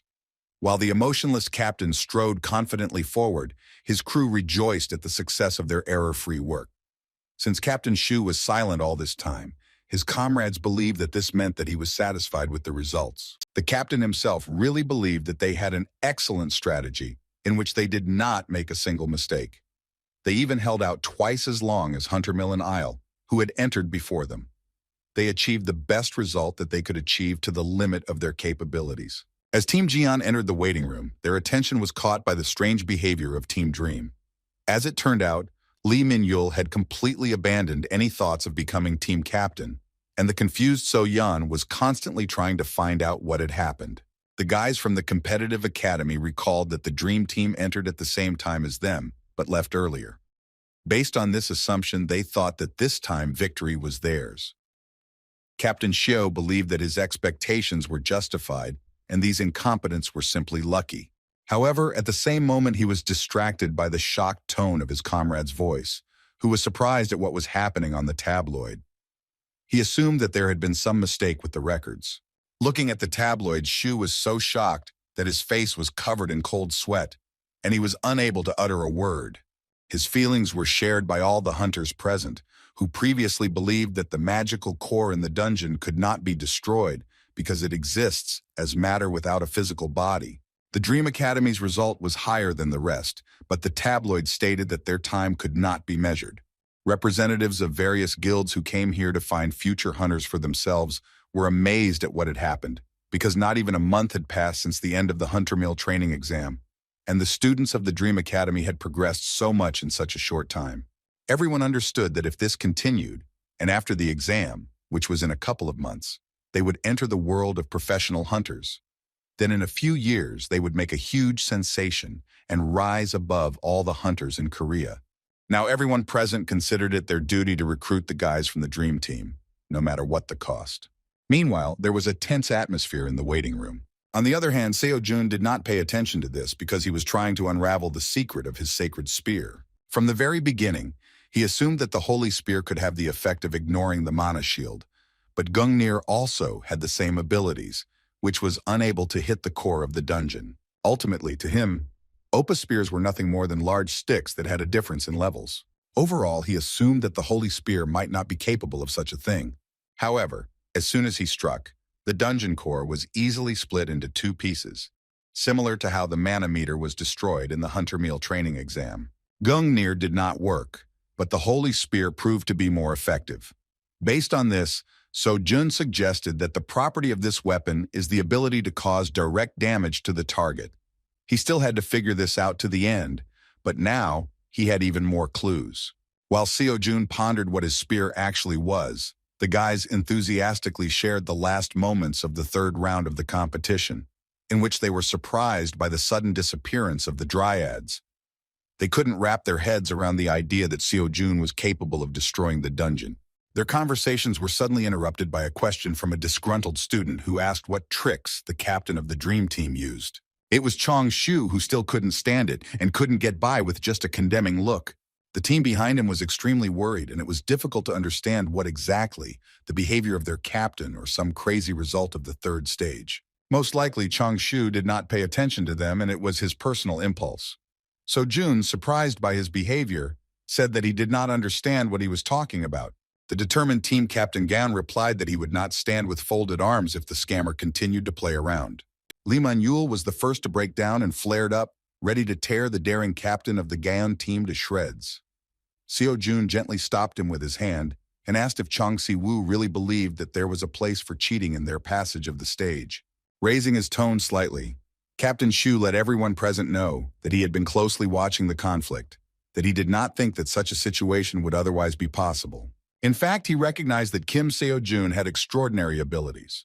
He had already been told what happened at the Hunter Mill practice exam, but even so, he could not believe that the result could not be recorded in the fourth round. He believed that such a thing could only happen if Lee Ha-yun took part. Without waiting for an answer, Chong Shu simply turned around and slowly began to walk towards his worried team. He decided that he was more taken aback than he had expected. He no longer had the thought that Seo-jun could achieve such a result without tricks and compare with a real genius. As expected, the hot-tempered Lee Man-yul began to shout, wanting to deal with the one who spoke so ignorantly towards their captain. But Seo-jun did not allow him to make a mistake that would cause them to be disqualified. After this small conflict, the Dark Star disciple could not come to his senses for a long time, and so Yeon displeasedly asked him to behave more restrained, because although this situation angered them all, it was worth thinking about the next stage. Afterwards, she asked the captain if their victory was guaranteed after finishing in first place 4 consecutive rounds. Everything was resolved even easier than they expected. The competition turned out to be quite easy, but there was no reason to be upset, because they took part in it only for the money. As soon as the dream team began to walk towards the exit, they were stopped by some representative of the competition organization who began to slowly walk towards them and awkwardly scratch the back of his head. He was a little ashamed to say what was the matter, but after a few seconds of stuttering, he still said that their team had received one very interesting proposal. The guys asked what they were talking about, and as it turned out, if they accepted the organizers' conditions, then they would receive all 6.5 billion won that made up the prize fund. Having heard that they could get the entire prize fund, the guys immediately burst into flames with delight. Everything was not so simple because in return, there was one condition.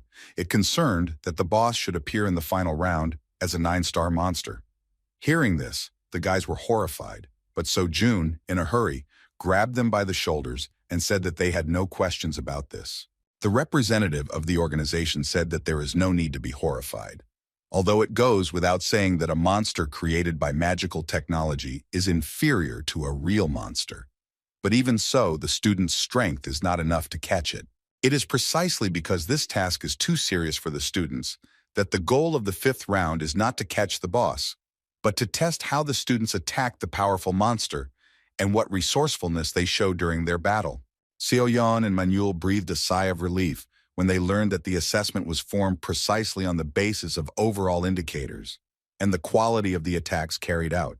The competition inspector continued, saying that the highest score is given to the team that will eliminate the boss. However, the raid battle is held once a year, and no team in history has ever had such success. After these words, it became clear that the condition in question was the complete elimination of the 5th stage monster. The risk in this case was that if they failed, the dream team would be forced to forego the reward. If they simply refuse, they will not suffer any losses because this is just an interesting offer.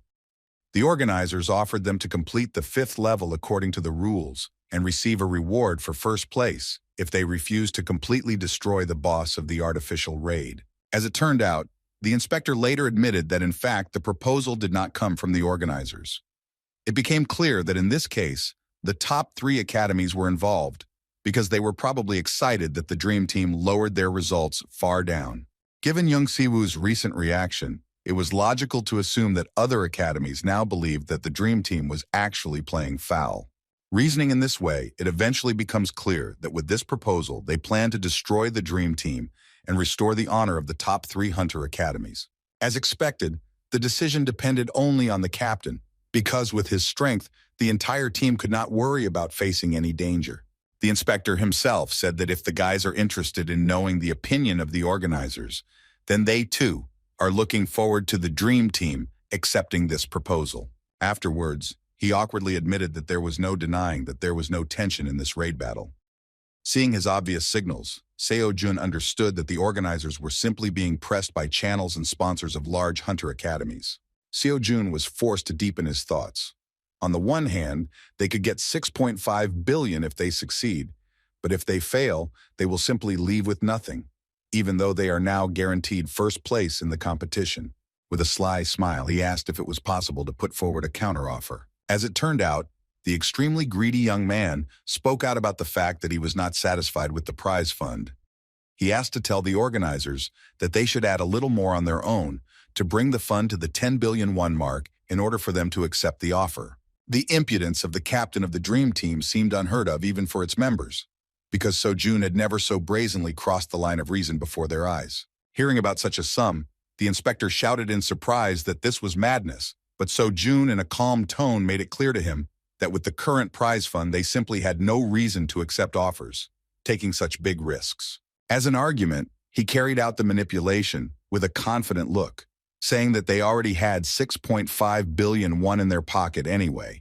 In fact, he only desperately needed 500 million, and if the prize fund was divided, it would be 2 billion won for each participant.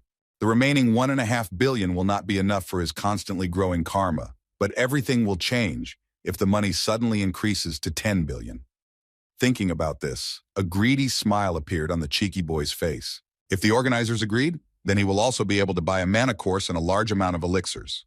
10 billion would be a valuable enough prize to take the risk. Stretching out his hand towards the dumbfounded inspector, the self-confident manipulator and part-time money maniac asked whether the organizers agreed to his conditions. Nevertheless, they reached an agreement, and so June and the guys took part in a special event. In fact, The guild representatives could not even imagine that a counteroffer would come from the Dream Team. They had to fork out a lot of money, but the spectacle would be worth it.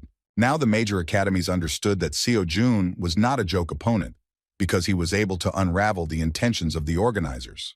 It seemed that their intuition only worked in battle, and also that they did not dare to take such a risk. The fact that they did this spoke volumes about their self-confidence. Representatives of one of the hunter guilds, who had long wanted to get members of the Dream Team, could not find a secluded place where they would not hear talk about the favorites of this competition. Even they were not sure that the Dream Team would repeat the miracle this time. And yet Lee Do-hyun surprised his comrade with his words, because for the first time in his life, he said that he did not see anything impossible in this. As it turned out, the fact is that this stage will introduce far from the most difficult monster. We are talking about a revenant that belongs to the 9th level monsters. This is a type of undead that does not feel pain and only dies after being killed twice. It seemed easy only for a B-rank hunter, but his comrade asked him to reconsider, saying that for students, fighting a 9th rank monster is sheer madness. All that remained was to observe what was happening in the artificial dungeon. Walking past the rows of spectators, Lee Do-hyun didn't pay much attention to the dumbfounded glances directed towards the screen. The guys had already entered the dungeon, so he himself, although he did not reach his place, decided to watch how the duel would begin. The atmosphere inside did not foretell anything special. Lee Min-yul, following the captain, asked him an awkward question, suggesting that the money spirit had attached itself to him. So Yeon noticed that although her older brother was always eager for money, but not to the same extent as now. In response to their chatter, Seo Jun asked them not to worry, because this is the last round for which they can receive as much as 10 billion won. For such a sum, it was possible to try hard, so his words greatly encouraged the team. However, after a moment, the guys' mood changed dramatically. They were confused when they felt a terrifying energy that was slowly spreading throughout the dungeon. The words that their opponent would be a revenant turned out to be a lie. Lee Manuel and Seok. So-yeon suddenly showed horror on their faces, and cold sweat began to cover their skin. Even Seo Jun was amazed to see what a terrifying monster they would have to face in this battle. The previously calm and confident recruiter from the Hunters Guild, Ares, dropped his coffee when he saw this monster on the screen. Everyone present was shocked because the one the Dream Team would have to fight was Draugr. They considered this real madness because this monster is at least 10 stars. Even worse, it is famous for its killer difficulty level, not comparable to the previous monsters that the organizers presented. Lee Do-hyun was simply furious. He shouted that recreating a monster that belongs to the mental type is strictly prohibited. He couldn't believe that this monster was on the list for testing. The only thing that could be thought was that the program had some kind of unexpected failure. Lee Do-hyun hurriedly left the trumpet of spectators and headed towards the artificial dungeon control room. In fact, recreating a rank 10 monster is not such a big problem, since students will not be in danger of dying from damage caused by a monster created using magical technology. However, here the situation was different, because only in one case did a monster recreated by magical technology bring death. The Draugr uses mental type attacks, which can ultimately cause severe brain damage to the competitors, since mental damage is real. In the past, during an incident that resulted in death, a similar 6-star monster was recreated, but now the opponent of the finalists turned out to be a monster of at least 10 stars, belonging to the mental type. This is not at all a level that students can cope with. Unprepared for such a challenge, Lee Min-yul and So-yeon immediately succumbed to the influence of mental attacks from which they were not protected. Panic and deep despair settled in their souls, which prevented them from realizing the situation. It was impossible to escape from these attacks because the concept of range did not apply to them. It was dangerous in any corner of the dungeon. All spectators were sure that at this rate the Dream Team, consisting of inexperienced students, would meet a terrible death. Rushing into the dungeon control room, which was already in chaos and panic, Lee Do-hyun shouted that they must immediately inform the participants that they must leave the testing area. The workers answered in confusion that they had already sent a person to the dungeons, but due to the overload it was impossible to reach them, and the connection was suddenly cut off. Hearing this, the hunter shouted in order to immediately destroy the magic core or cut off the supply of magic. When representatives of the organization began to mutter something about the costs of restoring the equipment, the hunter could not stand it and shouted in a threatening tone that they were crazy if they decided to abandon children to certain death because of just a few million. As expected, no one could argue with him, and the guys immediately set about carrying out the destruction of the magic core through hardware intervention. Lee Do-hyun, clutching his head, began to wonder what research Jun Jimin had used this time that caused the dungeon to fail so unexpectedly. Looking at the screen, the hunter suddenly froze in place. Something so shocking and unimaginable happened inside the dungeon that it made everyone freeze with their mouths open. Even the spectators, among whom were many experienced hunters, did not understand how this was possible. The terrifying mental-type monster, which only masters of mental and spiritual arts can fight, also froze in place. Seo-jun turned out to be incredibly resilient and seemed not to be affected by the monster's power at all. So-yeon and Min-yul were already lying on the ground unconscious, while their captain scratched his head with an awkward look, not understanding what was happening. Within a moment, the monster increased the mental pressure, and it began to affect the captain of the dream team. Thoughts of doubt appeared in his head regarding the fact that his victorious path could not last as long as he thought. The monster tried to suppress him by introducing the idea of uncertainty and the fact that he would not be able to cope with further challenges. Seo-jun, meeting such a monster for the first time, grabbed his head and then removed his hand with a confused face, demonstrating that he simply did not understand what was happening. The Draugr was simply shocked that his mental attack, which only masters of spiritual enlightenment could resist, had no effect on this guy. As it turned out, at this moment Seo-jun began to receive messages about the progress of the Buddha's lecture. His comrades lay unconscious, so he could not drag out this battle too much, fearing for their condition. Seo-jun rushed to attack using his spear, which cuts through almost any matter. Seeing him move so freely, the rank 10 monster was horrified and began to release even more magic in order to suppress the boy's mental state. This time, Seo-jun fell for another trick that he couldn't imagine anything without the Transcendence Academy. Now he realized that these were not the whispers of a real Draugr, but thoughts in his subconscious, overcome by worry about the Draugr. These were the seeds of anxiety and doubt that he carried. However, after a moment this whisper was interrupted. The voice of the lecturer Buddha uttered words of hope that his student did not limit himself in his consciousness. Coincidence always develops into connection, and connection ultimately develops into destiny. What we consider to be a series of accidents will eventually turn out to be fate.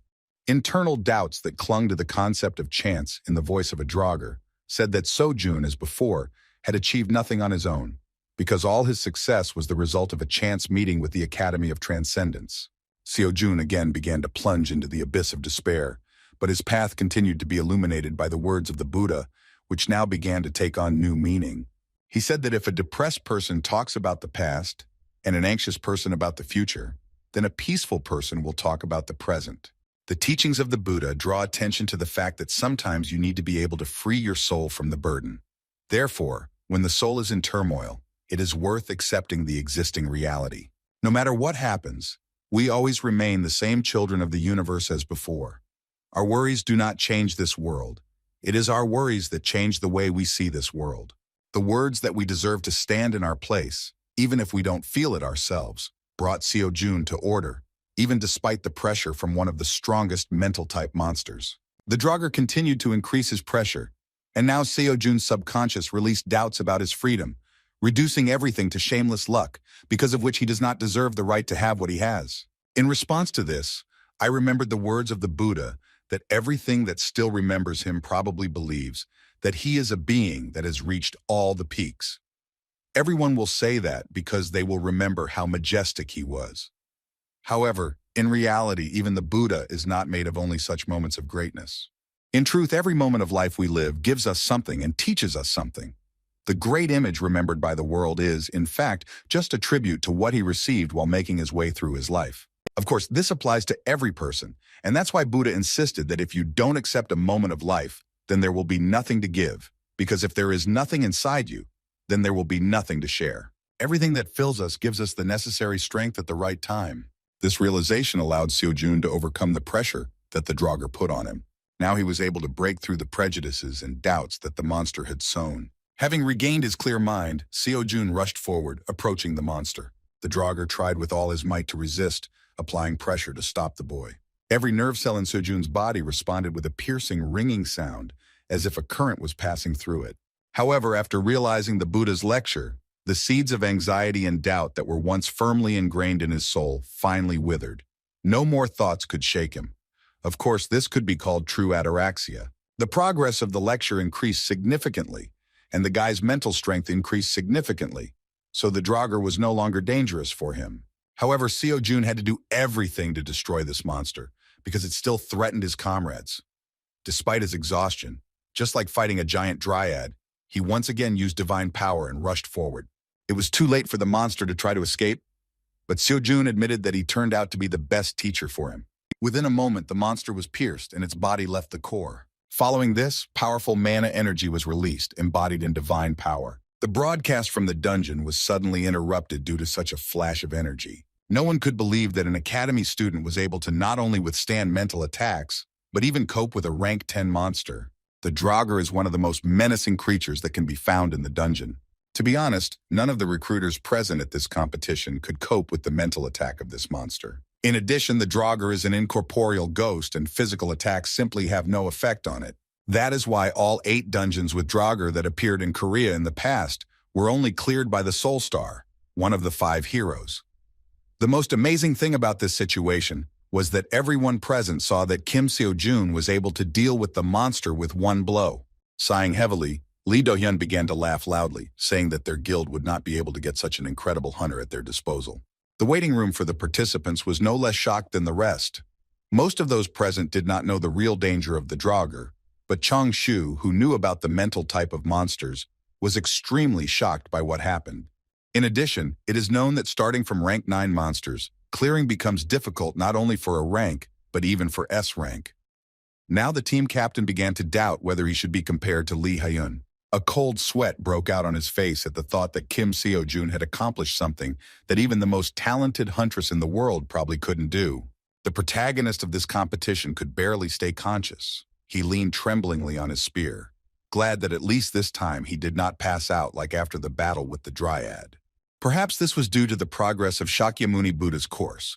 For the whole 90 days of the free pass, the progress increased by only 17%, while for this battle it passed the 31% mark. The Draugr truly turned out to be an excellent lecturer. As soon as the pressure from the monster stopped spreading throughout the dungeon, Lee Man-yul and Seok So-yeon, weakened by mental attacks, regained consciousness, not understanding what had happened earlier. Looking around, they realized that their caring captain had once again dealt with the problem on his own.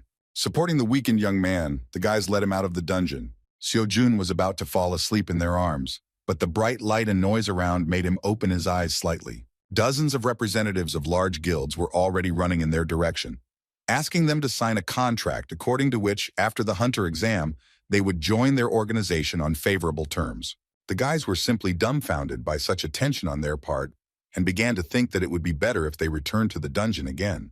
Fortunately, at that moment, a representative of the competition organizers ran up and asked the intrusive recruiters to disperse, saying that the Dream Team had experienced a severe mental attack and first they needed to rest. This time they managed to escape from the mad crowd, in which each suffered financial losses due to the refusals of the students. A caring inspector led the children to the medical room. Excited by the terrifying news, So Yoon immediately went to her students, and opening the door, shouted the name of the Dream Team captain. Seo Jun didn't expect her to come to them so quickly because the director has been very busy lately. So Yoon was very worried about the condition of their students. Seo Jun replied that everything was fine because they all escaped with little blood. He was the only one who remained awake despite the severity of the battle. Lee Min-yul and Seok So-yeon went to bed for a while, but they had already been examined, and as it turned out, they did not have any serious injuries. Seeing Seo Yoon's look, Seo Jun did not forget to repeat once again that he himself was completely fine, except for a slight malaise. Hearing this, So Yoon breathed a sigh of relief. She couldn't find a place for herself. She kept thinking that this time something would definitely happen to So Jun. However, now she understood that he could no longer be regarded as an ordinary student, even though he had not yet confirmed his powers as a hunter with an exam, as expected. When the boy said that he was still slightly ill, he probably spoke too much with an understatement, because while trying to open the bottle, he accidentally tore it into 2 parts with a very stupid expression on his face. So Yoon believed that she foresaw his success even in their first meeting, when she realized that this was that very special student. She also had certain plans for him, but everything turned out even better than expected. She was sincerely glad that fate brought her to this man. It seemed like they both achieved their goals with this collaboration. However, So-yoon, looking at her student, could not understand what kind of complex feeling was pressing in her chest. Noticing her gaze, Seo-jun asked if she was okay. The excited girl answered with an awkward smile that everything was fine. It seems that Chiron's intuition was not enough for Seo-jun to understand how this girl was feeling. At that moment, their conversation was interrupted by a sudden knock on the door. A man in a formal suit entered the chamber and apologized from the very beginning for distracting the winners of the team competition. The gentleman who visited the captain of the Dream Team was the chairman of the Hunters Association himself. As it turned out, he immediately went to the scene of the event as soon as news of what had happened reached him. He was worried, so he decided to visit the competition site in person. Of course, we are talking about the appearance of a dragger, which only a star spirit could cope with. Lee Tae-bum did not expect that in the center of the next crazy events, he would meet the same guy who once came to him with the sword of the Azure Dragon, who all this time was the sole user of the Holy Sword, because he did not trust this weapon to anyone. Having received the report about the appearance of the drogger, Mr. Chairman was already mentally prepared for the fact that the entire Dream Team would die in battle. Now seeing the guys in full health, he could breathe a sigh of relief. Lee Tae-bum looked at the academy student with admiration and thought that the Sword Saint probably treasured this young man very much. Moreover, with him was the granddaughter of Mr. Park Ming-chul, whom he cherishes like the apple of his eye. Miss So-yoon did not yet know how her student knew the chairman. Seo-jun once again found himself in an awkward situation due to his tricks, so he stammered and said that he lent this gentleman the Azure Dragon Sword. Having learned that Seo-jun sold the Azure Dragon Sword to the chairman of the Hunters Association, So-yoon began to glare at him with a condemning look, realizing that the madman did it for money. Watching their behavior, Mr. Lee thought that they must have a special relationship. The chairman mentioned the Sword Saint so often while watching the Dream Academy student that Mr. Park Ming-chul was already beginning to suffer from the feeling that someone was mentioning him. Rising to his feet, Seo-jun asked the chairman not to worry about their health conditions because they managed to get off easily. After this, the student asked Mr. Lee what actually happened during the competition. He wanted to know why the Draugr had been recreated instead of the Revenant. Hearing the chairman's assumption, Seo-jun was shocked because he said that the dungeon's magical core had been overloaded. Cho Jamin was indeed involved in this because she conducted research on the mutation, and the results of this research were applied for the first time in this competition. Based on this, Seo-jun thought that if suddenly the reason for the overload of the magic core was in the research of mutation, then it turns out that the distortion can really be created artificially. Even more terrifying was the subsequent logical conclusion that if a mutation could be artificially created in the form of a dungeon distortion, then the Great Calamity distortion could arise in the same way. Having finished the story, Mr. Chairman once again apologized for what happened and assured that they would be careful so that this would not happen again. More interesting were his words that everything will not be limited to just words. Seo-jun was surprised by this, because he believed that given the reputation of the chairman, this matter would simply be hushed up to prevent publicity. When Mr. Lee Tae-bum inquired if the Dream Team had any special requests, So-yoon looked at her student with a disapproving and intense look, realizing what this madman was going to request. In response, Seo-jun extended his hand forward, showing 3 fingers. Naturally, he offered to solve everything once and for all with 3 billion won. Mr. Lee Tae-bum agreed to the proposal without any delay. Last time it was exactly the same. He already knew that Seo-jun loved money very much, but the association felt quite free in terms of finances. However, his reaction was a green light for the young man to demonstrate even greater impudence. Seo-jun added with a cheerful expression that he was actually talking about a refund of 3 billion won for each of his team. Lee Tae-bum was shocked that he had underestimated the petty manipulator's greed, and yet he couldn't refuse him. At this point, the raid battle, full of difficulties, finally came to an end.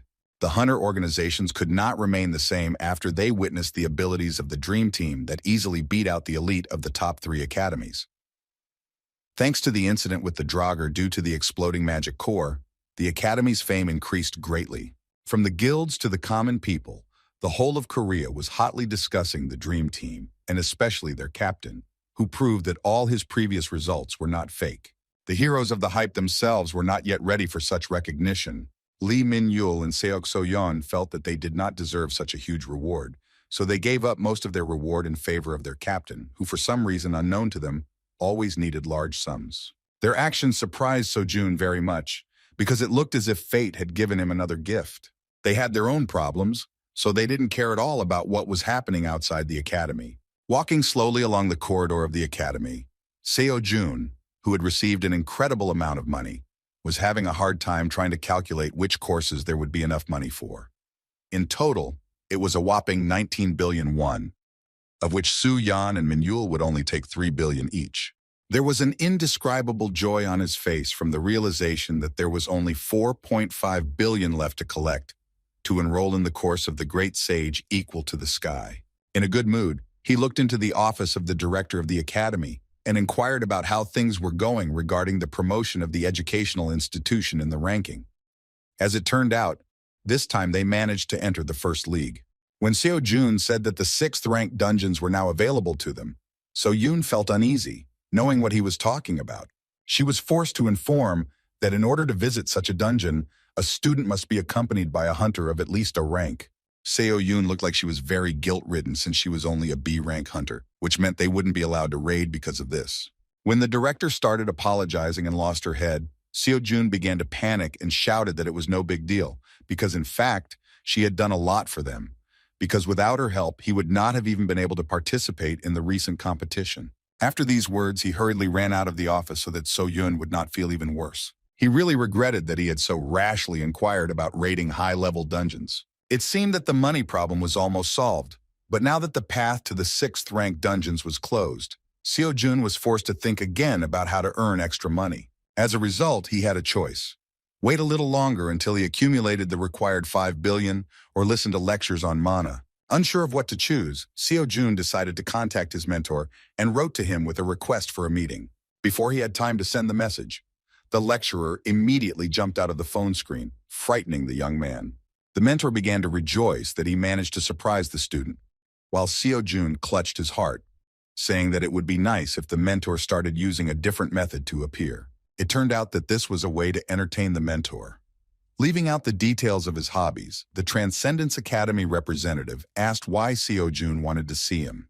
Having climbed to the roof so as not to attract attention with his ridiculous conversations with the air, So-jun said that he did not know which lecture was best to start further training with. The thoughtful mentor mysteriously said that the current level of the student is most likely already enough to implement one trick. As it turned out, he suggested trying to get a discount on karma, because in this case, Seo-jun would be able to enroll in both courses instead of choosing between them. Seo-jun was very interested in this offer but did not know what a karma discount was. The mentor explained that at this time, a simply stunning event was taking place, which would allow the student to receive a discount on the karma calculated for him. This was the first time the guy had heard that even at the Academy of Transcendence there are periods of discounts. Hearing that in this way he could get a discount of up to 100%, the shocked guy froze in place with his mouth open, because this was an incredible chance to enroll for free in the course of the Great Sage Equal to the Sky, which costs as much as 27 billion. The impatient guy started shouting that he wanted to get this discount immediately, but he was stopped in an instant by an instructive click from the mentor. As it turned out, the guy who was offended by the teaching moment couldn't just get this discount because he had to adhere to the terms of the promotion. The karma discount was part of an event to support excellent students of the academy. As the name suggests, this event will provide assistance to those who have achieved the highest score in the Transcendence Practice exam. Hearing the mention of that terrible exam, Seo-jun remembered with horror how humiliating it was to take part in it. Now his hopes for a discount began to disappear before his eyes with the words that last time his results were worse than ever. And yet he thought about it, because unlike last time, now he can use the technique of moving through the air and the divine power of Hercules, and he has also made significant progress in Shakyamuni's ataraxia. Now he had no doubt that he would score more points than before, and yet getting grades that would qualify as an excellent student still seemed like an impossible task. Seeing the student's mood, Mentor realized that most likely he had misunderstood him, or that he himself had expressed himself incorrectly. As it turns out, it was more likely not about excellent students, but about those who have a good growth trend. In simple terms, the main criterion was how much the scores had increased compared to the previous attempt, and the percentage of the discount would directly depend on the percentage of increase. In short, if a student's grades go up by 50% this time, then he can get a 50% discount. Be that as it may, The organizers will build on past scores, so it is not at all necessary to get the highest score. Seo-jun was amazed because this meant that he just had to do better than last time. With his insane progress in such a short period of time, it seemed like nothing. Flying up and blocking the sun, the mentor asked if the student would take the risk. He believed that with his current level, this was quite possible, because a 50% discount would be provided if he scored 15 points more than last time.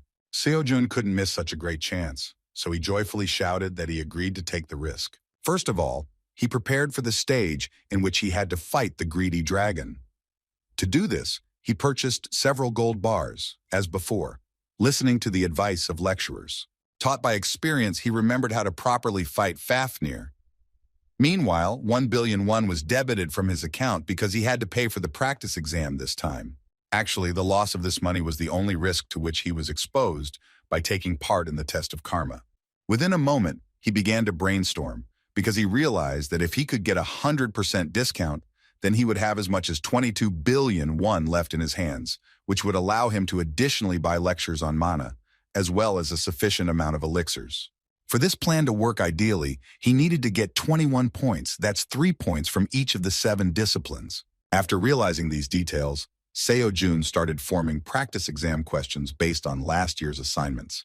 The first discipline was combat power. Seo-jun expected the Dragon of Destruction, so as soon as the monster appeared, he prepared to distract the dragon. From the very beginning, he began to move quickly to confuse the monster. As soon as the few seconds required for the monster to appear passed, Seo-jun, without raising his head, threw forward a gold bar that should attract Fafnir's attention. After that, he wasted no time, took out his spear and rushed to the attack.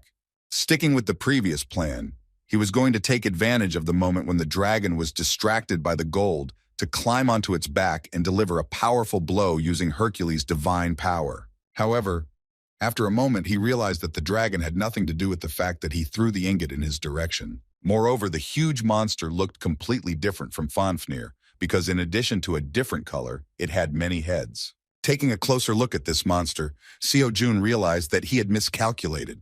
His face was covered with cold sweat, because his plans did not include a battle with the Hydra. At this moment, it was easier to believe that it was Fafnir who had gained several tons of weight and grown extra heads.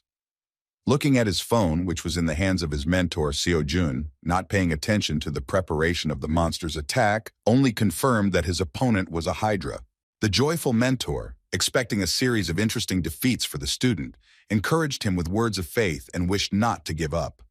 In response, Seo-jun shouted in panic that he was not warned that the tasks would change. A moment after that cry, he was destroyed by a Hydra attack and returned to the world. As it turned out, the mentor was surprised that a Transcendence Academy student took part in this test, not knowing that the practice tasks could not be repeated, because in this case, one could simply learn the answers in advance, rendering the exam useless. Now it became clear to him why the young man bought a gold bar for the first stage. This effort proved futile, so Seo-jun began to look for the Hydra's weak points. The attacks of this monster were very dangerous. Moreover, the many heads of this aggressive lizard significantly increased the radius of destruction. Every time the Hydra used its breath, everything around it turned to dust. Seo-jun barely dodged the monster's first attack. Observing the terrifying crushing power of the Hydra, he firmly decided that he would not get carried away and score exactly 3 points more so as not to go crazy. Airwalking, which he managed to learn during one of the lectures, turned out to be the most useful skill in this battle. Only with her help could he avoid the furious long-range attacks of the dragon's breath. The mentor, watching him move in the air, was sincerely surprised that the student managed to master this technique so skillfully, which he had only recently advised to study. All this time, Seo-jun could only dodge, because every time he thought about attacking, the Hydra pushed forward one of its heads, which was ready for poisonous fiery breath. Another incinerating attack almost hit the student. Seo-jun miraculously managed to escape the end of the attempt. He escaped with only a minor injury to his hand. However, as it turned out, this small wound was enough to incapacitate him. Within a moment, he grabbed his wounded shoulder and began to scream in pain, although it seemed that the wound was not serious at all. The wound turned out to be so painful that he could not bear it, and it was more like a mental type of attack. As a result, Seo-jun could not cope with this pain, and the attempt again ended in failure. He was so shocked by what happened that he didn't even know how to answer his mentor's question regarding whether the Hydra wounds really hurt. With an awkward laugh, The mentor explained that the Hydra's poison is very painful to bear, and because of its poison, this monster is one of the highest-ranked demonic beasts. Seo-jun didn't even know how to describe this pain, because this was the first time he felt such terrible despair. Now he looked at the situation from ancient Greek mythology from the other side, when Chiron was poisoned by the venom of the Hydra. Even the transcendent could not withstand the pain and begged to be killed, renouncing immortality. He told this at lectures and said that he did not want to experience this horror again. Although at this stage it was not possible to achieve anything significant, Zhang Sanfeng's Skywalk course made slight progress and reached 22% mastery. Although this Hydra ordeal was terrible and painful, Seo-jun knew that if this continued, he would not only be able to get a discount, but also practice, making great progress in several lectures. However, his inspiration faded the moment the system prompted him to try his luck again by using one more attempt in the combat power stage. With tears in his eyes, he asked his mentor if he could end at this point. He really could have refused to continue the test with the Hydra, but in this case, even the mentor was not sure whether he would get the required number of points in order to receive a karma discount. Despite the fear of excruciating pain from the Hydra's venom, Seo-jun again tried to pass the stage. This time he decided to take the task wisely, so instead of futilely trying to avoid taking damage, he tried to attack from the very beginning. Since this task is a combat force, it was logical that points could be raised only by inflicting decent damage on the Hydra. The easiest way in this case would be to use the Gungnir spear, with which you can strike from a long distance. Seo-jun decided not to waste time and filled the weapon with mana before throwing the spear at the target. Fortunately, now his strength was enough to destroy the monster's head with one blow. Seo-jun was happy with his success, falsely thinking that he now had a chance to deal with the monster. However, the bitter truth did not spare him, because within a moment the destroyed head regenerated almost from a state of complete absence. Seo-jun had no idea what to do in this case, so he simply accepted the fact that he had failed again. Once outside, he began to sway on the ground again, his body trembling with the knowledge that he was simply powerless against such a monster. Things were incredibly terrible, because now he could not achieve a result, even though last time he received 4 points for piercing Fafnir's body with a holy spear once. He didn't know how exactly the points were awarded, but if the criterion was the effectiveness of the strike, then it was too vague, because no matter how many heads he tore off, they were constantly regenerating, and there was a possibility that it would not bring any results at all. The young man's mood improved a little as soon as the mentor reminded him that in difficult moments he could watch an explanatory lecture from the academy's teachers. As it turned out, there was also a nuance to this, because watching an explanatory lecture reduces points for the stage. The mentor asked him not to be upset, because despite the reduced score, he would still be able to get a high grade, relying on the knowledge from the explanatory lectures. With tears in his eyes, Seo-jun clenched his teeth as he faced a difficult choice. Nevertheless, he decided to move forward without explanatory lectures, drawing conclusions only based on his mistakes. While the frightened boy tried to do something against the demonic monster, the cheerful mentor danced nearby, encouraging his team. Seo-jun, having difficulty dodging the deadly attacks of the Hydra, was not happy with the behavior of his mentor, and yet continued to try to do at least something. The next stage ended in failure, like all other attempts. The longest time he spent fighting a Hydra was 1 minute 25 seconds. The exam for the first discipline was completed, and the scoring began. Seo-jun, looking at the phone, begged fate to play along with him and give him a good result. Thanks to luck, he managed to get 9 points, which was twice as much as during the last time he took the practice exam. Even the mentor was surprised and said that Seo-jun turns into a completely different person every time they meet again. The student began to feel embarrassed by his compliments, because the mentor called the speed of his progress simply incredible, incomparable with other students he had seen.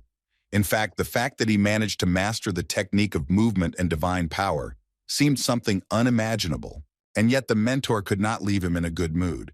So he noticed that although the student uses these abilities, their level is the saddest of all that he has seen. Still, Seo-jun was grateful to his mentor for at least the fact that he was sincere when he told him such a bitter truth. Be that as it may, Seo-jun achieved a serious promotion in the first stage. With a joyful expression on his face, he said that if he continues at the same pace, then despite the difficulties, he will definitely succeed. 9 days later, his mood had changed greatly. Looking at his statistics, he fell to his knees and said with a devastated look that it was all over.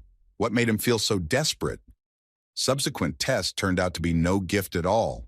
The second discipline pleased him with the first stage, in which instead of the incarnation of Atlantean, he had to hold the heavens for a whole hour. While the serene Atlas walked away like golden apples, Sojun was left alone each time with an unimaginable load on his back. The endurance discipline showed insufficient progress, and he received only 2 extra points. The third discipline, which concerned adaptability, met him with the first level in the form of a staring contest with the incarnation of Argus. This creature, with many eyes all over its body, seemed simply invincible. And again, he failed to succeed in the discipline, and the difference with the previous result was again 2 points, which was still not enough. The fourth discipline concerned mana. During the first level of the test, he had to withstand the absorption of mana from the Archilic for the allotted time. As expected, at this stage, he literally lost all his mana reserves in an instant. Seeing the disappointment on the part of the undead, Sojun absurdly said that he still had not taken the mana course. Because of this failure, he only managed to score half a point more than last time. All previous stages, with the exception of the first, turned out to be a complete failure. Up to this point, Sojun managed to increase his total by 9 points, and was still 11 short of the required 20. He hopefully asked the mentor if he could get at least some kind of discount if he could not raise his scores by 50% compared to the previous result. As it turned out, if he does not pass the 50% mark, he will be left with nothing, because he will only lose the billion that he spent on admission to the training exam. With a gloomy look, he again pressed the button to start a new stage, and the mentor, watching this, was burning with interest what the success of the incompetent would be this time. The fifth discipline was mental strength. The first level was enjoying Archilic's Requiem for 30 minutes. Seeing the young man in front of him, Archilic asked him not to disappoint him this time. Sojun was extremely serious because he needed to score as many points as possible during this test. Gathering all his will into a fist, he did something that struck the greatest undead. Archilic could not even imagine that this incompetent man would be able to surprise him after he had disgraced himself in a mana test. Having overcome the first stage, Sojun breathed a sigh of relief. Last time he also had no problems with the first stage, so he was preparing for the fact that it would not be so easy further. In the second stage, everything was much more serious. Within an hour, he had to drive away the demon of the 9th circle of hell that had invaded his consciousness, and began to sow thoughts that it was virtually impossible to get rid of him. Although the terrifying spirit was going to make this guy his puppet, at least for the duration of the training exam, Sojun miraculously managed to knock him out of his head by hitting him on the ear and proudly saying that he was not interested in this. Shaking the mental spirit out of his ear like water, Sojun moved on to the next stage, where his task was to break free from the spell of the goddess of beauty Aphrodite. Her appearance drove both people and gods crazy. It seemed impossible to resist such beauty. However, the ridiculous boy defended himself by not even thinking that she was seducing him. Seeing Aphrodite in front of him, he called her auntie and asked if she was cold in such open clothes. After these words, the third stage instantly ended, and Sojun faced the mentor, whose facial expression showed real shock from what he saw. Sojun didn't understand why he was so surprised, so he replied that all the previous tests were quite tolerable. The fourth level of discipline concerned the screams of the Avicii Hell Martyrs, which had to be endured for 30 minutes. Surrounded by unfortunate souls, Sojun felt their touch and plaintive cry that it was he who made them like this, so he must take responsibility and surrender. The young man's confused gaze collided with the souls that tried to impose on him the idea that what happened in hell was his fault. As it turned out, his confusion was due to sincerity, because of which he even answered the dead souls that he was actually seeing them for the first time, and therefore could not be associated with their sins. When he began to wonder how they knew him, the souls began to remain awkwardly silent, because for the first time, they saw such an awkward option for avoiding mental pressure from the screams of hell. After a stupid question, Sojun returned to reality again, having overcome another stage. The mentor, watching everything from the side, was so amazed that he wanted to listen to the explanation from the young man. Sojun immediately went to test the Demon King Mephistopheles. This time he had to resist the temptation of the 7 deadly sins. The first was fornication. He was offered to go to the hell of adultery, which would allow him to realize all his innermost fantasies. Having easily overcome the first sin, Sojun was faced with a more serious challenge regarding greed. He could hardly restrain himself from falling into the hell of greed, where he could get an unlimited amount of money because there was no shortage here. The next sin of gluttony was not at all something that Sojun abused during his life. so it was easy to deal with. The hell of laziness, where even angels can't hold back their happy smiles, attracted the mentor more than Seo Jun. And yet here I had to try to maintain my cool mind. A hell of wrath in which he could torture those who bullied him to his heart's content was alien to Seo Jun. Mephistopheles could only offer him mockery of his past boss and some bully, but Seo Jun never held a grudge against other people and followed his own path. The hell of envy offered him to make up for what he had once failed to receive. First of all, this concerned his family and a quiet life, so this place was much more difficult than all the others. With incredible difficulty, Seo Jun somehow managed to withstand this sin, and he only had to hold out a little more to reach a new level of testing. The last one was the sin of pride. Finding himself in the hell of pride, Seo Jun smiled in panic with cold sweat on his face, realizing that this was really dangerous. As a result, he found himself screaming again in reality because the sin of pride turned out to be something to which he succumbed. For the first time in this discipline, he made a mistake, but he was not going to lose heart. Seo Jun admitted that unlike previous levels of discipline, it was much more difficult to withstand the 7 sins. Still, he did not give up and decided to go to the end. Ultimately, he tried every attempt to pass this level, but could not resist the temptation of the hell of pride. Despite his sad expression, the mentor was amazed at his success and wanted to know how the student even managed to hold out until the 5th stage. Seo Jun again said that it was tolerable because he has a very good ataraxy skill.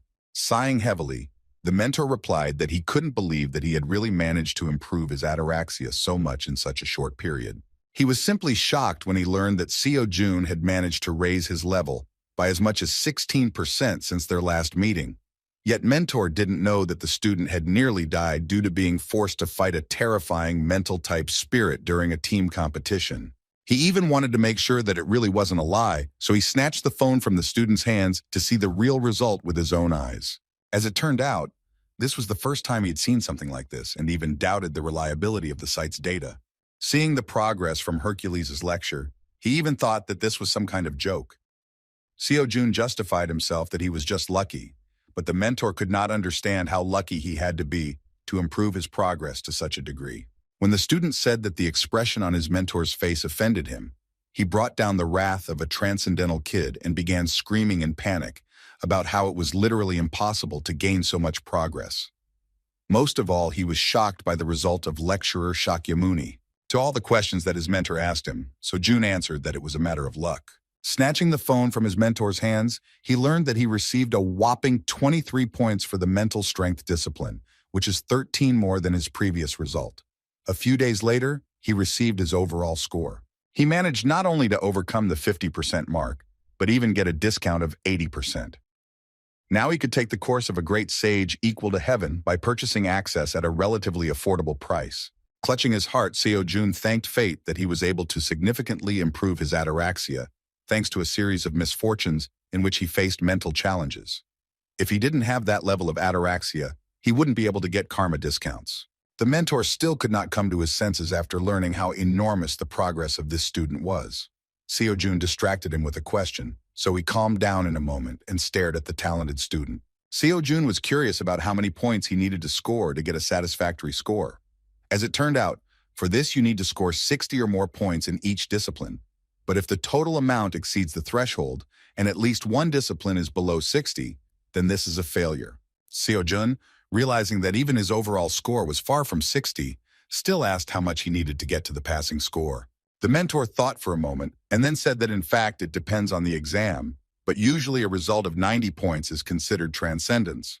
In total, to get a transcendental result, you need to score as much as 630 marks during the main exam.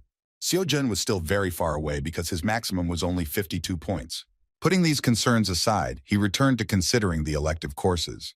He was sure that he should immediately enroll in the Great Sage's course, but he had not yet decided which course on mana would be most useful. Suddenly, he saw that among the lectures of the Great Sage, there was something more interesting on the basics of using a staff and a spear. He was asked to learn the sky and moon star staff techniques. Considering the 80% discount, Seo Jun hoped that the amount would be reasonable. When he decided to check what the amount would be, the system showed an error, because in order to enroll in this course, he needed to study the basics of the Great Sage. Scratching the back of his head awkwardly, Seo Jun admitted his mistake.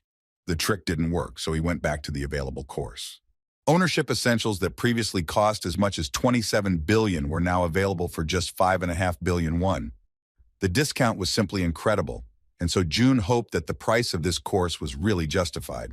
When he purchased and launched the lecture, the same picture of mountains was shown on his screen for several minutes, so he thought that the lecture had simply frozen. The student began to nervously hit the phone with the hope that this is not what he paid as much as 5 billion for. Immediately after applying this technically competent solution, part of the lecturer's face appeared on his screen, smilingly apologizing for being late. Seo-jun was simply delighted when he saw the great sage again. The smiling and sincere man again apologized for his lateness, saying that the monk Tripitaka suddenly called him, so he had to leave. With a dissatisfied expression on his face, he began to mutter that that monk could not do anything on his own and was always annoying him. Even though the lecturer was off topic, Seo-jun was still very happy to listen and see the great master equal to heaven, who was one of the first to initiate him into the transcendental teachings. Returning to the topic, the great sage remembered that in the last lecture, he had already explained what interception, block, and puncture are. Since the student had mastered these 3 spear stances, the lecturer wanted to suggest moving on to the art of wielding, but with a thoughtful look, he suddenly changed the teaching plan. Sighing, he mockingly said that most likely, one of the students had already forgotten what the 3 stances of using a spear were. The great master was about to demonstrate his skills again, and Seo-jun held his breath in anticipation of such an incredible spectacle. First he showed a block, which is an inside-out lunge. One block alone had such crushing power that the mountainous area around it turned into a plateau. Seo-jun was crazy about the sage's power. The second was interception, which is the twisting of the spear inward after lunging forward.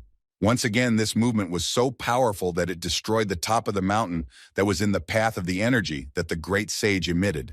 With an animal look, the sage said that the last thing is a puncture.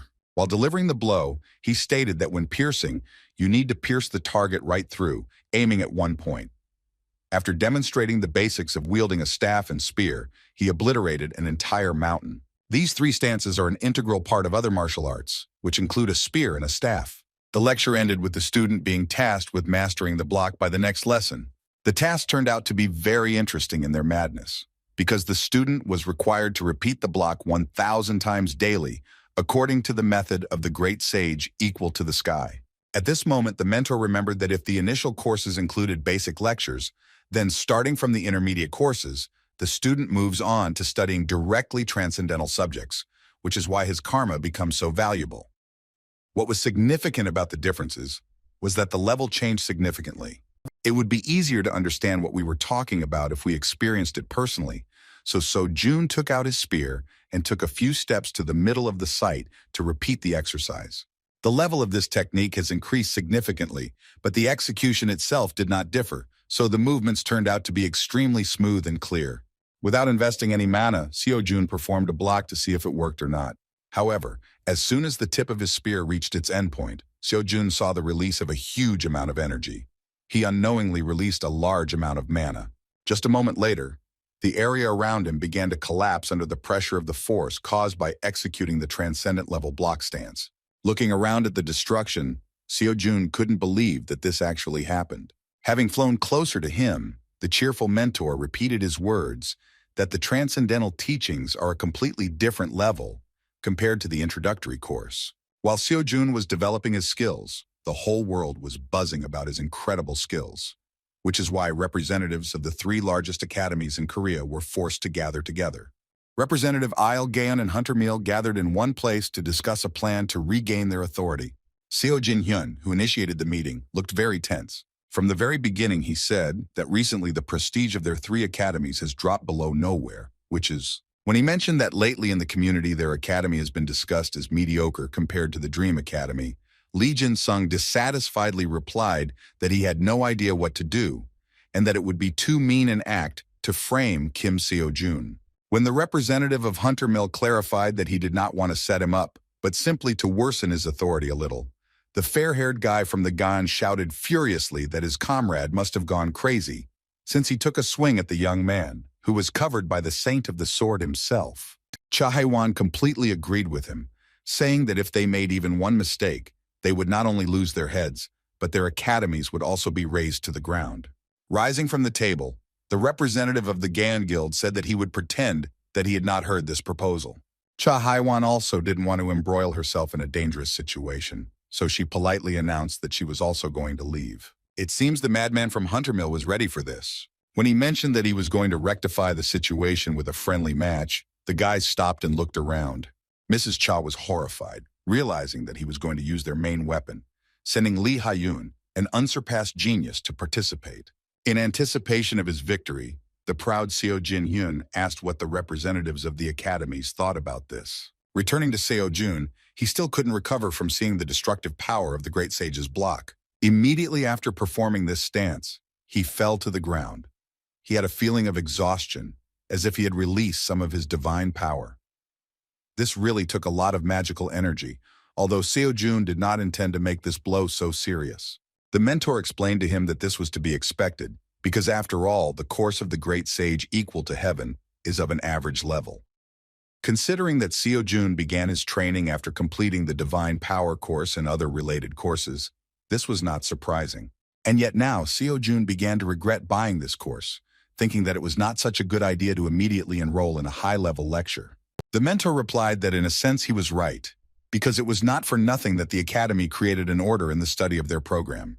It became clear that the daily task that the sage required was practically impossible, because at that moment Seo Jun could not even dream of 1,000 repetitions, because his maximum was 12 repetitions of the block stance. Noticing the expression on the student's face, the mentor asked him not to be upset. As it turned out, if studying this course was truly impossible, he would have insisted in advance that Seo Jun take the easier path. In this situation, there was another way to achieve progress, which was perfect for such a talented student. The mentor asked if Seo Jun had ever thought about taking mana courses at the same time. The proposal was logical, and given the high percentage of progress of divine power, coupled with lectures on mana, success according to the lecture of the great sage seemed quite doable. Seo Jun tidied up the site and put back in their places the benches scattered throughout the area due to his last assignment. Returning to the question of choosing a lecture, Seo Jun remembered the words of the mentor that if you choose stability, then this is the training of the Nigong master, and if efficiency is the technique of mana, that is aura. The mentor suggested that he choose according to his preferences.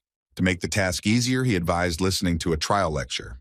Seo Jun decided to look at the accumulation of Nigong, which is also known as the expansion of the vessel's capacity.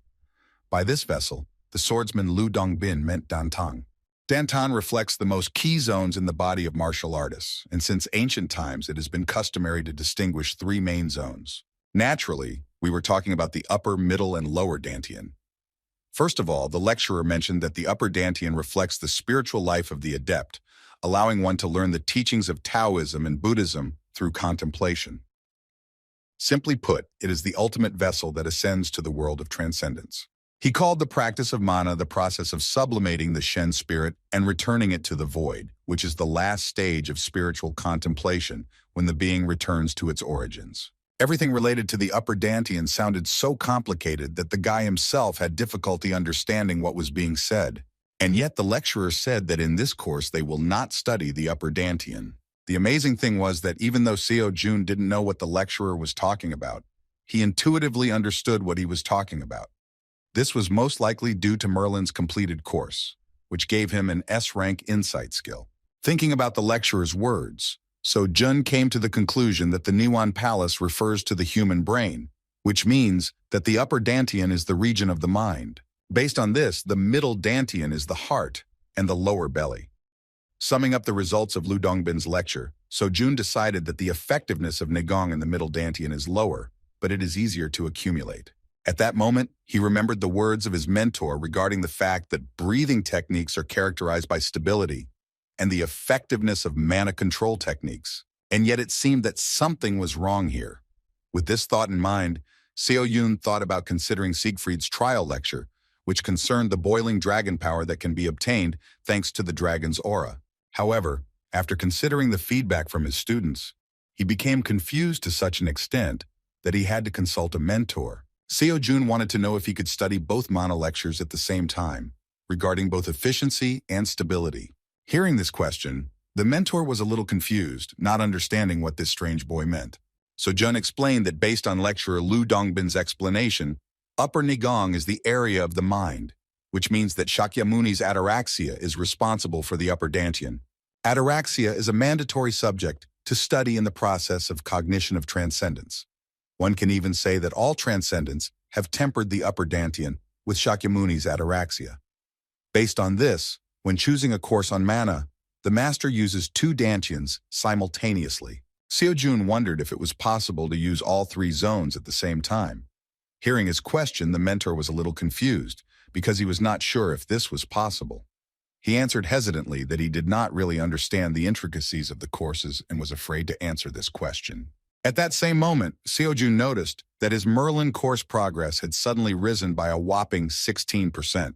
Now he was sure that his theory had a place. When he asked the mentor if other students had mentioned a similar approach, he replied that they simply chose one of the two, which they liked more. Seo-jun was the first to demonstrate such a greed for knowledge. The mentor had never heard of such a thing, so he assumed that it was simply impossible. Still, the student wanted him to try to clarify his theory with the lecturers. He himself could not find out more because, despite access to the community, he did not have the right to leave posts due to an inexplicable error. Still, it would be better to ask the relevant lecturers rather than the students. Seeing the lecturer's confused look that he would like to avoid this question, Seo-jun assumed that it was about money. Reminding that students could ask questions for the lecture, he still forced his little assistant to deal with this issue.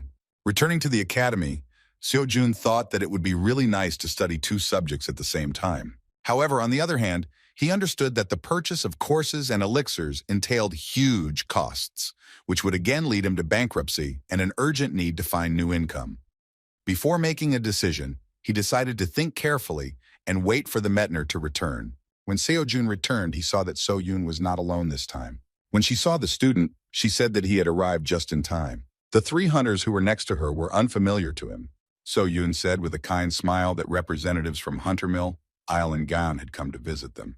Seo Jin-hyun and Cha Heen greeted the incredible student from the Dream Team with fake kind smiles.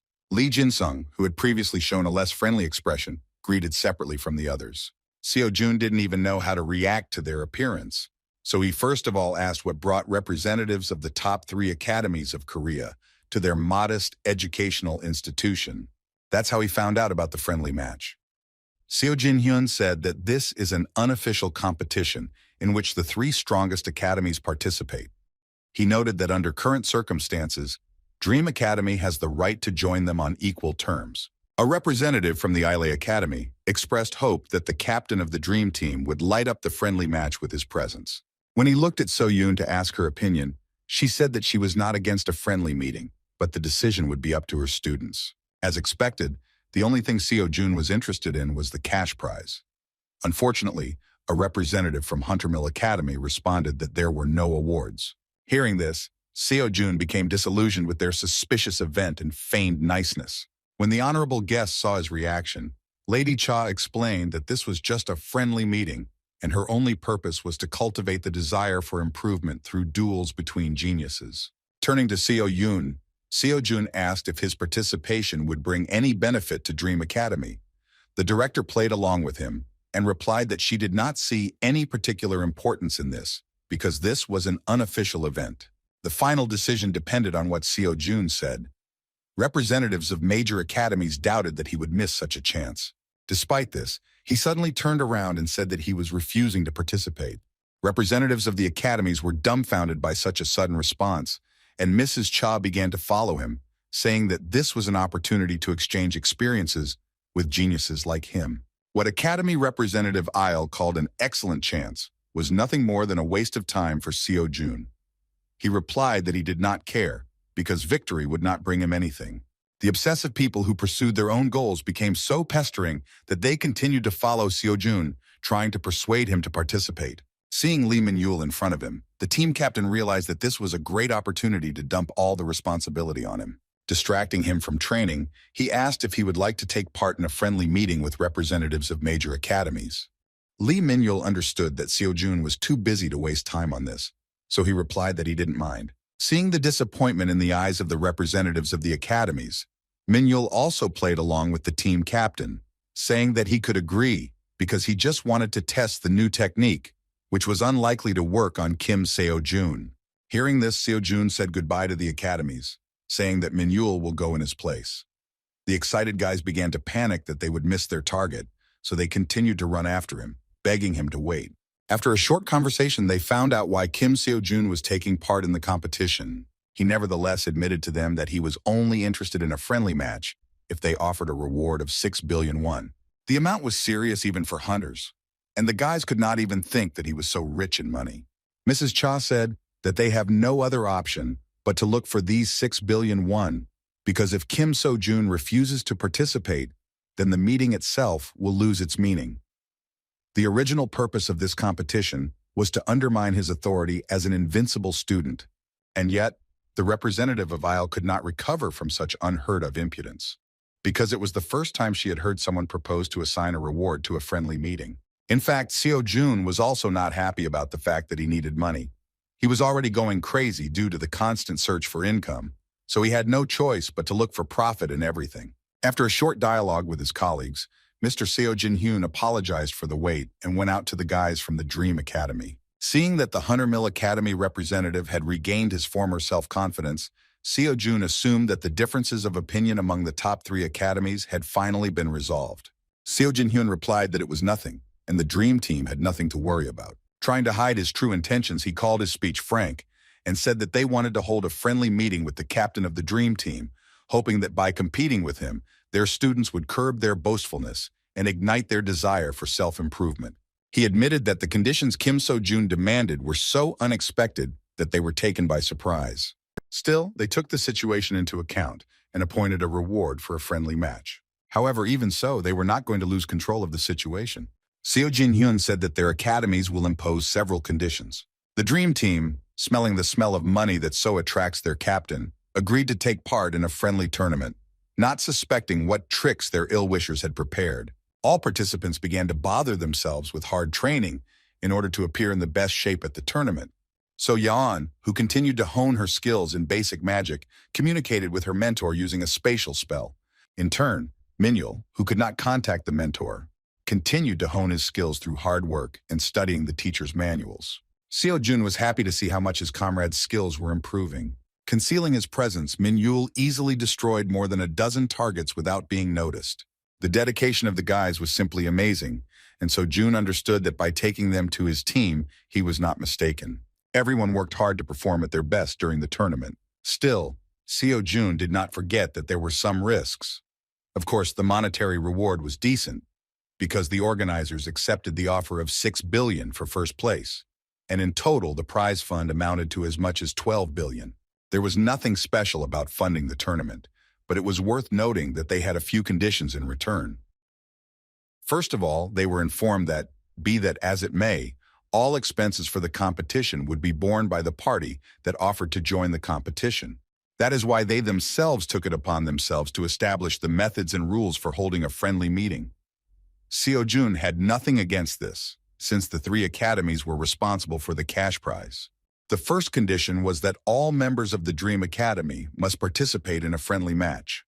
As expected, Lee Min-yul and Seok So-yeon were not against it.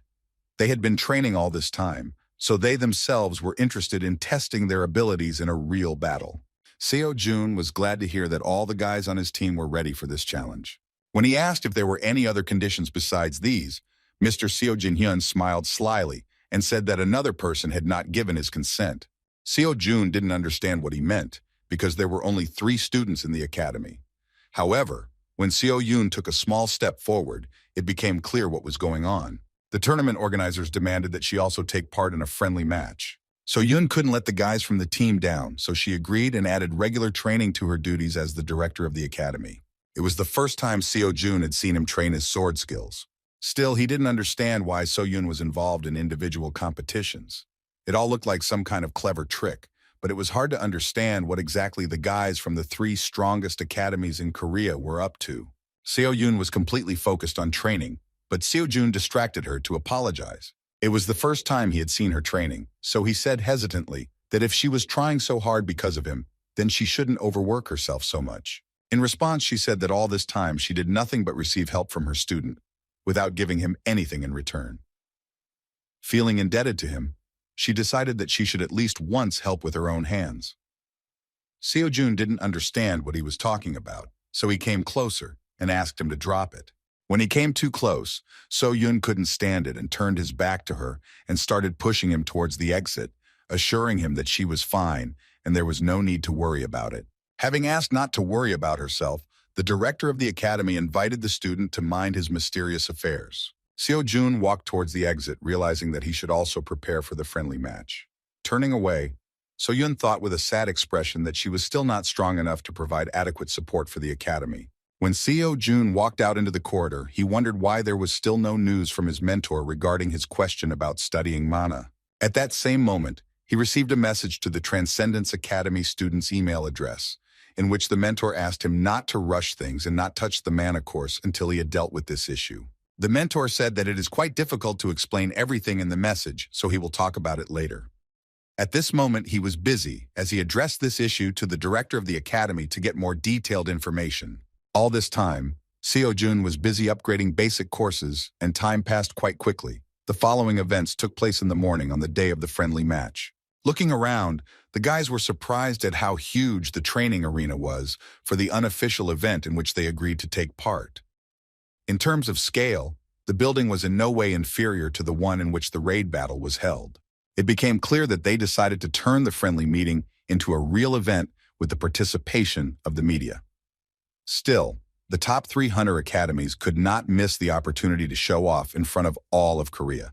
While Lee Min-yul and Seok So-yeon were looking for popcorn, Seo-jun noticed the crowd standing nearby. In addition to heavy security, a large number of journalists were also present. It became clear that the organizers actually invited major publications in order to document the results of the friendly meeting. Taking a look at the documents provided by the organizers, Seo-yun said that the first competition will be a tournament between students. Hearing the director's words, everyone immediately looked at each other, and Min-yul and So-yeon stepped aside and turned away. They seemed less than thrilled at the thought that they might have to face their captain in battle. Seeing how Min-yul began to pray not to get caught in a battle with the captain, So-yeon repeated after him and also began to ask that they not meet. Seo-jun always struck fear into them when he showed off his extraordinary skills. However, as it turned out, recently the guys also spied how the usual swing of his spear turned the area into dust. They must have seen him practicing the block, grab, and sage spear. While the guys were panicking about what the first stage of the friendly would be like, the crowd suddenly stared at the executive car that arrived at the entrance to the arena. When Seo-jun heard the shout that Lee Ha-yoon had arrived for the friendly meeting, he looked towards the crowd with interest. Lee Ha-yoon, who is called the most brilliant person among hunters of all time, arrived at the arena. The girl with long dark hair and a purposeful, arrogant look looked disproportionately proud and arrogant. She was accompanied by serious security guards, and all the journalists were trying to get an exclusive shot. Despite her popularity, she fueled interest in her personality by being taciturn and rarely appearing in public. That is why every representative of major media tried not only to get a few words from her, but at least to catch her chilling gaze in the lens. Journalists tried to find out if she knew the reason why this friendly match was made public, and whether she would participate in the competition, or came to be present as a spectator. The greatest student of Hunter Mill Academy stopped only at the moment when one of the journalists dared to voice the rumor that she was not participating in other competitions because of Kim So-jun. When she stopped, everyone around fell silent, and that journalist apologized with a frightened voice, justifying that he did not mean it at all. Arrogantly throwing her hair back, the girl mockingly said that she had no idea who Kim Seo-jun was. Her answer shocked the journalists who arrived at the friendly meeting so much that the one who voiced the impudent question could not stand on his feet and fell on his butt in confusion. The guys from the Dream Team, with the exception of So-yun, saw the same Lee Ha-yoon from Hunter Mill live for the first time. So-yeon was the only one who treated her as a truly dangerous threat. However, the situation changed greatly when she heard Min-yul say that this daring and arrogant girl looks like a real beauty. Hearing his words, she displeasedly asked what beauty had to do with it. Lee Min-yul, still not attaching importance to his words, replied that he was simply stating a fact, because there is nothing wrong with calling a handsome person beautiful. After his words, So-yeon started a scandal, saying that they were clearly not in the right situation to say such things. Besides, she found it insulting that he never once called her beautiful. In response, the boar said that she was still a high school student. So-yeon nervously said that it had nothing to do with beauty. And the disrespectful, cocky young man looked away and said that in fact it plays a big role. The student of Evil Rock couldn't stand it and shouted across the entire platform that he was already tired of pissing her off. Her scream could not go unnoticed. At the same moment, many journalists paid attention to their modest company because they had no idea that the Dream Academy was also participating in the friendly match. Now all the lenses were aimed at them, and it became clear to large media outlets why the organizers decided to make the friendly meeting open to the public. Lee Min-yul continued to tease So-yeon, saying that it was her fault that now all the journalists began to pick on their captain. Representatives of various media began asking a lot of questions to Seo-jun, among which was the question of whether he was going to fight Lee Ha-yoon in a duel. Seeing so much attention was not very convenient for the captain of the Dream Team, so he invited his friends to leave all the quarrels behind and hurried to the waiting room for the meeting participants. When they arrived at their private waiting room, they were greeted by the friendly inspector and reiterated that the use of personal equipment was strictly prohibited in this competition. Instead of their own weapons, they were offered the one that was located in the arena. The inspector clarified that everyone needs equipment except So-yeon, who can use magic without additional weapons. As it turned out, the weapons they were given were of quite good quality, but the problem was that So-yoon and Lee Min-yul had to get used to using the new equipment. Seeing how her friends hesitated, So-yeon boastfully said that a true master would not complain about the tools because he primarily relies on his skills. Lee Min-yul did not understand the joke and began to be insolent in her direction, saying that all this is dust in the eyes because there is not a single master who speaks like that and uses all kinds of consumer goods in his arsenal. According to him, those who say this are actually using good tools that unlock their full potential. While the youth were trying to sort out their scandalous relationship, Seo-jun decided to inspect his spear. Looking at the captain, So-yeon said that unlike her ridiculous friend in misfortune, So-jun would not blame her weapon for failure. After this, the conflicted guys completely switched to a childish battle, trying to figure out or strengthen their love relationships. In fact, Seo-jun was a little worried about whether there would be any problems if he used this primitive weapon. After half an hour of waiting, the first match of the first stage of the training exam was announced. Looking at his rather famous opponent, the representative of the Gaeon team thought about what kind of beast he was that he was forbidden to use his own weapons. In addition, he was haunted by the fact that even the strongest of his comrades, during one of the friendly training matches, admitted that he was not going to participate in this friendly match. The boy with blonde hair was surprised and assumed that Chung-shu was scared because he heard rumors about the participation of the great and terrible Lee Ha-yoon, a genius from Hunter Mill Academy. In response, he coldly said that this was clearly not the main reason why he refused to participate. As it turned out, what he feared most was meeting Kim So-jun. Having seen him live, a student of the Gaeon team could not understand what was wrong with this guy, because he looked extremely inadequate and not serious. He was angry that his main competitor, Chung-shu, had pulled out because of some ridiculous guy from an obscure academy that, through a stupid string of luck, had managed to eclipse the glory of Gaon, Isle, and Huntermeal. Considering his opponent to be just a lucky small fry, he decided that this was a great chance for him to show who the real star was among the newcomers. While he was thinking about how he would punish his ridiculous opponent, the judge announced the start of the battle. Within a moment of his words, Seo-jun disappeared from sight. Now the guy from the Gaeon team took this fight more seriously. He began to look around in panic, realizing that the enemy's speed was a serious problem. Having missed Seo-jun's first move, he only noticed at the last moment how he was behind him and had already rushed to attack. Seo-jun, checking his opponent, struck a regular blow, without using magic or a spear stance. The Gaeon boy began to tremble. He could barely withstand a normal spear blow from his opponent. He couldn't believe that such a frivolous young man could have such a terrifying amount of power. Moreover, each blow from Seo-jun carried such enormous weight that it seemed as if his opponent's body was about to be torn to pieces. Jumping back, the trembling young man tried to gather his thoughts so he could catch his breath and try to strike back. However, Seo-jun continued to exert a lot of pressure, not giving him a moment of rest. His speed was so superior to the reaction of the Gaeon team member that he did not even have time to notice how the tip of the spear was in his face. Seeing the enemy in front of him, the poor fellow felt threatened with death and began to say goodbye to life. However, Seo-jun stopped his spear at the last moment before reaching the body of his frail opponent. Just a moment after he stopped, his spear was caught up with a powerful stream of air, which indicated the incredible speed with which he had been moving all this time. Seeing the condition of the poor fellow from Gaon, the judge declared Kim Seo-jun the winner. While the boy in the red suit was trembling in fear of the crushing power of the captain of the Dream Team, Seo-jun, not paying attention to him, attached importance only to the condition of his spear, which had started to crack. He said that he was restless because he had guessed that this would happen.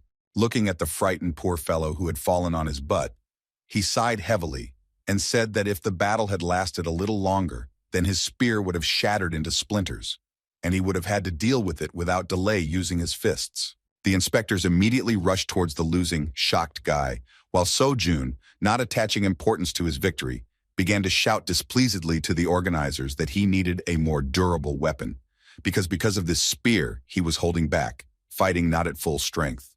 Returning to the Dream Team waiting room, Seo-jun received a new spear that looked stronger, but when he picked it up, he realized that it, too, would not withstand even a fraction of his true strength. In fact, he became anxious as soon as he received the equipment provided by the organizers of the competition, but he never thought that such a weapon would crack after 3 swings. Now he realized that he would most likely have to change his spear after each fight. While he was thinking about how to bankrupt the organizers of the friendly meeting, his friends slowly crawled up to him and aimed their gazes at him, filled with delight. Minhyul was the first to speak. He said that he didn't even think that during training the captain showed only a small part of what he is capable of. Seo-yeon's sister noticed that after his first fight, the entire internet began to discuss his strength. So-yoon also joined the conversation. All this time she watched the turmoil in the comments on the broadcast and even came across an article from one of the major media outlets which contained a personal biography of a promising young man. Picking up the phone number of the academy director, he was surprised that it had attracted so much attention in such a short period. Most likely the article was written by one of the journalists present at this tournament. The strong reaction was accompanied by the news that the major guilds had agreed to cover the costs of holding the friendly meeting, and the hunters were only required to attend. In response to this news, Seo-jun said with delight that this means that Lee Ha-yoon must be an outstanding person. Dissatisfied with the captain's false conclusions, Lee Minhyul shouted that he was wrong, because in fact, only he was incredible in this tournament. Seo-jun was surprised at how Minhyul began to fiercely defend his captain's honor. Laughing at the situation, So-yoon agreed with him, saying that such interest in this meeting was the merit of So-jun. Both inside and outside the community, people had the impression of Lee Ha-yoon as an unshakable wall, but Seo-jun completely destroyed it, which earned him respect from others. All they were saying was that Seo-jun was an unattainable opponent for a genius. Following these words, Lee Minhyul and So-yeon began to shout in one voice that if suddenly they were told to choose an opponent between Lee Ha-yoon and the captain, then they would choose Lee Ha-yoon without hesitation. The online buzz has not gone unnoticed by the Hunter Mill Academy team. Lee Ha-yoon, having met with the chairman of the academy, admitted that Seo-jun was definitely worthy of attention. She watched his battles and could tell for sure that he was head and shoulders above the rest. In response, the chairman asked if she could defeat Kim So-jun. Without waiting for an answer, he said that she shouldn't worry too much, because they had well prepared a plan in case she lost. In response to the chairman's disrespectful words, Lee Ha-yoon coldly asked whether he believed that no matter how special Seo-jun was, whether his extraordinariness really did not exceed the level of an academy student. In response, the chairman said that she was right, and what he said about the backup plan was a stupid impulse of concern. And yet, watching Seo-jun change spears one after another after landing a few regular blows, he continued to experience serious excitement. How calm and even reckless the invincible guy from Dream Academy was drove him crazy. Seo Jin-hyun had never felt this kind of anxiety before. The tournament continued with a series of victorious performances by the Dream Academy. Minhyul, as expected, rose to the top with a significant lead over the competition. Even Soo-yeon, who expected it to be difficult, to everyone's surprise, fought without a single defeat. Naturally, Seo-jun continued to justify his status and forced his opponents to surrender one by one. Each of his fights ended with the replacement of the spear. Although he promised to control the power, it turned out to be not so easy, because all the rivals were outstanding students of the 3 strongest hunter academies. The inspectors who ensured the smooth execution of tasks were anxiously discussing this misunderstanding. Although the first stage has not yet ended, Seo-jun has already managed to destroy as many as 9 spears. Mr. Jinhen also knew about this. Considering that one spear costs a couple of tens of millions, he understood that just replacing the weapon would cost more than 100 million. He feared that if the cost of weapons exceeded the reward, then the whole event would be unprofitable. Despite this, they couldn't embarrass themselves by saying that they were no longer capable of replacing Kim Seo-jun's broken weapon. In fact, Seo-jun himself was already tired of changing spears. So he turned to the inspectors with a request to allow him to use his own weapons, which can cope with his strength without any problems. In response, representatives of the tournament hesitated, saying that given the current situation, this could be regarded not as a privilege, but as forced measures.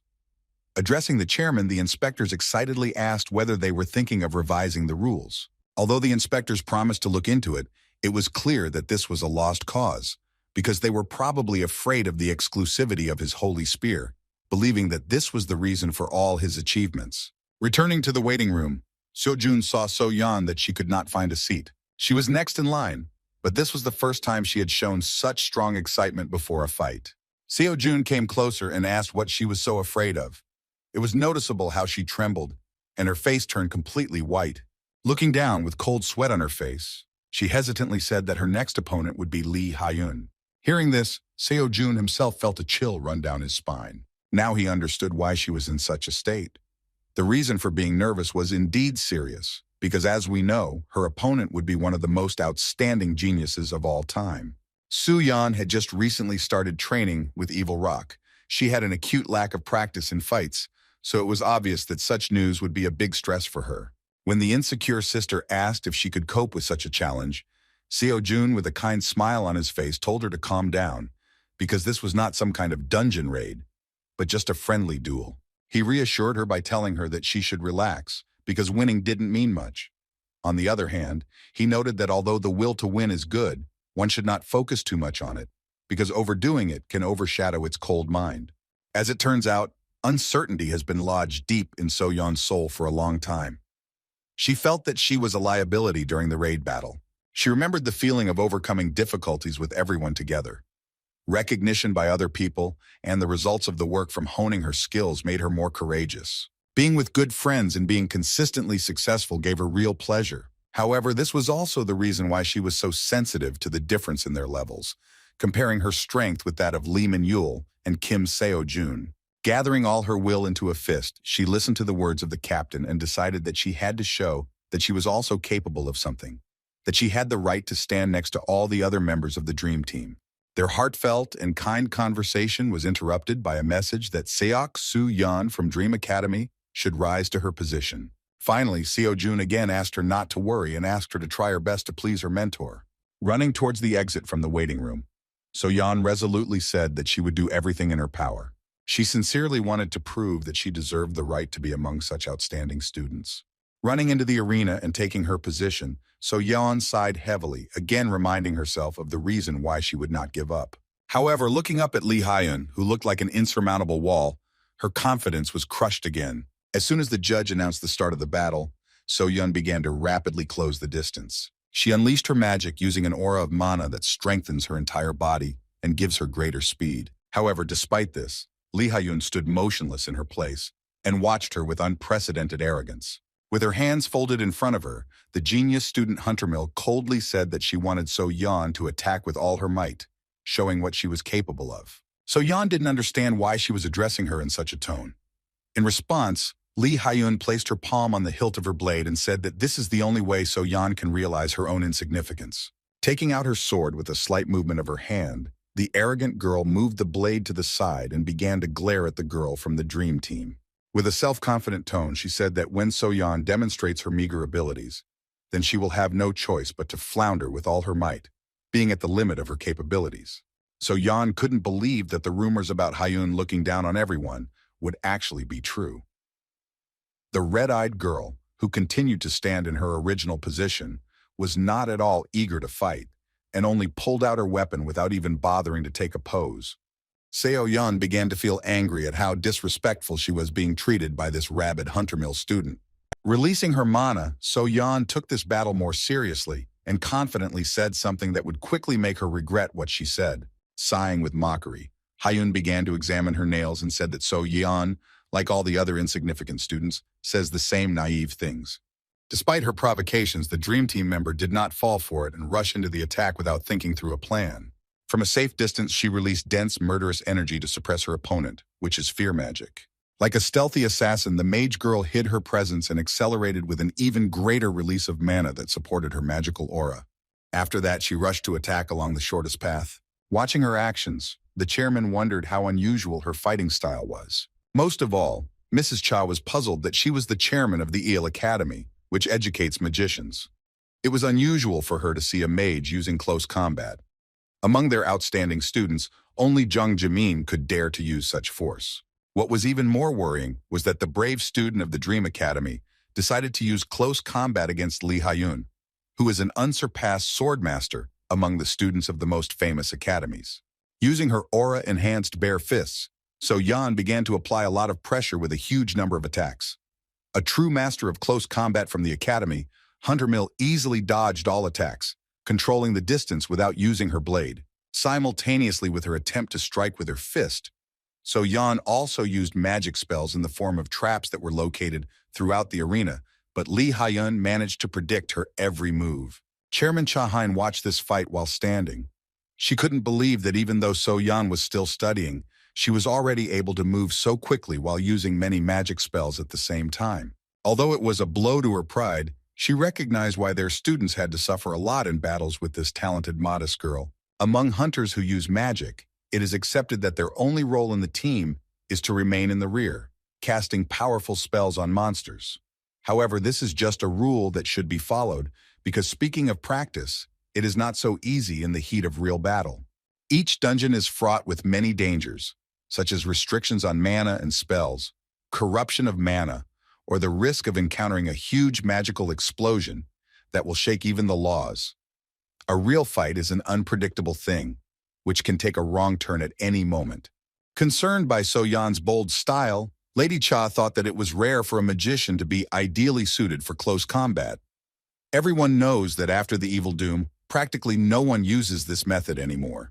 Lee Hyun's first battle attracted a huge amount of attention, not only from the spectators in the arena, but also from those who listened to the broadcast without much interest while going about their routine. Watching So Yan, Seo-jun also remembered that a similar fighting method was used by Evil Doom, the hero of the Great Disaster and the idol of all magicians. In the midst of the Great Disaster, Evil Rock became famous for being like a natural hurricane. It was because of this that the still young outstanding magician was called an exceptional battle magician abroad. The world did not know that So Yan was his student, but her fighting style indicated that another outstanding battle mage would appear in the future. However, despite how incredible her skills were, they were eclipsed by the exceptional strength of the genius Lee Hyun. Dodging another blow, Hyun changed her grip on her blade and asked if this was really all that So Yan, so confident in her abilities, was capable of. Hyun then struck the Dream Team girl's stomach with a strong blow using the hilt of her blade. One hit from her was enough to overcome So Yan's mana aura defense. Having received a strong blow, her whole body began to tremble, and she could no longer stand straight, so she leaned on her opponent, grabbing her clothes. Looking arrogantly at So Yan, Hyun asked if she had realized the difference in their strength. Without allowing her to finish her speech, the battle mage said in a weakened voice that Hyun had fallen into her trick. Within a moment, she began to release a large amount of magic. A powerful explosion began to spread from the epicenter to the edges of the arena, destroying the surface. However, even despite such efforts, she was unable to break through Hyun's defense. Instead of the expected result, Lee Hyun began to lose her composure and anger appeared on her face. So Yan couldn't believe that despite her point-blank attack, there wasn't a single scratch left on Hyun. Only the clothes of the brilliant student Hunter Mill suffered minor damage. The difference in their strength was so huge that the arrogant Hyun responded with a slap in the face with her bare hand, which sent the poor guy flying with lightning speed. So Yan didn't even have time to notice how she was dealt a crushing blow. However, Hyun's angry expression made her realize that she had lost her composure. All the spectators were shocked by what was happening. Their admiration for the battle mage's skills suddenly changed to sympathy due to the cruel Hyun. Chairman Hunter Mill and Isle expected this, but Park So-yoon and Lee Min-yul were overcome with fear. Although the trembling So Yan found herself on the ground, indicating that she could no longer continue the battle, Hyun continued to walk threateningly towards her, sheathing her blade. Lifting the poor fellow's body, she raised her hand with hatred for another slap. Watching her student being beaten, So Yun froze in place in a stupor, and Min-yul angrily ran towards the arena. Seo-jun could barely contain his anger as he gripped his spear tightly and began to walk towards his sister. However, seeing him walking towards her, So-yeon asked him to stop in a pitiful tone. After that, she said that everything was fine. In front of So-jun's eyes, the vile student, who was recognized by all of Korea as an incomparable genius, continued to beat the defenseless So-yeon. Seeing this, the inspectors ran into the arena shouting that student Lee Hyun should immediately stop beating the losing contestant. After their intervention, Hyun's rage subsided. She listened to the inspector's request, so she silently and disrespectfully threw So-yeon aside and began to slowly walk towards the exit. Immediately after this, Seo-jun ran out into the arena and rushed towards the beaten So-yeon lying on the floor. After the last throw, she lost consciousness. When Seo-jun began to try to revive her, the arrogant Hyun stopped and sighed heavily. She caused real anger in the captain of the Dream Team when she mockingly said that he cared about a pathetic girl. Seeing the hatred Seo-jun began to feel towards the reckless Hyun, So-yeon grabbed his hand with a trembling palm. With tears in her eyes, she asked him not to make a mistake and not try to sort things out with her outside of the fight. After these words, she began to say that all this happened only because of her own stupidity. When the match was officially over, the rest of the Dream Team members also ran into the arena. A team of doctors was assigned to Soo-yeon, but fortunately there were no serious injuries. For the use of disrespectful violence, which was more reminiscent of lynching, Lee Hyun got off with only one warning, which was expected to be seen at the tournament from Hunter Mill Academy. Lee Min-yul was simply furious and wanted to avenge Soo-yeon, but he also failed to cope with Hyun when it was his turn to fight. During the battle, he received injuries due to which he left the arena with the help of doctors. Turning to the captain, he asked him to be careful. It became clear why Hyun was nicknamed the best of the best. Seo-yoon couldn't stand how cruelly she treated the students at their academy. She could not find a place for herself and was about to go to the chairman to further promote the protest, but Seo-jun stopped her.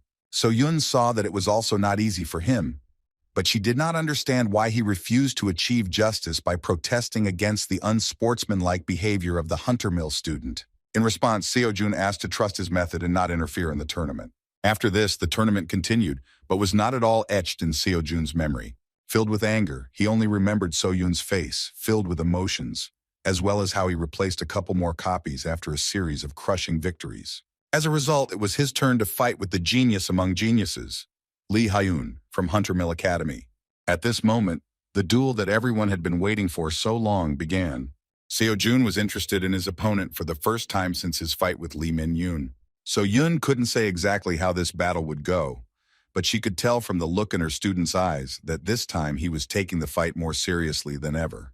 The chairman of the top 3 academies in Korea have been waiting for a long time for the moment when Lee Hyun and Kim So-jun will fight. The invincible student Hunter Mill was their trump card, which was to restore their glory to its rightful place. The inspectors were very uneasy, not knowing how the battle would go. They understood that they had no place in the arena next to such monsters, and that they were unlikely to be able to do anything if both participants lost their composure. Before the fight began, Seo-jun asked Hyun if there was a need to arrogantly beat the poor girl up because she was just trying to fight to the best of her ability. He recognized that she had the strongest abilities in the history of professional hunters, which meant that she had never once felt the despair of reality, which forces her to mark time no matter how hard she tries. She didn't know what it was like to bow her head. Saying that she does not understand the feelings of So-yeon, whom she brutally abused, he said that the despair of the girl from their team is the embodiment of her efforts. He said with dissatisfaction that Hyun dared to trample other people's efforts into the dirt. Trying to reach out to the cold and arrogant student Hunter Mill, he said that her worthless abilities did not give her the right to look down on others. In response, Lee Hyun did not show an iota of remorse for her low action and asked if Seo-jun had finished his moralizing.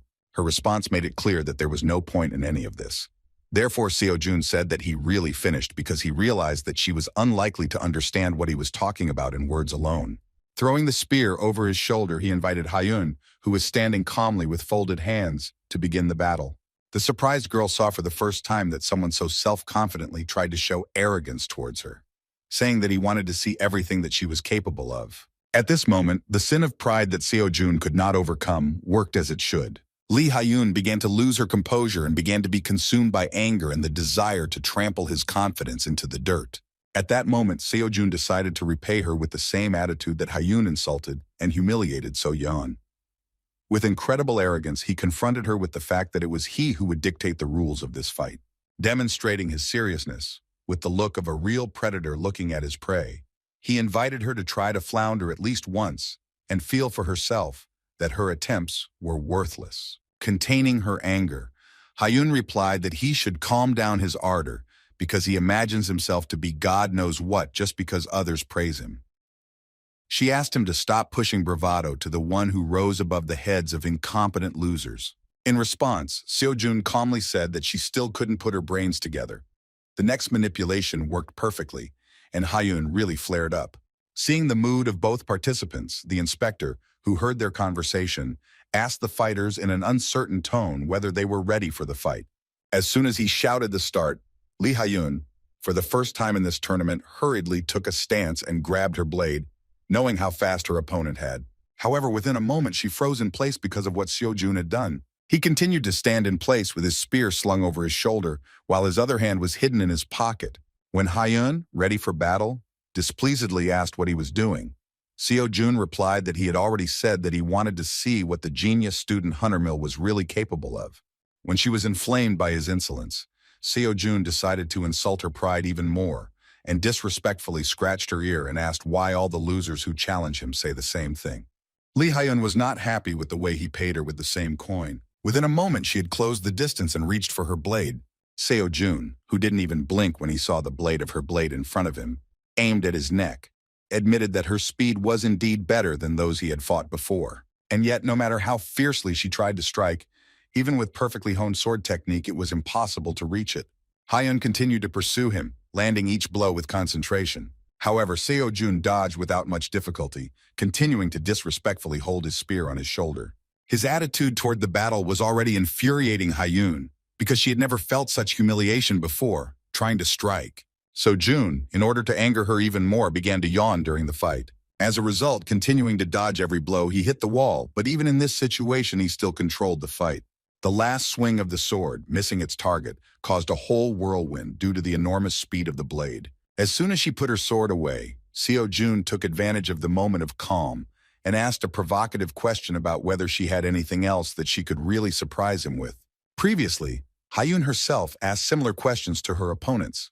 Now she was in the most serious mood, so she jumped back before using a more dangerous technique.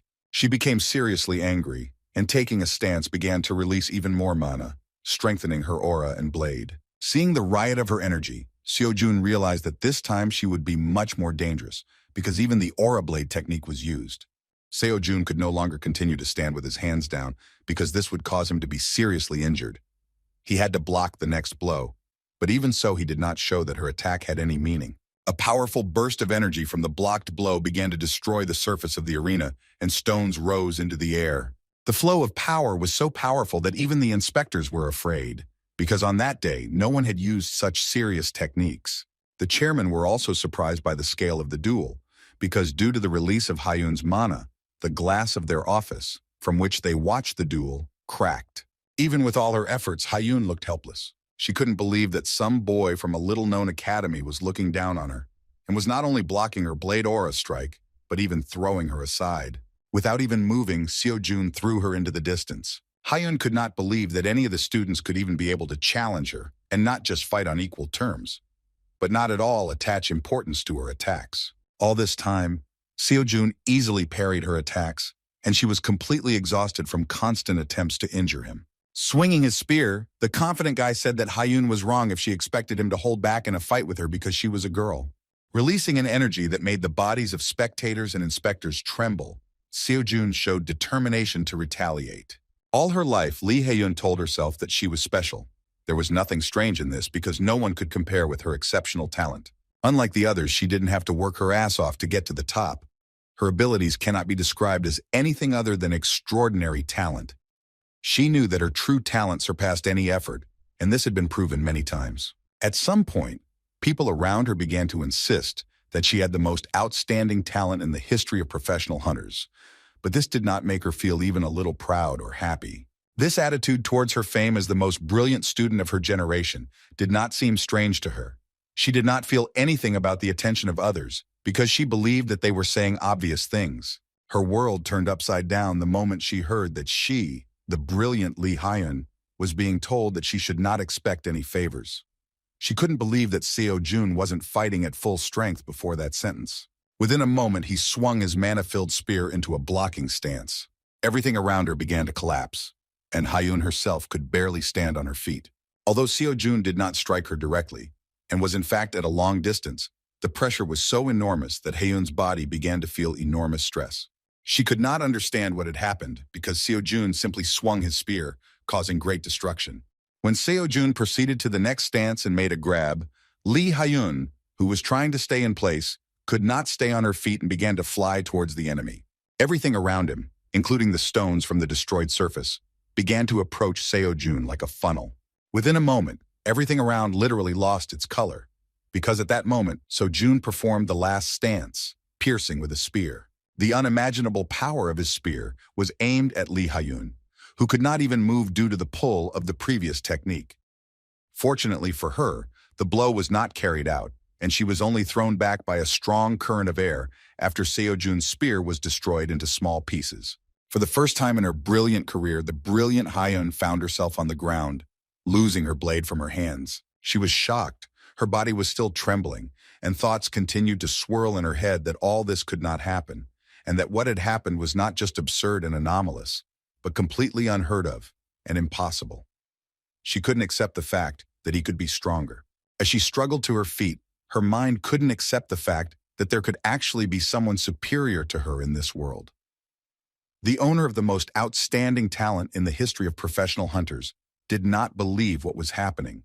In response to her refusal to perceive reality, Seo Jun, left without a weapon, did not attach importance to the unsuccessful completion of the spear stances and simply threw aside the useless stick, saying that the fight was not over yet. Angrily clenching her teeth, Lee Hyun looked in his direction with hatred, thinking that she would never come to terms with such a reality. Grabbing her sword, she again rushed to the attack with a furious cry, swinging hard at the unarmed guy. However, within a moment, her beautiful face, which had not previously met a rough man's fist, missed an ordinary but quick blow. Filled with anger, Lee Hyun could not believe that he had once again surpassed her in terms of speed and technique. Calling him a damn bastard, she again rushed to attack, but another swing of the blade did not bring any results, because Seo Jun again easily dodged. Watching this, the inspectors were in a panic because they didn't even know how to separate these madmen. One of them said that if we consider the situation as a whole, then these are excellent circumstances for Hunter Mill, because Lee Hyun, with a weapon in his hands, has more advantages over the unarmed Seo Jun. The most important thing was that Lee Hyun had no intention of stopping yet, which meant that no one except the chairman had influence over her. However, all her furious attacks were even, and Seo Jun struck her over and over again with his bare fist on her beautiful face. Having flown to the side, she again began to breathe heavily and cough, but, filled with anger, she once again rose to her feet, not wanting to come to terms with the bitter truth. When Seo Jun said that she might not know that there are people in the world whose lives are a continuous series of blows, Hyun nervously shouted that she was not going to listen to another nonsense from the mouth of an ignoramus. Ignoring her cries, he continued, saying that there are those for whom life is too difficult, because unlike her, they were not awarded outstanding talent.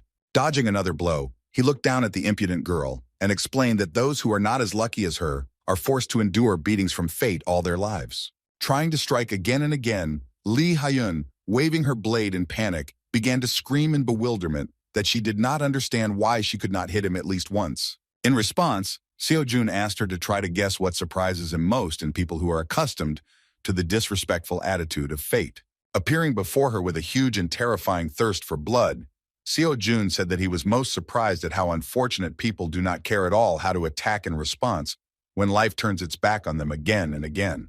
Finding herself under the unimaginable pressure of his aura and bloodlust, Hyun froze in place with a stunned look and began to breathe heavily. Seo Jung Chili looked very menacing, and she could no longer ignore his words. He continued by saying that those unfortunate people whom she does not care about live their lives day by day, which continues to hurt them. That is why no matter how strong the blow, such people cannot be broken, and they move forward step by step, each time getting up after being hit. Even when they stumble, they move forward, because the only way to win an obviously losing battle is to not let it end. Moving closer to her, Seo Jun said that this is what true talent is. In response, Enraged and confused by his unimaginable power, Lee Hyun shouted that his words were nonsense, because such a trifle could not be considered talent. She wanted to continue talking about her exceptionality, but Seo-jun arrogantly said that it was funny for him to hear that her talent was considered the best in history. Showing her his formidable fist, he said that he did not see talent in the girl, who went limp after a couple of ordinary blows. Releasing the terrifying energy of divine power, he said in a cold tone that someone like her has no right to humiliate and trample people into the dirt, that after every failure they tirelessly rise to their feet and move forward. After that, he demonstrated her helplessness by aiming his deadly fist at her face. Horrified by his power, Hyun froze in place, because she could no longer oppose his terrifying power beyond the limits of her imagination. Her entire life, all her achievements which she considered deserved and obvious things, were destroyed in an instant due to the exclusive dominance of Seo-jun. Luckily for her and Hunter Mill Academy, Seo-jun stopped his strike at the last moment right in front of her face. A powerful stream of energy spread throughout the arena, throwing dust and stones into the air. The invincible Lee Hyun's hair flew to the sides, and her eyes were so wide open in shock that her thoughts became so pure for the first time. In front of the eyes of all of Korea and the shocked chairman of the 3 strongest Hunter Academies, who could not even allow her defeat, an event occurred that no one could have predicted.